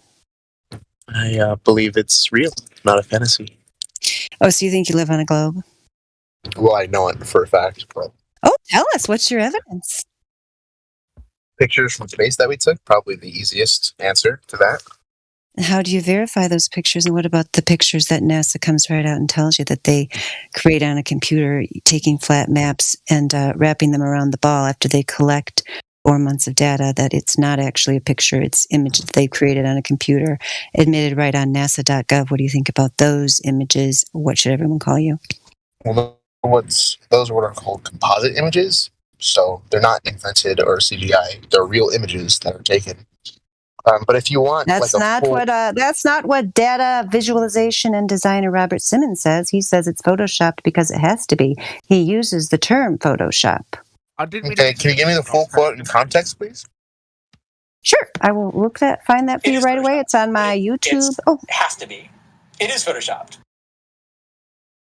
Yeah, that creation bear. That is a recording of Robert Simmons, NASA data visualization and designer, from an interview which I have on my YouTube playlist, which I will find here and link to you in the live stream voice text so that you can go later and listen to it with your very own ears, as well as we can link you to the page regarding Mr. Blue Marble, where he explains to you how he creates the image of Earth to match people's expectations of how the Earth looks from space. Okay. Well, if you don't, for whatever reason, if you don't believe that composite images are real images, people have... Hold on. Okay, before you go on with that, little straw man there, people have already actually put it in there. Look at that. Roger's got the quote and the link to Robert Simmons' profile. Miguel Souza's got the Photoshopped it has to be quote, and then I can also link you to the YouTube video where he actually says it himself. The first one to come in and ask us, dude. Could I finish my point with Robert? So the full quote. It's not about the distrust with NASA, in right? context. Fucking hell. It's not about the distrust. And I wanted to point out that the reason that people distrust them is because they've gone through the evidence and have come to the conclusion that this isn't making sense. So if someone tells you that they got somewhere at 10 o'clock and they wasn't there at 10 o'clock, then you would not believe them, right? You would have distrust in that person. If they told you something and then you went and checked upon them, and then you didn't get the results that they give you, then you would not trust them. And that's why there's a lot of distrust towards the authorities and stuff, because things aren't adding up to what they're proposing, such as the 3 inches per mile squared. That's been falsified. So there's things that have led them to distrust them. It isn't like they just have distrust in everything and everyone. It's not like a paranoia thing. This is because people have got investigated and found out for themselves, hang on, this doesn't make sense.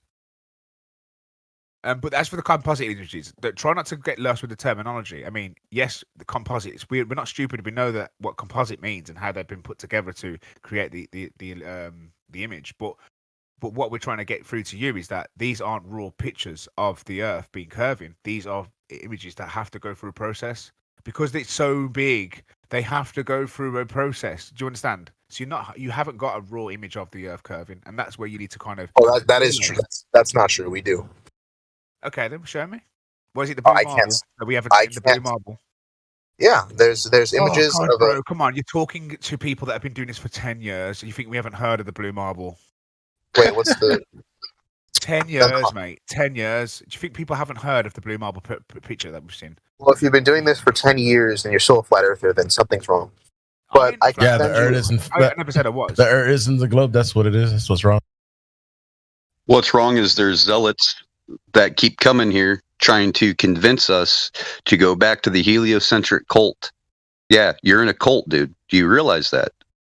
Mm-hmm. Well, you are in a cult. Do you realize that? Let's not go there.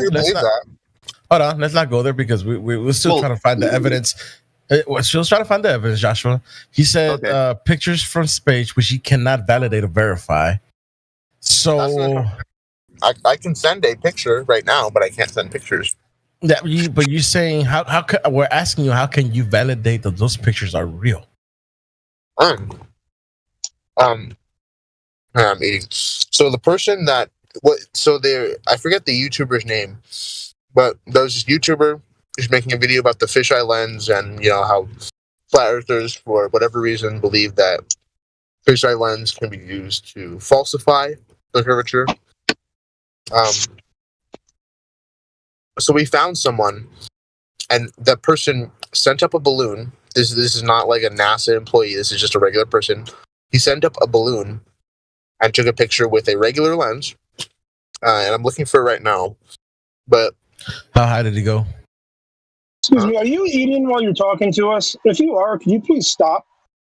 Because it sounds kind of disgusting. Are you eating? Yeah, I said that. Okay, well, can you not talk while you're eating, please? Yeah, at least don't talk with your mouth full. Okay, I just finished, so. Sweet. Here, let me actually... So, again, that's not my question. My question was, you said the picture from space was your evidence, and I asked you, how can you validate those pictures from space, quote unquote? Because the person sent a balloon up and took a picture. How high did he take the picture? I'm not sure. I'm looking for the video right now where he did it.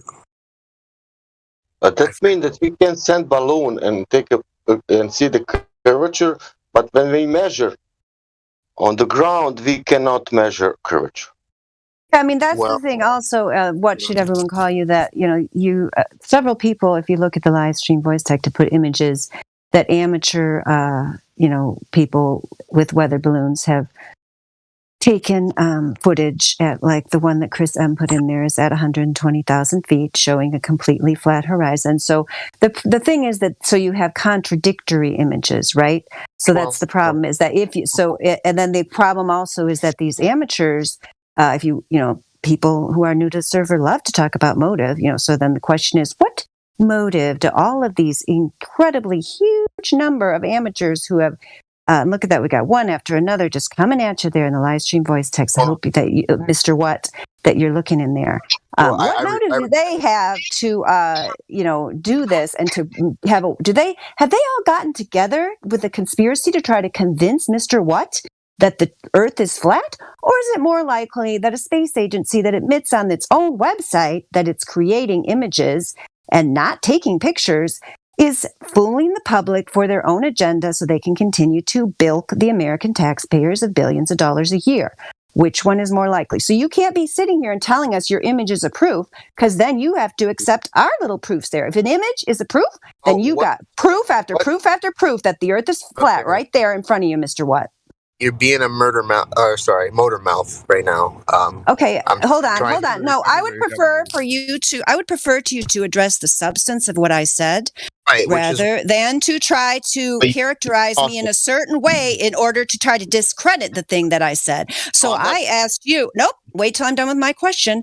I asked you, since you presented your best evidence of a globe is the pictures from space, then what about our pictures from space? So we proved we got more images than you do. I think they only have very few that they actually acknowledge are real. Most of them are created, not data collector, data visualizer and creator, Robert Simon. So if that's your proof, then we got more, and so then we win. What, Mr. What? So you're going to change your mind? You don't win. So who took these pictures? What did they use? How high did they go? And how did they take them? If you can answer those, and it all checks out. Actually, we can. We can. Okay, so just give me one example of a flat picture. Let's go with one person at a time. Just Justin, did you want to address that in detail? Yeah, but we can address that because it's in the videos. What was taken was in the videos. They tell you when they do it for us, but with NASA they don't.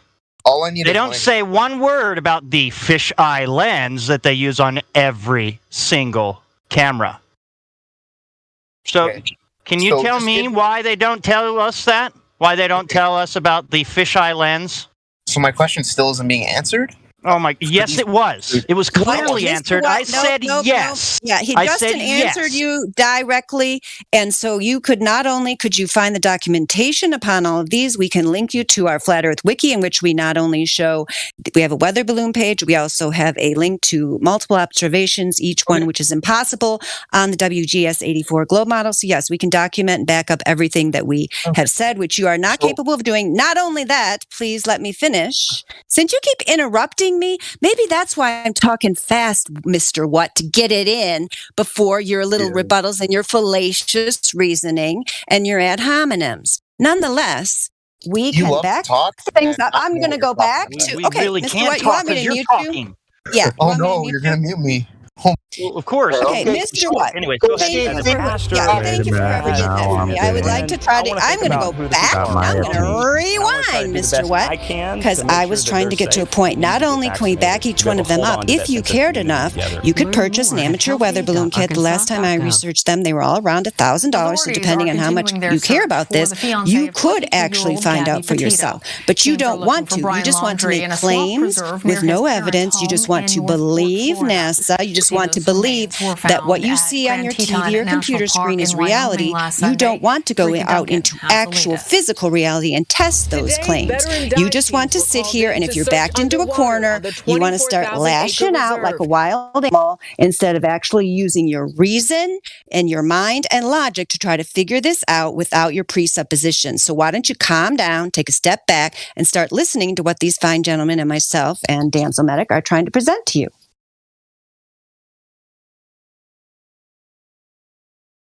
Does anyone else want to say anything before he unmutes? I don't think he has the. Hello, I was speaking first. I did say. Go ahead, Riven. Okay. Yeah, I feel like the good thing that is you asked if they could back them up with the equipment they used, the height, all that. And they literally did respond to you directly, telling you they do have them things. You then went and attacked people, and that's not honest of you. You need to at least have the humility that you didn't even just accept that. Yeah, they can provide all that evidence. And you said, if you could do that, I'll believe you right now. And they can. And trust me, you're coming in here, you're talking to people like with the basic understanding of what Flat Earth is about.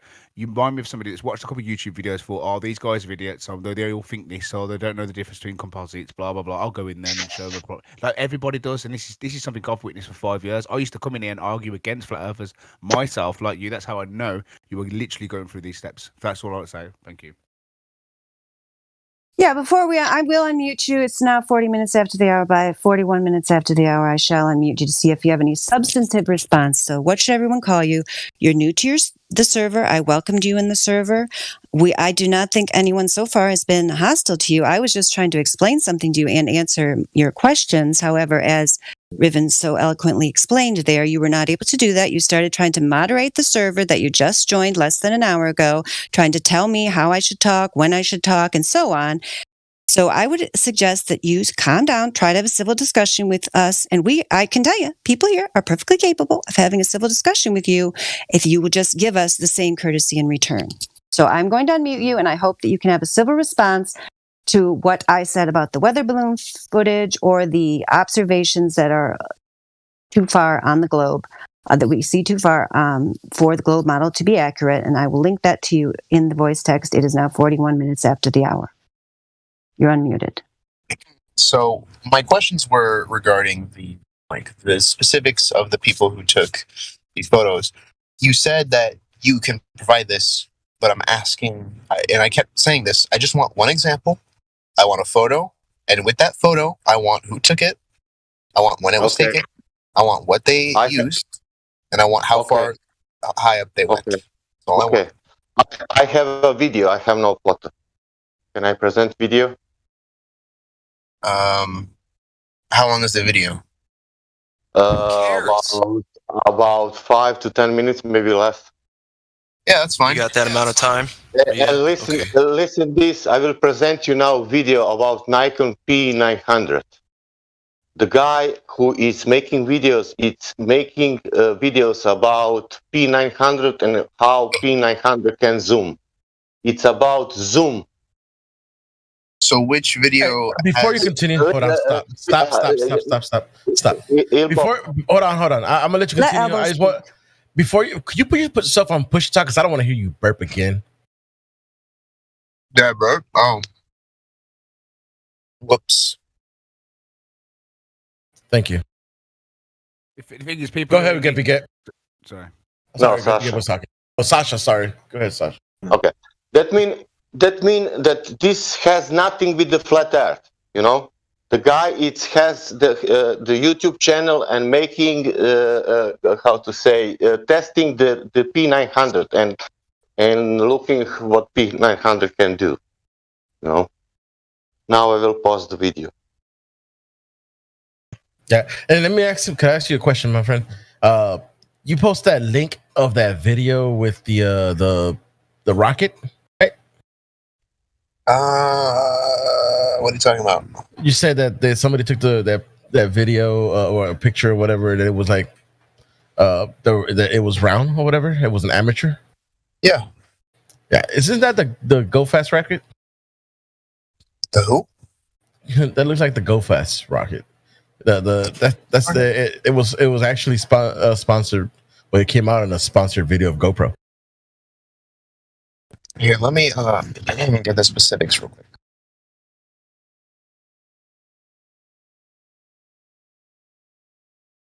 It was flat earthers. Fisheye makes the Earth round. Bad argument debunked #1. That's the link you post. Yeah, that was the video you sent me. What should everyone call you? And the video claims that you can see curvature at 126,000 feet, which is in contention. Just ask Neil deGrasse Tyson. I just find it absurd, right? That people can see the effects of curvature at ground level with boats disappearing, and yet you go in a high altitude air balloon at 100,000 plus feet. And, you know, you can't even see it with the naked eye. You have to use a ruler and, you know, put it into compression programs on your computer. It's so mind-bafflingly. Like I used to actually think that, yeah, that makes sense. I used to really think that made sense for a long time. And like one of my friends who was a flat earther, is arguing with him every day till I was blue in the face. Like, and I tried to explain it. Like, but then you just, why are you trying to explain something? Why do you believe it so thoroughly? Because it's what you've learned to know as you go up. And he's muted, really man. He's not hearing you. Okay. So the type of camera was a Raspberry Pi camera, and it was taken at 126,000 feet in a balloon. And you can clearly see. No, I just addressed that, and that's totally in contention. Neil deGrasse Tyson says you cannot see curvature at even above that. He says at 128,000 feet. So, yeah, that's a big problem. Could you send me the quote in context, please? So I can Neil deGrasse Tyson. Do you know who he is? Neil deGrasse Tyson. He wants the quote in I context. literally asked for the quote in context. He wants the All I context. asked Oh no, he says it in context, exactly like that. Now, The creation you know, gets it. I don't. It's fine. He wants to. I don't have a problem if he does it, but the honesty of it would greatly diminish what I think people thought he was actually doing. And not only that, they made sure to photograph him standing there with a really wide-angle lens, which curves horizontal lines. So in the photo, you see this curvature of Earth's surface, and he said, "Wow, he's in space. Look at that." No, he's not. At that height, you don't see the curvature of the Earth if you are 2 millimeters above this beach ball. You just don't. That stuff is flat. Contradict. Oh, could you send me that, please? It's flat. And that's 128,000 feet. It's amazing. Yeah. Okay, Neil deGrasse Tyson, the Globe Earth pseudoscience communicator. The thing is, when I saw the space jump, I used to think, "Oh, look at the curvature," and then you realise, "Oh, it's a curved lens," and you have to put a straight lens up. I've seen high altitude air footage of like normal lenses and stuff, and it's like, and then I looked at these videos of people debating on it, and there was like compressing the image to try and really get the image of the curvature, and it's like, even like wake up, we're 125, 220,000 feet away from the Earth. And yeah, that compressing the image is so stupid. And boats disappear at like 10 miles away. It's ridiculous. I lived next door. Ask something real quick. I lived next door to Felix Baumgartner's girlfriend. Yeah. Oh, cool. Can I ask something really quick? I thought she was curvy too. When you guys quote Neil deGrasse Tyson, and you say, "Listen, what he said. This is what he said is true." Why don't you quote anything else that he says? Listen, it's the fact that he contradicts himself over and over and over again. That's the whole thing that we state, that we don't listen to him. We don't give a fuck about him. It's the shit that he says. No, so the thing is, we have. Listen, hold on. He said we don't listen to him. What he's saying is wrong. We reference everything that guy says, dude. Everything. So yeah, it's called using him as a hostile witness. Exactly. That's a good term, Albo. Good job. So is what he says is wrong, correct? And, we also use what he's saying about not being able to curve at 128 is wrong. We also It's the inconsistency. Did you not understand what Justin said? He said it's the inconsistency of their statements. Sure, no, exactly. Yeah, we also use Darwin. Consistency part. We're not evolutionists. So what I'm asking is, okay, so what I'm asking You're roboting again, bud. Is when you quote Neil deGrasse, are you agreeing with him, or are you agreeing with him or disagreeing with him at that moment? No, we're using them as a hostile witness. So when you try to say, "Oh, you can see it from 120," you can see it from 6,000 feet. Then we're telling you, well, you're pseudoscientist is telling you can't even see it from that height. So why are you trying to tell us that you can see it from that height? Because what he's trying to say is, from 2 millimeters from the ball would probably represent, I don't know, 150,000 feet. Let's say 2 millimeters from a ball, and 2 millimeters from a ball. In scale, you wouldn't be able to see any curvature whatsoever. You'd need to see, the whole of Africa, whole of America, and probably down to like Brazil to get like a significant curvature to see, and to get that altitude, they're saying that you'd have to be like 200 miles up, which is roughly right where the International Space Station is. So to get 200 miles up is impossible with a high altitude air balloon, because I don't know how many miles in feet that would be, but I know it's a massive difference. And Raven, and not even from the International Space Station, according to a mathematician. But I mean, the whole thing is there isn't any curve whatsoever. You have to have a measurement of curvature. They about the space stations, even if at 200 miles up, you still shouldn't see any. Apparently, some mathematician, like you just said, there's a video out on that as well. Yeah, but we will speak about sky and balloons. But when we come back to the ground, there is not that drop what is in the sky. Okay, so yeah, I just checked. His jump was only 71,000 feet. No, it wasn't. It was 130,000 feet. No, it was. I'm literally reading it right here. It was 71,000. What should everyone call you? Did you hear what I say? I was.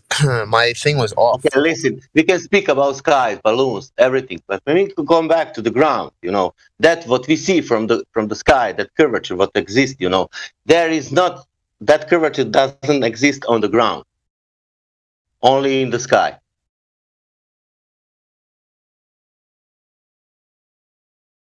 How is that possible? Where are you seeing 70,000 feet? It's 119,000 feet on Google. The height of his jump. Wikipedia. Well, then someone's edited. Oh wow! Edited it. Yeah, he can be edited that all the time. It might have been a different jump. Here, I'll keep looking. So what was it? 128,000 feet. Specifically, the Red Bull jump should be 128K. I'm also seeing 119 as well. Yeah, I see 119.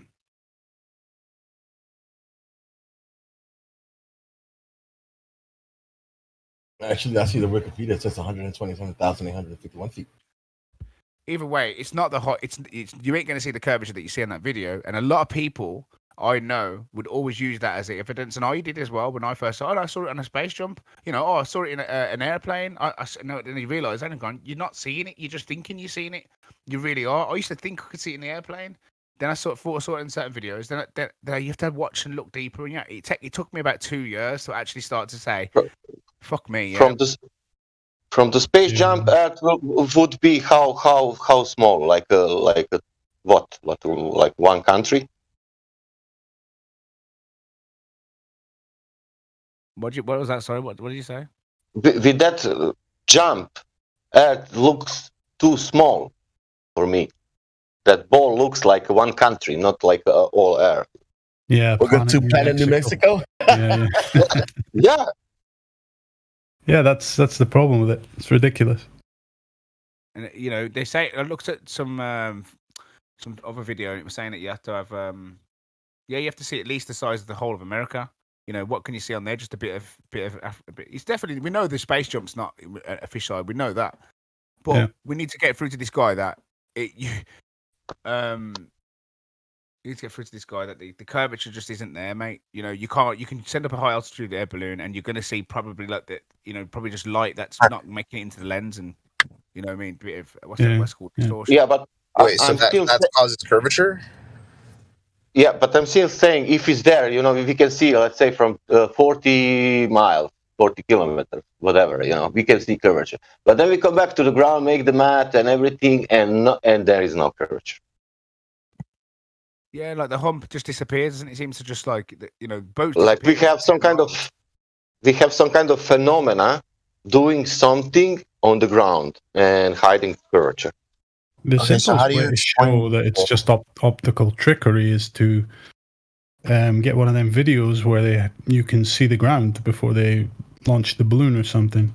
You see the same level of curvature at 100 feet as it is at 100,000 feet with the fisheye lens.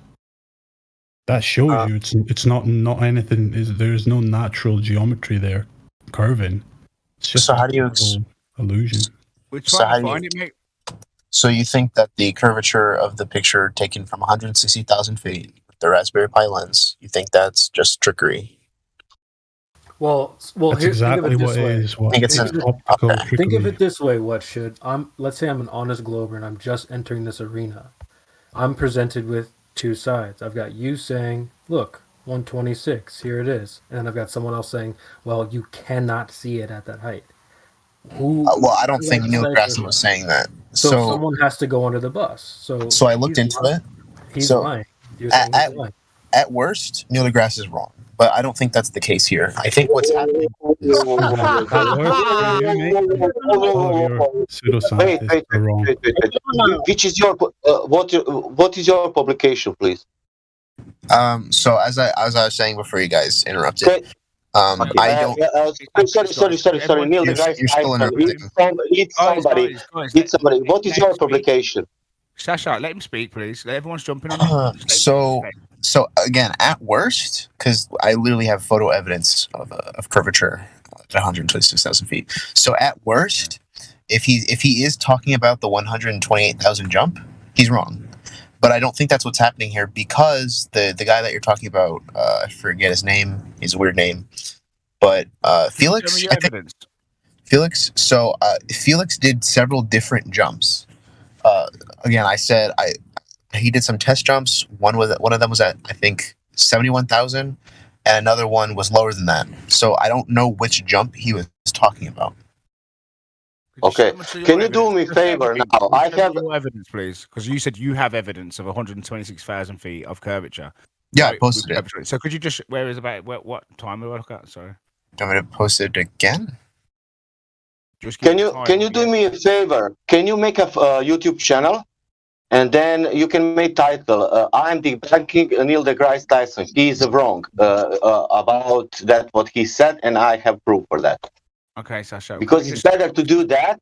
You have chance now to debunk Neil deGrasse Tyson, not to be on Flat Earth server, man. Because your claim is against Neil deGrasse Tyson. I mean, Neil deGrasse Tyson has been quote unquote debunked before. Can I see this evidence, please? Can I see this evidence? Sure. I sent the video. I sent the video, the picture in VC. Where did you send it? Do you send it in lobby? Because Sorry. you need to send it in live stream. Sorry, I sent it in live stream. My bad. What time? I'll send it again. Thank you very much. Yeah, just send it again. Did you watch my video? What I posted like 15 minutes ago that you said. I think near the end. And yeah, there is elevation. There is all the data what you asked: elevation, distance, islands, everything. So yeah, he specifies the. So how we can see? So how we can see island on 57? How we can see mountain on 57 miles? I don't know what question you're asking. So what am I looking at in this video? Hold on a sec. What am I looking at in this video? Because I'm on the video now, and it's just basically an anti-flat Earth video where it's just trying to take piece out of flat Earthers. Where's the evidence? So I, as I said, I don't know if you were listening. It's near the end where where they pick. All I can see is a div just taking a piss out of people. Okay, I'll give you an exact timestamp. 1 second. Thank you very much. 333. No coincidence. They claim 126,000 feet. You're seeing curvature.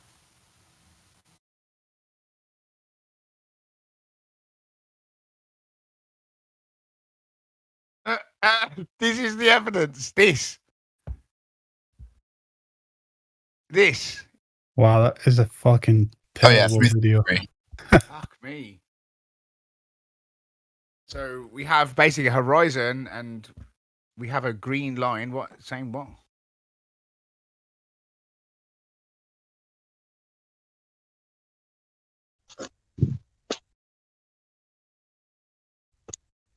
Gotta get that 3-3 in there.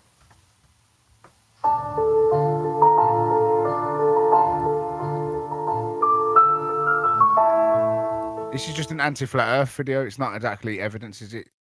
It's just somebody that doesn't like flat Earthers and just wants to take the piss out of them. That's all this video is. Essentially, it's the same old, just old bullshit. It's the same shit. Did you? I cannot. I watch it now. I cannot believe that you posted this. I cannot believe, man. I really cannot believe. Now you can watch my stupid video. And your intelligent video, it's incredible. Yeah, Riven, go to 3 minutes 38 seconds, and even though he's got the picture set up there with a fisheye lens, that there is some slight curvature. Look how he draws the green line, just a total exaggeration. Yeah, I seen it. It's weird, like. It's not even fucking close to following the Earth. He didn't follow the horizon at all. He made up his own curve. Yeah. That's a nonsense video, and you know it, brother. If you look at that, you know he made up that line all by himself. There is no horizon there. What is the horizon, by the way? What is the defined horizon? Wait, what do you mean? What is the horizon? Yeah, what is a horizon? If you think that green line is a horizon, I want to know your definition of a horizon. So I can draw a new line that's more accurate if you'd like. No, I want your definition of what the horizon is. The horizon is the point where your eye is tangent, or your eye line is tangent to the curve.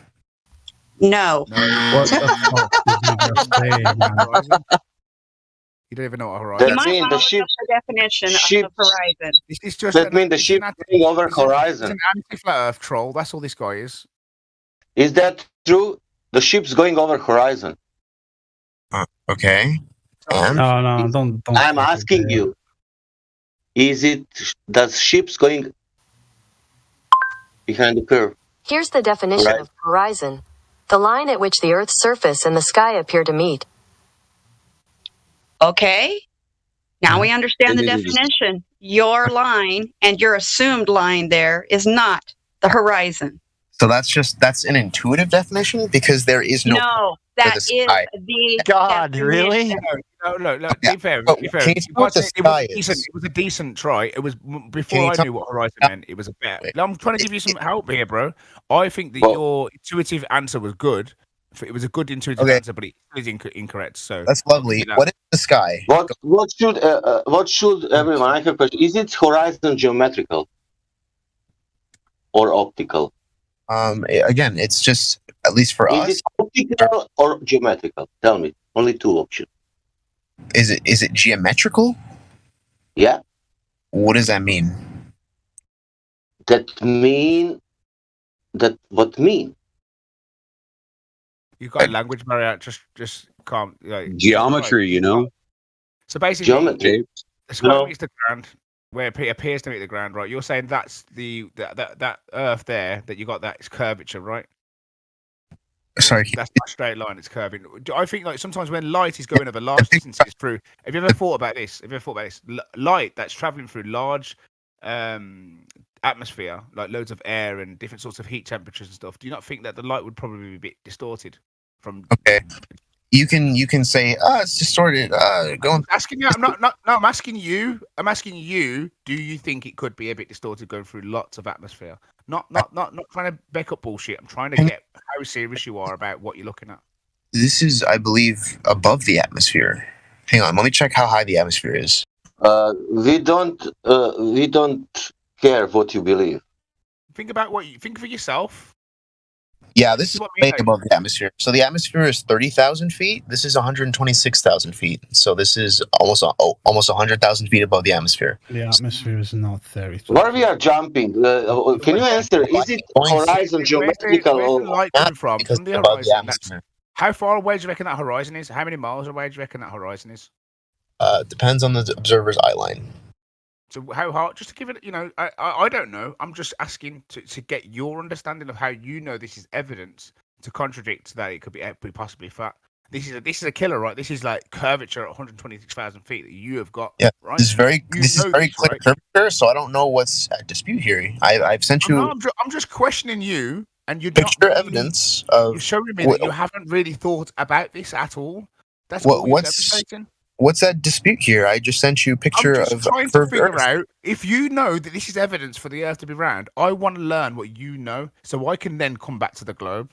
Yeah. Well, I don't see why it matters because I just sent you a picture of a curved Earth. So what's that dispute here? What you're showing is a picture of some light of a curved being distorted. No. My question I'm trying to walk you through it, but you're not understanding what I'm. What's being distorted here? This is above the atmosphere. Can we get there? Atmospheric distortions don't apply. Carry on. Okay, so you say they don't apply because there's no atmospheric distortion at that. Because there's no atmosphere at that height. So it's above the atmosphere. How far away would you guess that you are looking? Are you looking 200 miles away? What are you talking about? This picture is taken 126 miles up. Do you know the horizon? Do you know the horizon where the place is curving, where the light is coming from into the camera, right? The distance to that horizon. I'm just trying to get you to give me an estimate of how far away you think it is. Because you know that this is evidence towards the Earth. So obviously you've looked at this horizon a long time to come to this conclusion that you know categorically there's no other things that could be distorting it or affecting it in any which way, right? Well, if we're going to be specific, I hate to be that guy. It's not the horizon that's curved, it's the Earth. Okay, so it's the Earth that's curving that you've come to a conclusion to. And how far away is that horizon do you estimate?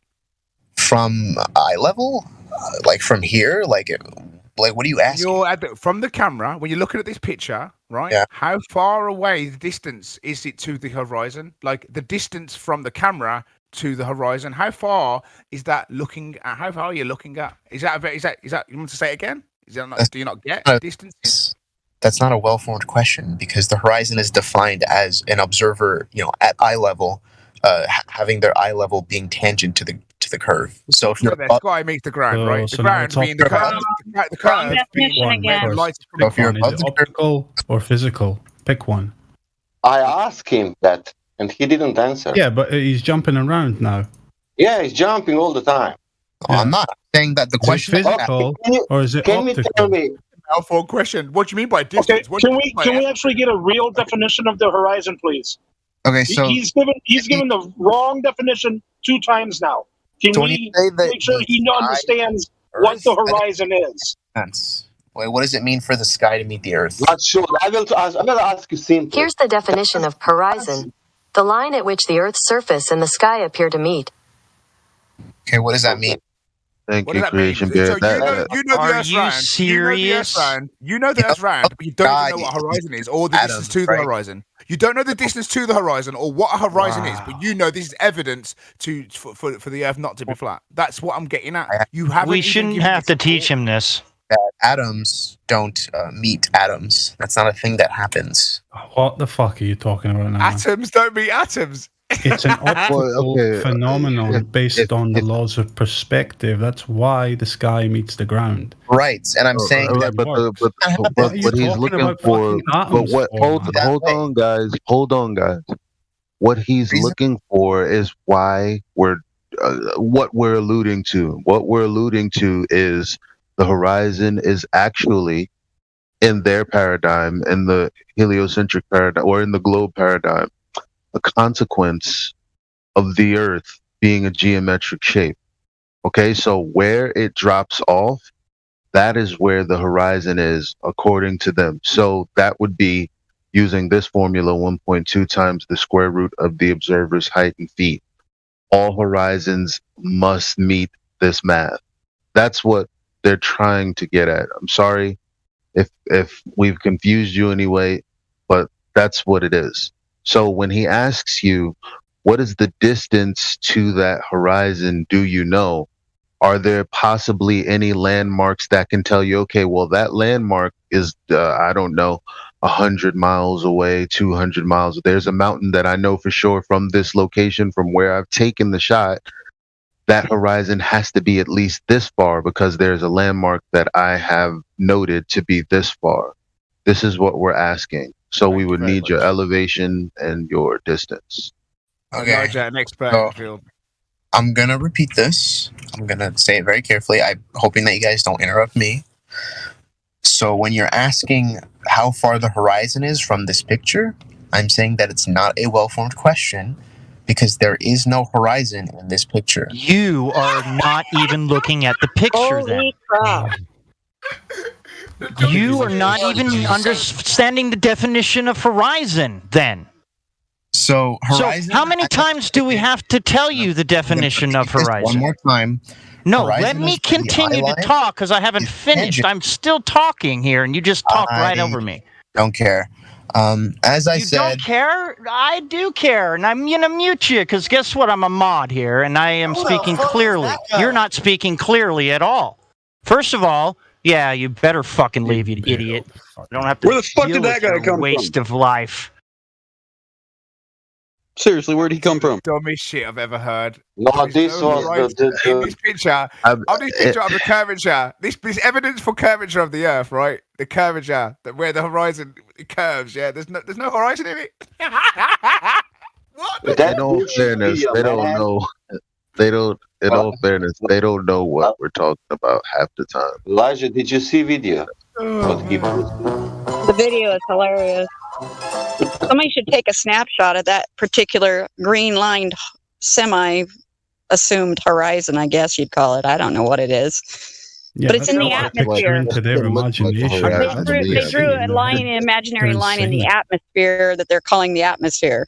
It wasn't even on the ground. I know what this guy's doing. I know what he's doing. He's like, you know, the guy in the Matrix, you know, that little kid with the spoon. There is no spoon. What's holding a spoon in your face? Yeah. There is no horizon. We don't know even that his horizon must be geometrical. Look, But Neil I think if deGrasse you're Tyson coming is into like absolutely one of the, wrong. sorry, Dan, was that Dandelion or Damsel? No, damsel. Hey. Sorry, on you go. Yeah, Neil deGrasse Tyson is wrong.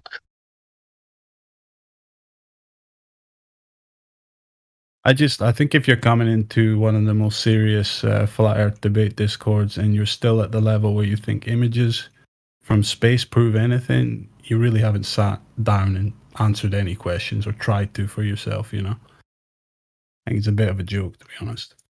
So, hey guys, so I was on the 24/7 video feed from the ISS. You guys watch that? Well, we don't watch it, but we've seen it, of course. Have you seen it? Yeah. What? I mean, would that be CGI? Would that be fake? You know, I think it would, yeah. Because You are fake news. I used to look at the I'll ISS post you a Space GIF, Robert. I don't care for CGI photos from the space, whatever. I don't want to even go into that.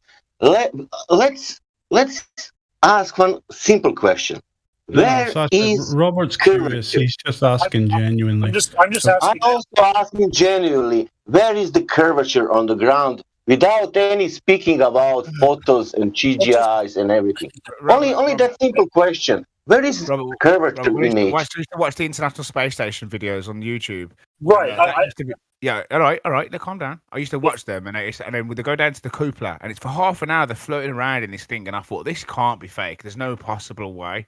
And my mate, right, I said, look at this. I used to watch it with him, and he used to say to me, yeah, but that this is like they've put out a few portional, very good, convincing videos out there when they're floating around and they go to the cupola and all that, and it just looks exactly how you'd expect. And a lot of that, I give up at that point. I thought I'm not, that's evidence for me. But you got to think about what technology they do have and what we're accessible to. They've obviously got better technology than we have. We have really good technology. We have really good phones. We have really good stuff. But imagine what they have.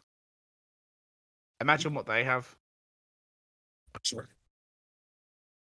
But they still make mistakes. And if you catch them in one like a fake thing floating through people's hands and people disappearing when they shouldn't and people on harnesses and obvious harnesses being underneath clothing. I mean, how many lies does it take to make somebody a liar? Well, and respectfully, I would say, how do you know that that's just that it's a dubious attempt at deception? What if it was just a barren aberration in the video? I hope it is. When the background doesn't change and only the item you're watching changes or disappears, you're pretty darn sure. Yeah, it's pretty sad that. Sorry, go on. Well, pretty sad that Hollywood is more convincing than NASA. I mean, I think they do on purpose. I've seen a video. Why haven't we been back to the moon? Because we've never been there. I don't want to go there. Wait, you were talking about the moon earlier, dude. Hey, that was a long time ago.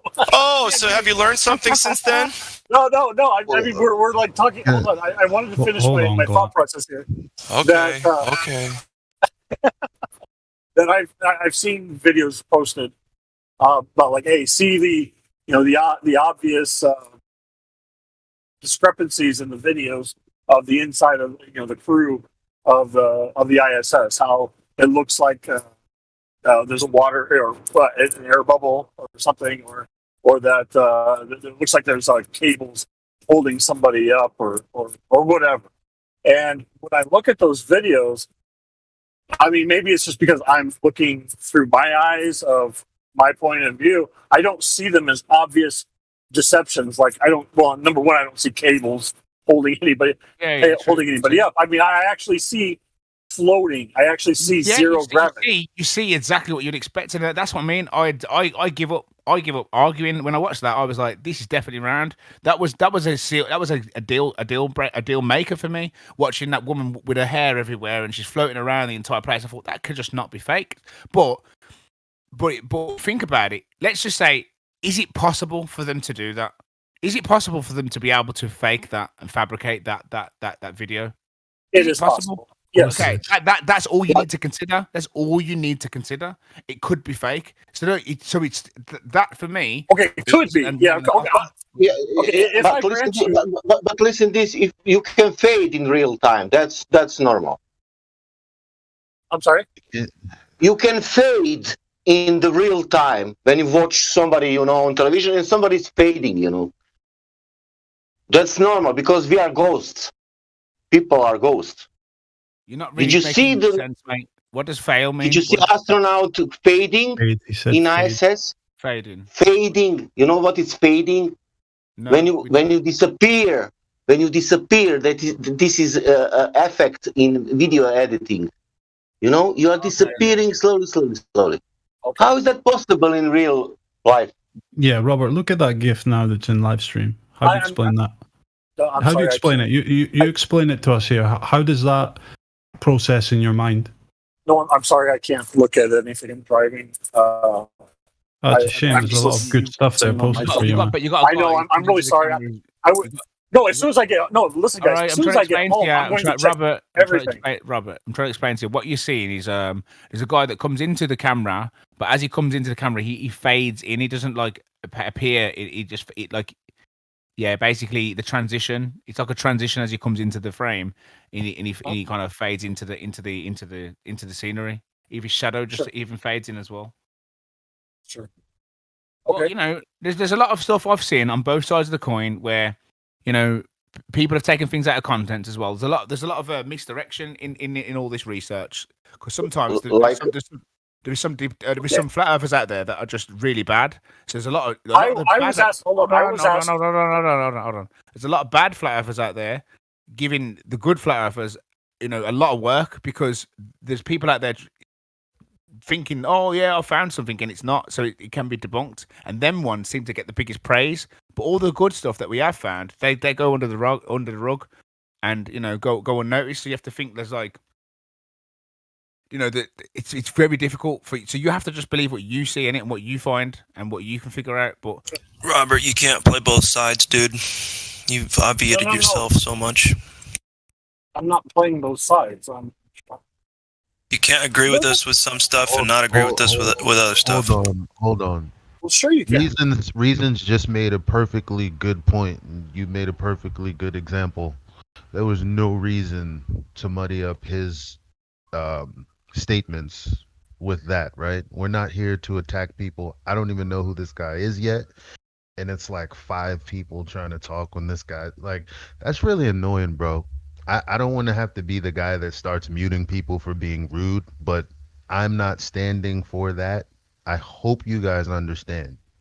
Please agreed, Elijah. Agreed. I think he's been quite reasonable. Me too. I don't think he's had a bad explanation there. But at the same time, when you go further in your logic, you have to ask yourself why the second law of thermodynamics is being violated in the first place. And if you would design something, why would you design it so everything you need to repair is outside? Or why is there loose wires everywhere if you've got possibly moisture issues that could cause death? I mean, there's just so many things that you start looking at logically, makes no sense. You would never see a submarine designed that way, ever. That's insane. And they would not be playing with water around all these sensitive electronics. That's just insanity. And the hair, the loss of hair that people have, and you're dealing with they would shave ventilation systems that are vital. I mean, come on, guys, think engineering. It makes absolutely no sense what we see up there.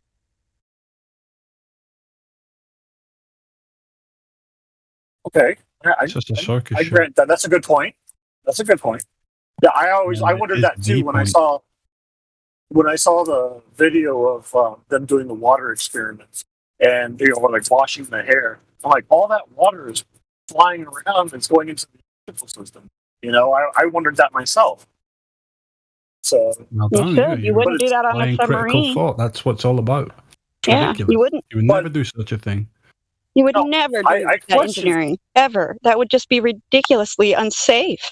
And as a medical person, I'm just like, what are they thinking? They're always showing us how they brush their teeth and do all kinds of water tricks, and it's like, are they insane? It's the same old silly crap that to entertain like 4-year-olds, And it's highly dangerous at the same time, supposedly, It's kind of like with the older iPhone models.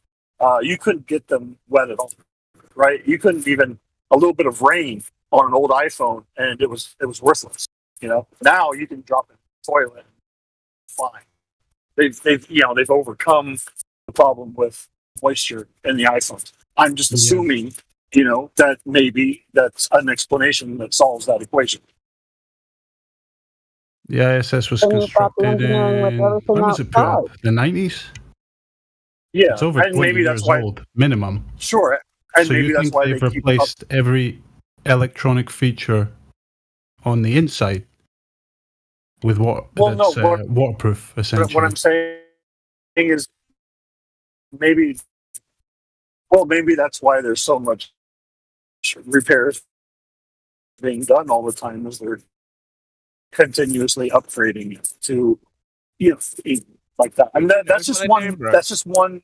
I think it could be good on there. I really hope, Robert. I hope, man. I hope, right, that we're all wrong in here. It's just. The question is posed to me. If the question is posed to me, yes, I'm here. My folks, can anyone hear me? Yeah, I hear you, Ruben. Am I right? Robert, can you hear me, Robert? Yes, I can. You can, yeah. I was just going to say, I hope the world's round, mate. I hope that would have been I hope that we haven't been lied to, and I hope everything's true. I really do. I've fucking been. I argued it till I was blue in the face for many years. So, it'd be nice to actually think actually, it is everything they're saying it is, and we can just fucking get on with it. But I'm not. I don't care if it ain't either. I don't care if it ain't, and I can quite happily live in both worlds. You know what I mean? I could quite happily live it if the world was round or flat. But at the end of the day, like people have said, that you have to find. I think rather than going through all these different little things, I think you need to find something that you personally want to. What do you think that you can push to the limit to prove to yourself? Categorically, it doesn't matter what anyone else thinks. So if you can prove it to yourself that it's round and you've got something concrete, then stick by it and present it, and just find one thing. If not, find one thing that contradicts what you currently believe, such as the globe. Now, I think the gas pressure without a container is a good one. That's quite a simple concept to get round your head once you understand. The simple concepts. A molecule in motion remains in motion unless acted upon by a force, which is true. So you've got all these air gas molecules bouncing off each other, going in all directions, omnidirectional. Where gravity is at the strongest, the lowest point, it still behaves when it goes in any direction. But yet, apparently, it's all moving with the rotation of the Earth at the same time. It's why we don't experience flight differentials, because it's like we're in a container. For example, driving in a car, in the air inside the car moves with the car, with the air, and you open the window so some of the wind goes out. It's like, even the examples that Globers give you, when they use their examples, they're actually giving you examples of a contained system. The airplanes behave exactly as it would inside a flat stationary plane. It doesn't behave like it's run a spinning ball, but they have things like conservation momentum for that. And every time you don't see what you expect, they've got a good explanation for it. But it doesn't really contradict what you expect. What would be in a contained system. And when it comes to the air pressure with the gas pressure and dissipating over time, that's a fact that can't be. It's not for dispute. Gas will always fill its available space. Now, if there's infinite amounts of space above us, this gas should not be here, and that's just quite simple. They say that gravity is acting as a container. They're saying gravity is this invisible container that's holding the gas down and stopping it from getting escape velocity. These molecules that are in motion that are going towards space, eventually they stop going upwards and they trickle back down because there's this thing called gravity. Which sounds like magic, doesn't it sound like magic? Because more likely would be maybe the gas can't go any higher because there's something out there. Maybe space isn't what they tell us. Maybe it is a liquid, because when you see them flying through it and there's illumination of it, you see the gas expanding out like it's expanding, like it's rushing outwards. But maybe it's a different material that we're not aware of. You know, what is it that we're actually looking at? You know, things aren't always what they seem, and this is one of the arguments I was having today with some of the Globers were saying, you know, just look at the first glance of the world, it looks like it's flat. Yeah, it does. It does look at first glance, it looks flat. You know, anything beyond that now, you have to prove it. You can't prove it because every time we try to prove it, there's a gap. There's a gap there, and there's always a little fix-it little saying that they have. And you'll know, I noticed this pattern in every single aspect about the globe. Like I noticed in every aspect that in every which way you go at it, there's always this little thing called, oh yeah, you know, the reason we don't see what we expect to see is because of, oh yeah, you just don't understand. You just don't understand. You're not smart enough. You're not intelligent enough. Well, it can't. Why should I believe in it then? I've always said I think you guys. If you guys think that I think that you're stupid, I really don't. I think I've already said I think you guys are very intelligent because you back up everything that you say. You research everything. You provide every single equation and mathematical equation for everything that you say. You back everything up. I never once would even think that you guys are not intelligent. Like I said, when I was talking about it, I think some of it was about not trusting. Yeah, but the reason not trusting other people. You want to see for yourself. I told you this earlier. Do you remember what I said to you earlier? Do you remember what I said to you earlier about the trust problem, though? Did you remember my answer to that? What did I say? Right. Yes. What did I say? What were talking about it. It's not that. It's if somebody lies to you, you don't. There you go. You don't trust. You're raw butting so bad. I'm sorry, brother. Do you think the natural state of a human being is to blindly trust another? Or do you think that we decide who we trust based on our judgments and experiences with whoever? Which one? I think he's missing a lot of what we're saying to him. He's roboting. Was that you? Yeah. Okay.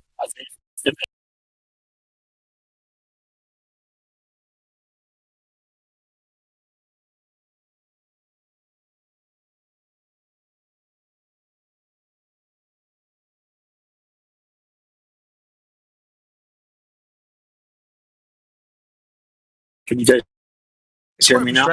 It's quite frustrating. Yeah, Robert, it's frustrating because you've just gone back for, you know, we've made progress, right? You said the reason that the difference between flat earthers and you is because you think that a lot of them are just like trust issues, right? And I give you an example of why they don't trust them. You said they have all the evidence, they understand all the arguments, so they've gone and tested these arguments and these evidences, right? And they've come to the conclusion that shit, they're lying to us. They're lying to us. So that's why you don't trust it, because they've figured out by using all the information that they provide you with, yeah, and they've come to the conclusion that this can't be what they're saying it is.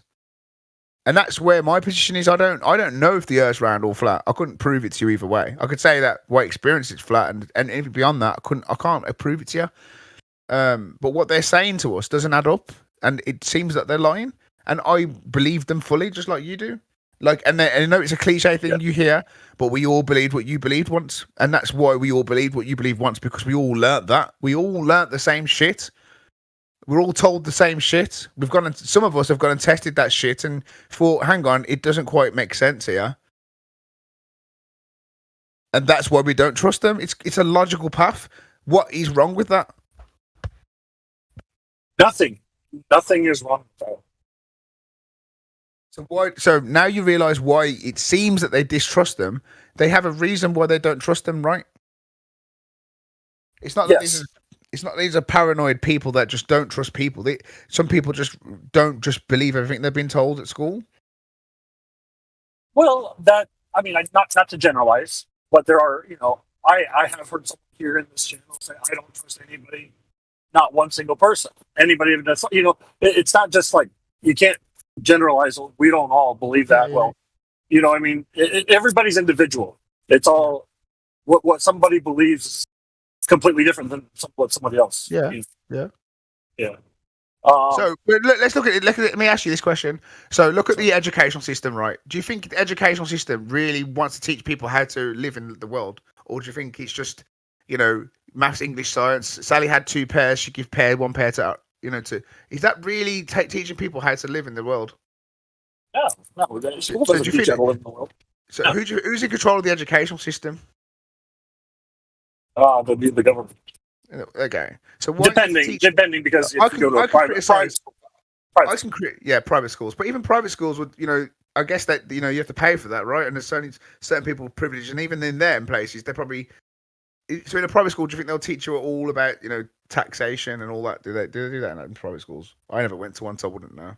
But has anyone else got the answer for that? It's a good question. I went to a private school, and I really didn't notice a difference between the two, other than I had to go to religion class in the private school. They're not trying to teach you about the world, are they? They're filling your heads with useless stuff, really. Because experience is what people pay for. They don't pay for qualifications now. I'd rather have somebody that's experience in something than somebody that's got a qualification in something. Do you get what I mean? Oh yeah. I'm more qualified than than some people I know, and they're better at the job than I do. You know what I mean? Oh yeah.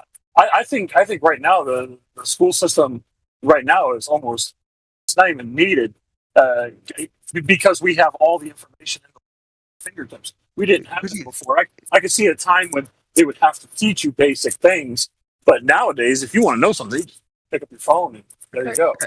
So think about right now, ignorance is the people that are in control. By choice.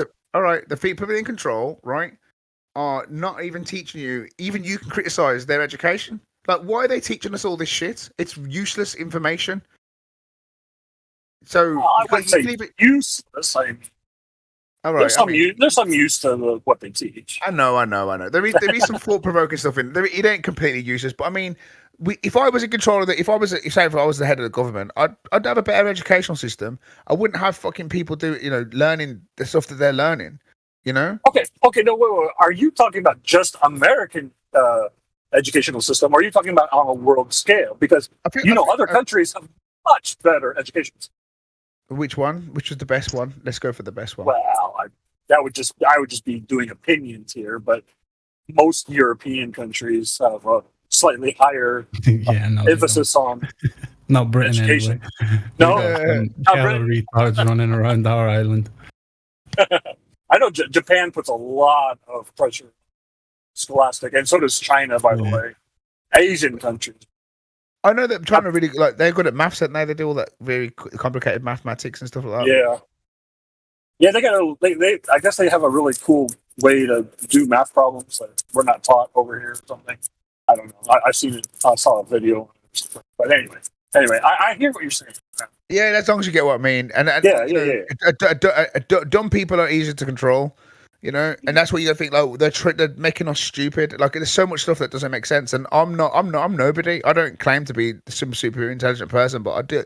Everywhere I go, I criticize. I look at it and I go, that could be better. Like that's terrible. Like why have they done it this way? This makes no sense. This is backwards. This is useless. Like this is everything. You know what I mean? Yeah. No, I agree with you guys. One more point. Sorry. They sell you drugs, call it pharmaceutical. And then they ban drugs. It's like, right. Do you get what I mean? I do. When you actually unravel it, because they want to control the money. They don't exactly. If they made it all legal, then other people can make money off of it. Exactly. That's why marijuana was illegal for so long. Because the Mexican cartels were making so much money off of it, they had lobbyists lobbying the federal government. I think deep down inside, we all know it, and we don't want it to be true. We don't want to think fucking hell. We are living in this fucking, world that's obviously been made, and obviously, or not what we've been told it to be, and we're obviously being lied to. And you just need to look at it. You can just live your life and just be normal. You don't even have to go and preach. It's just common sense, man. Yeah. Some shit ain't making sense here. I remember when I was a kid and I jumped on an airplane and I said, when I thought fly east or fly west, don't we go different in speeds? Because I knew the earth was spinning. I was well into science as a kid. And I remember somebody saying, no, you don't because of blah, blah, blah. I can't remember the reason they give me, but I just went, oh, okay. But I remember even as a kid thinking that didn't make sense. If the earth's rotating. Yeah, I had that too, yeah. Yeah, I thought that too. I didn't even know about flat Earth when I was thinking that stuff, so I didn't have any realistic alternative answer. So I just had to be like, oh, okay, I guess it just works like that somehow, you know. As soon as you realize there's a realistic alternative that explains pretty much almost everything in our day-to-day life. The thing is, I would. Then you can open up your mind. The thing is, I would agree with you guys if I thought the Earth was flat and stationary.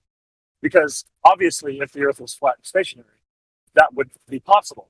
I mean, that is. Here's a question for you: Does everything behave and look as if it is in a contained flat and stationary plane? Absolutely. It does, doesn't it? I've never. What's the caveat here, Robert? What's the but? Well, okay. You know, we're not stupid. We're pretty intelligent. You say our equations. Exactly. We back up our stuff. We fact checked. What's the but? Like I said, if I thought, okay, like I step outside, I see flat. I see nothing moving. I see the sun going around the Earth. Okay, that's what I see. But we also know that just because we see something doesn't mean that's what it is. Yeah, I totally agree. Okay, totally agree. And just because something appears to be something doesn't mean that's what it is. That's true.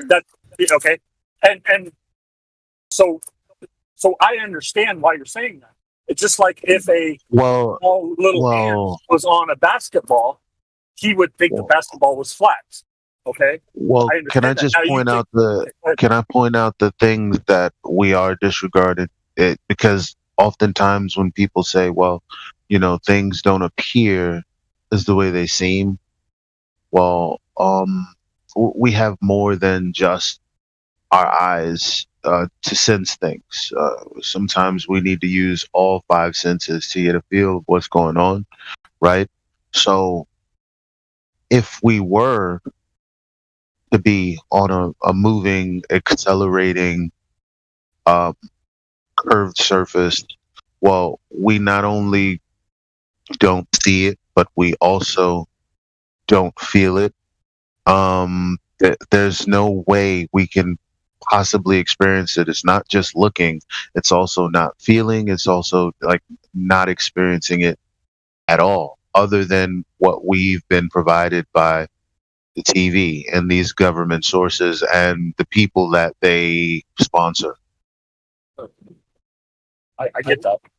I absolutely do. What are we living on? Why would the ant think he was on a ball? No, I'm not saying he would think he was on a ball. I said the ant would think that he was on a flat plane. But why would he ever think? But why would he think he was on a ball though? It's that he thought. I said he told him. He would. Yeah. Well, yeah. Some motherfucker told him, man. Hey, you're on a ball. He's like, no, I'm not on a ball. The ball is flat because I can't. Where would the idea of a ball come from? Oh, because somebody fucking told the bastards. Okay, so there would be no basis for even imagining that. So he would be wrong for even thinking it. No, because somebody left. No, he would be wrong for even thinking it. Even thinking it. For even thinking it. For even imagining it, he would be an error.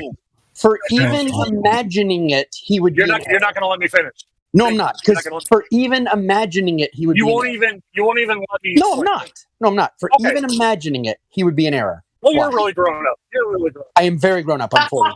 For even imagining it, he would be an error. Mm-hmm. Why? You tell me why. Okay. What I was trying to say is if someone came over and picked up another ant. Tell me how he would not be an error for just imagining something. He's not in error. I didn't say he was in error for thinking. No, I want you to explain to me why someone would be in error for just imagining something that's not true. Is Robert still going?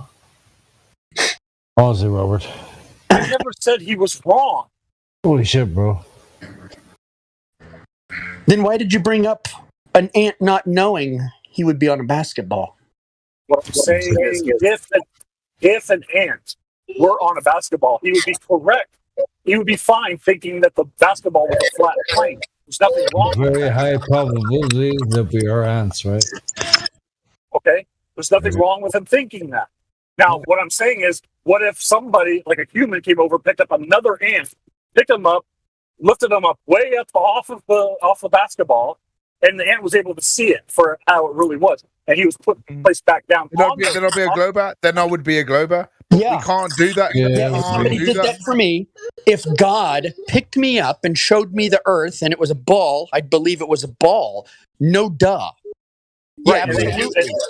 No duh. Then I'd know it was a ball. Right. Then I'd know it was a ball, and I'd realize, yes, that the second law of thermodynamics can be violated. It doesn't. It does exist. Then I would realize that the second law of thermodynamics is a false understanding. That would be the point I realized that the second law of thermodynamics is a false understanding of reality. Then what would happen if that ant that was replaced back on the ball started telling the other ants, "Hey, no, stop. Don't sit there and what if me. That hasn't happened. Yes, it has happened. No, it hasn't happened. When does it happen? When does it happen? When people have gone into space. Nobody's gone into space because that's a second law of thermodynamics violation. It's not a second law. Yeah, it is a second law of thermodynamics violation. What, to go into space? Yes, it is. Of course. It can't happen, bro. You can't go to Narnia. Narnia cannot exist. What is your definition of space? Space, it's a vacuum. Where does it start? It's that place that's about 60 to 100 miles up that's a vacuum. A perfect vacuum? You think there's nothing in it? Well, the entire universe. That's about 1 trillion times a pressure differential. That's what space is. That's crazy. You do realize that the atmosphere from Earth extends way out past the moon? Say that again. You broke up. The atmosphere of Earth. Yes. Extends way out past the moon. Yeah. Oh, yeah. Yeah, we heard that. Yeah. Hold on. What's the pressure at 100,000 feet? What's the pressure? I don't know what it is. Yeah. I think we can talk about this. Hold on. What's the pressure? It's pretty low. It's still like a percentage of a PSI, isn't it?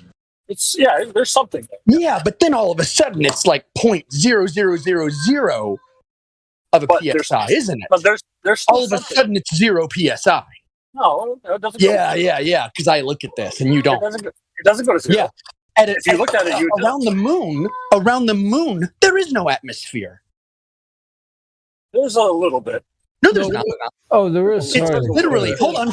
I'm gonna do it. 0.00000000000000000000000000001 PSI. There you go. Okay. And in your mind, that's an atmosphere. You're a retard. The atmosphere extends out. You are a sunstroke troglodyte. If you think when did this come to he was told. That's what he was told. When did this come to name? Because if you think that's an atmosphere, you are a wet dishcloth. You know, I've been really feeling nice and talking to you guys. I'm not a nice person, though. Why am I getting? Because now I'm not. Now you're talking to someone who's not nice. I'm a jerk. Can you go away? No. No. You can go away though. Well, why don't you go away? I'm a jerk, and Memes is a god. Memes is an absolute god. He's a brilliant geezer.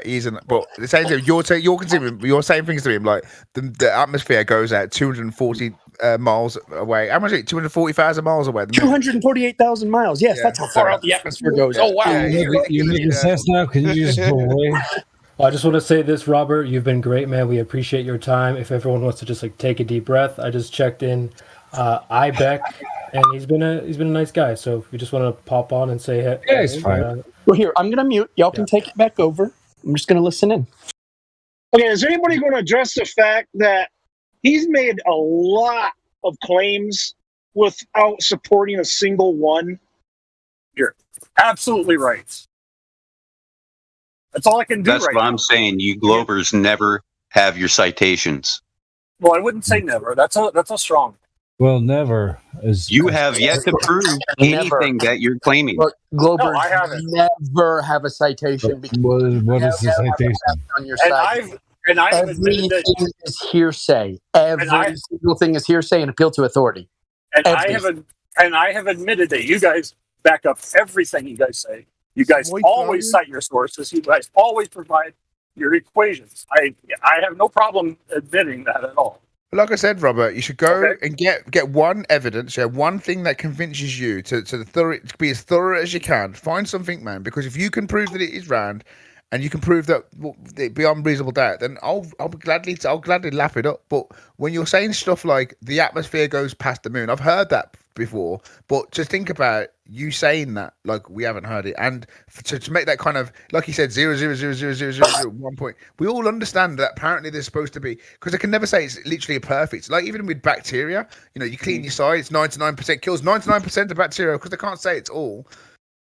You know, because technically it's not all. So you can technically say, yeah, the atmosphere never ends, but that's just being retard, isn't it? Well, it's a liability. What it is in your model, it is necessary that the volume of the Earth is actually the entire universe. That is literally the volume of the Earth. The volume of the Earth is the entire universe? The volume of the Earth's atmosphere is the entire universe. Because that's the container. There's some theories to that. I'm not sure. No, he's trying to make it. He's trying to say what you're saying, right? You're saying the atmosphere goes out past the moon. Basically, any gas molecule that comes from the Earth that goes out infinitely as the distance to the universe. You could then say that's how far the atmosphere is, because technically there's a gas molecule that's still going past fucking. The road goes ever on and on forever. Exactly. I don't know the exact. See, here's the problem: altitude. I've read Krauss, I've read Hawking, I've read Hubble, I've read all these mongoloids. Because I used to be big into this stuff. I used to be part of the Globe fan club. I was a big NASA fan. I was a big NASA geek. I grew up huge into this stuff. So I read all this crap. And I knew, I believed all this. I know what the beliefs are. And I believed all of it. Yeah, so I know what they are. I'm an apostate. I'm a globe apostate is what I am. Okay, how was it verified that the atmosphere goes out to the moon? How did they verify that? They rolled down the window on the limb. Yeah, hey, and they put their finger outside and yep, there's atmosphere out there. The fire goes. How do you think? That's crazy, bro. What's the point in a spaceship? What's the point in a spaceship? Spacesuit if you got atmosphere out there? Might just fucking fly out there and it float around. Well, it used to be if you were out there. They used to say pure vacuum. They used to say that, and then they said, "Well, you can survive for a little bit in that vacuum." Now they say that. They used to say that. They used to say you die instantly, explode. Your body would just everywhere. Yeah. Did you ever used to say that? And now they say, no, you'll survive maybe 45 seconds or a minute. They've changed a lot. Did you ever see that video where they tried to explain? He's got a bad connection. That's why sometimes he drops out. He's okay. Hi guys, what are you guys talking about? We're talking about explanations and other religious concepts.